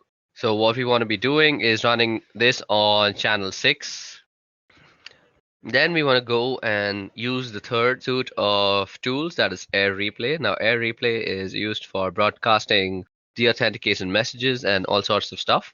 Now, you can see all this in the help menu also, and you can do that by typing in --help. If you go down, you see that you can send a deauthentication message using the -0 flag, and that's exactly what we're going to do. Then we say 0 again because we want to constantly send a broadcast of deauthentication. So it's looping basically. And until and unless we stop the scan, nobody will actually be able to access the Wi-Fi. So it's basically like a small DOS attack. And then we want to specify the BSS ID. Okay, so it seems like I forgot the whole A tag before the BSS ID, and that should get it working. Okay, so it seems like I have copied some wrong BSS ID, I guess. So let me just go ahead and copy that once properly. Okay, so now that we have the proper BSS ID, as you guys can see, we are running a deauthentication broadcast message on that particular network access card. And now you want to run this for around a couple of minutes so that you become sure that all the devices have disconnected. Now, while this is happening, what you're doing is basically sending a DOS attack to that small little Wi-Fi, and you want to catch the handshake that occurs between devices and the router that it is connected to while reconnecting themselves. Okay, so now that we've let the scan run for a couple of minutes, let us just stop it. Let's stop this other scan too. Now, if I go and list out the files on my desktop, you should see that there's something called the test capture. Now, the test capture is given to us in various formats. We have the capture format, which is test capture -01.cap, and then we have test capture CSV. We have a Kismet CSV. So it gives you a bunch of formats to actually run your cracking on. Now, if you remember, I had told y'all that I have already generated a similar file at home, basically, when I was trying to crack into my own home password. So I will be running the test on that file, or the cracking procedure on that file, and that is the last step of this whole procedure. So let me just go ahead and move into that folder. So I go cd scan. Now, as you guys can see out here, if I list down the files, you can see a capture1.cap, capture1.csv, there's a Kismet CSV, and there's a netxml. So I was not lying when I said that I have already done this at home. So we are going to run our cracking process on capture01.cap. Now, let me just tell you guys, the password for my home Wi-Fi is sweetship346. So you can say that I know the entire password, but I'm going to act like somebody who only has a general idea of what my password looks like. So let's say I know that my password contains sweet ship, but I don't really know the last 3 numbers or letters or whatever they may be. Okay, so we are going to use Crunch once again to generate a list of words that might include sweet ship 346. And let me just open the Crunch manual for once. Now, if you go down in the Crunch manual, what you'll see is the -T. So as you guys can see, there is a pattern that is specified like @God, and then followed by 4 other @, and all the @ will be replaced by a lowercase character. Now you can remove @ and use a comma, and it'll be replaced with an uppercase character, or you can use percentages, which in case it'll be numbers, or you could use the caret sign, in which case it'll insert symbol. So when you know the length of the password and also a certain degree, a few letters, you can use the -T flag. So that is exactly what we're going to use with Crunch out here for this example. So let me just remind you guys that the password for my home Wi-Fi is sweetship346. Now what we can do is we can ask Crunch to actually generate something that looks like sweetship346. So what I could do is say Crunch. So the minimum length is 12. I already know that. And the maximum length is also 12. Now let me just input in the pattern. So we put in the pattern after -t. So now I'm going to just show you how long it can take. So we are just going to say sweet and then put in some @, and then also try and guess in the numbers. So after you've put in the pattern, you want to also input which letters and numbers they could be. And I'm just going to input my entire keyboard out here. Now what you want to do is pipe this command through aircrackng's cracking procedure. Okay, so now what we want to do is pipe this command through aircrackng, and we want to write from, or rather read from, the capture file. So what we go is -w and then hyphen and then the capture file name. So capture01.cap. And then we also have to specify the ESS ID, which is given through the E flag. And the ESS ID for my home Wi-Fi is nestaway_C105. So that's exactly what I'm going to type in. And this will start up the cracking process on my Wi-Fi from the captured file. So as you guys can see, this is going to take a long time, and I'm not really actually going to complete it. So in this time, I'm actually just going to try and explain why this is not very feasible on a virtual network. So basically, this is not feasible because at this moment, my computer is using all 4 of its cores and all the memory that is possible. So what this means is, on a virtual box, this is not really possible. Your virtual box doesn't really have that much power. If you're using a 4-core processor computer, only 2 of its maximum cores can be actually allotted to your VirtualBox machine. Above that, you can't really give it the entire memory because that will make your computer crash. So if you want to do something like this, it's better that you install Kali Linux as a dual boot or as your own daily driver, and then you can do this. So this is why I have not done this on a virtual machine and instead done this on Deepin Linux, which is my daily driver operating system.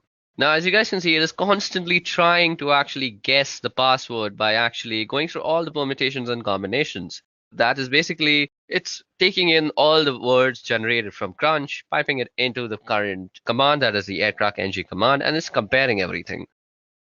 So what I'm going to do is I'm actually going to end this because this will take a very long time. And what we're going to do is we're going to actually try and shorten the command of the amount of guessing that we're trying to do. So let me just try and do that. So as you guys can see out here, I have reduced the number of alphabets that might be actually tested. But even in this case, this will take a humongous amount of time. And let me just show that to you. So as you guys can see, the test is running, and there's not really much you can do. You can just let this run, go out for a cup of coffee, and then come back. And you might still see that running. It really depends on what the password is and how much time it takes to crack it. And how much processing power you have directly affects how much time this will take. So let me just show you guys that this is taking a bunch of time.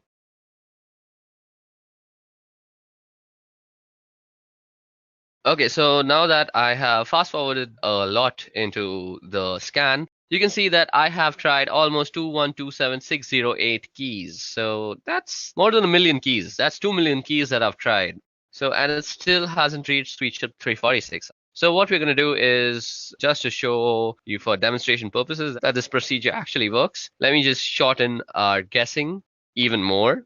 So what we want to do is this time we want to just guess the numbers. So we will modify our command accordingly. So we just put in SweetShip and let the algorithm just guess the 346 part. So we're going to remove the alphabets from the guessing scope also. And as you guys can see, the password is almost immediately guessed because only 456 keys were tested. And as you guys can see, it shows that the key was found and it's SweetShip 346. Now, let me also show you that it works with the guessing of letters, just because I don't think I've justified that letters are also guessed and not just numbers. So let me make it just guess the P part. That is sweet she, and then it should guess P and then 346. So let me just show you that. And as you guys can see, it guesses it almost immediately after just going through 15,000 keys. Okay, so that brings us to the end of this Wi-Fi cracking tutorial and also to the end of this video, which was regarding ethical hacking using Kali Linux. I hope you guys had a bunch of fun learning about MAC changes, proxy chains, and a bunch of stuff that we did like Wi-Fi password cracking. I hope you practice these procedures and methodologies that I've taught you only for your own educational purposes and not use it to harm anybody or do anything harmful with it, because let me just tell you very seriously that you can be prosecuted by the law. So let's end this video on a good note by saying please practice this for only educational purposes. Let me just show you that. And as you guys can see, it guesses it almost immediately after just going through 15,000 keys. Okay, so that brings us to the end of this Wi-Fi cracking tutorial and also to the end of this video, which was regarding ethical hacking using Kali Linux. I hope you guys had a bunch of fun learning about MAC changes, proxy chains, and a bunch of stuff that we did, like Wi-Fi password cracking. I hope you practice these procedures and methodologies that I've taught you only for your own educational purposes and not use it to harm anybody or do anything harmful with it, because let me just tell you very seriously that you can be prosecuted by the law. So let's end this video on a good note by saying please practice this for only educational purposes.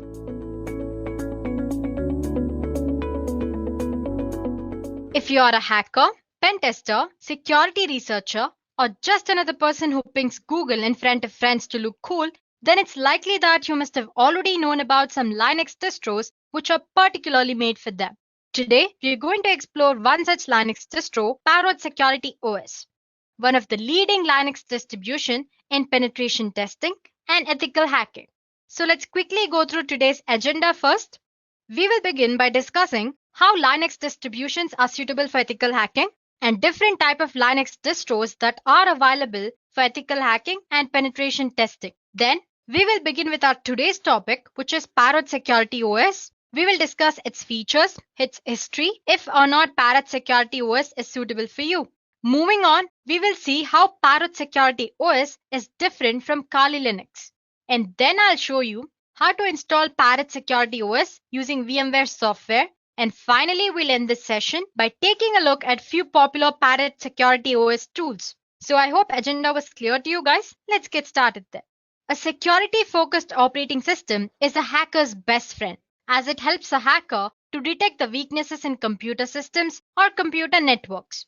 Whether you want to pursue a career in information security, or you are already working as a security professional, or if you are just interested in this specific field for fun, a decent Linux distro that suits your purpose is always a must. Now, if you're wondering what a Linux distro is, it is a Linux distribution that has been curated to perform security-related tasks. And most of the time, a Linux distro will have a Linux base of Ubuntu or Debian flavor, and they usually have some custom tools pre-installed in it as well. As you guys know, Linux is the best choice for security professionals for obvious reasons, and hence, most of the distros are usually built on it. A Linux distro can help you in performing analysis, ethical hacking, penetration testing, digital forensic tasks, and various other auditing purposes. But guys, apart from these distros, there are other open source tools as well that you can bundle and use as per custom requirements. But using these distros have a lot of advantages. Like first of all, they save a lot of time and effort that you need to spend when you are dealing with custom requirements. Secondly, they help beginners to easily start with security testing without having to get into the nitty-gritties of operating system. And lastly, the most popular reason is you have great pool of distros that you can choose from. Most of the time, Kali Linux is the obvious first choice of operating system for every new hacker.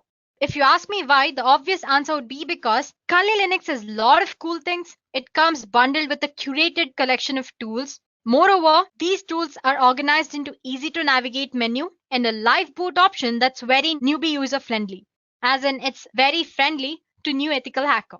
But guys, Kali Linux isn't the only distribution which is targeted at pen testers.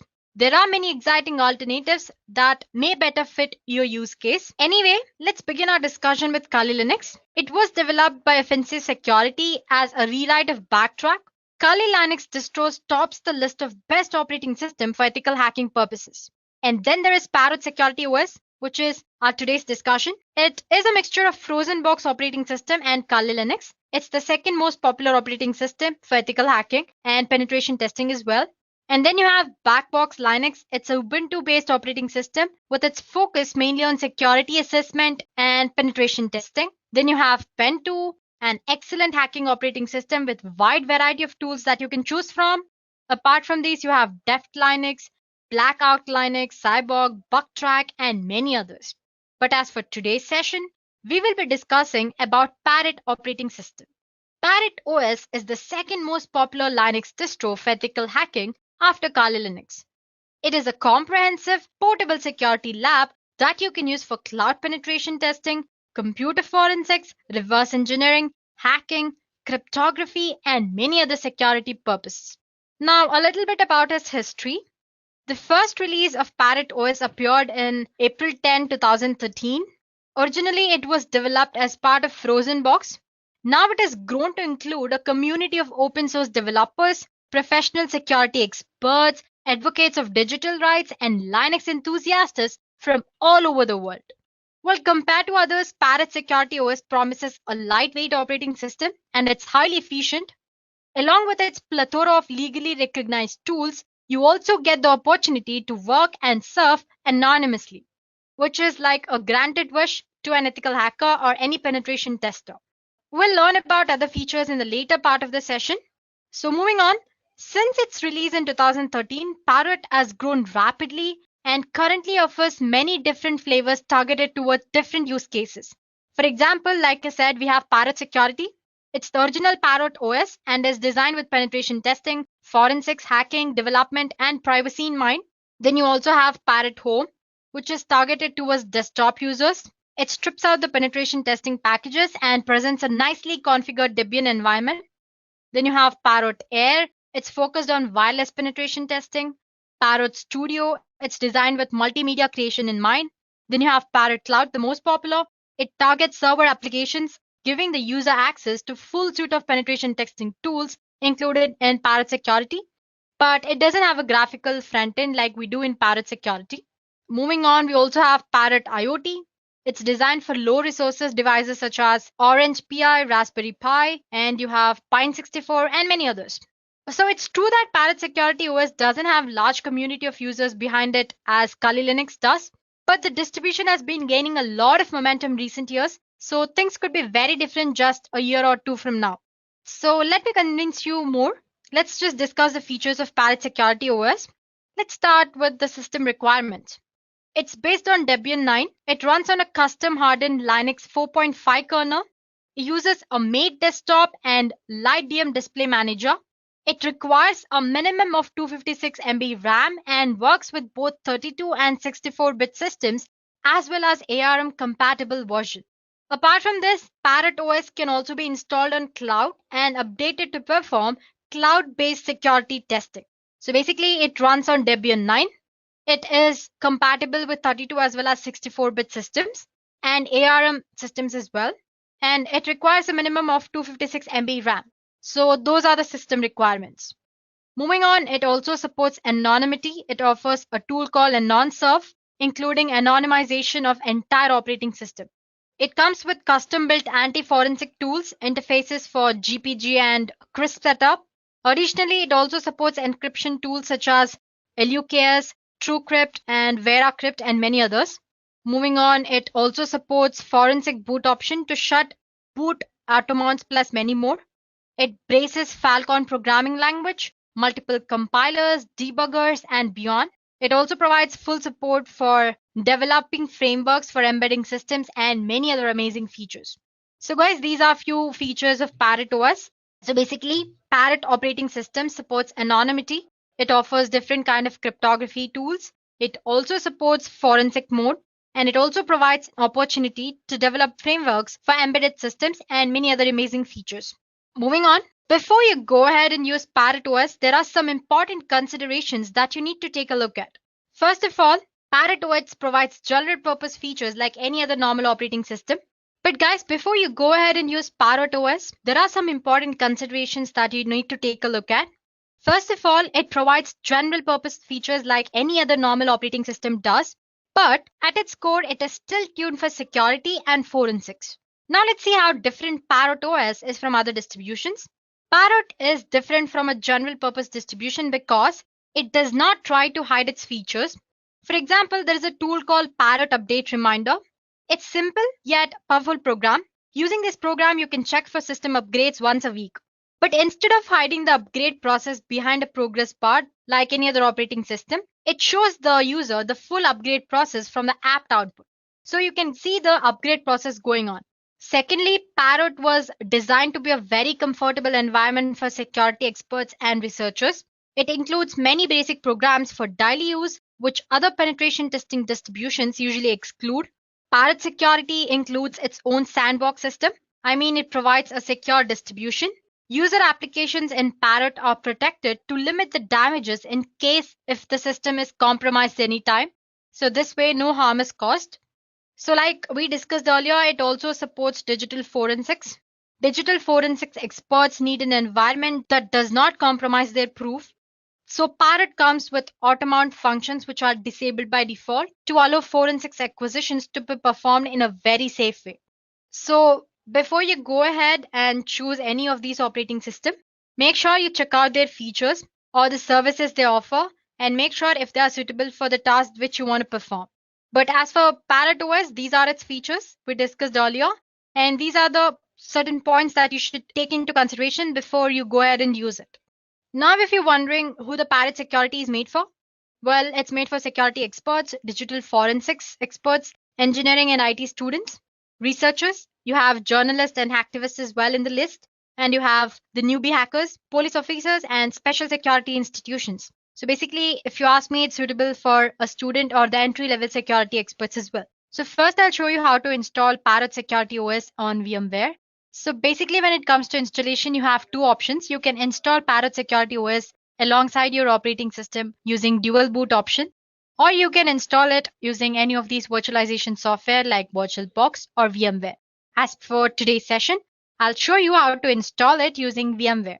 So let's get started with our installation. So guys, just search for the Parrot Security OS and it's most probably the first link that you find on the net. This is Parrot Security OS official website. As you can see, there's a little bit about its history, its features. It says it's based on Debian. It's designed for security development and privacy in mind.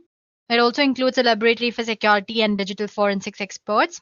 Along with that, it also focuses if you want to develop your own software and all that. And its project goals mostly are security, privacy, and development. This is the part which you should consider important development, unlike other operating systems. Its features, it's secure, lightweight when compared to Kali Linux or any other operating systems, and it's a free source. So go ahead and explore it. So as for the download options, you can go for Security Edition here. In the download menu here, you can see other options as well. It says Home Edition, Security, and other builds. We discussed few of the flavors of Parrot OS earlier. We discussed Parrot Home, Parrot Air, Parrot Studio, and many others. Anyway, today we're concerned with Parrot Security. 4.5.1 is the current version that's running. So you have two options here to download. First of all, take a look at the size. It's 3.7 GB and 5.9 GB. So make sure whichever you want, you're downloading it depending on your operating system requirements. And as you can see, this is a live plet installer ISO. This is a virtual appliance. You can choose any of these. If download is taking a little longer than you've expected, maybe you can go for Mirrors or a torrent. So I've already installed it. I'm not doing it. I have both ISO file as well as this OVA format installed as well. Next thing we need to do is install VMware. So VMware Workstation Pro. So you have a download option here. You can go ahead and download it. You have for the free option here. You also have VMware Player, I guess. Wait, here I go for the link. Sorry about that. Here in the downloads. So you can go for Workstation Pro or you can also go for Workstation Player here. Any of this, whichever suits you. I've already downloaded it. It's going to take for a while and then all you have to do is install, click on next and finish the installation process. So before you start your virtual machine, make sure you have your Parrot OS image, ISO file or OVA format, whichever is of your choice.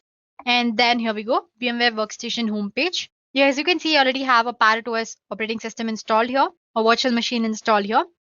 I've installed it using ISO file. It's very easy. I'll show you how to do it. But if you have OVA format, all you have to do is click on this file menu here, open. And as you can see, I have a Parrot Security OVA here and click and import it. That's all. Click, select it and click on open. So I'm not going to show you how to do that. So it's very straightforward process. That's it. This is my ISO file. Let me show you to again how to install it anyway.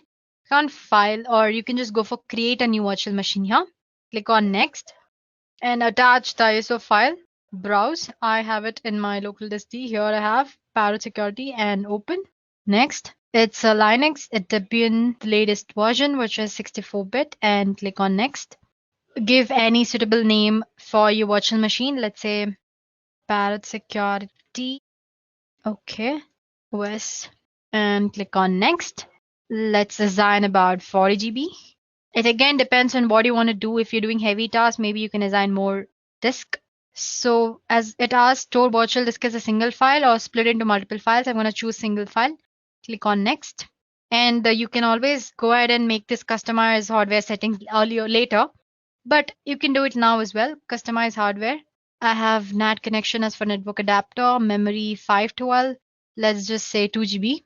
And NAT, yeah, we set processors. I'm just assigning one for now. Cool. And close. As you can see, the changes which you have made are displayed here. Once you're satisfied with your settings that you made, click on finish. You're good to go. Your security system has been displaying here. So like I said, you can always make settings later on. You have this edit virtual machine setting options here. Just click on this. Let me maximize the screen for you guys. So as you can see, the Parrot Security ISO is very flexible. There are quite a few options. You have live mode, you have terminal mode, you have RAM mode. So basically live mode is just a standard live USB boot option. Just like you can see while you're installing Kali Linux. Suppose if you don't know how to install Kali Linux, there's a video on how to install it as well by Dureka. You can refer to that in the ethical hacking playlist. Okay, so coming back, sorry about that. You have persistence mode, encrypted persistence, forensics mode, and all that. Terminal mode, as you can see, is another live boot option, but without graphical user interface. But the most popular one among new hackers, or if you're the first time user, is install option with a graphical user interface. So it's almost familiar with Kali Linux users. If you want to get a feel of Parrot Security, if and all its features, maybe you can go for live mode. But if you want to get just started, then you can always go for install mode. I'm going to click on that and click on standard installer. So it's mounting all the installation tools and all that. So once the machine is booted up, you'll be asked to select your preferred language. In the grub menu, select the graphical installer options and click on, let's say, English and United States, American English. So then the loader will automatically install some additional components and configure your network related settings. It might take a while. So basically then the installer should prompt you for a host name and the root password. Let's give some root password. Give the password of your choice. Re-enter the password for verification. And now it's going to ask you to set up a user apart from the root user. So let's just say test user. Continue. I'm going to keep it as test. Continue and choose a password for the new user, which is different from the root user password that you'll have to remember. So just give this new user a password. Continue.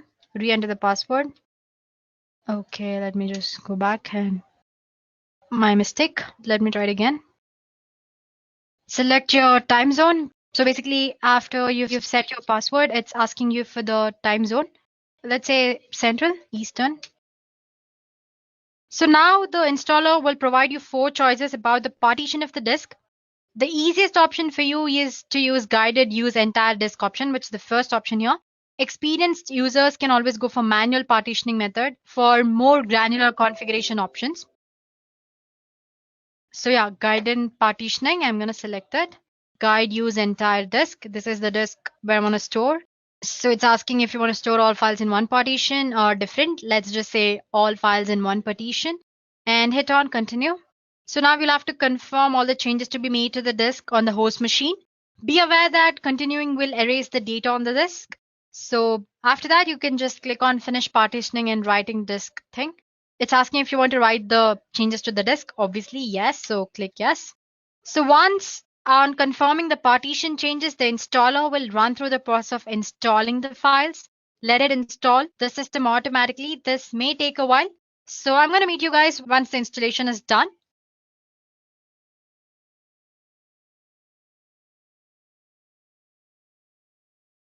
So once the installation is done, it'll ask you if you want to install the grub bootloader on your hard disk. Just say yes and click on enter device manually. Oh, sorry, just click the device which is already there. Go back. The installation process is now almost complete. So guys, the installation is done. Once the installation is done, you can see the machine boots you into Mate desktop environment. As in, if you've chosen the install option, you'll be presented with a LightDM login screen. So basically, you'll have to enter the password and the which you set up for the test user earlier, not the root password. Please do remember that. I'm sure you remember setting up a password for the user, right? That password. And login. So here we go. So guys, here we are. As you can see, the machine boots you into the Mate desktop environment. Let me pronounce it M-A-T-E. You can call it whatever you want, Mate or Mate desktop environment. So as you can see, it's very good looking. Apart from that, Parrot Security will automatically detect when updates are available and prompt you to update the system as soon as you install it. Here, it's not showing it to me because I've already updated it. But otherwise, all you can do is just go to the terminal here. You can see a terminal option here, right? Go to terminal there and just say sudo apt-get update. It'll ask me for the password. Here we go. Might be I might have updated in another virtual machine anyway. I installed the other one as well. Maybe it's in that. Anyway, it'll update for you. So let me just minimize this. While it's updating, let's go ahead and do other things. Oh, it's almost done, I guess. Yeah, as you can see, it's almost updated. And it says 116 packages more can be upgraded. And if I want, I'll have to run update list. If I want to see which of those packets are, I have to just list out those using apt command here. I'm not showing you to you guys. So anyway, when you're making use of it, make sure your system always stays updated. Okay, let's go back to exploring Parrot OS. So as you can see, system is laid out in a very straightforward manner with a collection of tools that you might be familiar with if you've used Kali Linux before. The menu system is almost similar to Kali Linux and it's very easy to navigate. The real difference is that Parrot Security is meant to be used as a daily driver, as in your regular operating system, to do the other things as well. To prove that, you can see you have sound and video options here, a lot of programming languages options as well. You have system tools and you have graphics included. You have office applications or softwares. You have base, you have math, writer and planner, just like any other normal operating system. So while you can use Kali Linux as a desktop workstation, it really is a penetration testing distribution first. I'm talking about Kali Linux.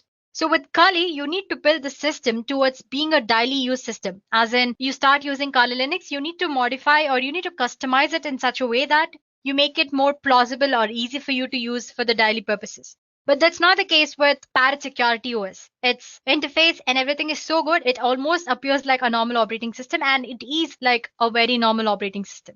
So you have your penetration testings which are there, and along with that, you have your day-to-day applications are also there in this. Now talking about the system requirements, the default Parrot Security install uses about 313 MB of RAM. So as you can see here, you can see this quite little bar. It's like a task manager, which you can find it in your Windows. You can click on that, it'll show you all the progress that's going on. First of all, it says the Parrot GNU Linux system and the release and the kernel, all the information about your ISO file. And you have Mate desktop environment here. And the hardware, which is this, and the processor it's based on, available space and all that. When you click on the processes, it shows all the processes which are currently running, sleeping, just like your task manager and your Windows operating system. So yeah, like I said, it requires about 313 MB of RAM, approximately around that. But of course, this is only system-related process running. When compared to Kali Linux, it's very lightweight. Kali Linux install requires about 604 MB of RAM, and that too only with system-related process running. So like I said, it's a very lightweight system. So yeah, the bar is a task manager. It lists all the processes that are running and all that. You obviously have a terminal, which I showed earlier. The cool thing with terminal is that it goes with their interface. Other than that, it's pretty much like any other normal terminal. And then there is appearance of the interface, I mean. My first reaction when I saw it was, wow, amazing, right? When compared to the plain Kali Linux. So yeah, you get to use cool collection of wallpapers as well. You have change desktop background here. You have fonts, interface, and see you have quite a lot of collection of wallpapers. And you can go ahead and add your customs as well. That's all about the interface. And like I said, it's like any other normal operating system. So it comes with a lot of programming languages and a bunch of text editors. You also have IDs as well. It uses Pluma as your default text editor. So that's it when talking about the normal operating system. Now talking about the performance, almost all of us know that Kali Linux is a bit laggy, and when you run it on a low-end system, sometimes it's like a nightmare when you have brute force attack going on in the background or you're doing something else. It's gonna, what do you say, stuck or it's very slow. But in Parrot OS, it's very lightweight and doesn't lag much. As you can see, it's smooth. Now, talking about hardware requirements, pretty much both Kali Linux and your Parrot require high-end hardware, but Parrot needs low specification hardware as compared to Kali. So, if I have to conclude in one word, Parrot is a good-looking distro. It's very lightweight. It's resource friendly, and if you want to know how much resources it's consuming and all that, you can always go ahead, click on the little bar which is available there, click on the resources. You can see the CPU history, memory, network history, file systems, and all that. So basically, it's a good looking distro, lightweight, resource friendly. All these features apart, Parrot Security OS has pretty good collection of features as well, which we discussed earlier. It comes like with hell lot of tools, but if you see the sections, there are a lot of other things which are not in Kali Linux. So the most pointed tool here is that in Kali Linux, suppose if you want to say private when you're doing hacking or any other stuff, you have to install Anonsurf, Tor, and then enable them or proxy chain. You also have option of proxy chains to stay yourself anonymous on the system while you're doing hacking or pen testing or anything. But with Parrot OS, you already have Anonsurf pre-installed. All you have to do is click on that start button. So let me show you how to stay anonymous. So this is one of the best feature in Parrot Security OS. It has proxy chains as well as Anonsurf to make yourself anonymous. So you can go for this Anonsurf and click on Anon Start here. Before that, you can check your IP of your system. So it says 106.51.73. Just remember it. You don't have to note it down anywhere. 106.51.73. Now, if I go and enable this, first of all, it'll ask you for the administration password. Give that. Okay. So basically, once you enter the password, it'll ask you if you want the Anonsurf to kill the dangerous process, which that can be de-anonymize your clear cache files or modify your IP table rules and all that. It'll ask you if you want to do that. Just say yes. So basically, as soon as you click on S, as you can see the notifications here, the tool will attempt to kill dangerous processes that can de-anonymize you anytime.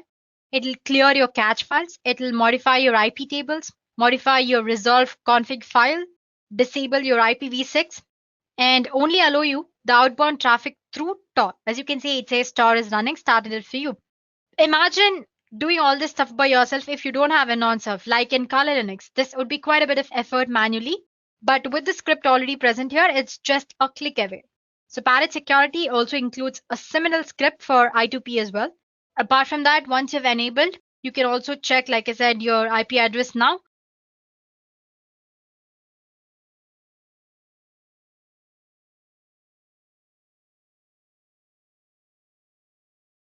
So as you can see, it says global anonymous proxy activated, dance like no one's watching, encrypt like everyone is. So basically, it's saying that surf is started up. As you can see, my IP address has been changed. It was something of 160 something, but right now it's 182. So Anonsurf has made me anonymous. Now I can do whatever you want in an anonymous mode. So that's all I wanted to show you here. Now back to Firefox. It has quite a documentation part. Well, it's still in the creation stage here. As you can see, documentation. It's not all that well prepared or created yet. So if you have any minor doubts, you can go ahead and refer to the documentation part here. So yeah, here you go. Okay, then let's go back to the distro. One thing that you can point out about Parrot OS is that it has a lot of cryptography tools, such as it has Zulu script, Zulu mount, a graphical utility that will help you mount your encrypted volumes. Then there is something called CryptKeeper. It's another graphical utility that allows you to manage encrypted folders and much more. These utilities makes confidentiality easily accessible even with the minimal experience. I mean, if you do not have any idea about cryptography, you can easily start learning here. That's what I meant. So it just doesn't stop with cryptography or Anonsurf. You have a lot of other tools which you might not find in Kali Linux.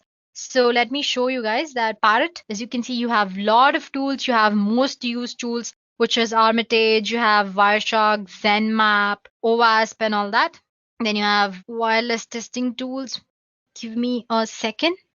Yeah, post exploitation. This set of tools, mostly you can't find them in the Kali Linux. You have OS backdoor tools, web backdoor tools, you have Webco, Weavly, and all that. And you have something called social engineering kit. If I'm right, it should be in the exploitation tools. Where's exploitation here? You can see a social engineering toolkit. Just click on that. Password. So it is started up, all that. So if I just click one, you have a lot of options. The update, set configuration, you have social engineering attacks.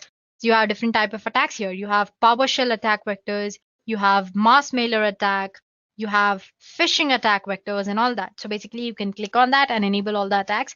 I'm not going to show you in this demo how to do it. This is just the basic introductory video about Parrot OS. So let me just close the terminal. Well, there are common tools like you have Nmap. I'm sure you know how to use Nmap. Let me just show you anyway.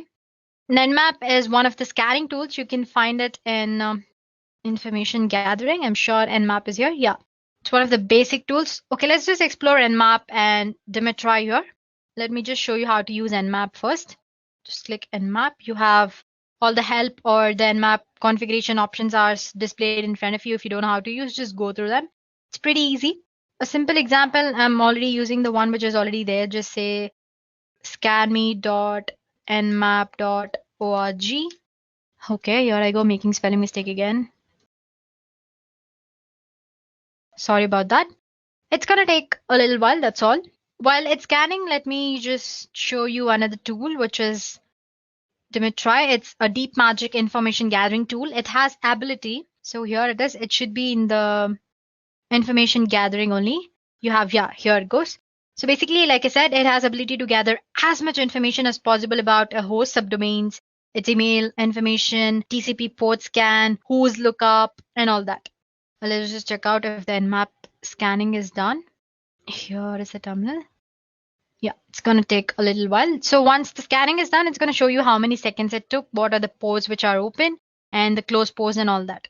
Now about Dimitri, you can enable it from your terminal, but you can also do it from here, information gathering, and click on Dimitri. Password. So let's say, here we go. So let me maximize. All you have to do is you have a lot of options here. You have W, which performs a who's lookup. You can do it online as in using Firefox. As well, you have a lot of websites where you can gather all the information once you have your IP address and all that.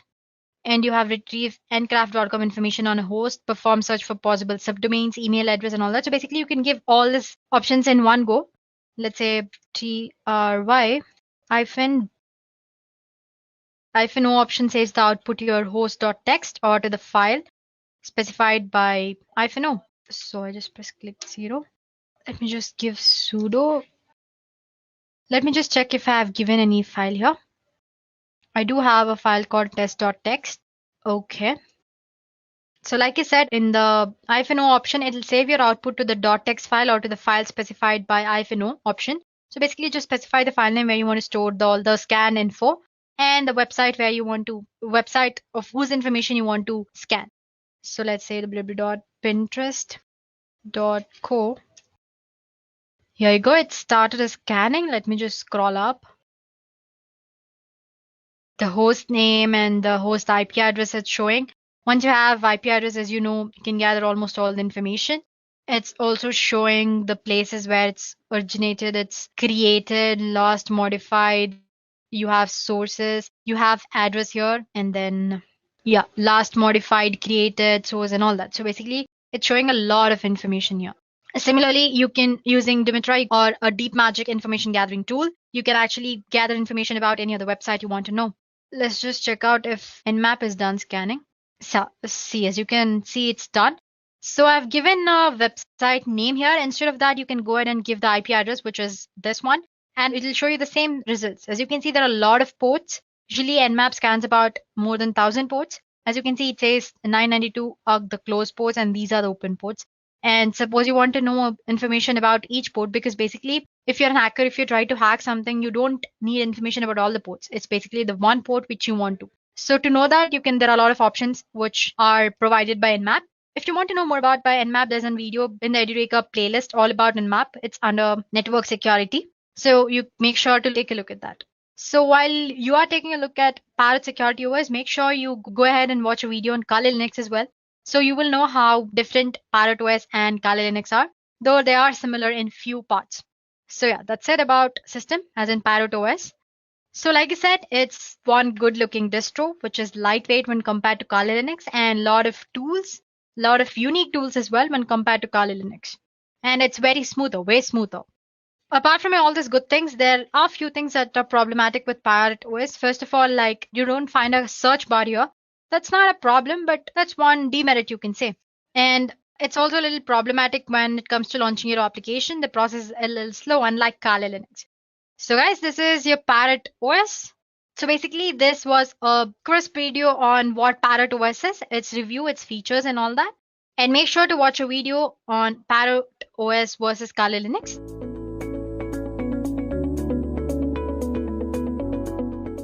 So, Linux has been known for its various distributions that cater to various needs.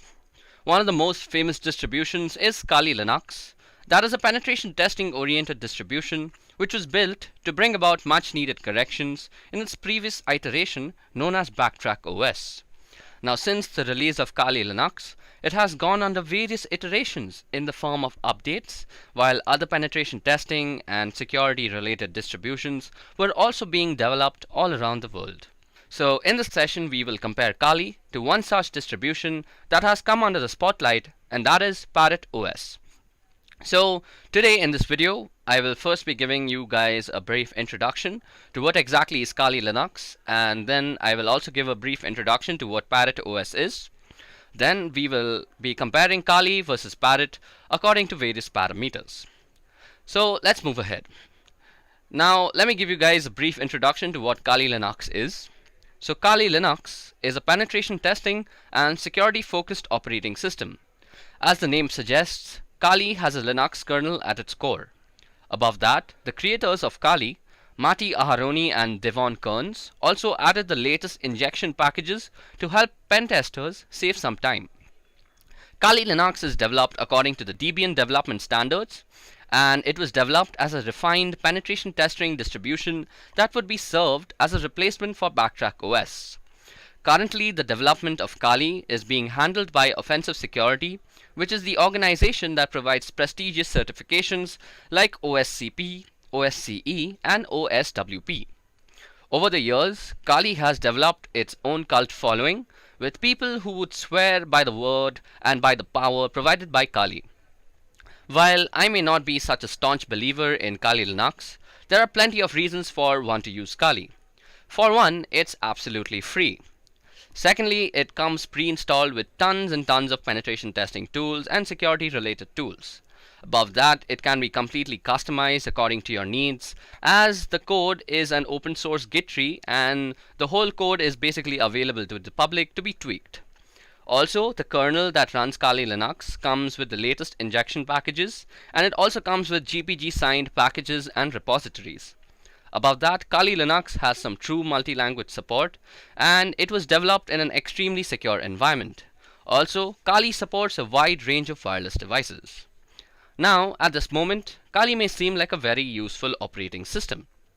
But as you guys might remember the great quote from Spider-Man, great power comes with heavy resource utilization. According to the official documentation of Kali, the system requirements are quite heavy. On the low end, Kali Linux needs a basic of at least 128 MB of RAM and a 2 GB hard disk space to set up a simple SSH server that will not even have the GUI of the desktop.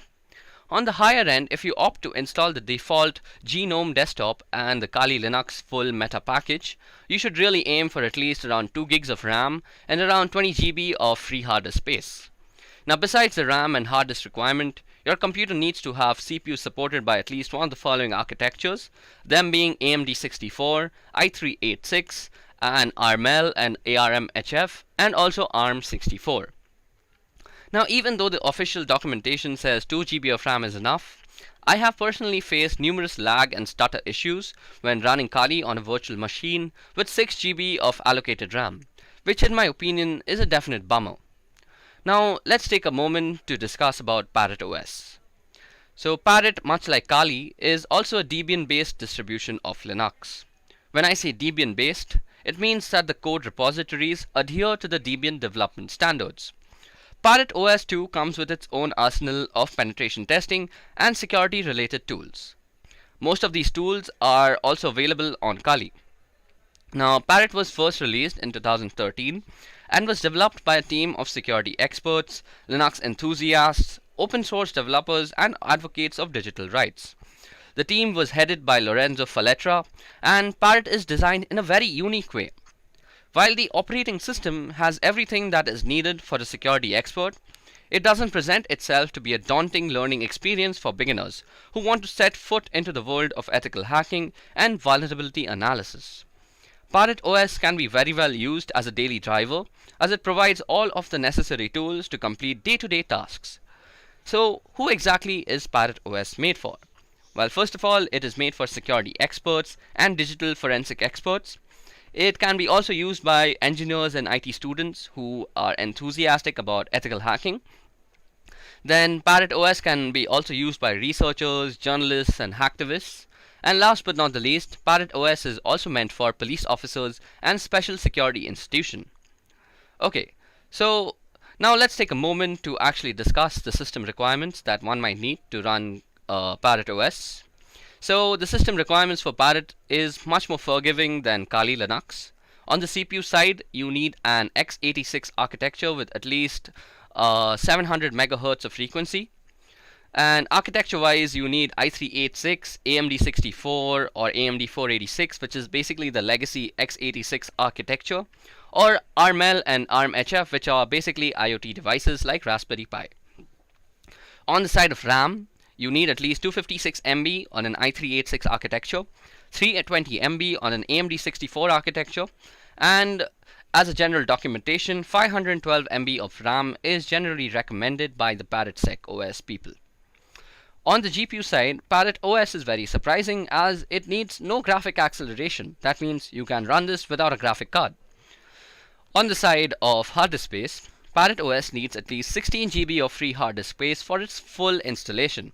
That is 4 gigabytes left, 4 gigabytes lesser than Kali Linux. And for booting options, both Kali Linux and Parrot OS have the legacy BIOS preferred. Now, comparing two operating systems when it comes to Parrot OS and Kali Linux, that are both operating systems meant for similar purposes, that is penetration testing in this case, it becomes really tough. Most of the factors in such cases boil down to a matter of personal taste rather than an objective comparison. Now, before we move ahead with the comparison, let me list out a few similarities that you might have noticed between the two operating systems. So first of all, both operating systems are tuned for operating penetration testing and network related tools. And both operating systems are based on Debian development standards. Both of the operating systems support 32 and 64-bit architecture, and both operating systems also support Cloud VPS along with IoT devices. And of course, both of them come pre-installed with their own arsenal of hacking tools. Now, let's get down with the differences. The first criteria of differences that we are going to discuss is hardware requirements. Now, as you guys can see on the slide, I have put down the system requirements of Parrot OS on the left hand side, and I have put down the system requirements of Kali Linux on the right hand side. So, as you guys can see, Parrot OS and Kali Linux both need 1 GHz dual core CPU. When it comes to RAM, Parrot OS needs much lesser RAM than Kali Linux. Parrot needs 384 MB of RAM for its minimal running time, and Kali Linux needs 1 GHz of RAM on the other hand. In terms of GPU, Parrot OS doesn't really need a graphic card as it has no need for graphical acceleration. Kali Linux, on the other hand, if you're trying to run the GNOME desktop version, you will certainly need a graphic card. On the other hand, Parrot OS needs 16 GB of free hard disk space for its full installation, and Kali Linux needs 20 GB of free space. So basically, Parrot OS is a much more lightweight version. So we see that Parrot OS definitely wins against Kali Linux when it comes to hardware requirements due to its lightweight nature. Not only does it require lesser RAM to function properly, but the full installation is also pretty lightweight thanks to the use of the Mate desktop environment by the developers. So basically, if you're having an older hardware configuration on your computer, Parrot OS should definitely be your choice. Now the next parameter that we are going to compare the two OSs in is look and feel. Now this section completely boils down to personal choice. Personally, I prefer the minimalistic look that is given by Parrot OS. The interface of Parrot OS is built using the Ubuntu Mate desktop environment. There are two clear sections. On top, you see a pane, which contains applications, places, systems, which is much like Kali itself. Parrot also gives some cool information about CPU temperatures along with a usage graph. And the bottom pane contains the menu manager and the workstation manager, which is a brilliant addition to the Linux system. Kali Linux, on the other hand, follows the GNOME desktop interface. While it still has the functionality that is offered by Parrot OS, it doesn't provide the same clean and refined look in my opinion. If you don't know your way around a Kali interface, it is pretty easy to actually get lost. Now, the next parameter that we're going to compare them is hacking tools. Now, since both these operating systems are tuned for penetration testers and ethical hackers, I think hacking tools is the most important criteria that both the operating systems are going to be compared in. So when it comes to general tools and functional features, Parrot OS takes the prize when compared to Kali Linux. Parrot OS has all the tools that are available in Kali Linux, and also it adds its own tools. There are several tools that you will find on Parrot that is not found on Kali Linux. Let's take a look at a few of them. So the first one that you see is called Wi-Fi Fisher.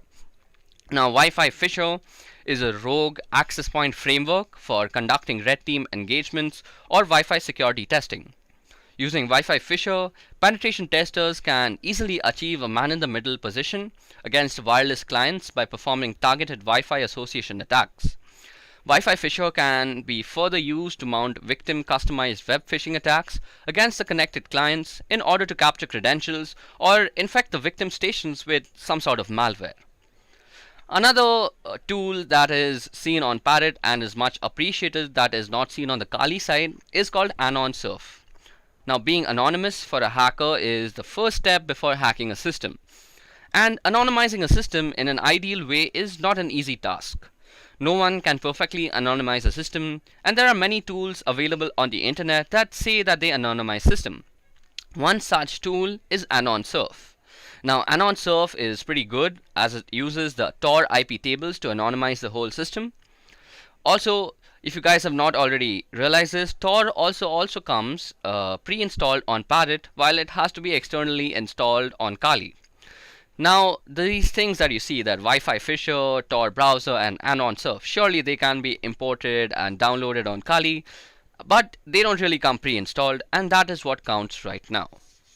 So, since Parrot OS also is designed with development in mind, it also comes pre-installed with a bunch of useful compilers for various languages and IDEs for their respective development, which is completely absent on the Kali Linux side. So for this part of hacking tools, Parrot OS definitely takes the prize. Now the next thing that we are going to compare both these operating systems is release variations. Now both operating systems come with a variety of variations, but Parrot OS has much more diversity in terms of variety. So let me just explain what I mean. So as you guys can see on the left hand side, I have listed down the release variations that are available for Parrot OS. Now aside from the full editions, which is both provided by Parrot and Kali, they also both provide the light editions on Parrot side and the light edition on Kali side. They are both basically the same thing, wherein minimalistic tools are actually pre-installed and you can install and customize the operating system according to your own needs. If you don't choose to customize the operating system, you can very well use it as a very lightweight and portable operating system. So Parrot OS Lite Edition and Kali Lite Editions are two flavors of the operating system. Now this is where the differences start. So Parrot OS Air Edition also exists. So this is an edition that is used for wireless penetration testing and wireless vulnerability testing. So basically anything wireless, Parrot OS Air Edition does it faster and does it better. Then there's also Parrot OS Studio Edition, which is used for multimedia content creation. Yes, you heard that right. Parrot OS can also make content for your social media. So if you're thinking about using Parrot OS for marketing as well as security, Parrot OS here is definitely your go-to operating system. Kali, on the other hand, aside from its light version and full edition, offers some desktop interfaces like the E17, KDE, XFCE, the Ubuntu Mate, and the LXDE. So these are basically just skins that run over Kali and basically make Kali look a little different from one another. You can check out all these different customizations on the Kali documentation. Other than that, Kali has also support for cloud and IoT devices in the form of the ARM-L and ARM-HF releases. These releases are also available in Parrot OS, so Parrot OS doesn't stand down. So as you guys see, Parrot OS provides you a lot of diversity in the variety that it is offering. So in my opinion, Parrot OS also takes the prize in this section. Now the main question remains, which of these two distributions is better for beginners? Well, it is to be duly noted that both these distributions are not exactly meant for beginners. If you want to learn about Linux as an operating system, you're better off using something like Ubuntu or Deepin. This also doesn't mean that you cannot learn the basics on Parrot or Kali. On the other hand, if you are already knowing the basics of Linux and want to get your hands on an operating system to learn ethical hacking, I'd personally recommend using the ParrotSec OS Lite edition. This is because the Lite version comes with the bare minimum of networking tools. This means as you learn your ethical hacking concepts slowly, you could develop or install tools one by one, instead of being overwhelmed with a whole bunch of them from the beginning. Not only does this allow yourself to evolve as an ethical hacker and penetration tester, but it also makes sure your fundamentals are built in a methodical manner. Now, I recommend Parrot OS over Kali for one other reason too. That is because the default user for Kali is root. This makes the environment a whole lot more aggressive, and mistakes tend to be punished and a whole lot more difficult to deal with. So this means that Parrot OS is generally the winner in my opinion.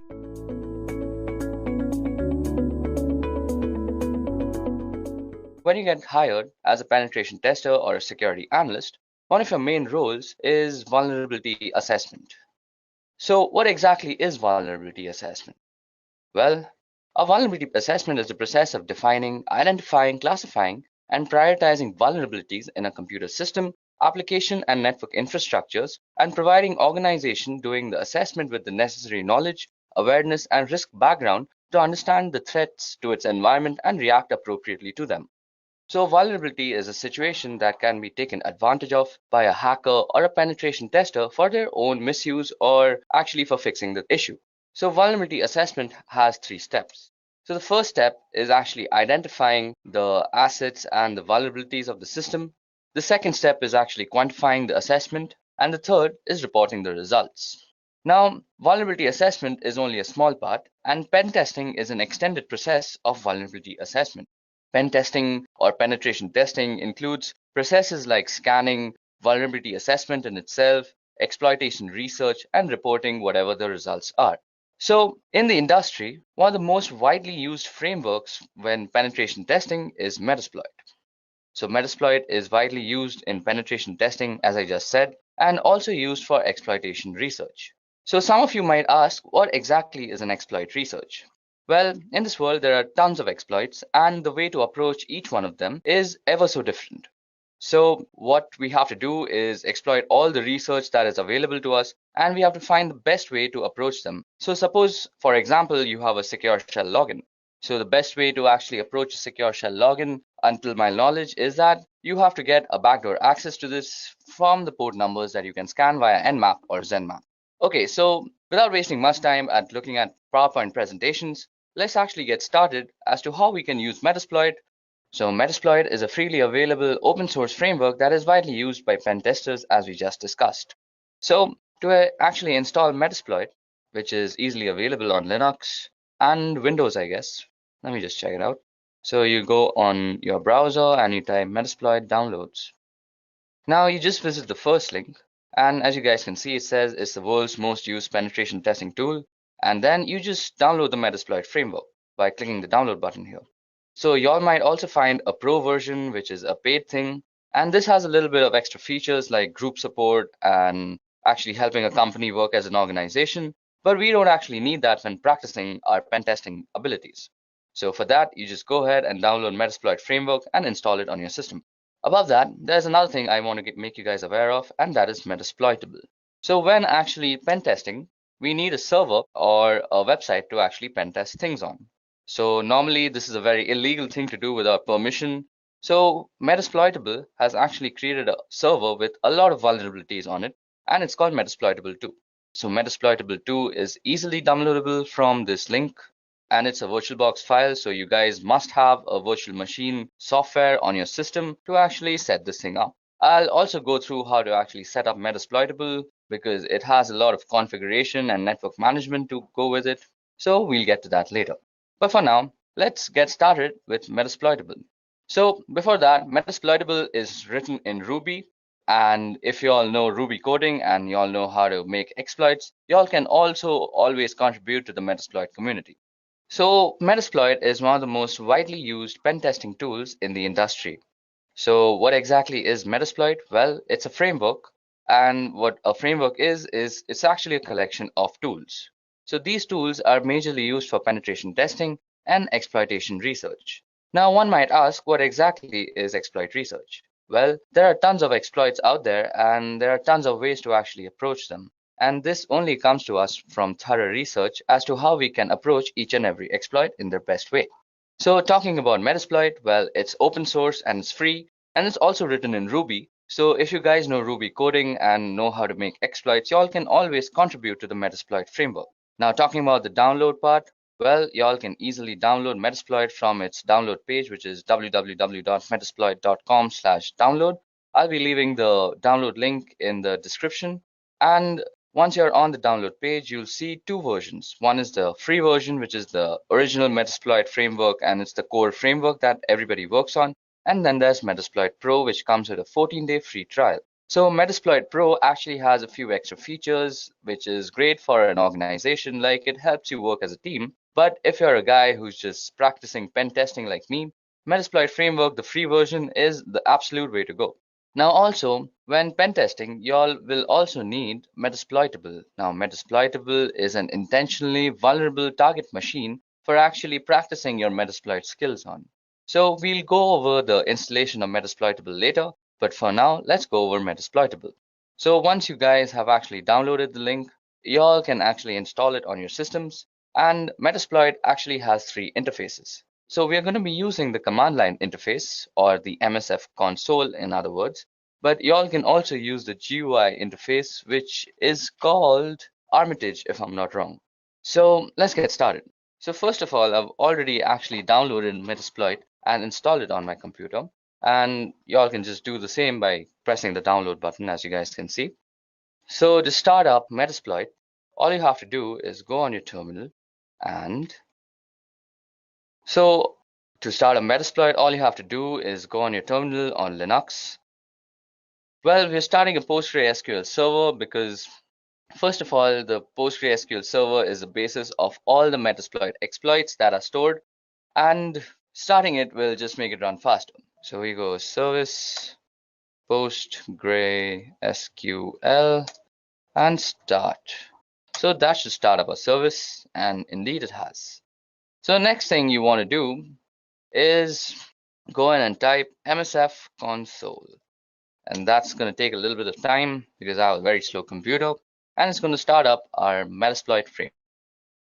So as you guys can see, we got a big banner out here which says Metasploit Cyber Missile, and the banner changes every time. Don't get worried if you have a different banner.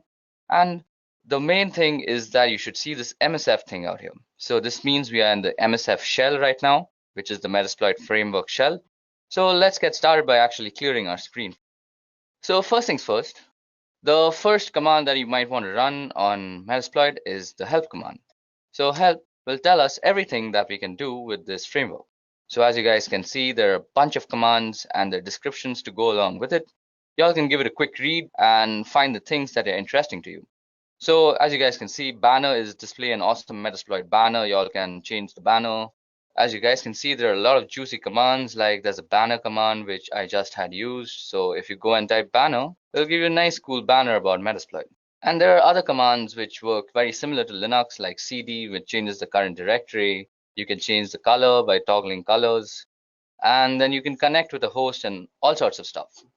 So Metasploit has a bunch of exploits. So before we go further, I want to make you guys aware of 3 important terms regarding Metasploit. So the first is a vulnerability. And we had already discussed this, that a vulnerability is a situation which can be taken advantage of by a system or a person who access. So the second part is an exploit. So what exactly is an exploit? Well, an exploit is a module which is a bunch of code written in Ruby on Metasploit that is used to target different vulnerabilities. And the third thing is a payload. So a payload is the action that you do once you actually have access to somebody's system. So basically, suppose you've hacked somebody and you've gained access to their system. Now the activities you do after gaining access is defined as the payload. So we just spoke about exploits, and I told you guys that Metasploit has a bunch of exploits. So how do we see all the exploits that are there? So you go show exploits.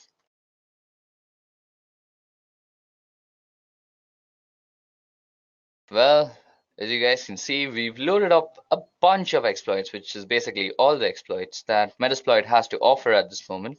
So let me just increase the screen a bit. And let's scroll completely to the top.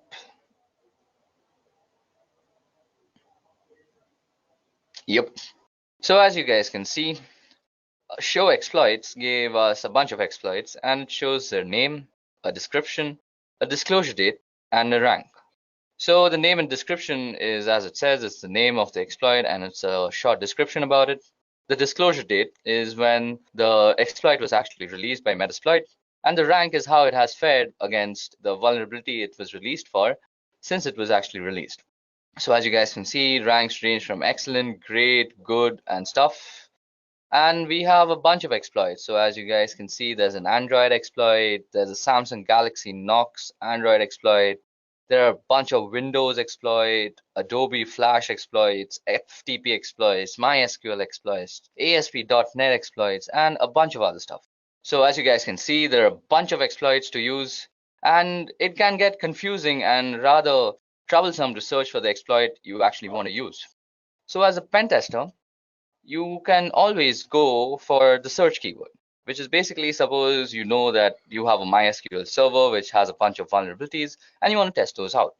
So you simply go search MySQL. Now I'll search the database for all the exploits that are related to MySQL and present them to you.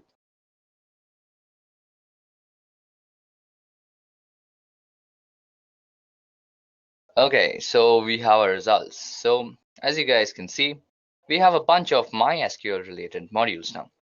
Now, this makes it way easier if you're a pen tester and you're looking for MySQL exploits. Now, suppose you choose your exploit and let's see. Let's choose, which one do we want to use today? We're going to just use this MySQL hash dump. So to actually use this, we have to copy the name.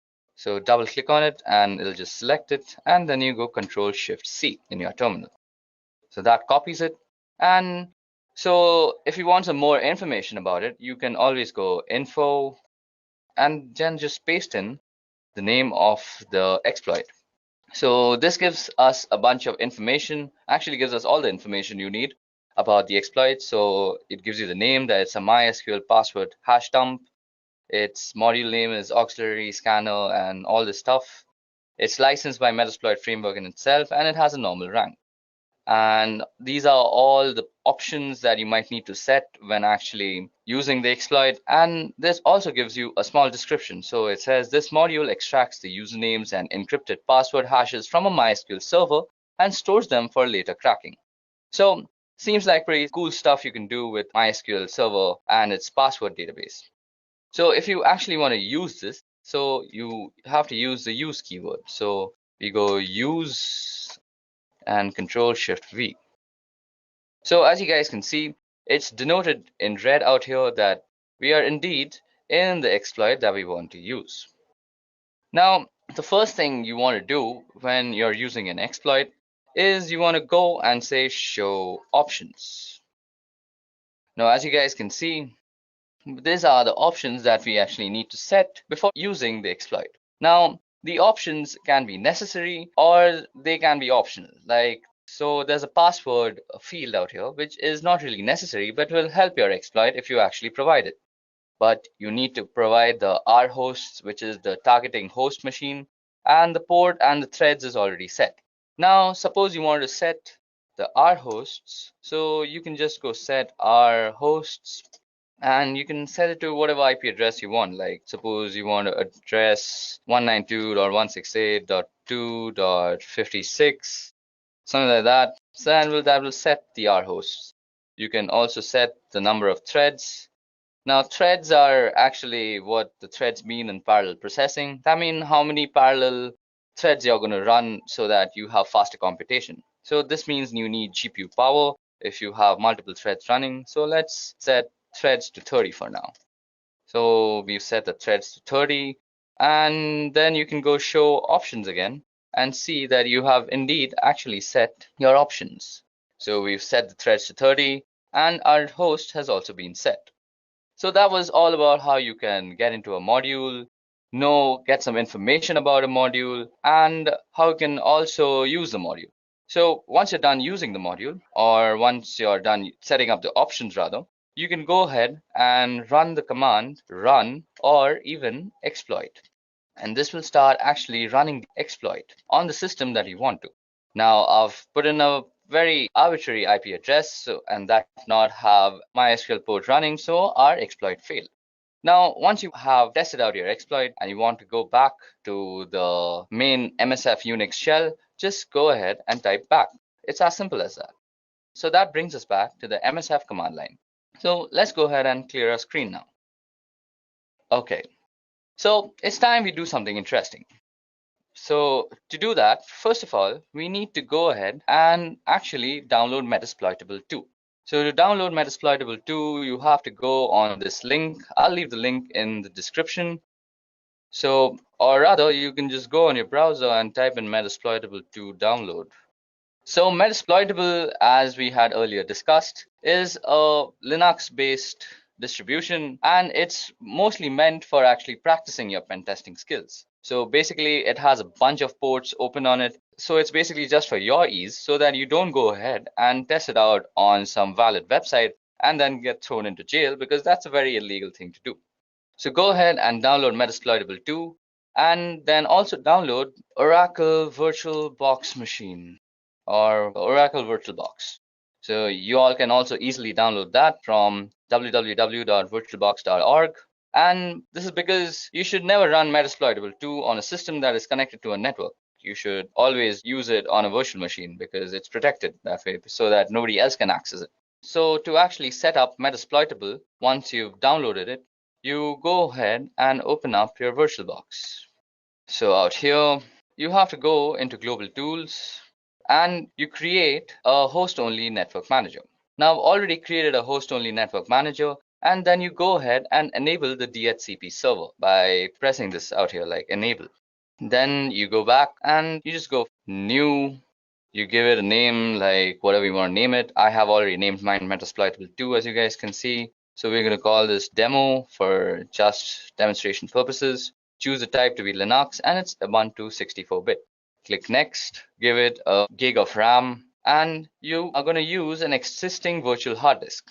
So out here, you just click on this button out here, and you browse to the place where you've actually downloaded and unzipped your Metasploitable download file. Then you'll get this virtual machine disk file, this is a VMDK file, and you just go ahead and load it up. So I'm not going to do that again because that's just going to eat up my RAM, and I've already installed it out here. So that was all about the installation and the configuration. So now let's get started and let's start playing around with Metasploitable.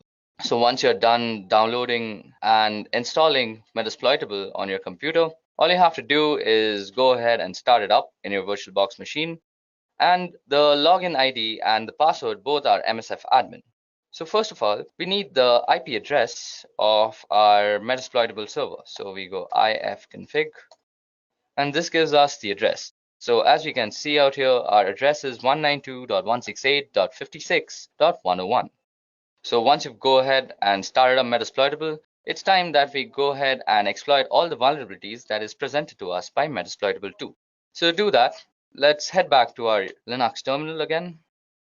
So once we have the IP address, that was 192.168.56.101 if I am correct. So let's go and quickly get a little bit of information about that. So who is 192.168.56.101? So this will give us a who is on Metasploitable 2, and it'll give us a bunch of information as to how the server is set up, where it is set up, the ports that are open, and various other things. So as you guys can see, this gave us a complete who is. So to get some more information about our Metasploitable server, we're going to be using Nmap. Now, if you guys don't know about how to use Nmap, you can go out and check my other video on the playlist. I've made a pretty good Nmap tutorial. So we go Nmap -f-s and v, which is steel version, and we give it the name or the domain name server, 92.168.56.101. So we've got a juicy result out here, and we can see that there's a bunch of stuff open. So as you guys can see, there's the FTP port open, which has a version of VSFTPD 2.3.4. There's also OpenSSH, which is 4.7 P1 Debian. There's also Telnet, which is almost miserable to have Telnet running on your computer.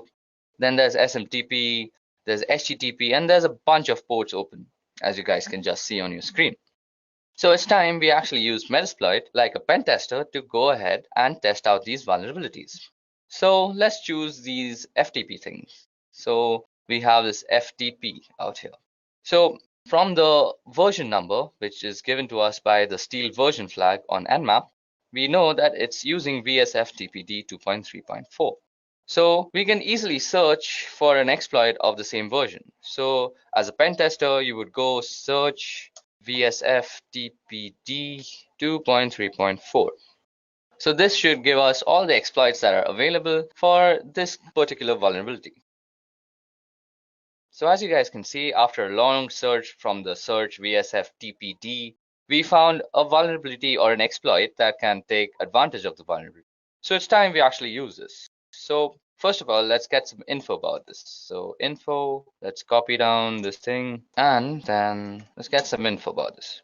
So as this module description says, this module exploits a malicious backdoor that was added to VSFTPD download archive. This backdoor was introduced in the VSFTPD 2.3.4 tar.gz archive between June 30th and Walla Walla. So we have the options of setting an R host. It has an available target. It's provided by these guys, and it's a pretty good exploit in my opinion. So let's go ahead and use it. So we go use and the name of the exploit. So it's visible to us that we've again entered the exploit module, which is Unix/FTP/VSFTPD 234 backdoor. So what we're going to do is we are going to actually gain a backdoor access to our Metasploitable system. So to actually make this more believable, so if you guys go into your Metasploitable system, so you guys can see that you're in the root directory. So you can gain some root access by going sudo su and going msf admin. So we're now a root user in the msf admin, or rather the Metasploitable console. So if we go ls, we can see the various files. And if we go /home, we're in the home directory now. And if we do ls out here, we can see that there are a bunch of stuff.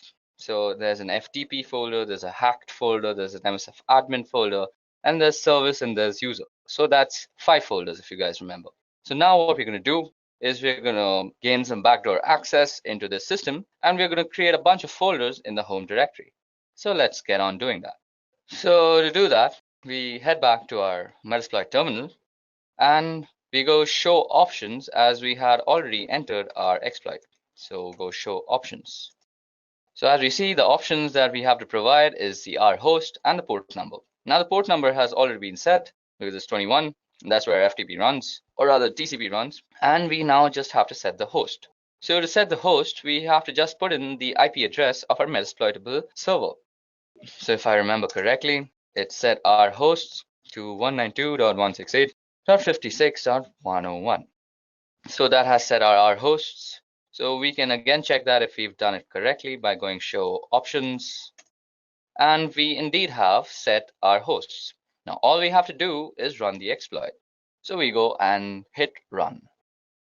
So as you guys can see, we have actually gained a backdoor service has spawned and it's handling, and the command shell session has started. Now you might be confused as to why do I have this blinking line? Well, this blinking line actually means that you are inside the Metasploitable server. That means we have already gained a backdoor access, and this blinking line denotes that we are on the terminal of Metasploitable 2.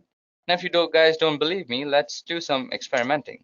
So as I had said, I'll create a bunch of folders in the home directory. So let's change to the home directory first. Or rather, first you can also do a who am I, and instead that you're the root user. Next, you go and do cd/home, and I'll change to the home directory. Now, let's make a bunch of folders, like make directory, this is a test. So that should have made a directory.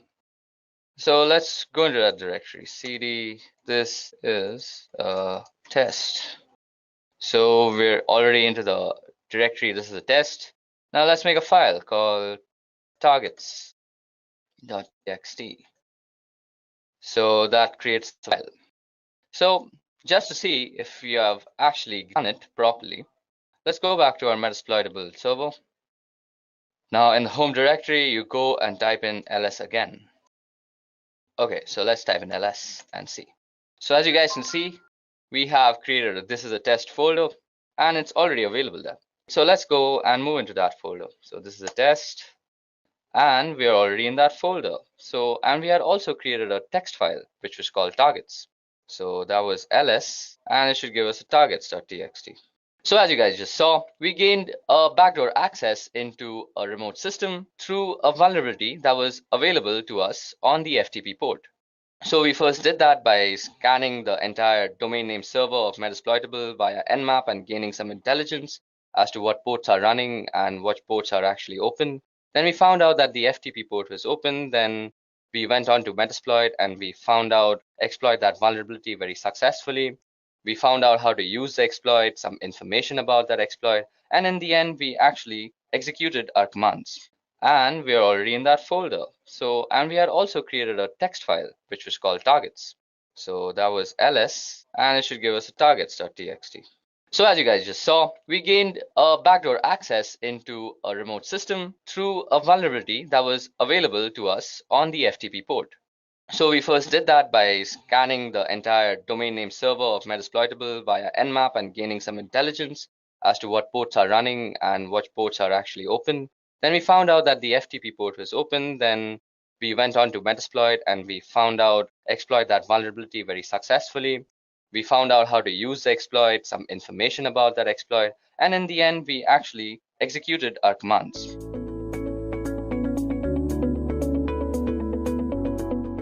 Now, you guys must be wondering what exactly is Nmap and why should I learn it? Well, Nmap is a network scanner that is widely used by ethical hackers to scan networks, as the name suggests.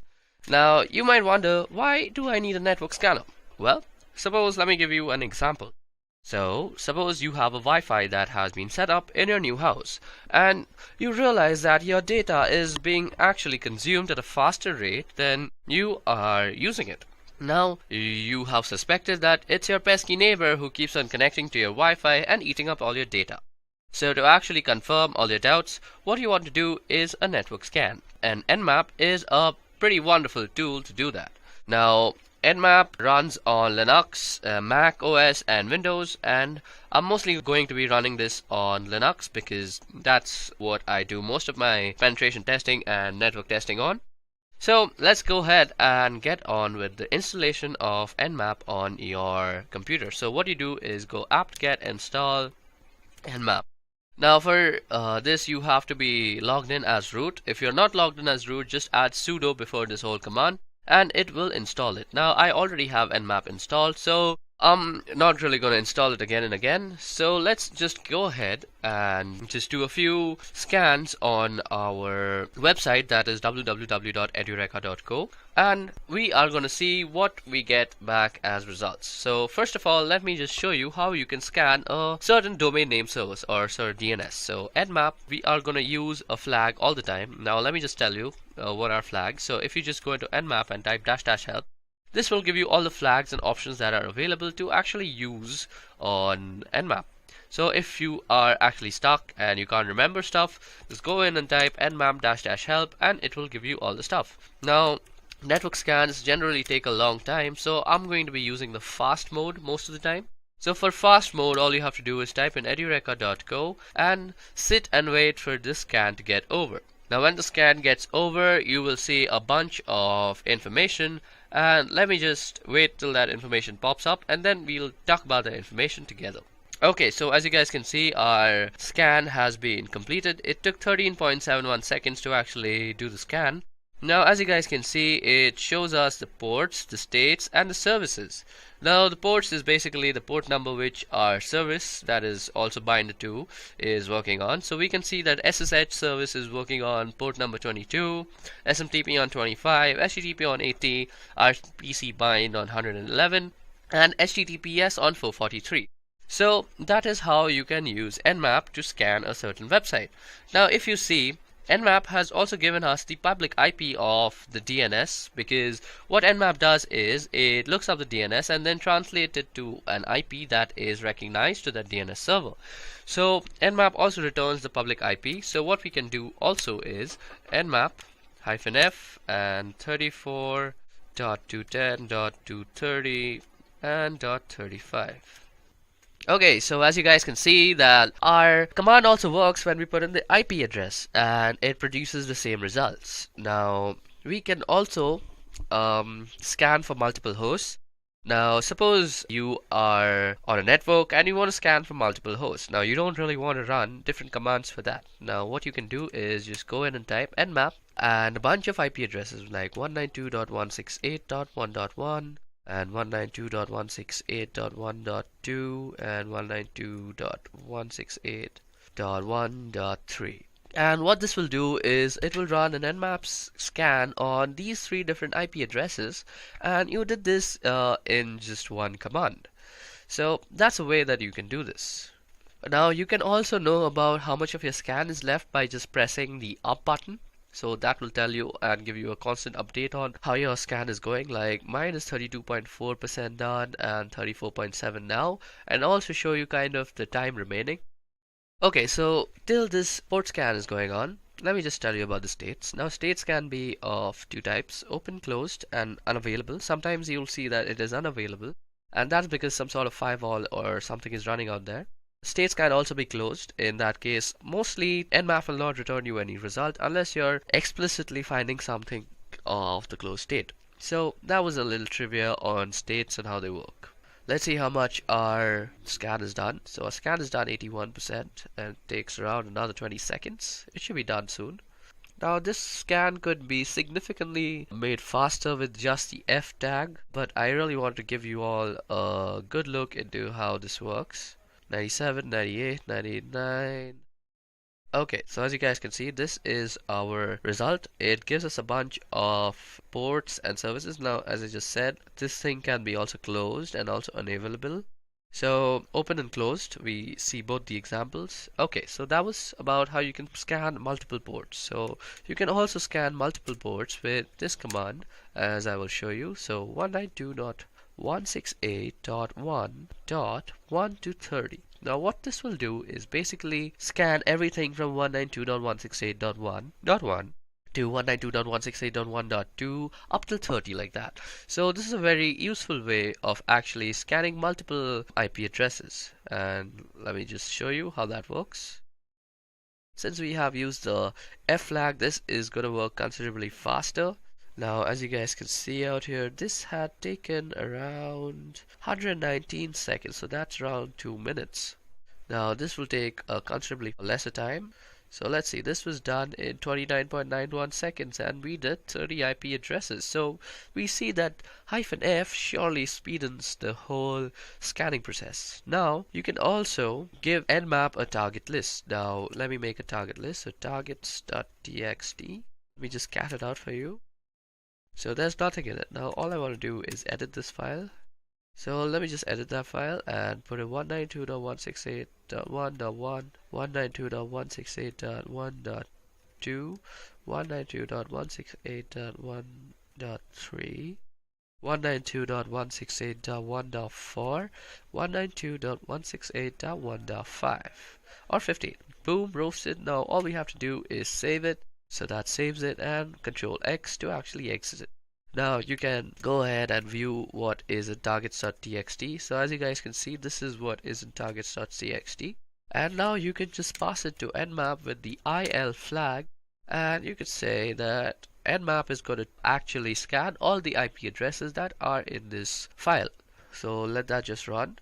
So this will take a little bit of time because it's 5 IP addresses and it's not really running on the fast mode. 83% of our work is done. Okay, so as we see, our scan has been completed. Now what you see out here is the scan results for whatever we had provided in the targets.txt list.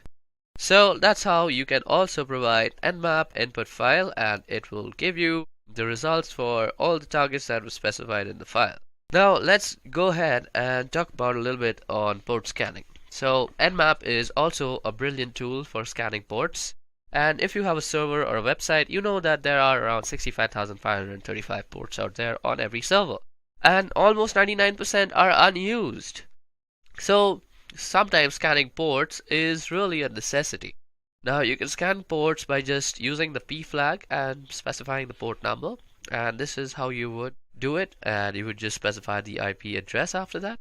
So I'm going to use www.edureka.go, and what you can also do is this will scan only the port number 20, but you can also scan from port number 20 to 25. You can also put in commas and tell Nmap you also want to scan all these other port 80 as HTTP and 443 as HTTPS. So you can surely do that. So let me just go ahead and run this. Okay, so that gives us an information on the ports that is there.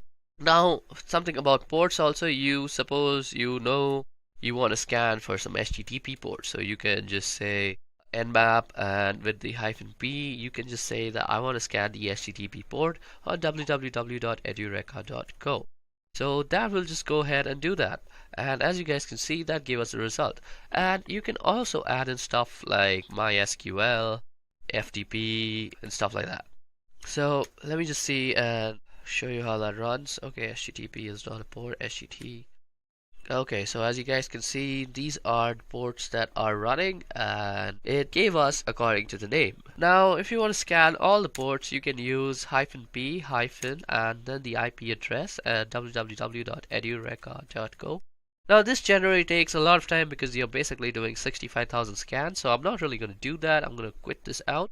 Another thing that I wanted to show you all that generally takes a lot of time to actually execute is called something like an aggressive scan. So as you guys can see out here, I have done an aggressive scan on Edureka. So to do that, all you have to do is nmap-a and then you go edureka.go. So let us see how much time did this take to actually execute. This took 459 seconds. That's a long time for a scan.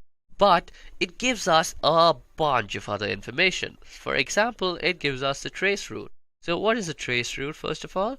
So trace route is the route taken by a packet to actually reach the clients and the target server. So as you guys can see, our packet had 22 hops. First it went to the first hop was to the gateway router, that is 192.168.1.1. Then it went to the Airtel lease line, then it went to this IP address, then it went to the BSNL VSNL.net, and it went to London, New York, then Chicago, and it went all the way up to wherever this thing is hosted. That was some information, and then there is some other information given to us like the TCP open, TCP wrap, program versions, port types, port states, and all sorts of other information is given about in an aggressive scan. Another scan that I have previously also done and kept for y'all is because it takes a lot of time, and I have done something called the service version. So nmap-s and v with v capital will give you the service version. So it tries to actually guess the version of the service that is running. So for example, on the TCP port it tells us it is postfix SMTPD. On the Apache it's Apache HTTPD, and you can see all sorts of versions that are here. Another thing Nmap is generally brilliant is for guessing the operating system that is running. Now, I have already done this scan previously because this takes a humongous amount of time that I don't really have, and that is 386.34 seconds. And this scan together basically took me more than 10 minutes, and I don't really have that kind of time for explaining all this stuff. So, as you guys can see out here, the OS is kind of, OS detail is Fortinet, FortiGate. It kind of tries to guess the OS upon the time to live that is in the response from the packets that it sends. So, -SV, -O, and -A are some really cool stuff that you might want to know. Another thing that you can do is traceroute, as I had just told y'all, and y'all can do traceroute separately. So you go --traceroute, and then you say the name of any sort of website. So suppose I want to know how I reach netflix.com. So I go netflix.com, and this will give me a trace route that shows me how my packet actually reaches netflix.com. Okay, so this is basically it was a direct one hop. Okay, so that was surprising. On the other hand, if I were to do this on edureka.co, it would take a bunch of hops to actually reach there. Okay, this might just take some time to run. Okay, so it's 94% done. I'm just waiting for it to get completed. Okay, so this gave us the hop, and as you guys can see, we took 22 hops to actually reach edureka.co, and it's the same process. You go through a bunch of IP addresses, and then you reach this thing called US West to compute.amazon AWS. Okay, so that was about traceroute. Now, just to end this tutorial, let me just tell you guys that you all can also save a file to Nmap, and that is basically save all whatever you found from a search into a file, and let me just show you how to do that. Now, sometimes when you are working as a security analyst, you will have to perform network scans on a wide area network that is huge. It's basically huge. And these scans take a lot of time, and you don't really have the space on your command line to actually store that and see that in a way that is feasible for analysis. So what you want to do is actually save it in a file. So what you can do is say nmap on, and then you can say the name of the file. We could say results.txt, and we could save this in file. So www.edureka.co. So whatever search result is going to be generated is going to be stored in this file called results.txt. Now this file need not exist from before. It will just be created by Nmap. And now you see if I do ls, we have a targets or a results.txt. Now if I just cat out that file, let me just less it actually. Results.txt. And what you see out here is an Nmap scan result that is stored. Another thing that I would like to show you all before I end this Nmap tutorial is a verbose mode. So for verbose mode is basically when we were pressing up arrows to see how much of our scan is done, you can basically do that with verbose mode. So you go -F and -V for verbose, and you could say www.edureka.co. And this will basically give you a verbose mode of what is actually going on. I'll tell you everything, and boom, roasted, there it's done. And we have finished our Nmap tutorial. And now you see if I do ls, we have a targets or a results.txt. Now if I just cat out that file, let me just less it actually. Results.txt. And what you see out here is an Nmap scan result that is stored. Another thing that I would like to show you all before I end this Nmap tutorial is a verbose mode. So for verbose mode is basically when we were pressing up arrows to see how much of our scan is done, you can basically do that with verbose mode. So you go -F and -V for verbose, and you could say www.edureka.co. And this will basically give you a verbose mode of what is actually going on. I'll tell you everything, and boom, roasted, there it's done. And we have finished our Nmap tutorial.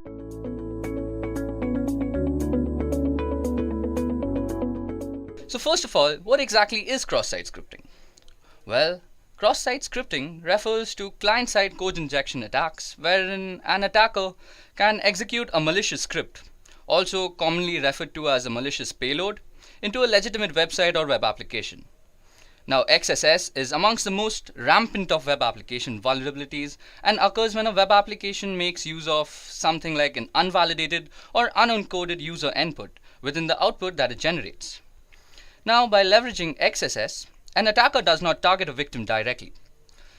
Instead, an attacker would be exploiting a vulnerability within a website or something like a web application that the victim would visit, and essentially using the vulnerable website or the web application as a vehicle to deliver a malicious script to the victim's browser.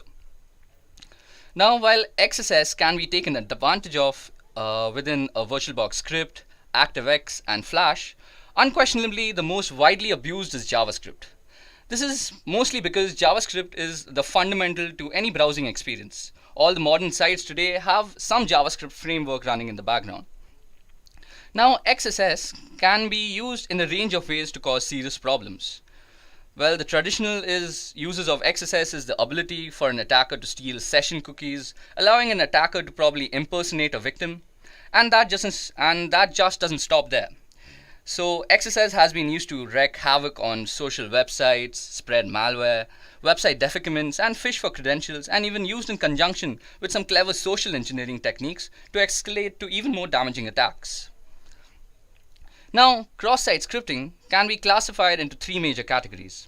So the first is reflected cross-site scripting, the second is stored or persistent cross-site scripting, and the third is DOM-based cross-site scripting. So out here, DOM refers to the document object model that is used while web application building. So let's take a moment to discuss the three types of cross-site scripting. So the first one we're going to be discussing is reflected cross-site scripting. Now, by far the most common type of cross-site scripting that you'll be coming across is probably reflected cross-site scripting. Here, the attacker's payload is a script and has to be part of a request which is sent to the web server and reflected back in such a way that the HTTP response includes the payload from the HTTP request.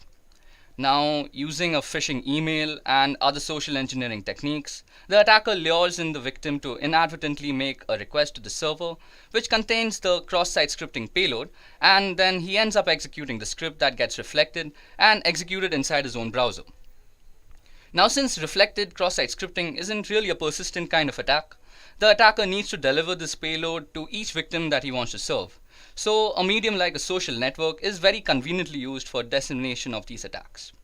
So now let's take a step-by-step look at how cross-site scripting actually works. So firstly, the attacker crafts a URL containing a malicious string and sends it to the victim. Now the poor victim is tricked by the attacker into requesting the URL from the website which is running a website response script, and then the website includes the malicious string from the URL in the response. And then in the end, the victim's browser executes the malicious script inside the response, sending the victim's cookies to the attacker's server. Okay, so at first, reflected XSS might seem very harmless because it requires the victim himself to actually send a request containing a malicious string. Now, since nobody would be willingly attacking himself, so there seems to be no way of actually performing the attack. But as it turns out, there are at least two common ways of causing a victim to launch a reflected cross-site attack on himself. So the first way is if the user or targets a specific individual and the attacker can send a malicious URL to the victim, for example using email or for example instant messaging, and then trick him into visiting the site. Secondly, if the user targets a large group of people, the attacker then can publish the link or the malicious URL on his own website or social media, and then he'll just wait for visitors to click on it. So these two methods are similar and both can be very successful with the use of a URL shortening service like one provided by Google. So this masks the malicious string from users who might otherwise identify it. Okay, so that was all about reflected cross-site scripting. Let's move on to stored cross-site scripting now. So the most damaging type of cross-site scripting that is there today is persistent or stored cross-site scripting. In stored cross-site scripting attacks, in stored cross-site scripting attacks, the attacker is injecting a script into the database that is permanently stored on the target application. So a classic example is a malicious script inserted by an attacker in the comment field or on a blog or a forum post. So when a victim navigates to the affected web page now in a browser, the cross-site scripting payload will be served as a part of the web page, just like any legitimate comment would be. Now this means that the victim will be inadvertently ending up executing the malicious script once the page is viewed in the browser. Now let's also take a step-by-step look at how cross-site scripting in the stored version works. So the attacker uses one of the website's form to insert a malicious string into the website's database first. Now the victim unknowingly requests a page from the website, and then the website includes the malicious string from the database in the response and then sends it to the victim. Now the poor victim will be actually executing the malicious script inside the response and sending all the cookies to the attacker's server. So that's basically how stored or persistent cross-site scripting works. Now it's time for the last type of cross-site scripting, which is document object model based cross-site scripting. So DOM based cross-site scripting is an advanced type of cross-site scripting attack. So which is made possible when the web application's client-side script writer uses provided data to the document object model. So basically it means that data is subsequently read from the document object model by the web application and outputted to the browser. So if the data is incorrectly handled in this place, an attacker can very well inject a payload which will be stored as a part of the document object model and then executed when the data is read back from the DOM. Now let's see how that actually happens. So first the attacker crafts a URL containing a malicious string and sends it to the victim. Now this victim is again tricked by the attacker into actually requesting the URL from the website. This is like the primary step in actually performing cross-site scripting. Now the third step is that the website receives the request but does not include the malicious string in the response. Here's the catch of DOM-based cross-site scripting. So now the victim's browser executes the legitimate script inside the response, causing the malicious script to be inserted into the page. That is basically into the inner HTML attributes. And the final step is then the victim's browser then executes the malicious script inserted into the page and then just sends the victim the cookies to the attacker's server.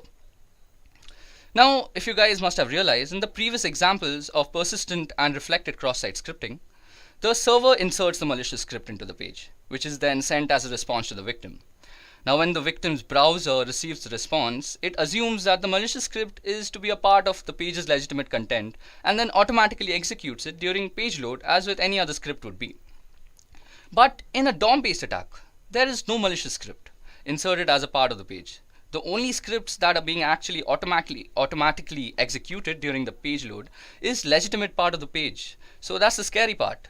So the problem is that this legitimate script directly makes user input in order to add HTML to the page. So the malicious string is inserted into the page using inner HTML. So it's passed as HTML. So mostly people who are actually servicing or surveying any server for cross-site scripting attacks, they will not be actually checking the client side. So it's a very subtle difference, but it's very important. So in traditional cross-site scripting, the malicious JavaScript is actually executed when the page is loaded as a part of the HTML server. And in DOM-based cross-site scripting, the malicious JavaScript is executed at some point after the page has already been loaded, because the page's legitimate JavaScript treating user input is using it in an unsafe way. So now that we have actually discussed all the three types of cross-site scripting that is widely available today, now let's see what can actually happen if if you were actually a victim of cross-site scripting, So let's see what can happen if you actually were a victim of cross-site scripting. So the consequences of what an attacker can do with the ability to execute JavaScript on a web page may not immediately stand out to you guys, but especially since browsers like Chrome run JavaScript in a very tightly controlled environment these days, and JavaScript has very limited access to users' operating systems and user files. But when considering that JavaScript has the access to the following that we're going to discuss, we can only see how creative JavaScript attackers can get. So firstly, with malicious JavaScript has access to all the same objects that the rest of the web page has. So this includes a thing called cookies. Now cookies are often used to store session tokens, and if an attacker can obtain a user session cookie, they can impersonate that user anywhere on the internet. Secondly, JavaScript can read and make arbitrary modifications to the browser's document object model. So your page will just be incorporated with all sorts of scripts and viruses without you even knowing from the server side. Now, JavaScript can be used with the XML HTTP request to send HTTP requests with arbitrary content to arbitrary destinations. And the most scary part is that JavaScript in modern browsers can leverage HTML5 APIs, such as accessing a user's geolocation, webcam, microphone, and whatnot, and even specific files from the user's file system. Now, while most of these APIs require the users to opt in, cross-site scripting in conjunction with some very clever social engineering can bring an attacker a very long way. Now, the above in combination with social engineering, as I just said, allows an attacker to pull off advanced attacks including cookie theft, key logging, phishing, and identity theft too. Now, critically, cross-site scripting vulnerabilities provide the perfect ground for attackers to escalate attacks to more serious ones. So now that we understand what cross-site scripting attacks are and how damaging they can be to your application, let's dive into the best known practices that are actually followed to prevent them in the first place. So the first mechanism that is used is called escaping.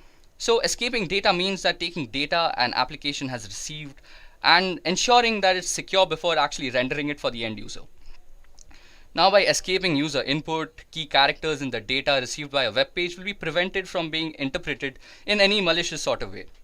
Now, in essence, you're censoring the data your web page receives in a way that will disallow characters, especially those brackets that begin the HTML attributes, like in HTML and IMG. So these will be stopped from being rendered, which would otherwise cause harm to your application and users and database. But if your page doesn't allow users to add their own code to the page, a good rule of thumb is normally to escape any and all HTML, URL, and JavaScript entities. However, if you are running a forum and you do allow users to add rich text to your content, you have a few choices. So firstly, you'll need to carefully choose which HTML entities you will escape and which you won't, or by replacement format for raw HTML such as Markdown, which will in turn allow you to continue escaping all the sorts of HTML characters. Now, the second method that is normally used is called validating input. So validating input is the process of ensuring an application is rendering the correct data and preventing malicious data from doing harm to the site, the database, and the users. So while whitelisting and input validation are more commonly associated with stuff like SQL injection, they can also be used as an additional method of prevention for cross-site scripting attacks. So input validation is especially helpful and good at preventing cross-site scripting in forms, as it prevents a user from adding special characters into the fields instead of refusing the request completely. But input validation is not the primary method of prevention for vulnerabilities, such as cross-site scripting and even SQL injection for that example, but instead they help to reduce the effects should an attacker actually discover such a vulnerability in your system. Now, the third way to prevent cross-site scripting attack is to sanitize user input. So sanitizing data is a strong defense, but should not be used alone to battle cross-site scripting attacks. It's totally possible that you find the need to use all three methods of prevention in working towards a more secure application. Now, as you guys might notice, that sanitizing user inputs is especially helpful on sites that allow HTML markup to ensure data received can do no harm to users, as well as your database by scrubbing the data clean of potentially harmful markup and changing the unacceptable user input into an acceptable format. Okay guys, so that was all the theory about cross-site scripting. It's time for the demo right now. So for the demonstration now, I'm going to be showing you guys the three types of cross-site scripting that we have discussed throughout the course of this session. So not only will this be rather interesting to see how cross-site scripting works on a vulnerable web application, but it will also give us a better understanding of cross-site scripting in itself. Now, to perform cross-site scripting is a very big crime, so we really can't target any random website or web application for that matter. So keeping that thing in mind, I have chosen the Broken Web Application project. So this is brought to us by OWASP, which stands for Open Source Web Application Security Project. Now, the Broken Web Application Project, or BWAP, is a broken web application that is intentionally vulnerable, and it incorporates a majority of the known bugs that are out there. And it is widely used by security enthusiasts, students, and practicing ethical hackers to mostly practice and nurture their skills in the right direction. Okay, so to get started, first of all, we need to download a few files and get things ready. So first of all, we'll download the Broken Web Application project, and I'll be leaving the download link in the description just in case you guys want to practice in your own free time. Secondly, we'll need to download a VirtualBox. Now, after we have both the files ready and we have it installed and we have our Broken Web Application installed in the virtual machine, we are good to go. Now, I've already done all that boring job and actually installed the Broken Web Application. As you guys can see, I'm already running the OWASP Broken Web Application on my virtual machine, and this is the OWASP virtual machine. So as you guys can see, it's based off Linux, and if we go ifconfig, it'll give us the IP address that it's running on. So as you guys can see, it's running on 192.168.146.4. So if we just head over there, yeah, I've already opened that up, we get a portal. So for this particular demonstration, I'm going to be using the Broken Web Application project and also WebGoat. So first of all, let's head over to the Broken Web Application project. So we'll be greeted with a login screen out here, and the credentials for this is B and bug, as you guys can see. So just go and enter login after you've entered the credentials.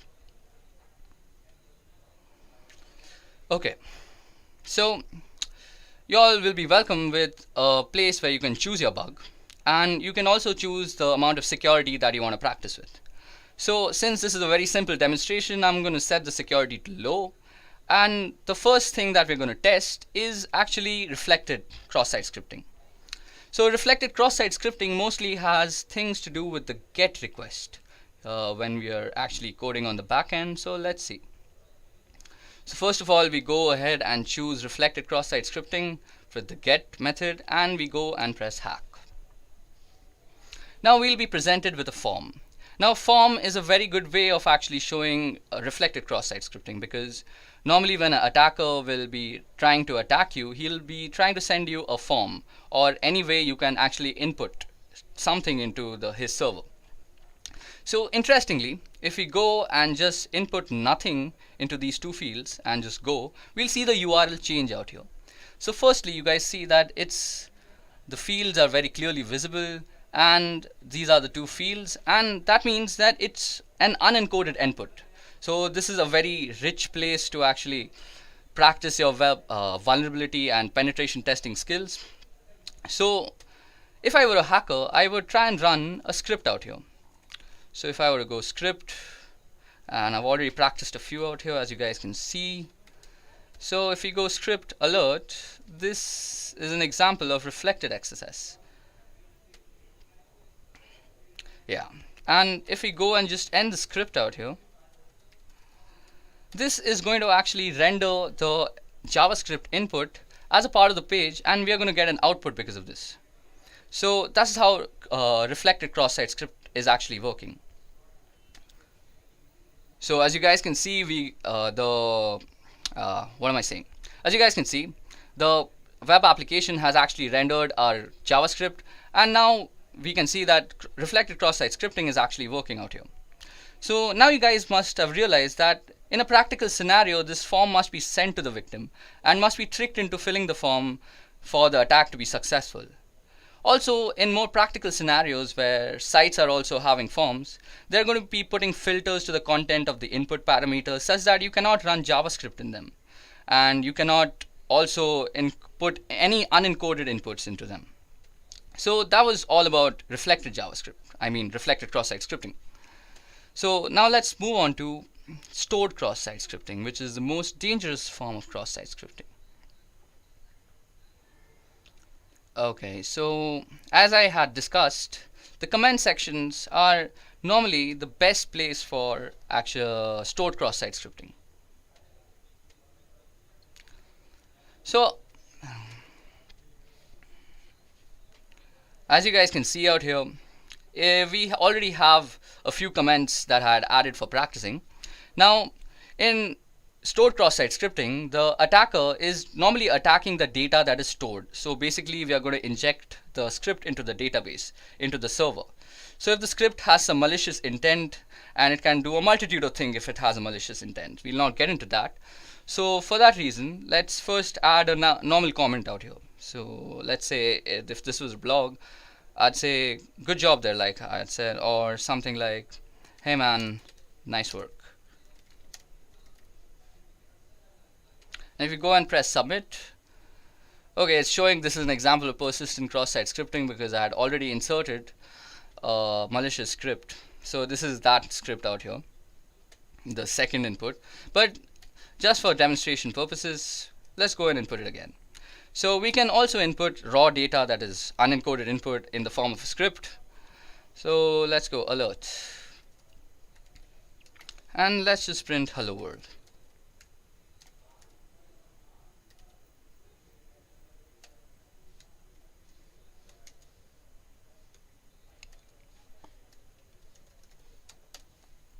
So if we go and press submit, so it first runs that other cross-site script, and then it'll say that this page isn't working. So this is also a very good example. Now we have two scripts actually running on this page. So the first one is actually, this is an example of cross-site scripting, persistent. So that was the second one. And then comes the hello world. So that's actually two scripts running back to back. So anybody, if I were to actually come back to this site any other day and these comments existed, it would just get automatically executed from the database because we are referring to it. Okay, so time for DOM-based cross-site scripting, and I was using this application for the first time yesterday, and I realized that there is actually no way that we can actually test DOM-based cross-site scripting here. So to actually test DOM-based cross-site scripting, we are going to be using this thing called WebGoat. Now the login credentials to WebGoat is guest for the username and guest for the password. I had already logged in, so it didn't ask me. So now if you go out here and go under cross-site scripting in XSS, you will also see that there is no options available for actually DOM-based cross-site scripting. This is because it's under AJAX security, or AJAX if you might pronounce it that way. So this is under AJAX security because if you guys remember, we had just discussed that DOM-based cross-site scripting is a client-side cross-site scripting. So things like a normal script would normally be checked on the server side. But when we are talking on client side, we are talking about languages like HTML, AJAX, etc. So you can put your scripts in HTML form. So suppose we were to go, so let's input a script first. So suppose we were to go script hello world. Now if we go and submit the solution, nothing actually happens because we are actually putting in encoded inputs out there. It's the DOM that is unencoded. Now if we were to actually go in and input in a language that the client side actually understands, for example HTML, so we'd immediately get a result.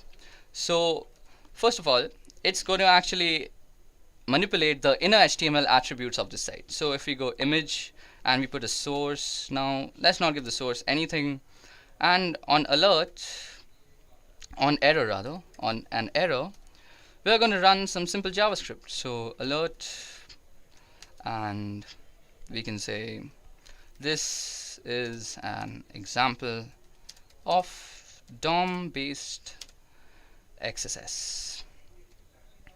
Now as soon as I end the image tag, this is going to get run because the client side is always rendering the client side page. So watch this. Sorry, I think I mistyped somewhere. Okay, let's go again. So image. Okay, let's use something I've already used. And you can see that it says hacked. And out here, we've not even pressed submit solution. So out here, you can see that as soon as we completed it, it's again saying hacked. So that means as soon as you complete the query or the client-side HTML language, so that will completely trigger the cross-site payload. Image tag, this is going to get run because the client side is always rendering the client side page. So watch this. Sorry, I think I mistyped somewhere. Okay, let's go again. So image. Okay, let's use something I've already used.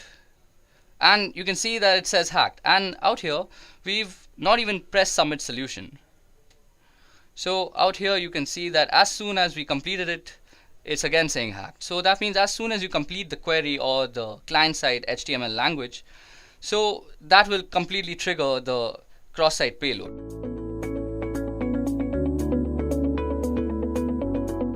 Firstly, let's go over what DOS and DDoS means.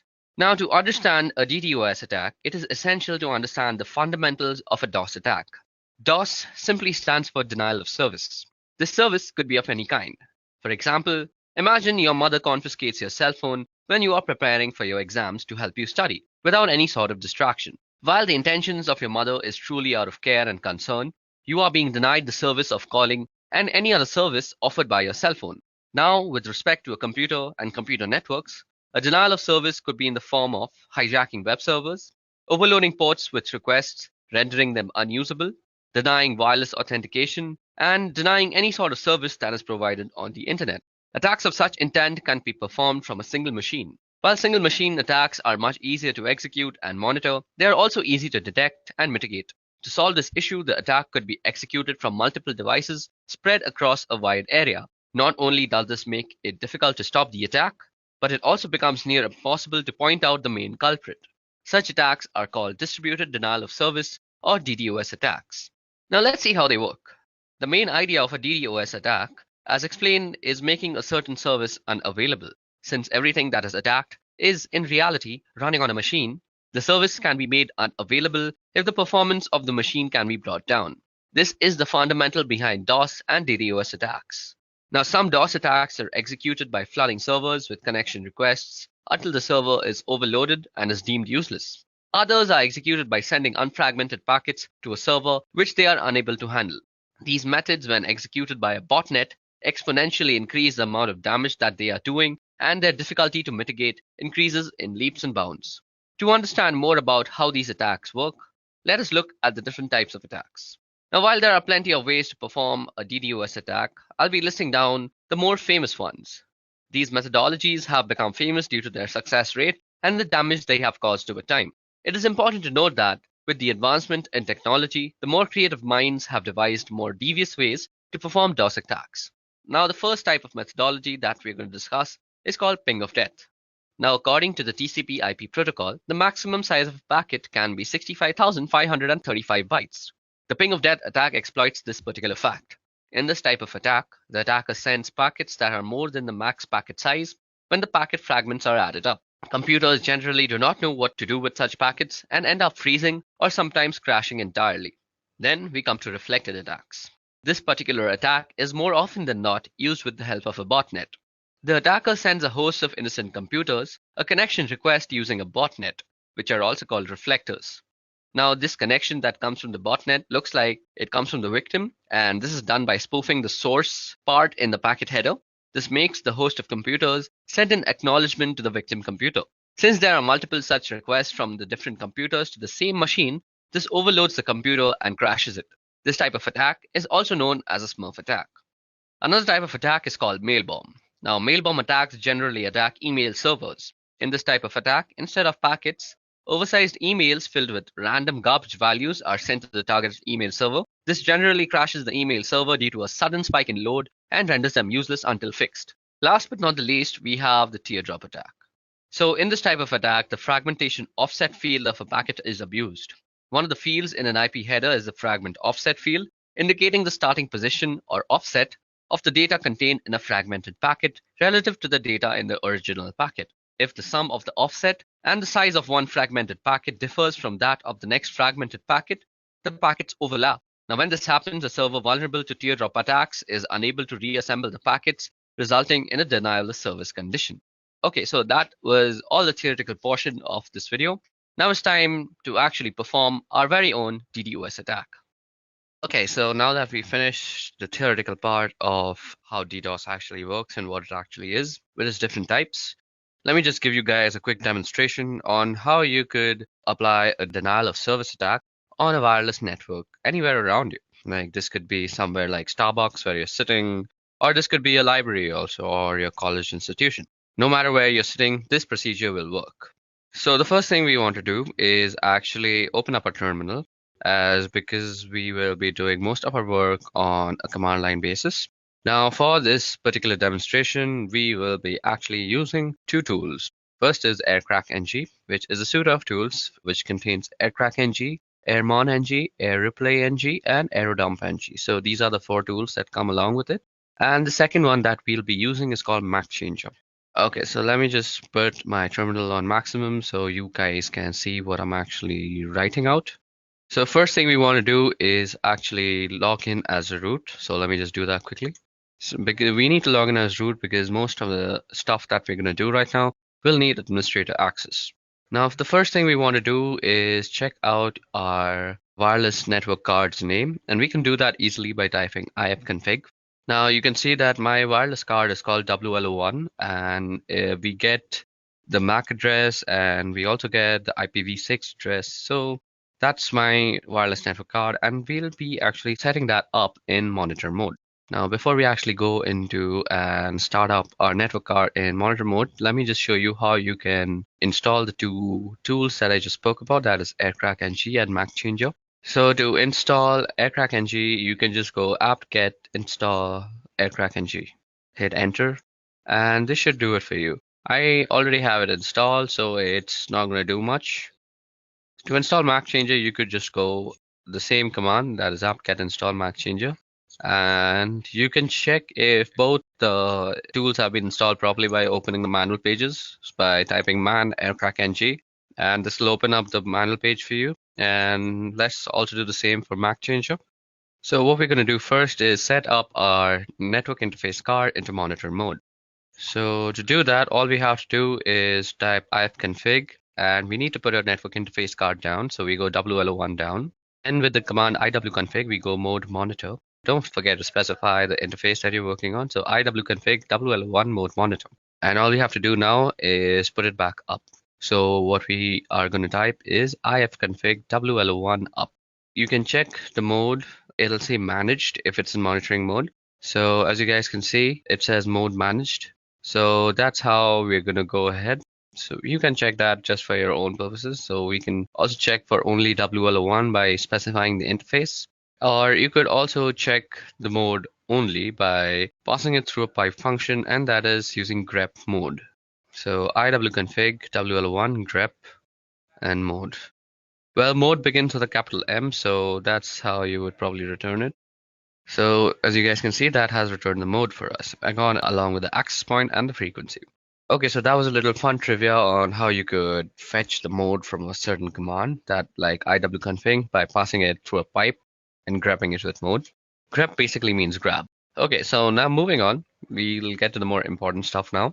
So firstly, we need to check for some sub-processes that might still be running and that might actually interfere with our scanning process. So to do that, what we do is airmonng check and then the name of the interface.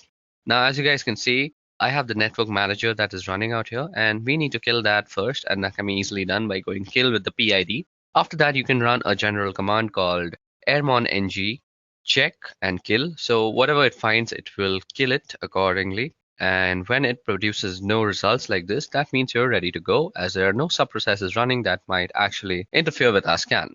Now, what we want to do is we want to run a dump scan on the network interface card and check out all the possible access points that are available to us. So as you guys can see, this produces a bunch of access points, and they come with their BSS IDs. They also have the power, which is the PWR, that is the power of the signal.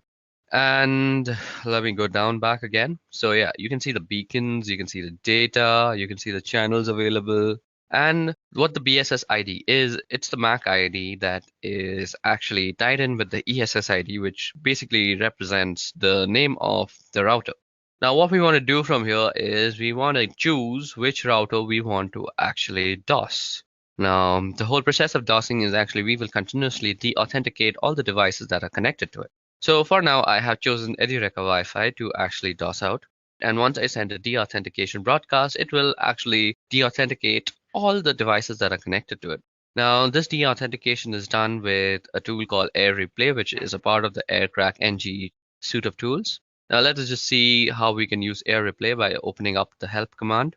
So we go --help, and this opens up the help command for us. Now, as you guys can see, it shows us that we can send a de-authentication message by typing in the -0. and then we need to type in the count. So what we are going to do is type in -0, which will send a deauthentication message, and now we can type 1 or 0. So 1 will send only one deauthentication message, while 0 will continuously loop it and send a bunch of deauthentication messages.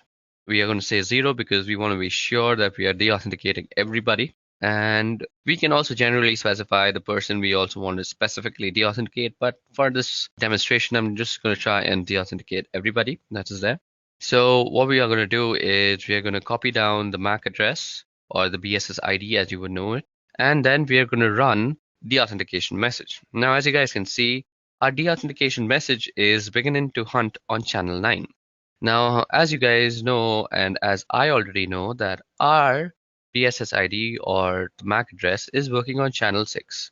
Now, we can easily change the channel that our interface is working on by just going iwconfig w1 and then channel and then specifying the channel. Now, as you guys can see, our chosen router is working on channel 6, so that's exactly what we're going to do. Now, as you guys can see, it immediately starts sending deauthentication codes to the specified router, and this will actually make any device that is connected to that router almost unusable. You might see that you are still connected to the Wi-Fi, but try browsing the internet with them. You will never be able to actually reach any site, as I'm constantly deauthenticating your service. You will need that 4-way handshake all the time, and even if it completes, you are suddenly deauthenticated again because I'm running this thing on a loop. Now, you can let this command run for a few moments or how much of a time you want to DDoS that guy for. Well, this is not exactly a DDoS because you're doing it from one single machine, but you can also optimize this code to actually look like it's running from several different machines. So let me just show you how to do that. We're going to write a script file to actually optimize our code a lot. So this script file will actually automate most of the things that we just did and also optimize a little by changing our MAC address every single time. So we become hard to actually point out. So the first thing that we want to do is we want to put our wireless network card down. And maybe that's not the first thing that I want to do. Just give me a moment to think about this. I haven't actually thought this through, and I'm doing this on the fly.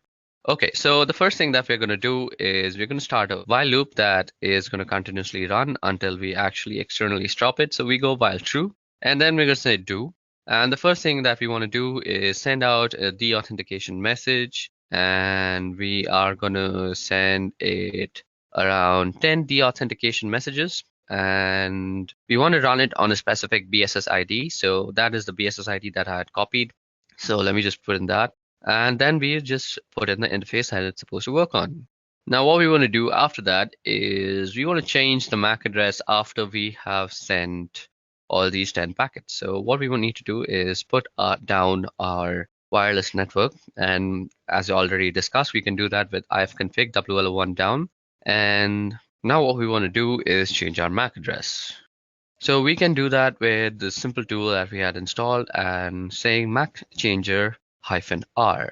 So let me just open up a quick tab and show you guys how MAC changer actually works.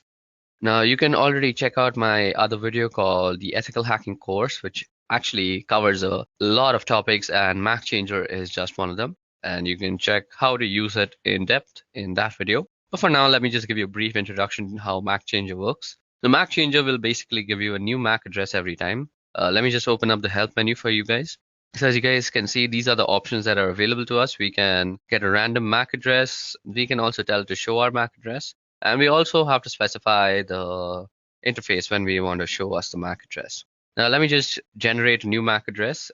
So you see out here that interface up or insufficient permissions is being shown. So this means we always have to put down our interface first. So let me just do that quickly. ifconfig WL1 down. And now what we want to do is give ourselves a new MAC address. And boom, roasted, we already have a new MAC address, as you guys can see from the new MAC part. Now, if we put back our network interface card and then try and show our MAC address again, we see that our current MAC and our permanent MAC are two completely different MAC addresses. And our current MAC and the new MAC are identical.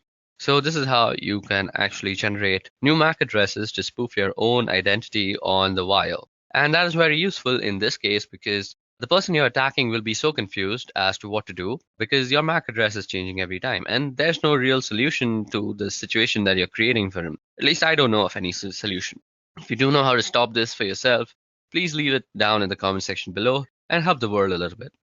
Now we want to also get to know what our MAC address is every time. So let me just pipe my function through the whole thing, and let me just try and grab the new MAC address. So MAC changer are WL1 and grep MAC, and then we want to put our network card in the monitor mode, and then we also want to put up our network interface card. Now what we want to do out here is optimize it. So we can't be attacking constantly. So let us put a sleep timer. So this will make our program sleep for a particular amount of time. I'm going to make it sleep for 5 seconds. So after every 5 seconds, it's gonna send that particular BSS ID 10 deauthentication messages. Then it's gonna bring down my interface card. It's gonna change my MAC address. It's gonna put back the interface card into monitor mode and sleep for 5 seconds, and then repeat the entire process. And to end the script, let's just say done. So that will denote when the loop is done. Now let me just save it. Control O, Control X to exit. And there we go. Okay, so first of all, to actually run this, need to give it some more permissions. So as you guys can see, we already have it. Let me just put it in a much more readable format. Okay, so as you guys can see, our dos.sh doesn't really have executability. So we can do that with the command chmod. So I'm going to give it some executable permissions. So chmod plus x and then the name of the file. So this will actually change our dos.sh into a executable bash script. Okay, so it seems that we have done some error. So let's just go back into our bash script and check for the error that we have probably done. So nano dos.sh. Okay, so the thing that I am missing is that I forgot the -a that I'm supposed to put before putting the BSS ID in the air replay ng part of the code. So let me just go ahead and quickly do that. Okay, so now that that is done, let me just save it and quickly exit and see if this thing is working. Okay, so now we are trying to work out our script. Now, you guys should know that this EduRec Wi-Fi is my company's Wi-Fi, and I have complete permission to go ahead and do this to them. Also, my company's Wi-Fi is kind of secure, so every time it senses that a deauthentication message is being sent like that, it kind of changes the channel that it is working on. So these guys are really smart, smarter than me most of the time. And this time, I'm just going to try and force them to work on channel 6. So let me just go ahead and run my script once. Okay, so let me just check that they're still working on channel 6. Yep, they're still working on channel 6. Let me just check my script once if it's correctly done, if I have the perfect MAC ID. Let me just copy in the MAC ID just to be sure once again. So there you go, we've copied it. Let's go into the script and let's paste it out. Okay, so now that that is done and we have the MAC IDs and everything set up properly, let me just show you how to run the script. So you go dot and backward slash, and then you said dos.sh. Now you see that our thing is working on channel 8. So this will definitely not work, and will say that BSS ID is not there. So what we need to do, as I had showed to you guys earlier, we can go iwconfig WL1 and change the channel to channel 6. Oops, I changed it to channel 8 again. This will not work. I'm sorry, that was my bad. So now that we have changed it to channel 6, you can see that it is sending everything immediately. Okay, so that is actually running our script very well. And as you guys can see, the security measures that are taken by my company, it will not always work on channel 6.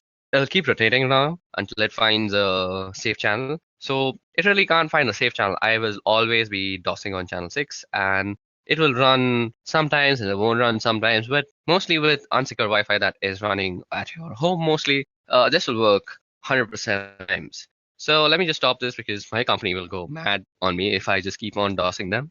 So this brings us to the end of our demonstration. This is how you can always DOS your neighbors if they're annoying you. But remember, if you're caught, you could be prosecuted. So this was about how DDoS works, what DDoS actually is, and the different types, and how you can do one on your own with your own system. And by my company, it will not always work on channel 6.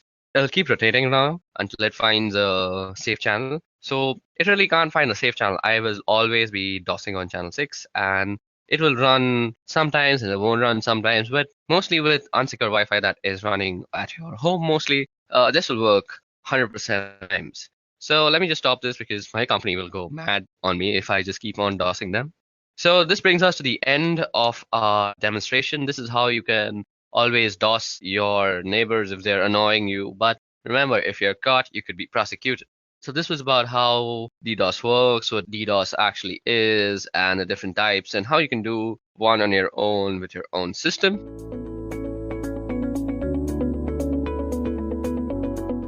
In early days of internet, building websites was straightforward. There was no JavaScript, no backend, no CSS, and very few images.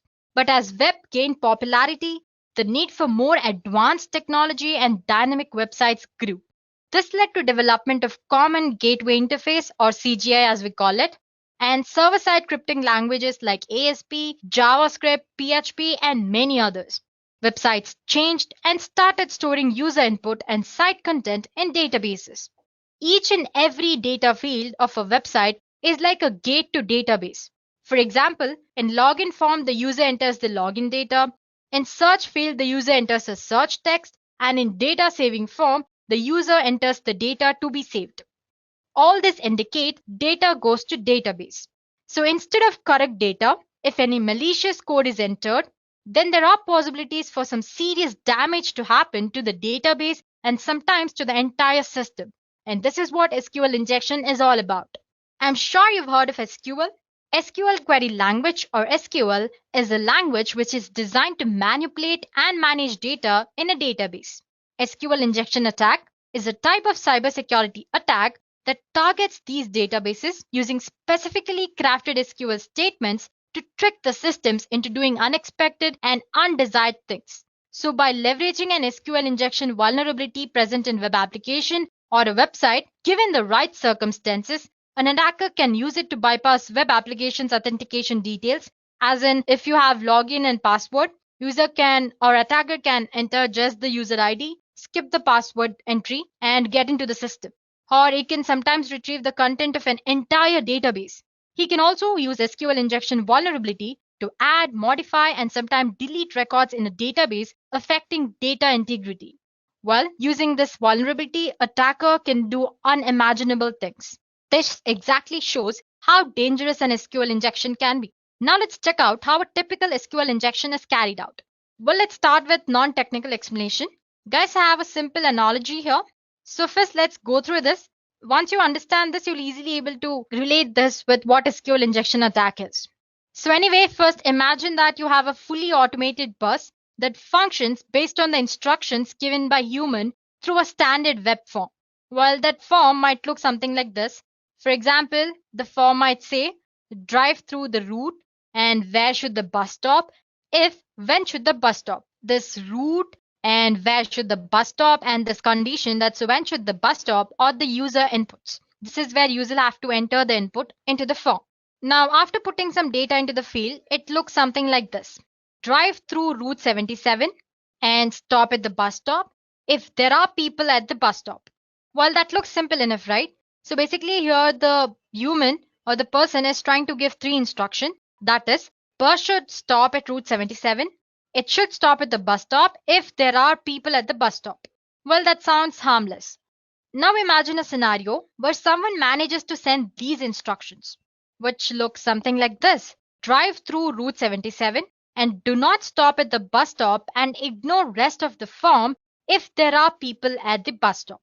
And now since the bus is fully automated, it does exactly as instructed.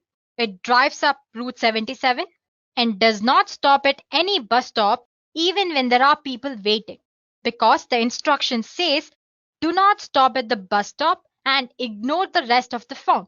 So this part, which is if there are people at the bus stop, is ignored. We were able to do this because the query structure and the supplied data are not separated properly. So the automated bus does not differentiate between the instructions and the data. It simply does anything that it is fed with or asked to do. While SQL injection attacks are based on the same concept. Attackers are able to inject malicious instructions into good ones, all of which are then sent to database server through a web application. And now the technical explanation. An SQL injection needs two conditions to exist, which is a relational database that uses SQL and a user-controlled input which is directly used in an SQL query. Let's say we have an SQL statement, a simple SQL statement The statement says select from table users where username is so and so and password is so and so.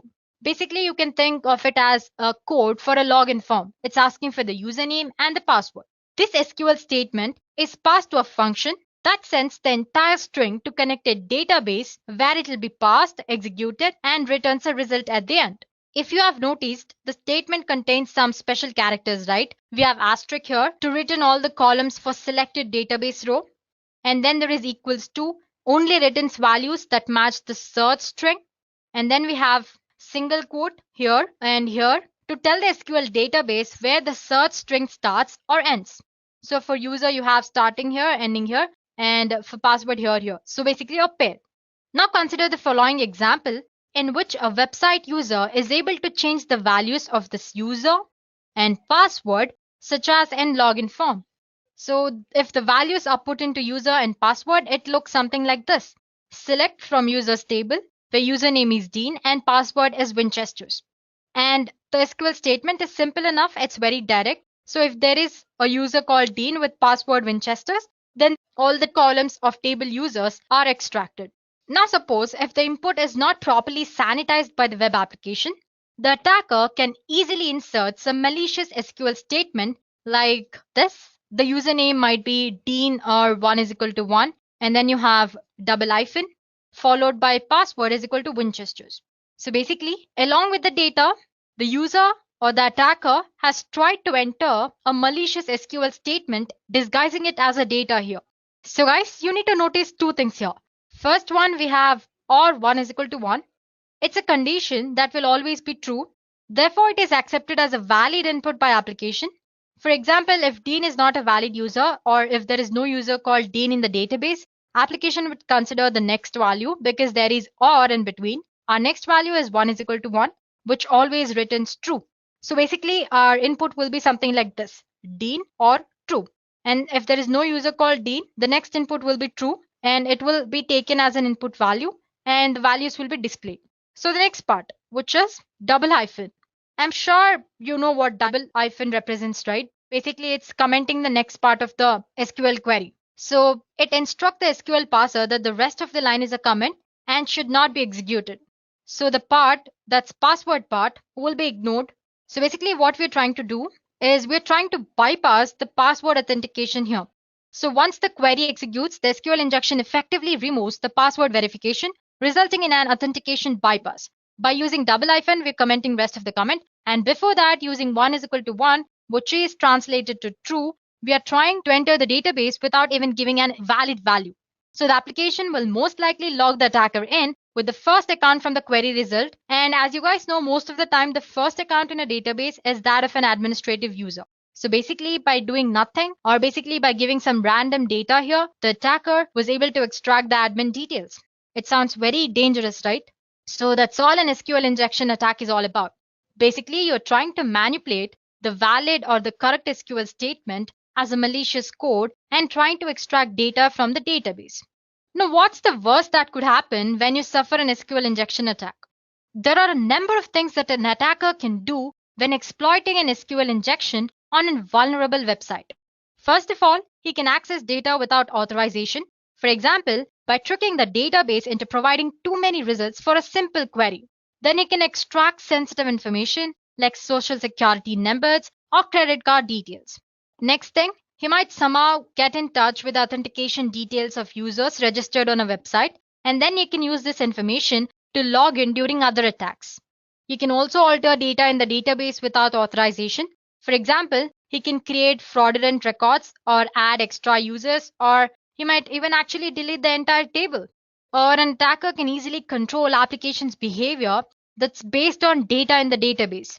For example, by tricking an application into allowing a login without a valid password, which we saw earlier. I showed you how using an SQL injection attack, you can bypass an authentication mechanism or you can avoid password verification. Well, it all depends on the capabilities of an attacker. But the exploitation of an SQL injection vulnerability in a website or an application can lead to complete takeover of the database and the web server. It sounds as dangerous as it looks. Well, guys, there are different types or categories in SQL injection. Attackers can exfiltrate data from servers by exploiting SQL injection vulnerabilities in multiple ways. So guys, till now we've learned what SQL injection attack is and what worst could happen as a result of an SQL injection attack. Now let's explore different type of SQL injection attacks that there are. Attackers can exfiltrate data from data servers by exploiting SQL injection vulnerabilities in multiple ways. SQL injection mainly can be classified into three major categories, and that would be in-band SQL injection, inferential SQL injection or blind SQL injection, and then there is out-of-band SQLI. So let's begin with in-band SQL injection.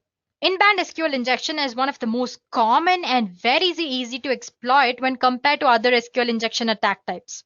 In-band SQL injection occurs when an attacker is able to use same communication channel to both launch the attack as well as gather the result. It's further divided into error-based SQL injection and union-based SQL injection. Now talking about the next type, which is blind SQLI, or we can also call it inferential SQL injection. It usually takes much longer when compared to in-band SQL attack, but it is just as dangerous as any other type of SQL injection. So in this attack, no data is actually transferred via web application, and the attacker will not be able to see the result of an attack like in band. That is why what we call it as the blind SQL injection. So basically here, an attacker reconstructs the entire database structure by sending payload, by observing the web application's response, and by resulting behavior of database server. So basically he observes and then attacks based on the data he finds out. It is further divided into blind Boolean based SQLI and then blind time based SQLI. And lastly, we have out of bound SQLI, which we'll discuss at the end. Okay, let's get started with error based and then we'll move forward with the other types. Okay, so here we go. Error based SQL attack. It's type of in-band SQL attack. It is a technique that relies on error message thrown by a database server to obtain information about the structure of the database. So basically here an attacker will rely on the error message which is sent by the database server to manipulate the database. So an attacker can retrieve information such as table names and other content from visible database errors. If you guys notice, most of the times the errors are too detailed. Well, it's not necessary for the errors to be so detailed. Well, that's one, you can say, a drawback of database errors here. For example, let's consider this query. Well, don't get overwhelmed by the complicated way it looks. Anyway, you have a request here. With this valid data, I'm attaching an injection point, which says extract the version basically. That's all it is doing. The above query returns an error in which it displays version of MySQL that I'm using. So guys, as you can see, basically I'm using version parameter here, and this is my entire injection point. And using this version parameter, the query will result an error. In the error, it will display version of MySQL that I'm using. Similarly, I can fetch existing database, tables in the database, and finally the content which is present in the table. So the best way or the way to avoid here is you can avoid displaying database error messages in very detailed format, which in turn prevents hackers from fetching the information. So basically make errors as little informative as possible, up to the point. So that's all about the error-based SQL attack. So in simple terms, the attacker makes use of the information which is provided in the error to extract data from the database. Next type of attack is union-based. I'm sure you can understand by the name itself. Anyway, in this attacker, the attacker uses union SQL operator to combine the results of two or more select statement into a single result. And this result is then returned as a part of HTTP response. So here's an example. So as you can see, I have an HTTP response here, which ID is equal to 1. Till here, it's a valid statement. After that, it's our injection point. We are trying to use select MySQL, which is a standard database name, and union operator select version. So basically, this will again display the version of MySQL that I'm using. So these are two different kind of in-band SQL types. Moving on to next type, which is Boolean. So like I said earlier, guys, this inferential or blind SQL injection are referred to as blind because no data is actually transferred via web application, and the attacker will not be able to see the result of an attack here. Okay, so the first type, which is Boolean based. So when an SQL query fails, sometimes some part of web page or disappear. I'm sure you might have noticed, right? Suppose if you're entered something wrong in the URL, sometimes the page which you're viewing either disappears or it might change the entire website or it might fail to load anyway.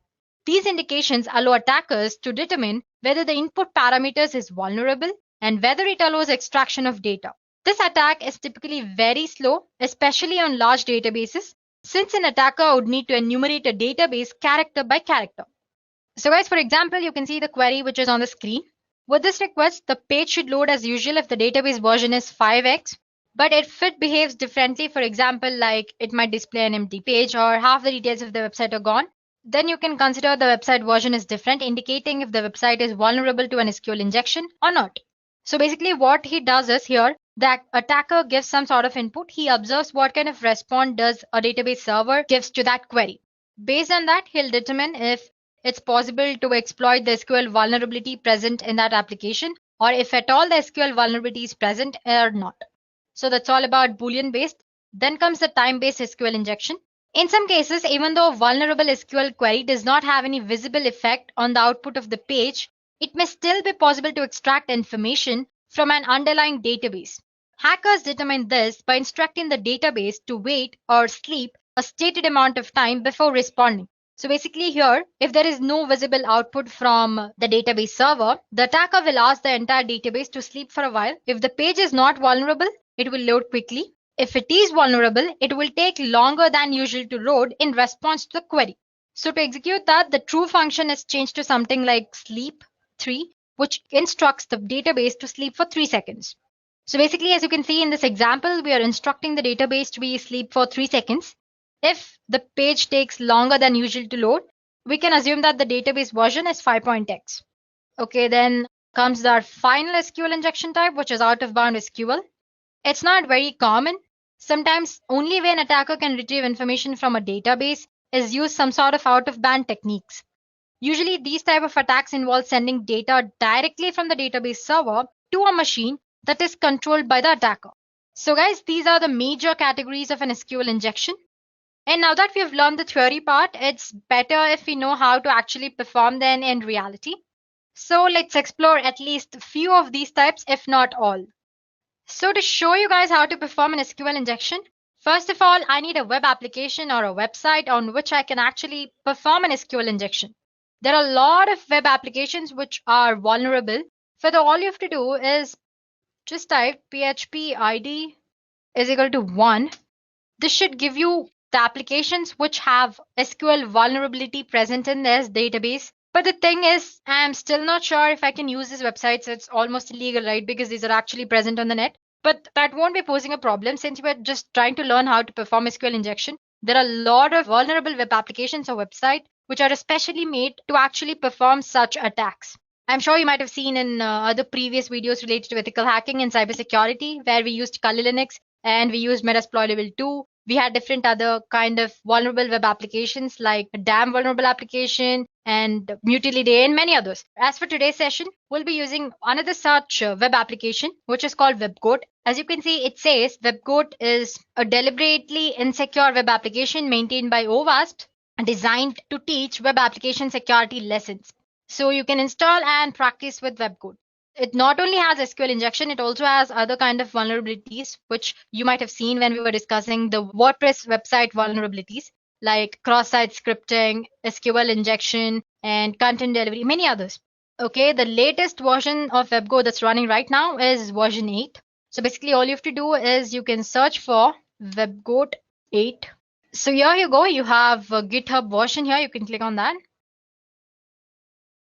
So that's a brief introduction about WebGoat. So basically it's a vulnerable web application where you can test your skills or actually see how the attacks happen. So all you have to do is install WebGoat. Right now the current running version is WebGoat 8. All you have to do is type for WebGoat. You can see the WebGoat GitHub link here. Click on that. And if you scroll down here, it says download the latest release of WebGoat. You can run it as a container using Docker. Anyway, you can just click on this. And there you have your jar file. Just click on that, it'll be downloaded. I already have it downloaded. You can store it in your favorite folder or the folder which you access very easily. So one more point is that there's a prerequisite which you need to have to use WebGoat, which is your Java, latest version of Java. So let's say cmd command prompt. Let me just check if I have Java version.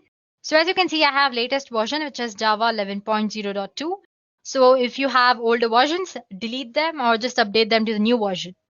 And sometimes it also says that to actually use WebGoat, you need to have Tomcat, but it runs without Tomcat as well, as when it comes with the pre-installed JVM and Tomcat.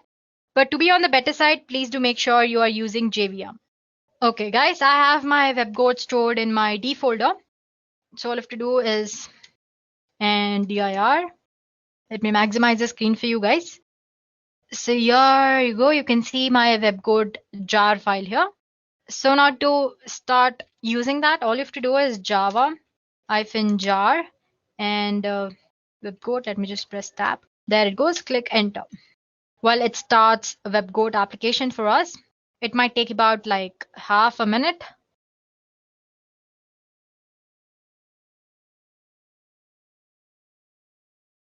So guys, it has started. It says Tomcat started at port 8080 and it says started WebGoat in so many seconds. As in it says it took so many seconds to actually install at the start the WebGoat application. Now we go back to a browser. Here I type for localhost. Okay, that's WebGoat login page. So guys, here we go. We are into the application. Well, if you haven't registered, if you're using it for the first time, all you have to do is click on this register new user and create a username and password. Okay, let's create a username. Let's say Deepthi, password, some password, and agree. It's as easy as that, and click on sign up. It says it must be between 6 and 10.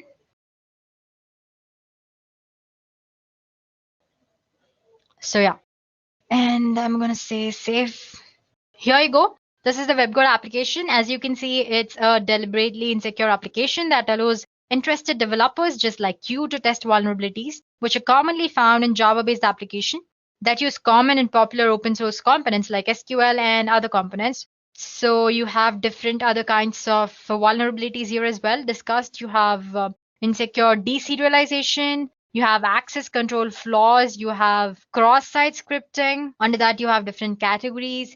And then you have authentication flaws like JWT tokens. Then you have authentication bypass. You have password reset. And then there is injection flaws, which we're going to discuss today. Under that, you have cross-site scripting as well, or XXE. And then other general like HTTP basics and proxies. So let's go for our today's topic, which is SQL injection. The first thing that you want to do is not go for advanced.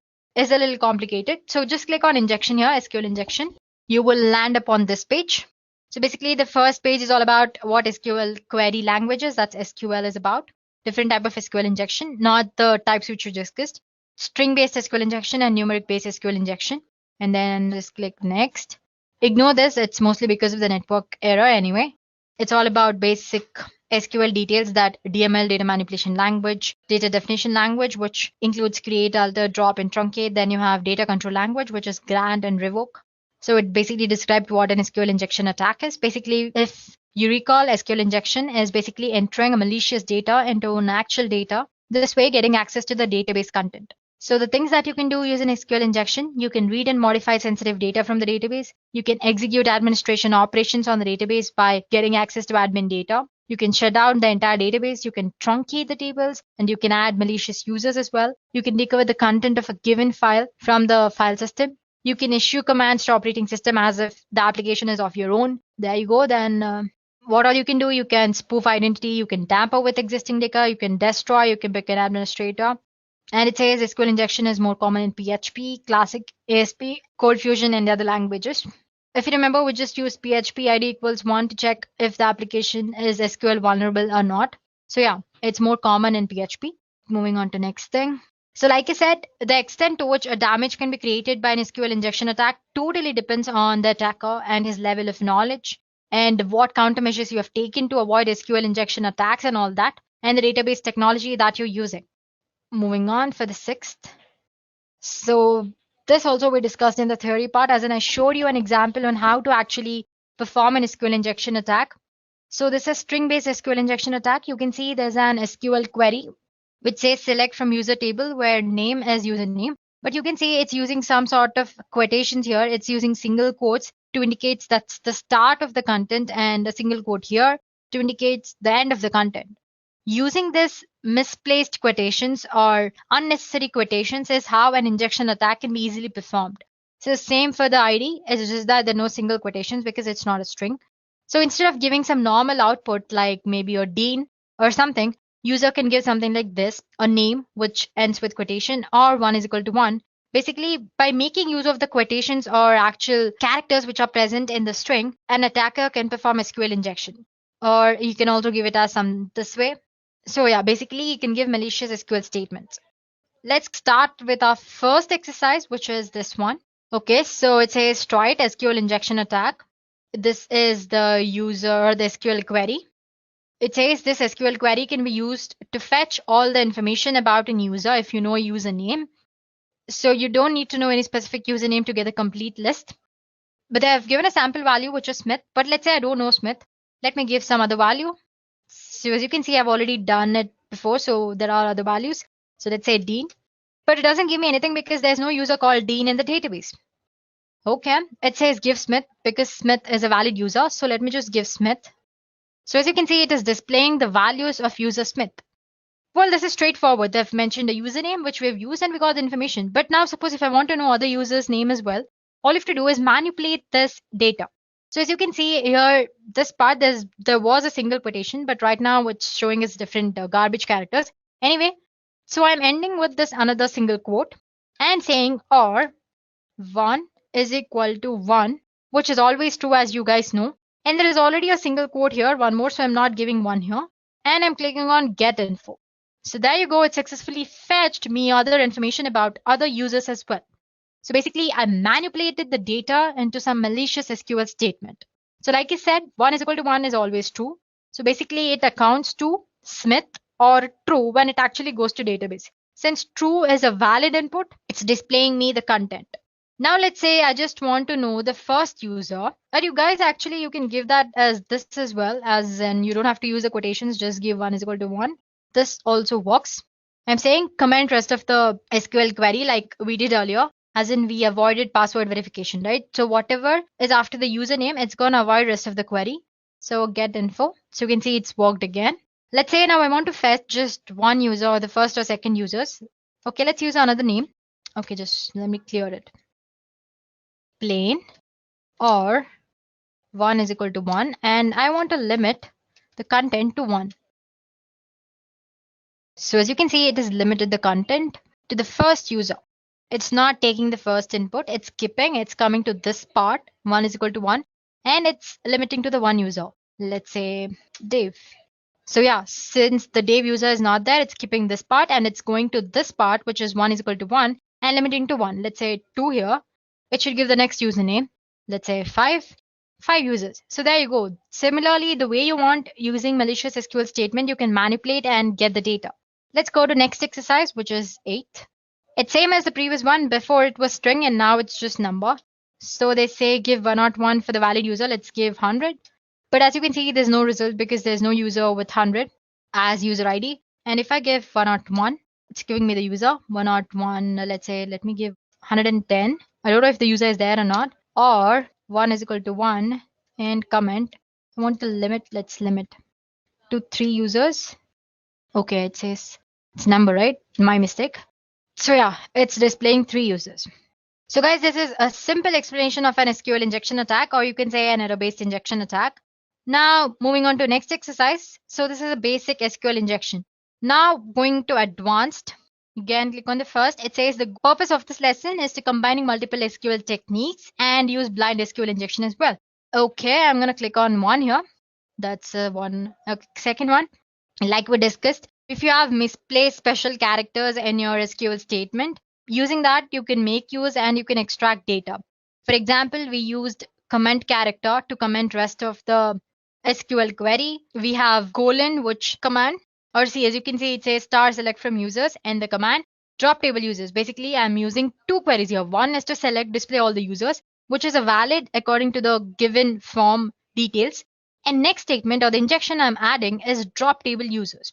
And then you have concatenation plus is again the concatenation, string without quotes and all that. Let's get with our third exercise. It says try it pulling data from other tables. It says one of the table in WebGo database is user system data, which has a username of character, password, which is again a character, and a cookie, which is again a character. So the first thing that we have to do is execute a query to union or join these two tables. The other table was users, if you've forgotten. Let me just take you back to the exercise. As you can see, the first table is users, which I've used in this query. So going back to advanced, we were in this exercise. So yeah, we need to join users table as well as user system table, or do whatever you want. But the final thing they want is see if we can fetch Dave's password. Dave is one of the user. So guys, like I said earlier, the union operator is used in SQL injection to join a query. And the result of this forged query will be joined to the result of actual query. So you have one query, for example, let's say you're giving username and I'm giving union there. I'm attaching another statement. So basically for the result of the previous query, I'm adding my injection point via union. We are asked to fetch Dave's password here. Well, there are a lot of ways you can do it. We can do it without using union as well. Let me show you one way. Let's say I have Smith. I'm going to end this here. And let me say select star from user system data. And I'm again quoting it. And that should do it. So sorry about that, guys. Earlier it was an error, right? So basically, let's say Smith. And I'm commenting it. And then I'm giving select star from user. What is the table name? System data in the query and comment the rest. So as you can see, it has fetched the password of Dave. This is one way of doing it. But then we explored error-based SQL injection earlier. Now I want to show you how to use union command to extract or to perform this exercise. Anyway, so basically, like I said earlier, again, you can use union to combine two results. So the first thing you need to do is you need to know the number of columns in your user tables. For that, the simple thing that you can do is Smith. You can use group by or order by. Both of them works fine. I'm using order by 1 and let me comment it. It is giving me some sort of output. So I can say number of columns is more than 1 or actually 1. Let me try one more. 2, comment. It's still giving output. Let's give 3, 4, 5, 6. 7. It's still giving me output. Let me try go for 8. Yeah, as you can see, when I've given till 8, it says invalid order by expression. It's because, as you can see, if I give 7, the number of columns here is 7. User ID, that's 2 first name, 3, 4, 5, 6, and 7. Total number of columns is 7. And when I give it 8, it's giving me error because the number of columns are just 7. So this way, based on the error it's displaying, you can actually extract data, or you can actually know. So now that we know there are 7 columns, I'm going to use union statement. Remember guys, when you're giving union, in the select statement, the number of fields or the number of columns that you're giving should be the same number of columns as in the users table. That's 7. That's why we found the number of columns. The values are needed because the two queries must have equal number of columns in order to avoid syntax error. If you have like 5 columns in your second table, and if you have 7 columns in the first table, the union won't happen properly and you're going to get a syntax error. To avoid that, we found out the number of columns so that you can manipulate it in the query. For example, let's say Smith, and now the union select user ID, 7 columns, user ID, then password. Let's give username as well, username, password, then cookie. Make sure the data types is right as well, matching, then cookie, then user ID. Let me just count. So I have 1, username 2, that's 3, password 4, 5, 6 the field, and 7 user ID. From which user table? That's user SYSTEM system. Sorry about the mistakes, guys. Data, and comment the rest of the session. Now if I give get info, as you can see, it is fetching the information. So basically we used union operator. We combined that with actual query, which was name. So basically we gave Smith as the username. Along with that, we attached our next query, which is select. We found there are 7 columns in our user tables. Since we're using union, we're adding 7 tables in the query as well and asking it to display the information. So as you can see, it displays Dave password, which was same as before. That was when we performed Smith in the query, and select star from user data system data. Okay. So as you can see, the password now and the password earlier was also different, as in same. Sorry about that. Now if I give this to check pass W0 and then I have R and capital D. So it says, congratulations, you have successfully completed the assignment. There you go, guys. I've showed you error-based SQL by finding out number of columns and in the simple SQL as well. After that, we also learned how to use union operator to extract the data. So like I said, we have learned at least 2 types of SQL injection attacks here. Then going to next one, it says blind SQL injection attack. We've already learned about blind SQL injection attacks. Basically, no output, or an attacker can't actually see the database input here. So basically, the attacker determines the answer or the data he wants based on the application's response to the query he gives. And the next part is about difference. So it says in a normal SQL injection, error messages from database are displayed and given enough information to find out how query is working. Or similarly in the case of union-based SQL as well. So in case of this blind SQL, nothing is displayed. You will start asking questions based on true or false statement. And depending on the response the system or database server gives to you, you determine what kind of attack can you actually perform. So for example, you have this SQL query and it'll change to URL in this form. That's HTTP. This is the query is equal to 4 and 1 is equal to 1. This will be translated to this form. You know the website is vulnerable for a blind SQL injection. But if the browser responds with page not found or something else, you know that a blind SQL injection might not work or that there is no vulnerability present in that application. Similarly, you can go ahead and change 1 to 2, which will not return anything because obviously the query returns false, which 1 is not equal to 2, right? So basically it equates to some content or data and false. Now, how do we actually take the advantage of above true or false thing? So here you go. I have my actual data, which is http myshop.com, article is equal to 4. And this is my injection point substring. I'm trying to find database version here.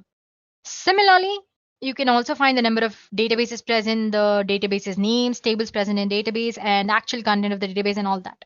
If the Boolean blind SQL injection doesn't work, you can always go for time-based blind injection.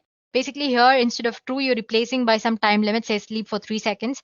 Even after giving that, if the application actually loads properly, it means there's no SQL vulnerability. If it takes a little time to load, then it means that there is some sort of SQL vulnerability and you can exploit that. So there you go. And our next assignment is, it says, now that you know all the basics of SQL injection, go ahead and log in as a Tom. Well, you can obviously cannot do the thing which we did earlier, that's try Smith or 1 is equal to 1, because as you know, there's no user called Tom there. So guys, go ahead and try this exercise on your own and see if you have understood the concept properly. If not, you can always post in the comment section below and we'll get back to you guys. So as for this session, this is more than enough. You have explored the basic SQL injection as well as advanced. So there you go, guys. Now you know what SQL injection attack is and how an actual SQL injection is performed in reality. So the first step you do is to discover SQL injection vulnerabilities by routinely testing your application using both static testing as well as dynamic testing. Secondly, you avoid and repair SQL injection vulnerabilities by using parameterized queries. I'm sure you know that programming languages talk to SQL databases using database drivers, right? These database drivers allow an application to construct and run different type of SQL statements against the database, extracting and manipulating data as they need it. And these parameterized statements make sure that the parameters or the input which user gives passed into SQL statement are treated same way as the data rather than a part of SQL command. So what I'm saying is that earlier I said that all you have to do in SQL injection attack is insert malicious data into a actual proper data, right? So, and this malicious data is treated as an SQL statement. So if you used parameterized queries, this malicious SQL code won't be treated as an SQL statement. Instead, it will be treated equal as some data, input data. And there's one more way you can protect against SQL injection. Many development teams prefer to use object relational mapping or ORM frameworks to make the translation of SQL result sets into code object more seamless. And then comes the third thing, which if you are unable to use parameterized queries or a library that writes SQL for you, the next best approach is to ensure proper escaping of special string characters. So basically you can use escape characters in your data. Well, escape symbol characters is a simple way to protect against SQL injection attacks, and many languages have standard functions to achieve this. You can enforce principle of least privilege. Application should ensure that each process or software component can access and affect only the resource it needs. as in it can't access the other data which is not actually related to it. Well, you can think of it in the same way that only certain bank employees have the access to the actual vault. So applying this restricted privileges can help mitigate a lot of risk around injection attacks. Sensibly designing access management in this way can provide a vital second line of defense. So no matter how an attacker gets access to your system, it can mitigate the type of damage that they can possibly do. And finally, you can use a web application firewall. Well, they're not as effective as other measures, but they can help you identify SQL injection attempts and sometimes help you prevent SQL injection attempts from reaching the application as well. So guys, SQL injections are popular attack methods for cybercriminals. But by taking proper precautions such as ensuring that data is encrypted, performing security tests, and by being up to date with patches, you can take meaningful steps toward keeping your data very secure. There are a variety of ways an hacker may infiltrate an application due to web application vulnerabilities. So guys, stay informed and stay alert. No matter how an attacker gets access to your system, it can mitigate the type of damage that they can possibly do.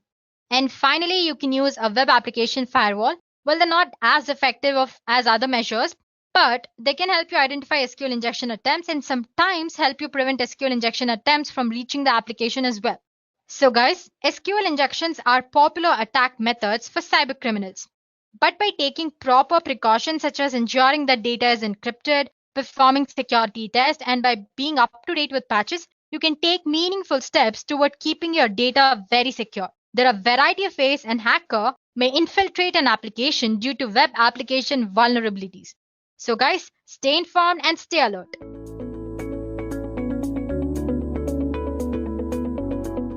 So you remember the last time you went shopping online? Remember all the pictures of clothes, books, and electronics that you looked at? What if I tell you that those images weren't really for you? What if those pants you were looking at were really detailed blueprints of military installments? You would never know, right? This is the nature of steganography.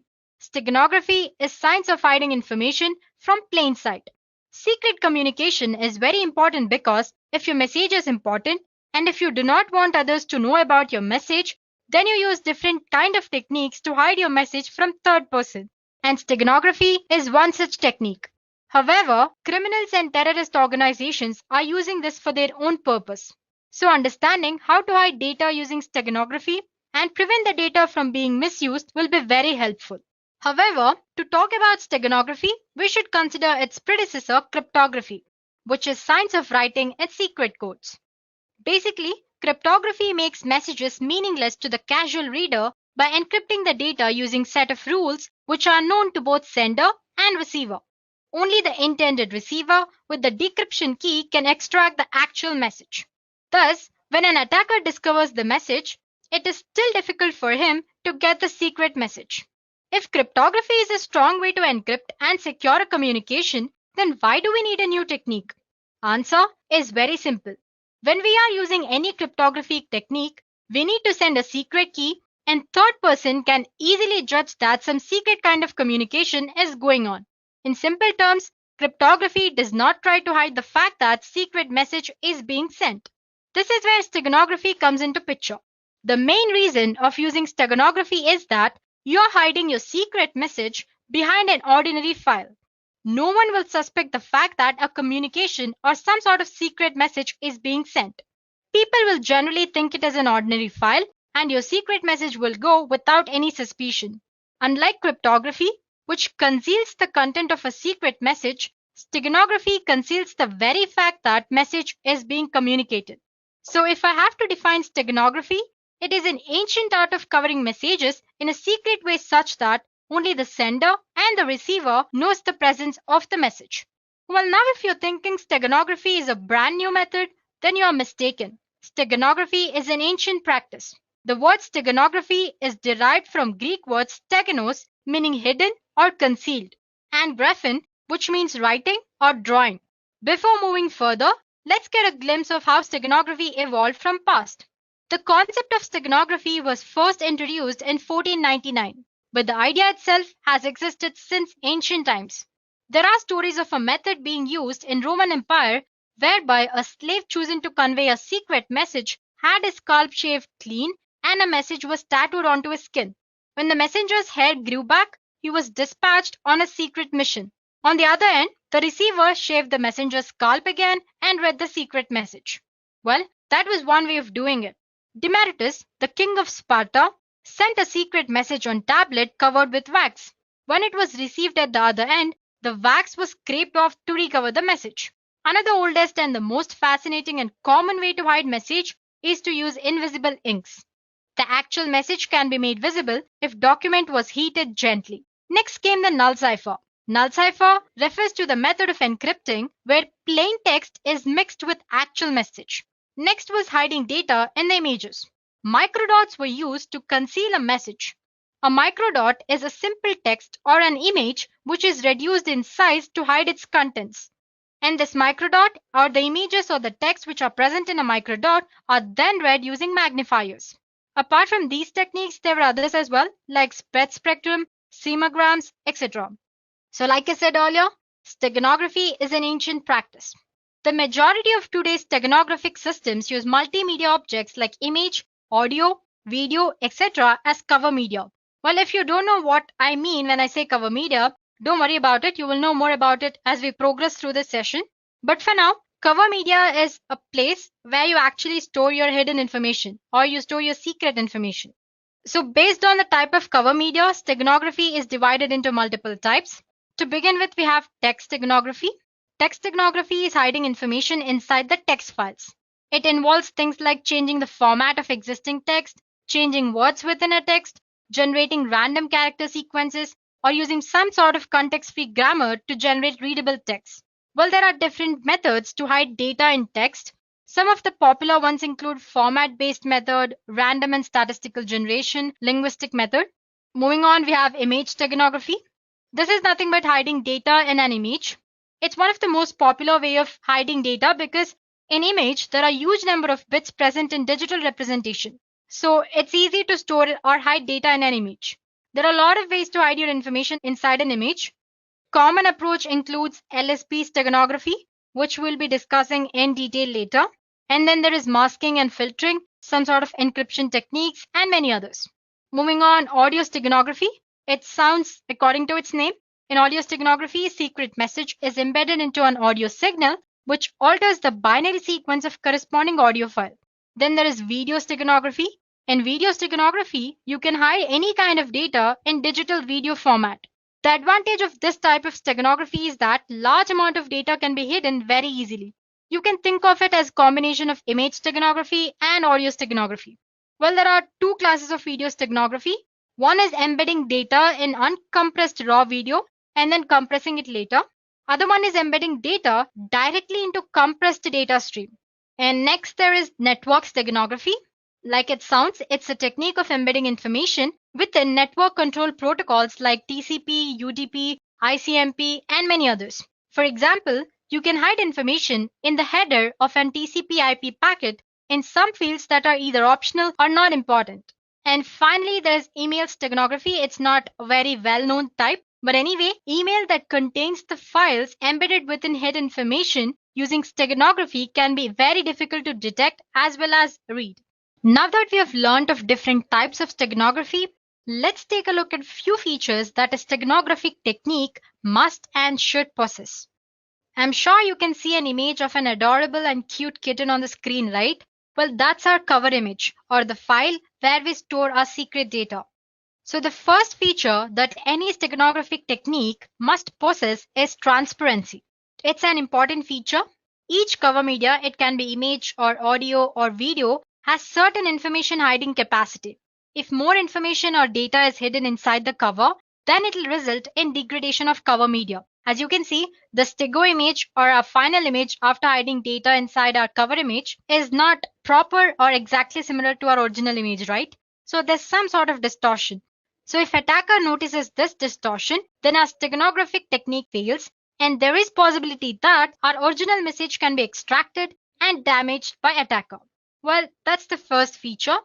Next feature is robustness. Robustness is the ability of hidden message to remain undamaged even if the stego media undergoes some sort of transformation like cropping or scaling and blurring or linear and non-linear filtering or some sort of hindrance. So we have to make sure that technique in any way doesn't affect our secret message. And the last property, tamper resistance. This is one of the most important feature because if attacker is successful in destroying the steganographic technique, then the tamper resistant property makes it difficult for the attacker to alter or damage the original data. Well, you can think of it as a last step that as a sender you can do to protect your data from other people. Okay, so till now we have covered what steganography is, a bit about its history and its types. Now let's go through a basic steganographic model. Well, it's pretty simple concept. But before we start, we should be aware of few technical terms that I was using earlier and which I said I'll explain later. So here we go. We have something called cover object or cover file. This is the file that we will use to hide the information. It could be an image or a video or an audio or network or the different types which we discussed earlier. And then there is our secret message. As you know, this is the secret information that we want to hide into cover object. And sometimes you also have something called stego key, and I'll explain you what that is when we encounter it. So let's get started then. So there is an steganographic encoder, which uses some sort of steganographic method or function to embed the secret message, which is represented by M, into our cover object or cover file X. So as you can see, there's a function which takes X, which is our cover file, M that is secret message, and another input that's K.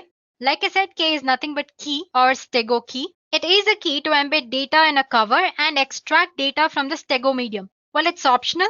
Using a key provides extra security, that is all. So basically our steganographic encoder method or function takes this cover image, secret message and key as an input and embeds our secret message into cover object.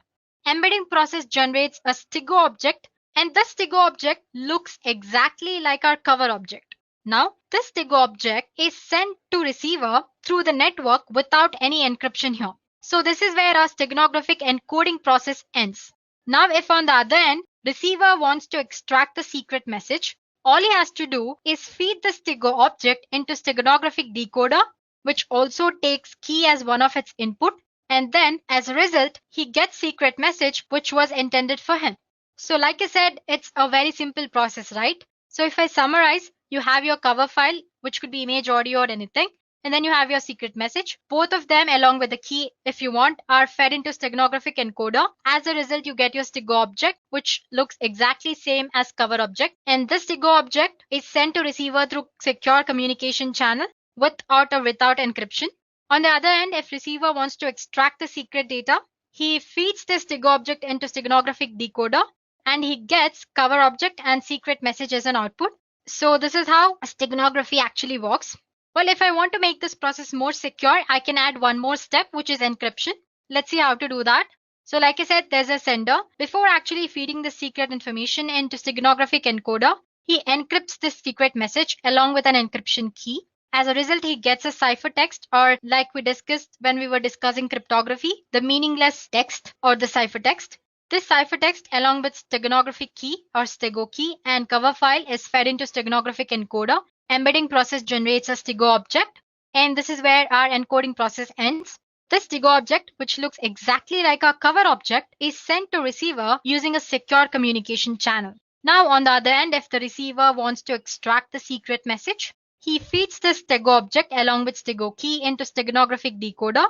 As a result, he gets a ciphertext, and to decrypt the data, he feeds this ciphertext and the key, that's decryption key, into decryption algorithm. And as a result, he gets the secret message which was intended for him through the sender. So there you go, guys. That's simple.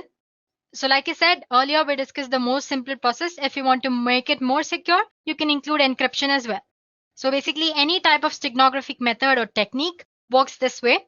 It's just that the type of algorithm they use or the encryption algorithm or the technique they use to embed data into an image or a video, or it could be anything that's cover object, is different. So guys, till now we've learned about what steganography is and how a steganographic technique actually works. It's time that we should learn about one of the most popular steganographic technique, which is LSB steganography. If you remember, earlier we talked about image steganography, where we hide secret data inside an image. Well, one of the popular technique to hide secret message inside an image is LSB steganography or least significant bit steganography. Now, before we jump into what LSB steganography is, let's take a look at a few basic concepts. On the screen, I have an image. To be more precise, let's call it a digital image. Every digital image is a finite set of digital values called pixels. You have probably heard the term before and generally know that pixels make up an image. Pixel is actually short for picture element. Well, you can think of them as dots of illumination, typically so small that you're unable to see them. Thousands or even millions of individual pixels together make up an image. So each pixel can be one color at a time. However, pixels are so small that often blend together to form new colors. In this session, we will work with RGB color model. The RGB color model is an additive color model in which red, green, and blue light are combined together in different ways to reproduce a broad array of colors. And each of these can be represented using a binary code. So like I said, I have three values which are R, G, B, that's red, green, and blue. And each of this value is represented in a binary code. So by mixing the 8-bit binary red, green, and blue values, pixel can be any color. And the color is usually determined by number of bits used to represent it. Well, in this case, we are using 8 bits. So we can display for about 250 colors. Moving on, when we are working with binary values, we have more significant bits and less significant bits. The leftmost bit is the most significant bit. On the other hand, rightmost bit is the less significant bit.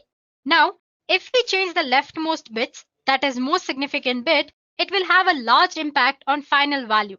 For example, let's say I have 255 and its binary representation, which is 8 ones in 8-bit representation. Now, if we change the leftmost bit from 1 to 0, the decimal value will change from 255 to 127. As you can see, the amount of change is very huge here. It has made a large impact on final value. On the other hand, the rightmost bit is the less significant bit. Now, if I change the rightmost bit, it will have less impact on final value.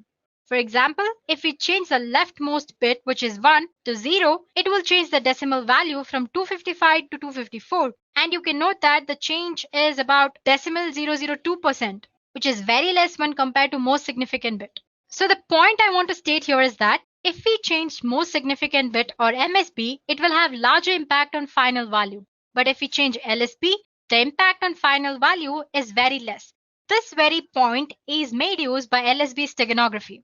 So in this method, which is LSB steganography, least significant bit of an image or of a pixel in an image is replaced with a bit of a secret image.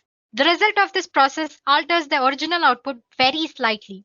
So your cover image and your stego image, that's your final result, after hiding the data, look exactly same without any difference. This technique works very good for image, audio, and video steganography. Well, let's consider a simple example. Suppose we want to insert letter A into an image. The binary representation of A is 1 followed by 5 zeros and again 1. Now, like I said earlier, we are using RGB color model here. So, and I'm using 8 bits to represent each of these values, which is red, green, and blue. So I'll be needing about 3 consecutive pixels. That's about 9 bytes to replace all the least significant bits by the bits of the letter A. Well, don't worry about it. You'll understand once you see the next image that I show you on the screen. So like I said, I'm considering 3 pixels, which is about 9 bytes. So these are the pixels before insertion. I've picked like random pixels. So as you can see, I have 3 pixels, 1, 2, 3, and 9. So totally 9 bytes I have here. And now if we replace the last bit or LSB for each byte with a bit from binary representation of A, what we get is this. So as you can see, I have replaced the 0 with this 1 here. So as you can see, 0 is replaced with 1. And then I have 5 zeros, 0, 0, like 5 zeros followed by 1, 1, which is already 1, so I'm not replacing anything here. So as you can see, all the color bits have been replaced here. So once you are done with replacing, you'll find that the final result or the stego image is very much identical to your actual image. That's your cover object. On an average, LSB requires that only half of the bits in the image can be changed. As you can see, I've like left 3 or 4 bits unchanged here. For example, this one, and the 0 here. The 0 in the first line, in the last line, I have 2 ones left without changing it. So if need required, you can hide data in the least and the second least significant bits as well. And still, the human eye would not be able to discern it. So guys, that's all about least significant bit steganography. Well, that's the concept. So to summarize, every pixel can be represented using different color models. Well, in this demo, I've used RGB color model, and each of these values are represented using 8 bits. while you can use a different number of bits as well. And this number of bits used usually determine the color which pixel displays. Like I said, we have used 8 bits here. And in a binary format, we have least significant bit and most significant bit. Like I said, changing most significant bit makes more changes to our final value, but that does not happen when we change the least significant bit. So we made use of that point. So basically the least significant bit steganography make uses of the fact that changing LSB doesn't make much change to our actual image. So it replaces the LSBs in the cover object by the binary bits of secret message. So there you go, guys. Now you know the theory part of the concept. It's time to perform a small demo. In this demo, we'll see how to use the concept of LSB steganography and hide secret text in an image. So here are the steps involved. First, to encode the text into image, the program loads an image and looks or considers each pixel hexadecimal's value. Then the program asks you for the secret text and converts it into its binary form. And then one by one, it stores the secret message bits into LSB of image pixels, which is our blue value bits of RGB model. After the message is embedded into an image, program adds delimiter to the end to determine when the text ends.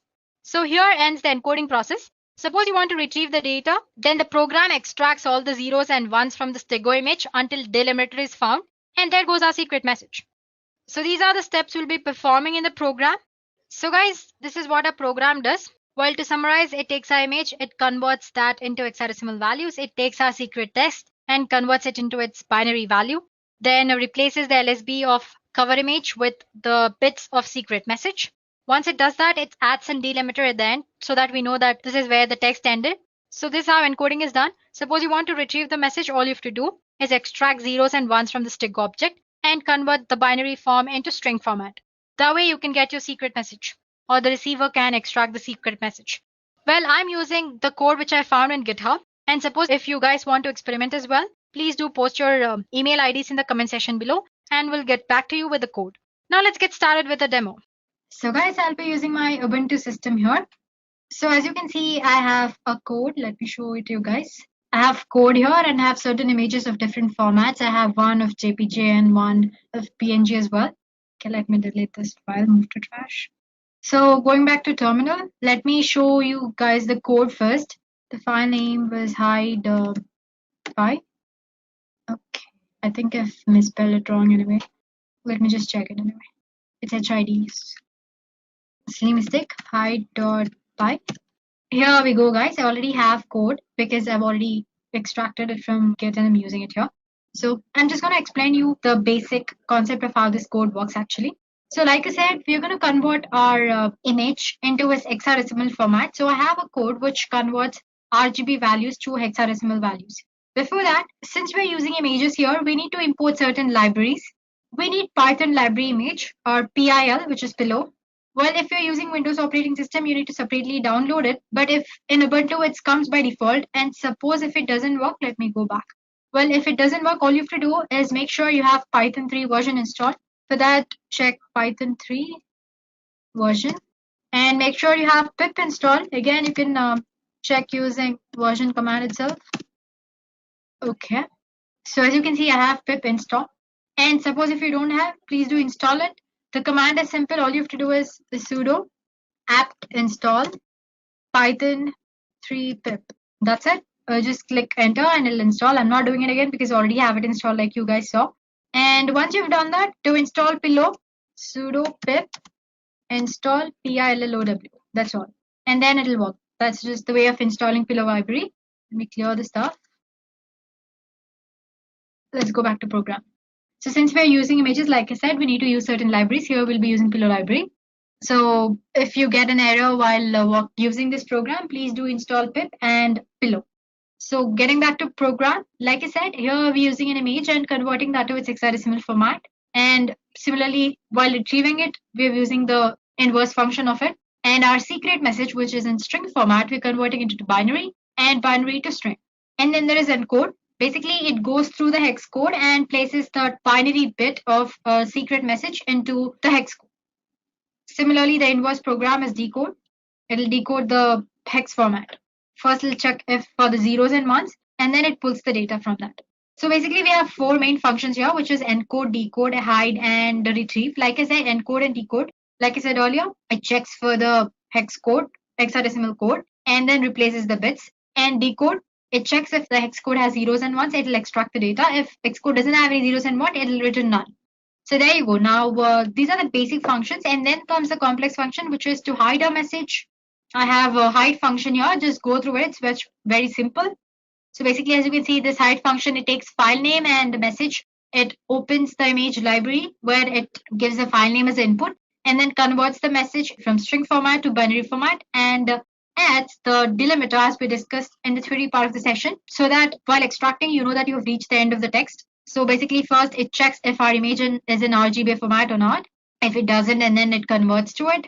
And then there it goes. And basically, it takes each and every bit, checks if the bit is in proper format, if the actual bit of the secret message can fit into this and all that, and then replaces the bit. And once it has encoded the secret message completely into our image, it returns a message saying completed. If the mode of the image or if your file doesn't exist, and for all that, it returns a message saying incorrect image mode, couldn't hide. Now, the retrieve function is as very simple, the most simple one.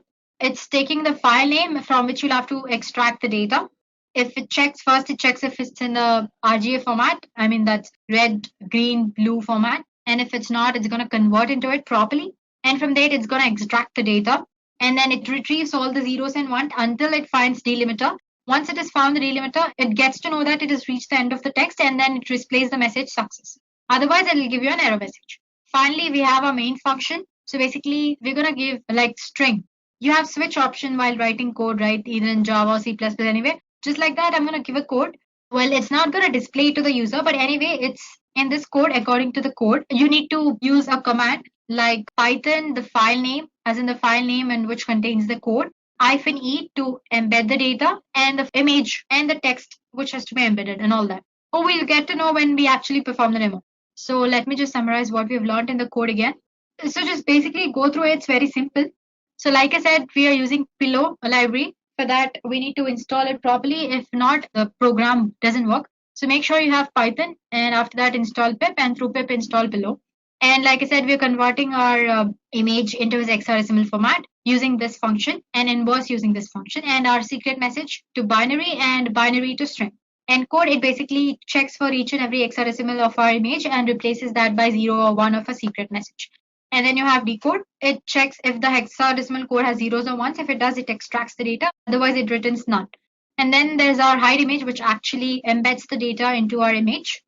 So it'll take file name and message as input. It checks if the image is actually in RBF format. And before that, it converts our message into binary format and all that.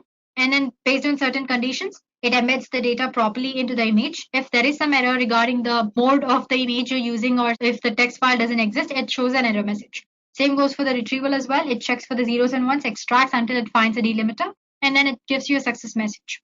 So there we go, guys. The program is simple. So if you guys want a copy of the code, and please do post your email ID in the comment section below, and we'll get back to you with the code.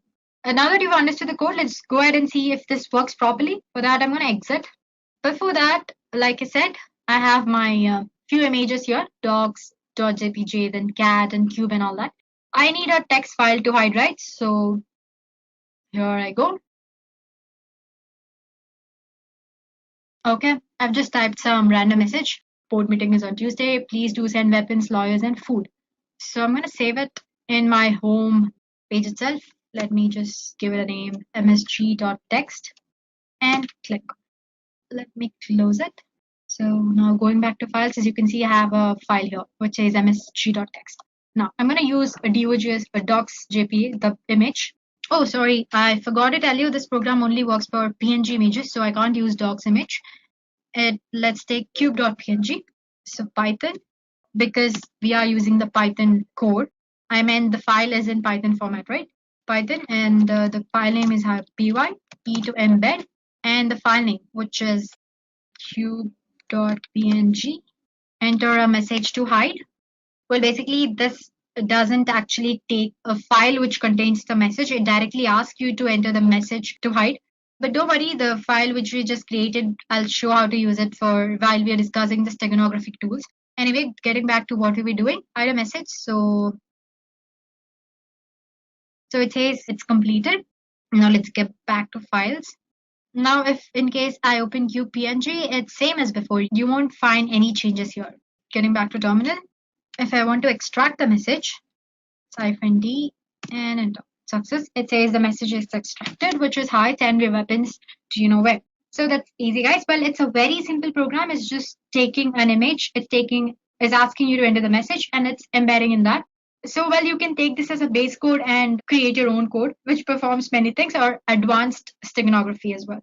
So basically, to summarize, in this program, what we did was we converted our secret message into its binary form, and we took the bits in the binary code and replaced the least significant bits, or the blue color bits, of RGB color model by these bits of secret message. So basically, we're replacing the least significant bits so that our cover image, that's cover object, as well as our Stigo object, both are same and look identical.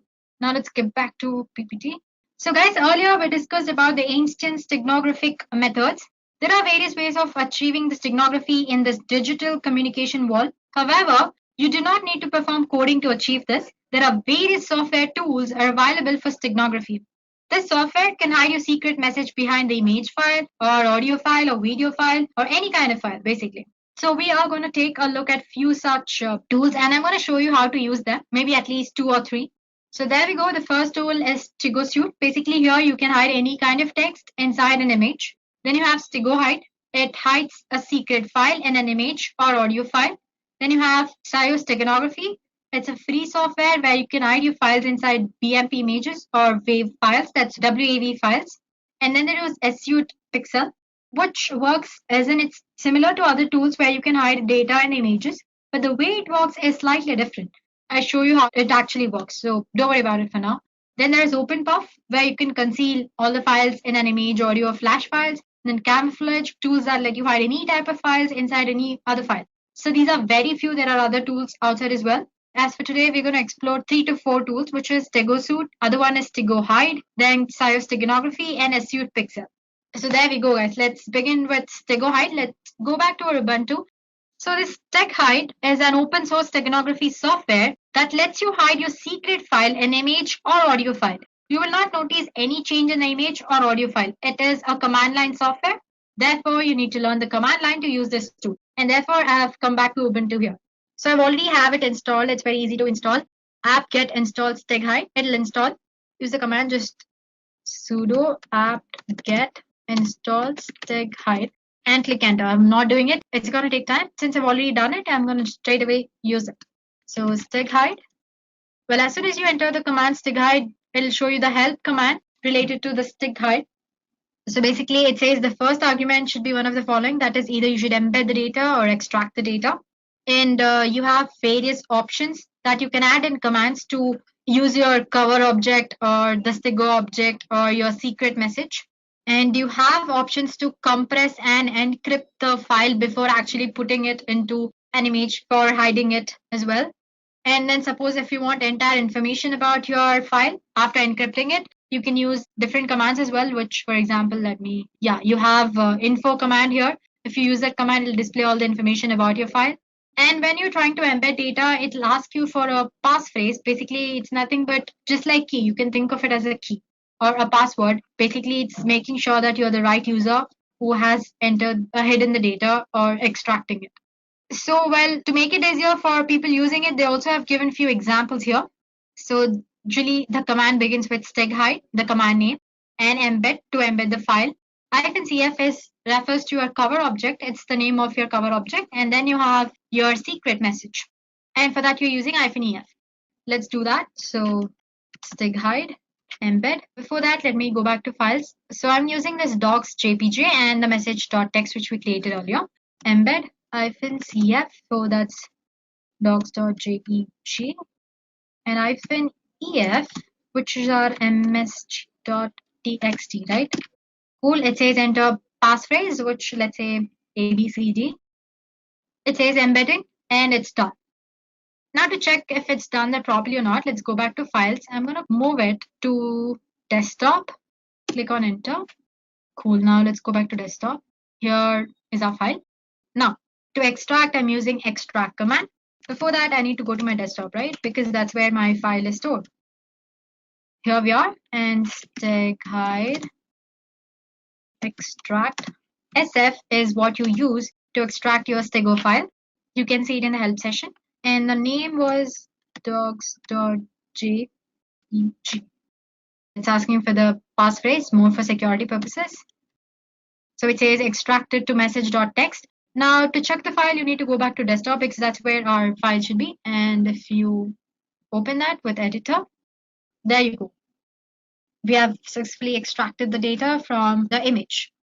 Now let's try a few other commands. Let me come back. Okay, let me try it here. Tag hide. What was that? Info command, right? Info. And let's say, so as you can see, it's extracted the information about the file. It's in format, its capacity, and it says you want to get information about the emitted data as well. Why? Could not extract any data with the data phrase because already extracted the secret message from that file. Well, if you hadn't extracted, then maybe it would have showed the embedded content as well. So that's how you use a steg guide. You have multiple other options as well. Like for example, when you're trying to embed, it asks you for the passphrase, right? Instead, if you don't want it to ask like this, you can use -p command and enter the passphrase. You can add it in the command itself here. And then it actually skips that step and actually goes back to this embedding message done step. So yeah, that's all about steg hide. Now let's go back to other tools. So the next tool we'll be using is a Stego Suite. It is a free steganography tool which is written in Java. And with Stego Suite, you can easily hide in confidential information and image files.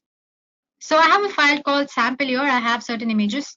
It's in JPG format. It's a BMP file. And then there is a PNG file as well. So first tool that we're going to explore is Stego Suite. So Stego, yeah, there we go. This is the Stego Suite tool. It looks very simple. Basically, there's nothing here. So click on File, Open, and select the file in which you want to embed the text or the secret data. Let's go back to sample, and here I'm using this PNG image. Open. Here it's ask you for the text which you want to embed in the image. So this is the secret text I want to hide. If you want, you can give the password and embed. It says embedding completed. The file is saved to desktop sample image embed.jpg. Let's go back and check sample, and here we go. You have an image and properties. It's a JPG file. Let's try opening it. There you go, guys. It looks similar to our actual message. Well, it doesn't look different at all, but the data is actually hidden inside it, right? To know that, all you have to do is let's just rename this. Let's say image E. That's the embedded format of our image. It says the image is open. Okay, I'm gonna close Stego Suite. So yeah, you can see the image here. Let's rename it image E. Now, if you want to retrieve the message, Stego Suite, file, open, select the file in which the text was embedded, which is image E, and open. Enter the password, which is and extract. So as you can see, it has extracted the text message, which earlier I hid into the image. Hey, this is a secret test I want to hide. Well, go ahead and try to use it. It's fun. It doesn't have any other functionalities apart from these. It's a very basic, simple tool. Let's go to our next tool, which is steganography. Well, it's a free software that can be used to hide secret files in BMP, that's bitmap images, or WAV files. Use of this tool is very easy. You can just open the software, load any BMP image or WAV file to its interface, and then add a file which you want to hide. And this also supports encryption, multiple formats. Well, instead of telling all this to you, let me just show it to you. So as you can see, I have it already installed. It's just one-step installation. And to add the file, as in to encode, you need to click on this add files option. To extract, you can use this. First, let's try to add files.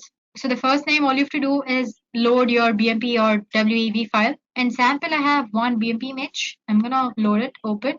Well, as you can see, this size is slightly bigger. Click on next here. So now that you've loaded your cover image, you'll have to load the image or the file which you want to store in this cover image. For that, you click on add file option here. Let's say I want to store this image. Let's try open and next. So as I said, it shows different encryption formats here. So you can select from various algorithms like RC4. Then you have triple DS, DS, triple DS with 1112 and many other formats. And it's asking for the password. Give some password. Click on next. So the embedding is done. It's asking you to name the file. Let's say bird and save. So the final file is similar to the actual BMP image. You can't make out any changes, right? But there is a secret data which is hidden inside it, which is another image. Now let me close, finish. Let's try to extract it. Click on this extract files and load the source file, which should be a bird. Then open, next. It's asking for the password, so A, B, C, D, that's what I'd give it. And extract file, image2.j, save. File extract successful, okay. Finish. Let's go back to the location and see. So here we go. We had tried to store this image2 in the bird, but after that we tried to extract it. So there we go, guys. The image has been successfully extracted. This way you can store any kind of file. It can be your Excel file or Word file, document file or PowerPoint file or image or anything. So that's your XIO steganography tool. So like I said, you can add the files, but to extract the message, you'll have to start using this file from the beginning again. Then let's go back to our next tool, which is Issued Pixel. It's here. Let me just check. I have installed it. I'm gonna extract all. Let's store it in our desktop. And okay. Now, if we go to desktop, this is our application, Pixel. Click on that. So guys, even this is a tool where you can store any kind of hidden information, but it has a different approach when compared to other tools. It uses image file as a key to protect your hidden text inside an image. That is, to hide and unhide text inside an image, you need to enter another image as a key. So as you can see, you have three images here: original image, that's your target image, and delta image, which acts as a key. Instead of giving some password or anything, it takes another image as a key or passphrase. So open original image, desktop, let's go to samples. Let's try fly. Now you need to enter the message, hi. This is the text I want to hide. And here I'm clicking on encrypt message. Save image. Let's try and save it somewhere else, desktop. Let's store it in the documents. File name, my image, and save. Now let me open the thing again, or you can just say reset, exit here. Now if I open the application again, let's try to extract what we just hid. So open the original message, which is in desktop, right? Sample, that's flying, open, decrypt image. So there you go.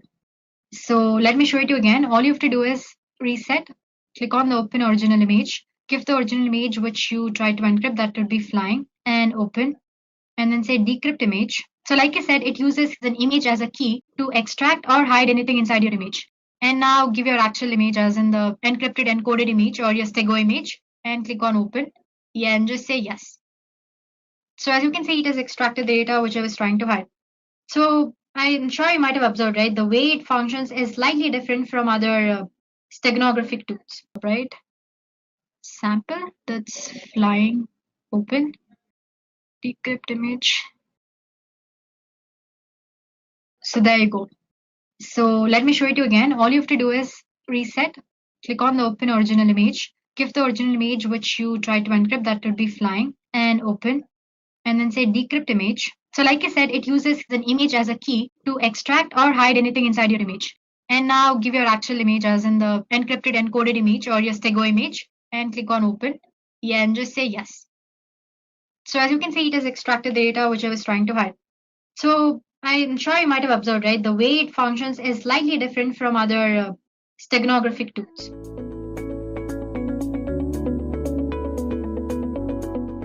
Now let's talk about the roadmap to become an ethical hacker. How your ethical hacking career begins depends on your current field of work. If you're not in an information technology field, you should definitely try shifting into one. Even though most jobs require you to have a bachelor's degree in computer science or cybersecurity related fields, exceptions are made for people with sound knowledge of operating systems, databases, and networking. Also, it is nigh impossible to directly become an ethical hacker. Most ethical hackers begin their career as tech support engineers who climb their way up by earning certifications like CCNA and CISSP before working towards the ultimate CEH certification. After earning your CEH certification, it is time to market yourself as an ethical hacker. Okay, now let's go over the roles and responsibilities of an ethical hacker. Now, there seems to be a general misconception that a person with an ethical hacking career is only responsible for penetration testing of systems and applications. This is not true, and an ethical hacker is responsible for much more. For example, he is responsible for scanning open and closed ports using reconnaissance tools like Nessus and Nmap. Scanning is a set of procedures for identifying live hosts, ports and services, discovering operating systems and architecture of target systems, identifying vulnerabilities and threats in the network. Network scanning is used to create a profile of the target organization. Secondly, it is the responsibility of an ethical hacker to engage his organization's member in social engineering awareness activities. Social engineering for the purpose of general hacking has proven to be one of the most effective ways over time, and knowing how to avoid any form of social manipulation is key to organization security. Thirdly, an ethical hacker also gets to test new patch releases and software updates pertaining to the company's product and peripherals. It is their responsibility to identify any vulnerability that might exist in the patch and notify the appropriate team to fix them. Fourth, ethical hackers are also responsible for building and maintaining effective intrusion prevention systems and intrusion detection systems. They will also try to evade IDS and IPS systems, firewalls, and honeypots just to demonstrate how they could be attacked. Intrusion detection is the process of monitoring events occurring in your network and analyzing them for signs of possible incidents, violations, or imminent threats towards your security policies.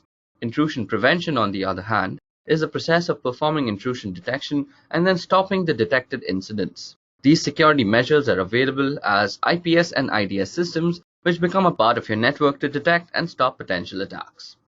Last but not the least, ethical hackers are responsible for employing strategies like sniffing networks, bypassing and cracking wireless encryption, and hijacking web servers and web applications for testing and security of a system. An ethical hacker strives to replicate the working of a black hat hacker by analyzing the defense protocols and social engineering aspects of an organization. His job is to make sure an organization reacts to these situations well enough if they're not already doing so. Okay, so those were the roles and responsibilities of an ethical hacker. Now let's go over the skill sets that you might need to become an ethical hacker yourself. Now, a person with an ethical hacking career is expected to be proficient in database handling, networking, and operating systems, and also have excellent soft skills as they need to communicate problems regarding security to the rest of the organizations. Other than these generalized skill sets, an ethical hacker also has to have a good grasp on the following skills that we're going to discuss now. Now, the first skill is network traffic sniffing. Sniffing is the process of monitoring and capturing all the packets through a given network using sniffing tools. It is a form of tapping phone wires and to get to know about the conversation. It is also called wiretapping and applied to the computer networks. Next, ethical hackers should also know how to orchestrate different types of network and database attacks, as their main job is to predict black hat hackers, and to do this, one must be able to think and act like a black hat hacker. Third, ethical hackers have to deal with different kinds of operating systems on a daily basis, with Linux being the daily driver. So, it is obvious that an ethical hacker needs to have an in-depth knowledge of the working of operating systems in general. For example, they should know how to look for exploits in buffer vulnerabilities. Next, ethical hackers also have to deal with different kinds of database formats, whether it be SQL, PostgreSQL, NoSQL. An ethical hacker at least needs to have a general knowledge of their working and architecture. Fifth, an ethical hacker should also be proficient in cryptography and cryptanalysis, which is basically the deciphering of ciphertext without knowing the key. This is also the fundamentals of password cracking using different methods like brute force, dictionary attacks, rainbow table attacks, and so on. Now, ethical hackers generally are endowed with the responsibility of network traffic monitoring. Therefore, they must be proficient in intrusion detection and prevention techniques, session hijacking knowledge, and an overall in-depth knowledge of networking in general. Last but not the least, ethical hackers also need to make custom softwares to tackle the use case specific security flaws that might be affecting the company. Now, this requires a general knowledge of programming languages so that you can execute the solutions to the problems that you find in the organization. Above that, programming will also help you automate a lot of tasks that would generally take a lot of precious time. Apart from all this, an ethical hacker must be a creative thinker because black hat hackers are constantly coming up with ingenious ways to exploit the system, and it is an ethical hacker's job to predict and prevent such breaches. Now let's talk about the job trends that is in ethical hacking industry. Now, as I had discussed in the beginning of this video, cybersecurity has emerged as a high growth field of 2017 and possibly of the entire decade. During the 5 years between 2012 and 2017, listings of cybersecurity jobs increased by a whopping 75% according to the analysis made by Bureau of Labor Statistics. Now, this has led to a lot of unfilled positions, so jobs are plenty and they pay well too. Now, let's go with the companies that are hiring ethical hackers. Now, an ethical hacker finds a job in any company which has an internet-facing site or anything to do with the web. These include college institutions like MIT, and even private companies ranging from logistics services to data warehousing companies, for example Wipro, Ernst & Young, Infosys, and even IBM. Now, apart from these, you can also get a chance to work for the military and top secret intelligence gathering agencies like CIA, Mossad, or NSA. Now, coming to the final question, that is, how much money does an ethical hacker make? So, a certified ethical hacker makes an average annual income of $88,000 according to payscale.com. Now, the average starting salary for a certified ethical hacker is around $95,000 according to the EC Council Senior Directive Stephen Graham. Also, the founder of Novas Security, Eric Geyer, estimates a more or conservative $50,000 to $100,000 per year in the first years of working depending on your employer, experience, and education. And those with a few years of experience can pull up to $120,000 and upwards per year, particularly those who work as an independent consultant. Okay guys, so that was all about ethical hacking and a career in ethical hacking. We spoke about how you can become an ethical hacker yourself and the roles and responsibilities and skills of an ethical hacker. Above that, we also discussed how much salary you'll get as an ethical hacker and the different companies that you could work for.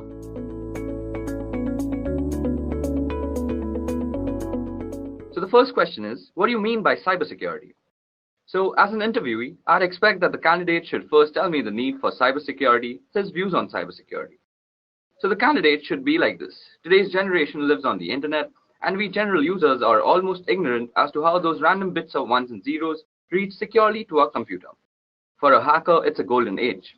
With so many access points, public IPs, and constant traffic, and tons of data to exploit, black hat hackers are having one hell of a time exploiting vulnerabilities and creating malicious software for the same. Above that, cyber attacks are evolving by the day. Hackers are becoming smarter and more creative with their malware, and how they bypass virus scans and firewalls still baffle many people. Therefore, there has to be some sort of protocol that protects us against all these cyber attacks and makes sure our data doesn't fall into the wrong hands. This is exactly why we need cybersecurity. Now, for defining cybersecurity, here goes. Cybersecurity is a combination of processes, practices, and technologies designed to protect networks, computers, programs, data, and information from attack, damage, or unauthorized access. Okay, so moving on to the next question is, what do you have on your home network? So, a home network gives you a test environment for experimentation. Active Directory, domain controller, a dedicated firewall appliance, and a net-attached toaster. As long as you are learning and fiddling with it, that's what matters. I've augmented the router my ISP provided with an Apple AirPort Extreme, which provides better wireless performance to some devices. From there, I've extended the wired part of the network into two parts of the house using 5-port Ethernet switches, my office and living room, each with 4 devices. In the office, I have a network-attached storage device, which provides shared data folders to every device for movies and TV streaming anywhere in the house, as well as backups. In the living room is a range of gaming consoles, a TiVo box, and an Android media player. Despite owning a smart TV, it's not hooked into my network simply because the device we own do a far better job of anything the smart TV offers. Okay, now moving on to the next question is, what is encryption and why is it important? Well, a process of converting data into an unreadable form to prevent unauthorized access and thus ensuring data protection is called encryption. Encryption is important because it allows you to securely protect data that you don't want anyone else to have access to. Businesses use it to protect corporate secrets, governments use it to secure classified information, and many individuals use it to protect personal information to guard against things like identity theft. Okay, so that explains encryption and why it is important. Moving on, tell me the difference between symmetric and asymmetric encryption. Okay, so if we compare on the basis of keys, Symmetric encryption has the same secret key for both encryption and decryption, whereas asymmetric uses different keys for encryption and decryption purposes. Performance-wise, symmetric encryption is fast but is more vulnerable, while asymmetric encryption is slightly slower due to high computation. Some examples of symmetric are DES and 3DES, while asymmetric, the most popular is RSA and Diffie-Hellman. Okay, so time for the next question. So what is the CIA triad? Now, in this question, the candidates should explain what is CIA triad and what it is used for. So here's the answer.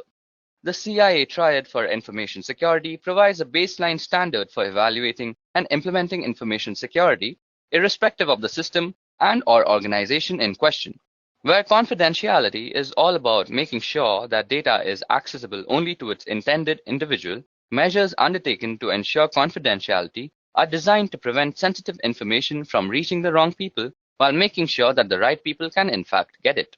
Integrity, on the other hand, is all about making sure that data is kept properly intact without it being meddled with in an unauthorized way. Data must be changed in transit, and steps must be taken to ensure that data can be altered by unauthorized people. These measures include file permission and user access controls. On the topic of availability, well, it is all about making sure that data and computers are available as needed by authorized parties. Moving on to the next question is, what do you understand by risk, vulnerability, and threat in a network? Well, threat refers to someone or something with the potential to do harm to a system or an organization. Moving on, vulnerability refers to a weakness of an asset that can be exploited by one or more attackers. In other words, it is an issue or bug that allows an attack to be successful. Last but not the least, risk refers to the potential for loss or damage when a threat exploits a vulnerability. Okay, the next question is, how do you report risk? Well, risk needs to be assessed first before it can be reported. There are two ways you can actually analyze risk. The first is, it can be either quantitative or qualitative. This approach is suitable for both technical and business guys. The business guys will see the probable loss in numbers, while the technical guys will monitor and assess the impact and frequency. Now, depending on the audience, the risk can then be reported. Moving on, how do you differentiate between IPS and IDS systems? Well, first of all, IDS stands for Intrusion Detection System, and IPS is Intrusion Prevention System. Now, IDS just detects the intrusion and leaves the rest to the administrator for assessment and evaluation or any further action. IPS, on the other hand, detects the intrusion and takes necessary actions to further prevent intrusion. Also, there is a difference in the positioning of devices in the network. Although they work on the same concept, the placement is very, very different. Moving on, what do you know about cybersecurity frameworks? Well, cybersecurity framework is a voluntary guidance based on existing guidelines and practices for organizations to better manage and reduce cybersecurity risks. Besides helping associations oversee and decrease probable risks, it was intended to cultivate risk and cybersecurity administration communications among both inner and outer authoritative partners. Most frequently adopted cybersecurity frameworks are PCI DDS, which stands for Payment Card Industry Data Security Standards, the ISO 27001 and 27002, which is the International Organization for Standardization, then CIS, which stands for Critical Security Control, and the most famous cybersecurity framework is NIST. Moving on to the next question, which is, what is weak information security? Well, information security policy is considered to be weak if it does not meet the criteria of an effective one. The criteria include distribution, review, comprehension, compliance, and uniform. Information security is weak if the policy has not been made readily available for review by every employee within an organization, or the organization is unable to demonstrate that the employees understand the content of the policy document. This is when an information security is considered weak. Moving on to the next question is, what's the better approach of setting up a firewall? Okay, so following are the steps you should take to configure your firewall. The first is a username and password. Modify the default password for your firewall device. Next is the remote administration, which will disable the feature of remote administration from the outside network.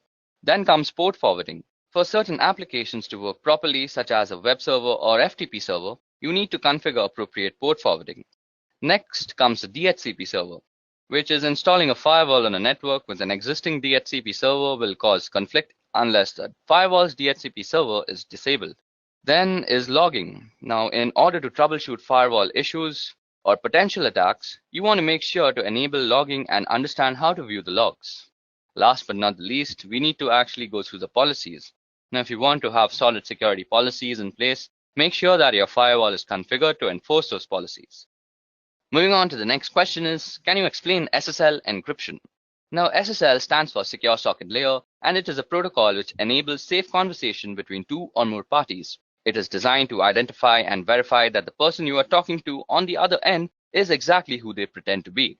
We also have HTTPS, which stands for Hypertext Transfer Protocol Secure, which is actually HTTP combined with SSL, which provides you with a safer browsing experience with encryption. So this is a very tricky question, but SSL wins in terms of security. Moving on, which one is more secure, SSL or TLS? Well, SSL is meant to verify the sender's identity, but it doesn't search for any more hazards than that. SSL can help you track the person you are talking to, but that can also be tricked at times.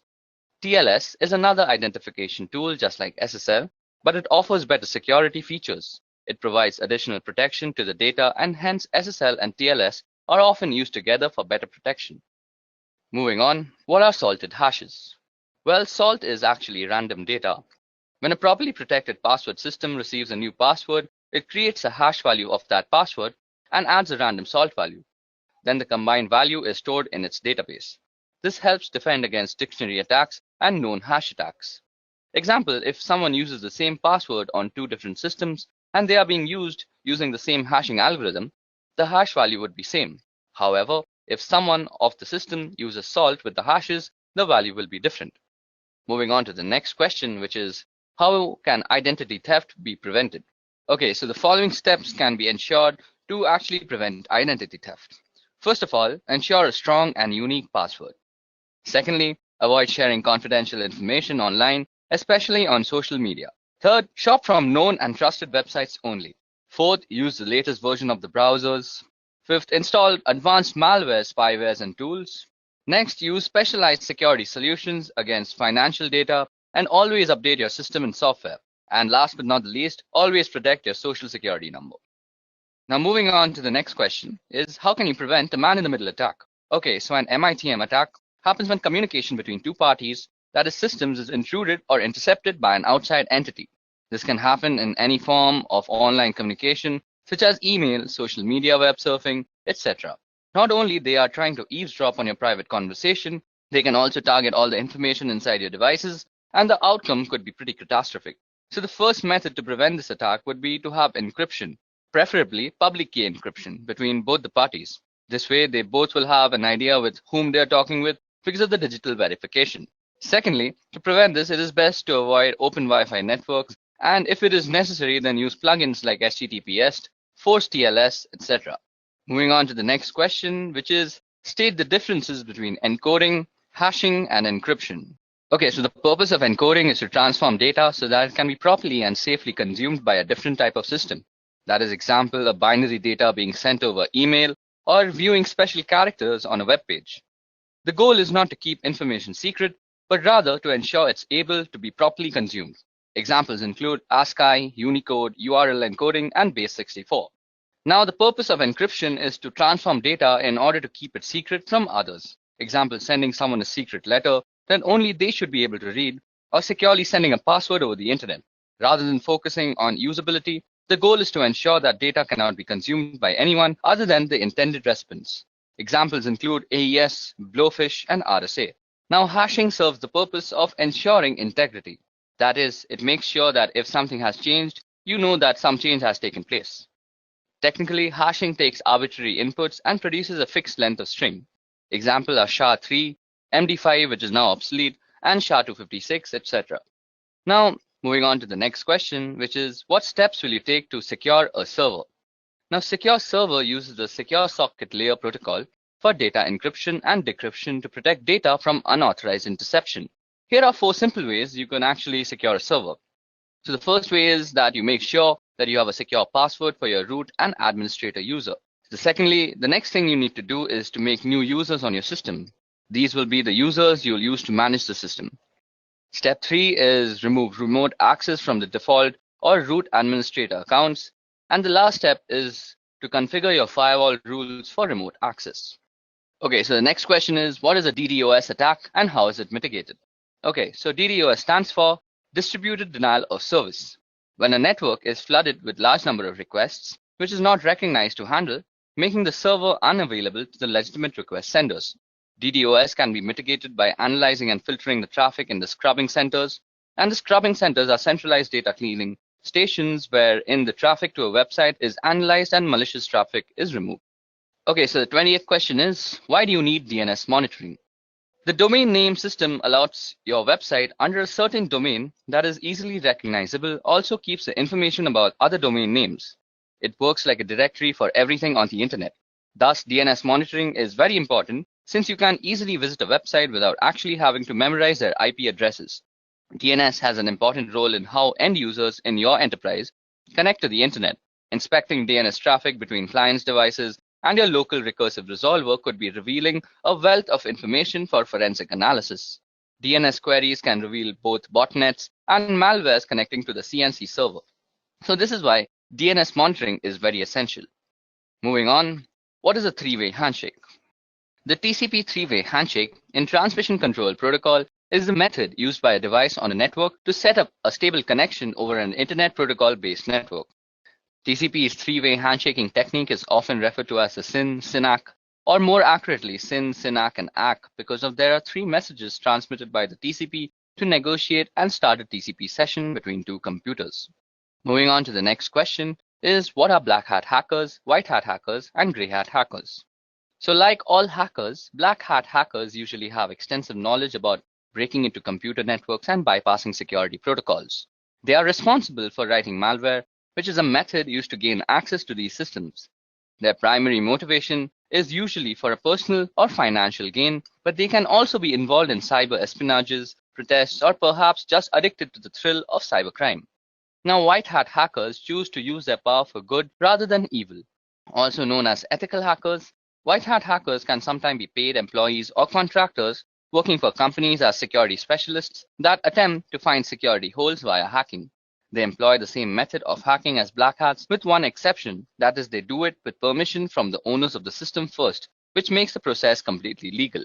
Now there comes grey hat hackers. As in life, they are grey areas that neither black nor white. Grey hat hackers are a blend of both black hat and white hat hackers. Often grey hat hackers will look for vulnerabilities in a system without the owner's permission or knowledge. If issues are found, they will report them to the owner, sometimes requesting a small fee to fix the issue. Okay, now moving on. How often should you perform patch management?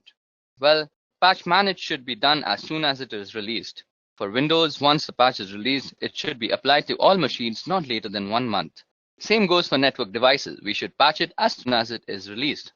And proper patch management process should be followed too. Question number 24. What do you know about application security? Application security is the practice of improving the security of applications using software, hardware, and other procedural methods. Countermeasures are taken to ensure application security, the most common being an application firewall that limits the execution of files or the handling of data by specific installed programs. Moving on to the next question, which is differentiate between penetration testing and software testing.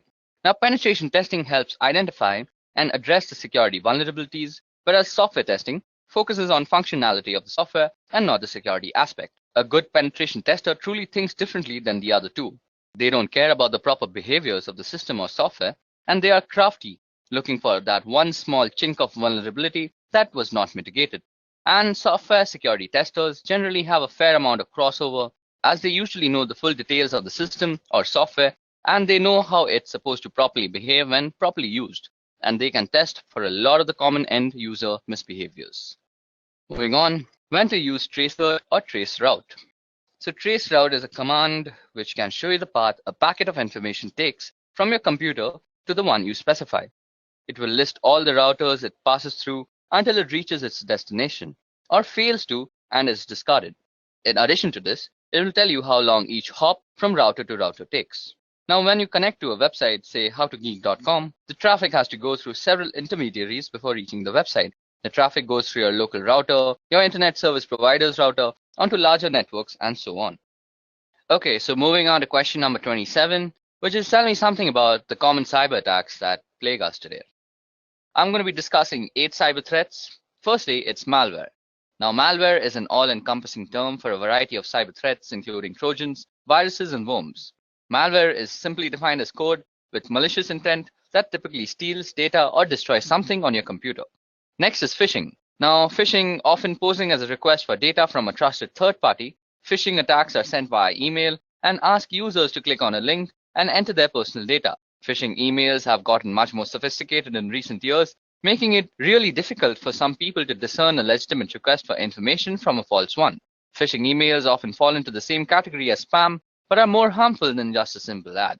Next is a password attack, and a password attack is exactly what it sounds like. That is a third party trying to gain access to your system by cracking a user's password, usually using some algorithm like brute force, dictionary attacks, or software which is a keylogger.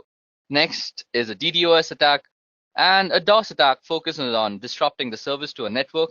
Attackers send high volumes of data or traffic through the network until the network becomes overloaded and can no longer function.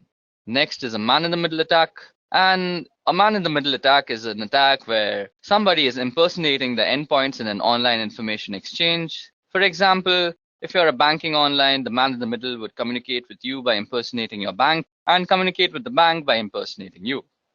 Next is drive-by downloads, and this is a malware which is actually implanted into a legitimate website, and a program is downloaded to the user's system just by visiting the site. It doesn't require any type of action by the user to actually start to trigger the download. Next is malvertising, and malvertising is actually malicious code which is hidden behind advertisements on websites, and it is also downloaded to your system without your knowledge. Last but not the least is rogue software, which is malware that masquerades as legitimate and necessary security software that will keep your system safe. Okay, so moving on to the next question is, what are different OSI layers and what is the job of the network layer? Okay, so OSI, or Open System Interconnection, is a reference model for how applications communicate over a network.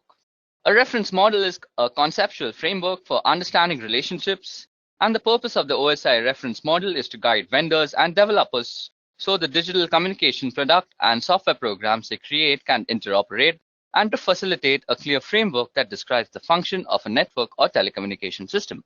The 7 OSI layers are application layer, presentation layer, session layer, transport layer, network layer, data link layer, and the physical layer.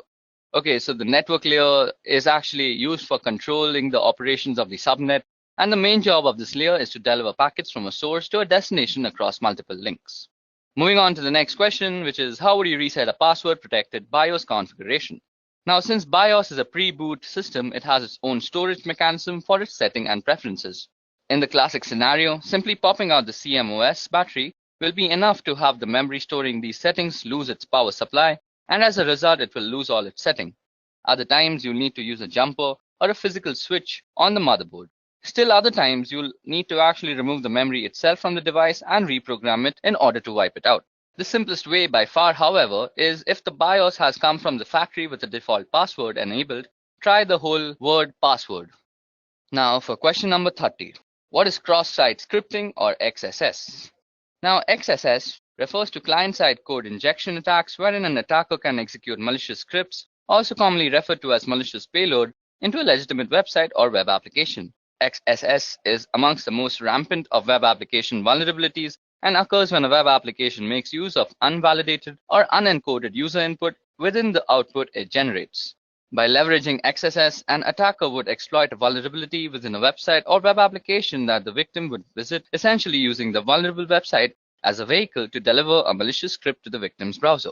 Now, what is data protection in transit versus data protection at rest? So the answer to that is that data in transit, or data in motion, is data actively moving from one location to another, such as across the internet or through a private network. Data protection in transit is the protection of this data while it's traveling from network to network or being transferred from a local storage device to a cloud storage device. Wherever data is moving, effectively data protection measures for in-transit data are critical, as data is often considered less secure while in motion. Now, data at rest is data that is not actively moving from device to device or network to network, such as data stored on a hard drive, laptop, flash drive, or archived/stored in some other way. Data protection at rest aims to secure inactive data stored on any device or network. While data at rest is sometimes considered to be less vulnerable than data in transit, attackers often find data at rest a more valuable target than data in motion. The risk profile for data in transit or data at rest depends on the security measures that are in place to secure data in either state. Moving on to question number 32 is tell me the differences between cybersecurity and network security. Okay, so cybersecurity describes that the policies and procedures implemented by a network administrator to avoid and keep track of unauthorized access, exploitation, modification, or denial of the network and the network resources. Network security describes the process and practices designed to protect network, computers, programs, and data from attack, damage, or unauthorized access. In a computing context, security includes both cybersecurity and physical security. While cybersecurity is concerned with threats outside the castle, network security is worried about what is going on within the castle walls. The cybersecurity specialist is the crusading knight defending the kingdom, and network security focuses on the barbarians at the gate and how the castle connects to the world around it. Moving on to question number 33, which is how will you prevent data leakage? Data leakage is when data gets out of the organization in an unauthorized way. Data can get leaked through various ways, that is emails, prints, laptops getting lost, unauthorized upload of data to public portals, removable drives, photographs, etc. A few controls can be restricting uploads on internet websites, following an internal encryption solution, restricting the mails to internal networks, or restriction on printing confidential data, etc. Moving on to the next question, which is what is ARP and how does it work? Okay, so Address Resolution Protocol, or ARP, is a protocol for mapping an internet protocol address to a physical machine address that is recognized on the local network. On the topic of how it works, when an incoming packet destined for a host machine on a particular local area network arrives at a gateway, the gateway asks the ARP program to find a physical host or MAC address that matches the IP address. Now the ARP program looks into the ARP cache, and if it finds the address, it provides it so that the packet can be converted to the right packet length and format and send it to the machine. Now, if no entry is found for the IP address, ARP broadcasts a request packet in a special format to all machines on the LAN to see if one machine knows that it has the IP address associated with it. So, for question number 35 is what is 2FA and how can it be implemented for the public websites? So, an extra layer of security that is known as multi-factor authentication requires not only a password and username, but also something that only that user has on them. That is a piece of information only they should know or have immediately to hand, such as a physical token. Authenticator apps replace the need to obtain verification code via text, voice call, or email. For example, to access a website or web-based service that supports Google Authenticator, the user types in their username and password. That is a knowledge factor. Okay, now time for question number 36, which is what techniques can we use to prevent brute force login attacks? So here the attacker tries to determine the password for a target through a permutation of fuzzing process. As it is a lengthy task, attackers usually employ software such as Fuzzer to automate the process of creating numerous passwords to be tested against target. To avoid such attacks, password best practices should be followed, mainly on critical resources like servers, routers, exposed services, and so on. Okay, so now time for the next question, which is what is cognitive cybersecurity? Now, the applications of artificial intelligence technologies pattern on human thought process to detect threats and protect physical and digital system. Self-learning security systems use data mining, pattern recognition, and natural language processing to simulate the human brain, albeit in a high-powered computer model. This is exactly what cognitive cybersecurity is. So what is port blocking within LAN? Well, restricting the users from accessing a set of services within the local area network is called port blocking. Stopping the source not to access the destination node via ports as applications work on the port, so ports are blocked to restrict the access, filling up the security holes in the network infrastructure. Okay, so time for question number 39, which is what is the difference between VPN and VLAN? Okay, so VPN is related to remote access to the network of a company, while VLAN basically means to logically segregate networks without physically segregating them with various switches.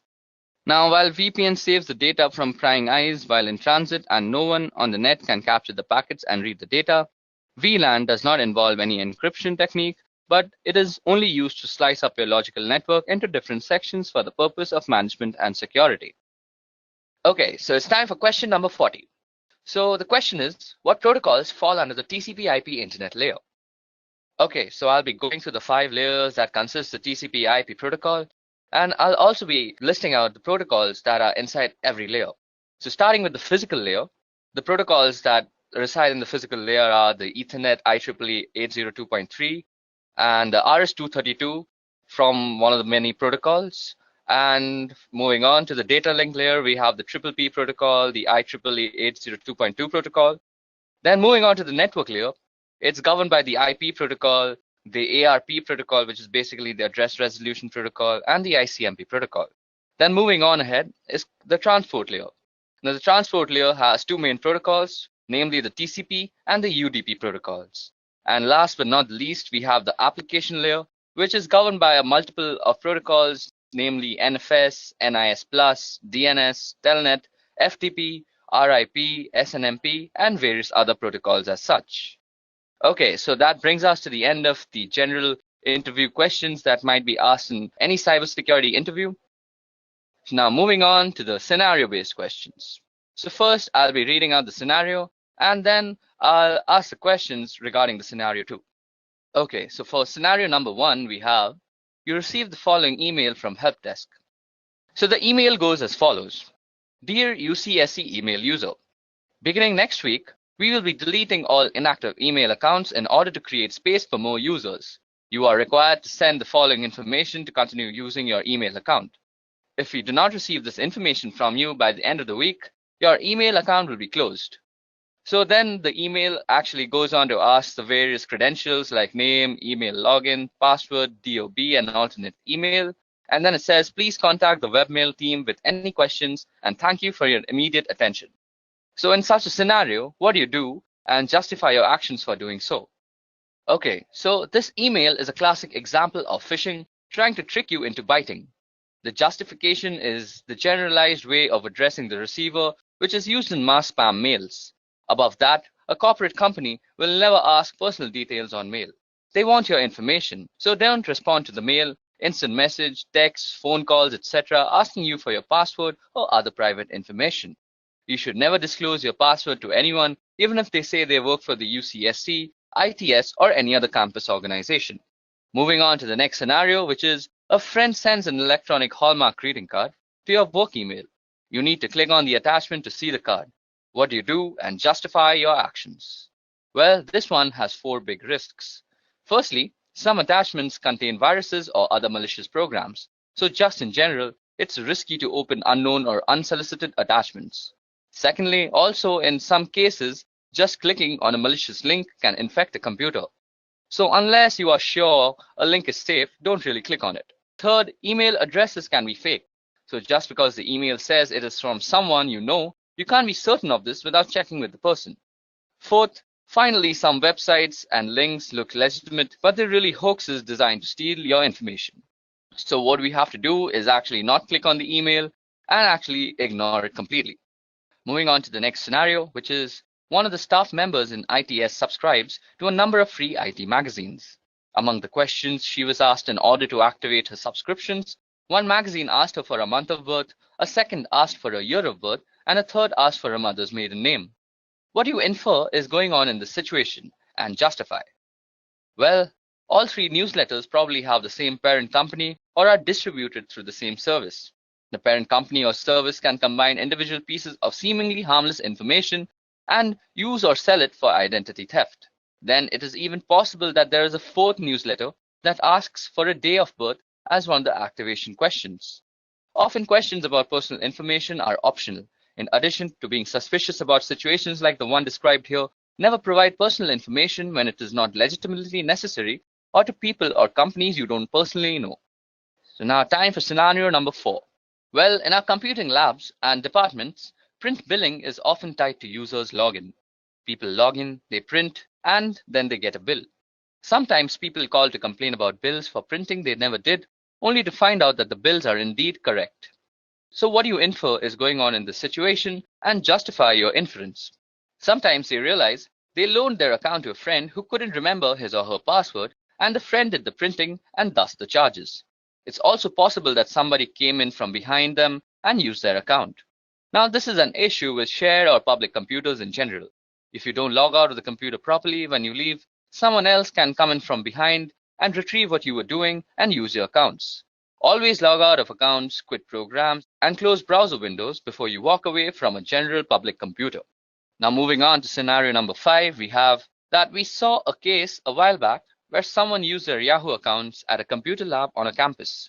She made sure her Yahoo account was no longer open in the browser window before leaving the lab. Now someone came in behind her and used the same browser to re-access her accounts. They started sending emails from it and caused all sorts of mayhem. So what do you think might have gone wrong here? Well, the first person probably didn't log out of her account, so the new person could just go into the history and access it. Secondly, another possibility is that she did log out but didn't clear her web cache. This is done through the browser menu to clear pages that the browser has saved for future use. Time for scenario number 6 now. Okay, so 2 different offices on campus are working to straighten out an error in an employee's bank account due to a direct deposit mistake. Office number 1 emails the correct account and deposit information to office number 2, which promptly fixes the problem. The employee confirms with the bank that everything has indeed been straightened out. So what is exactly wrong here?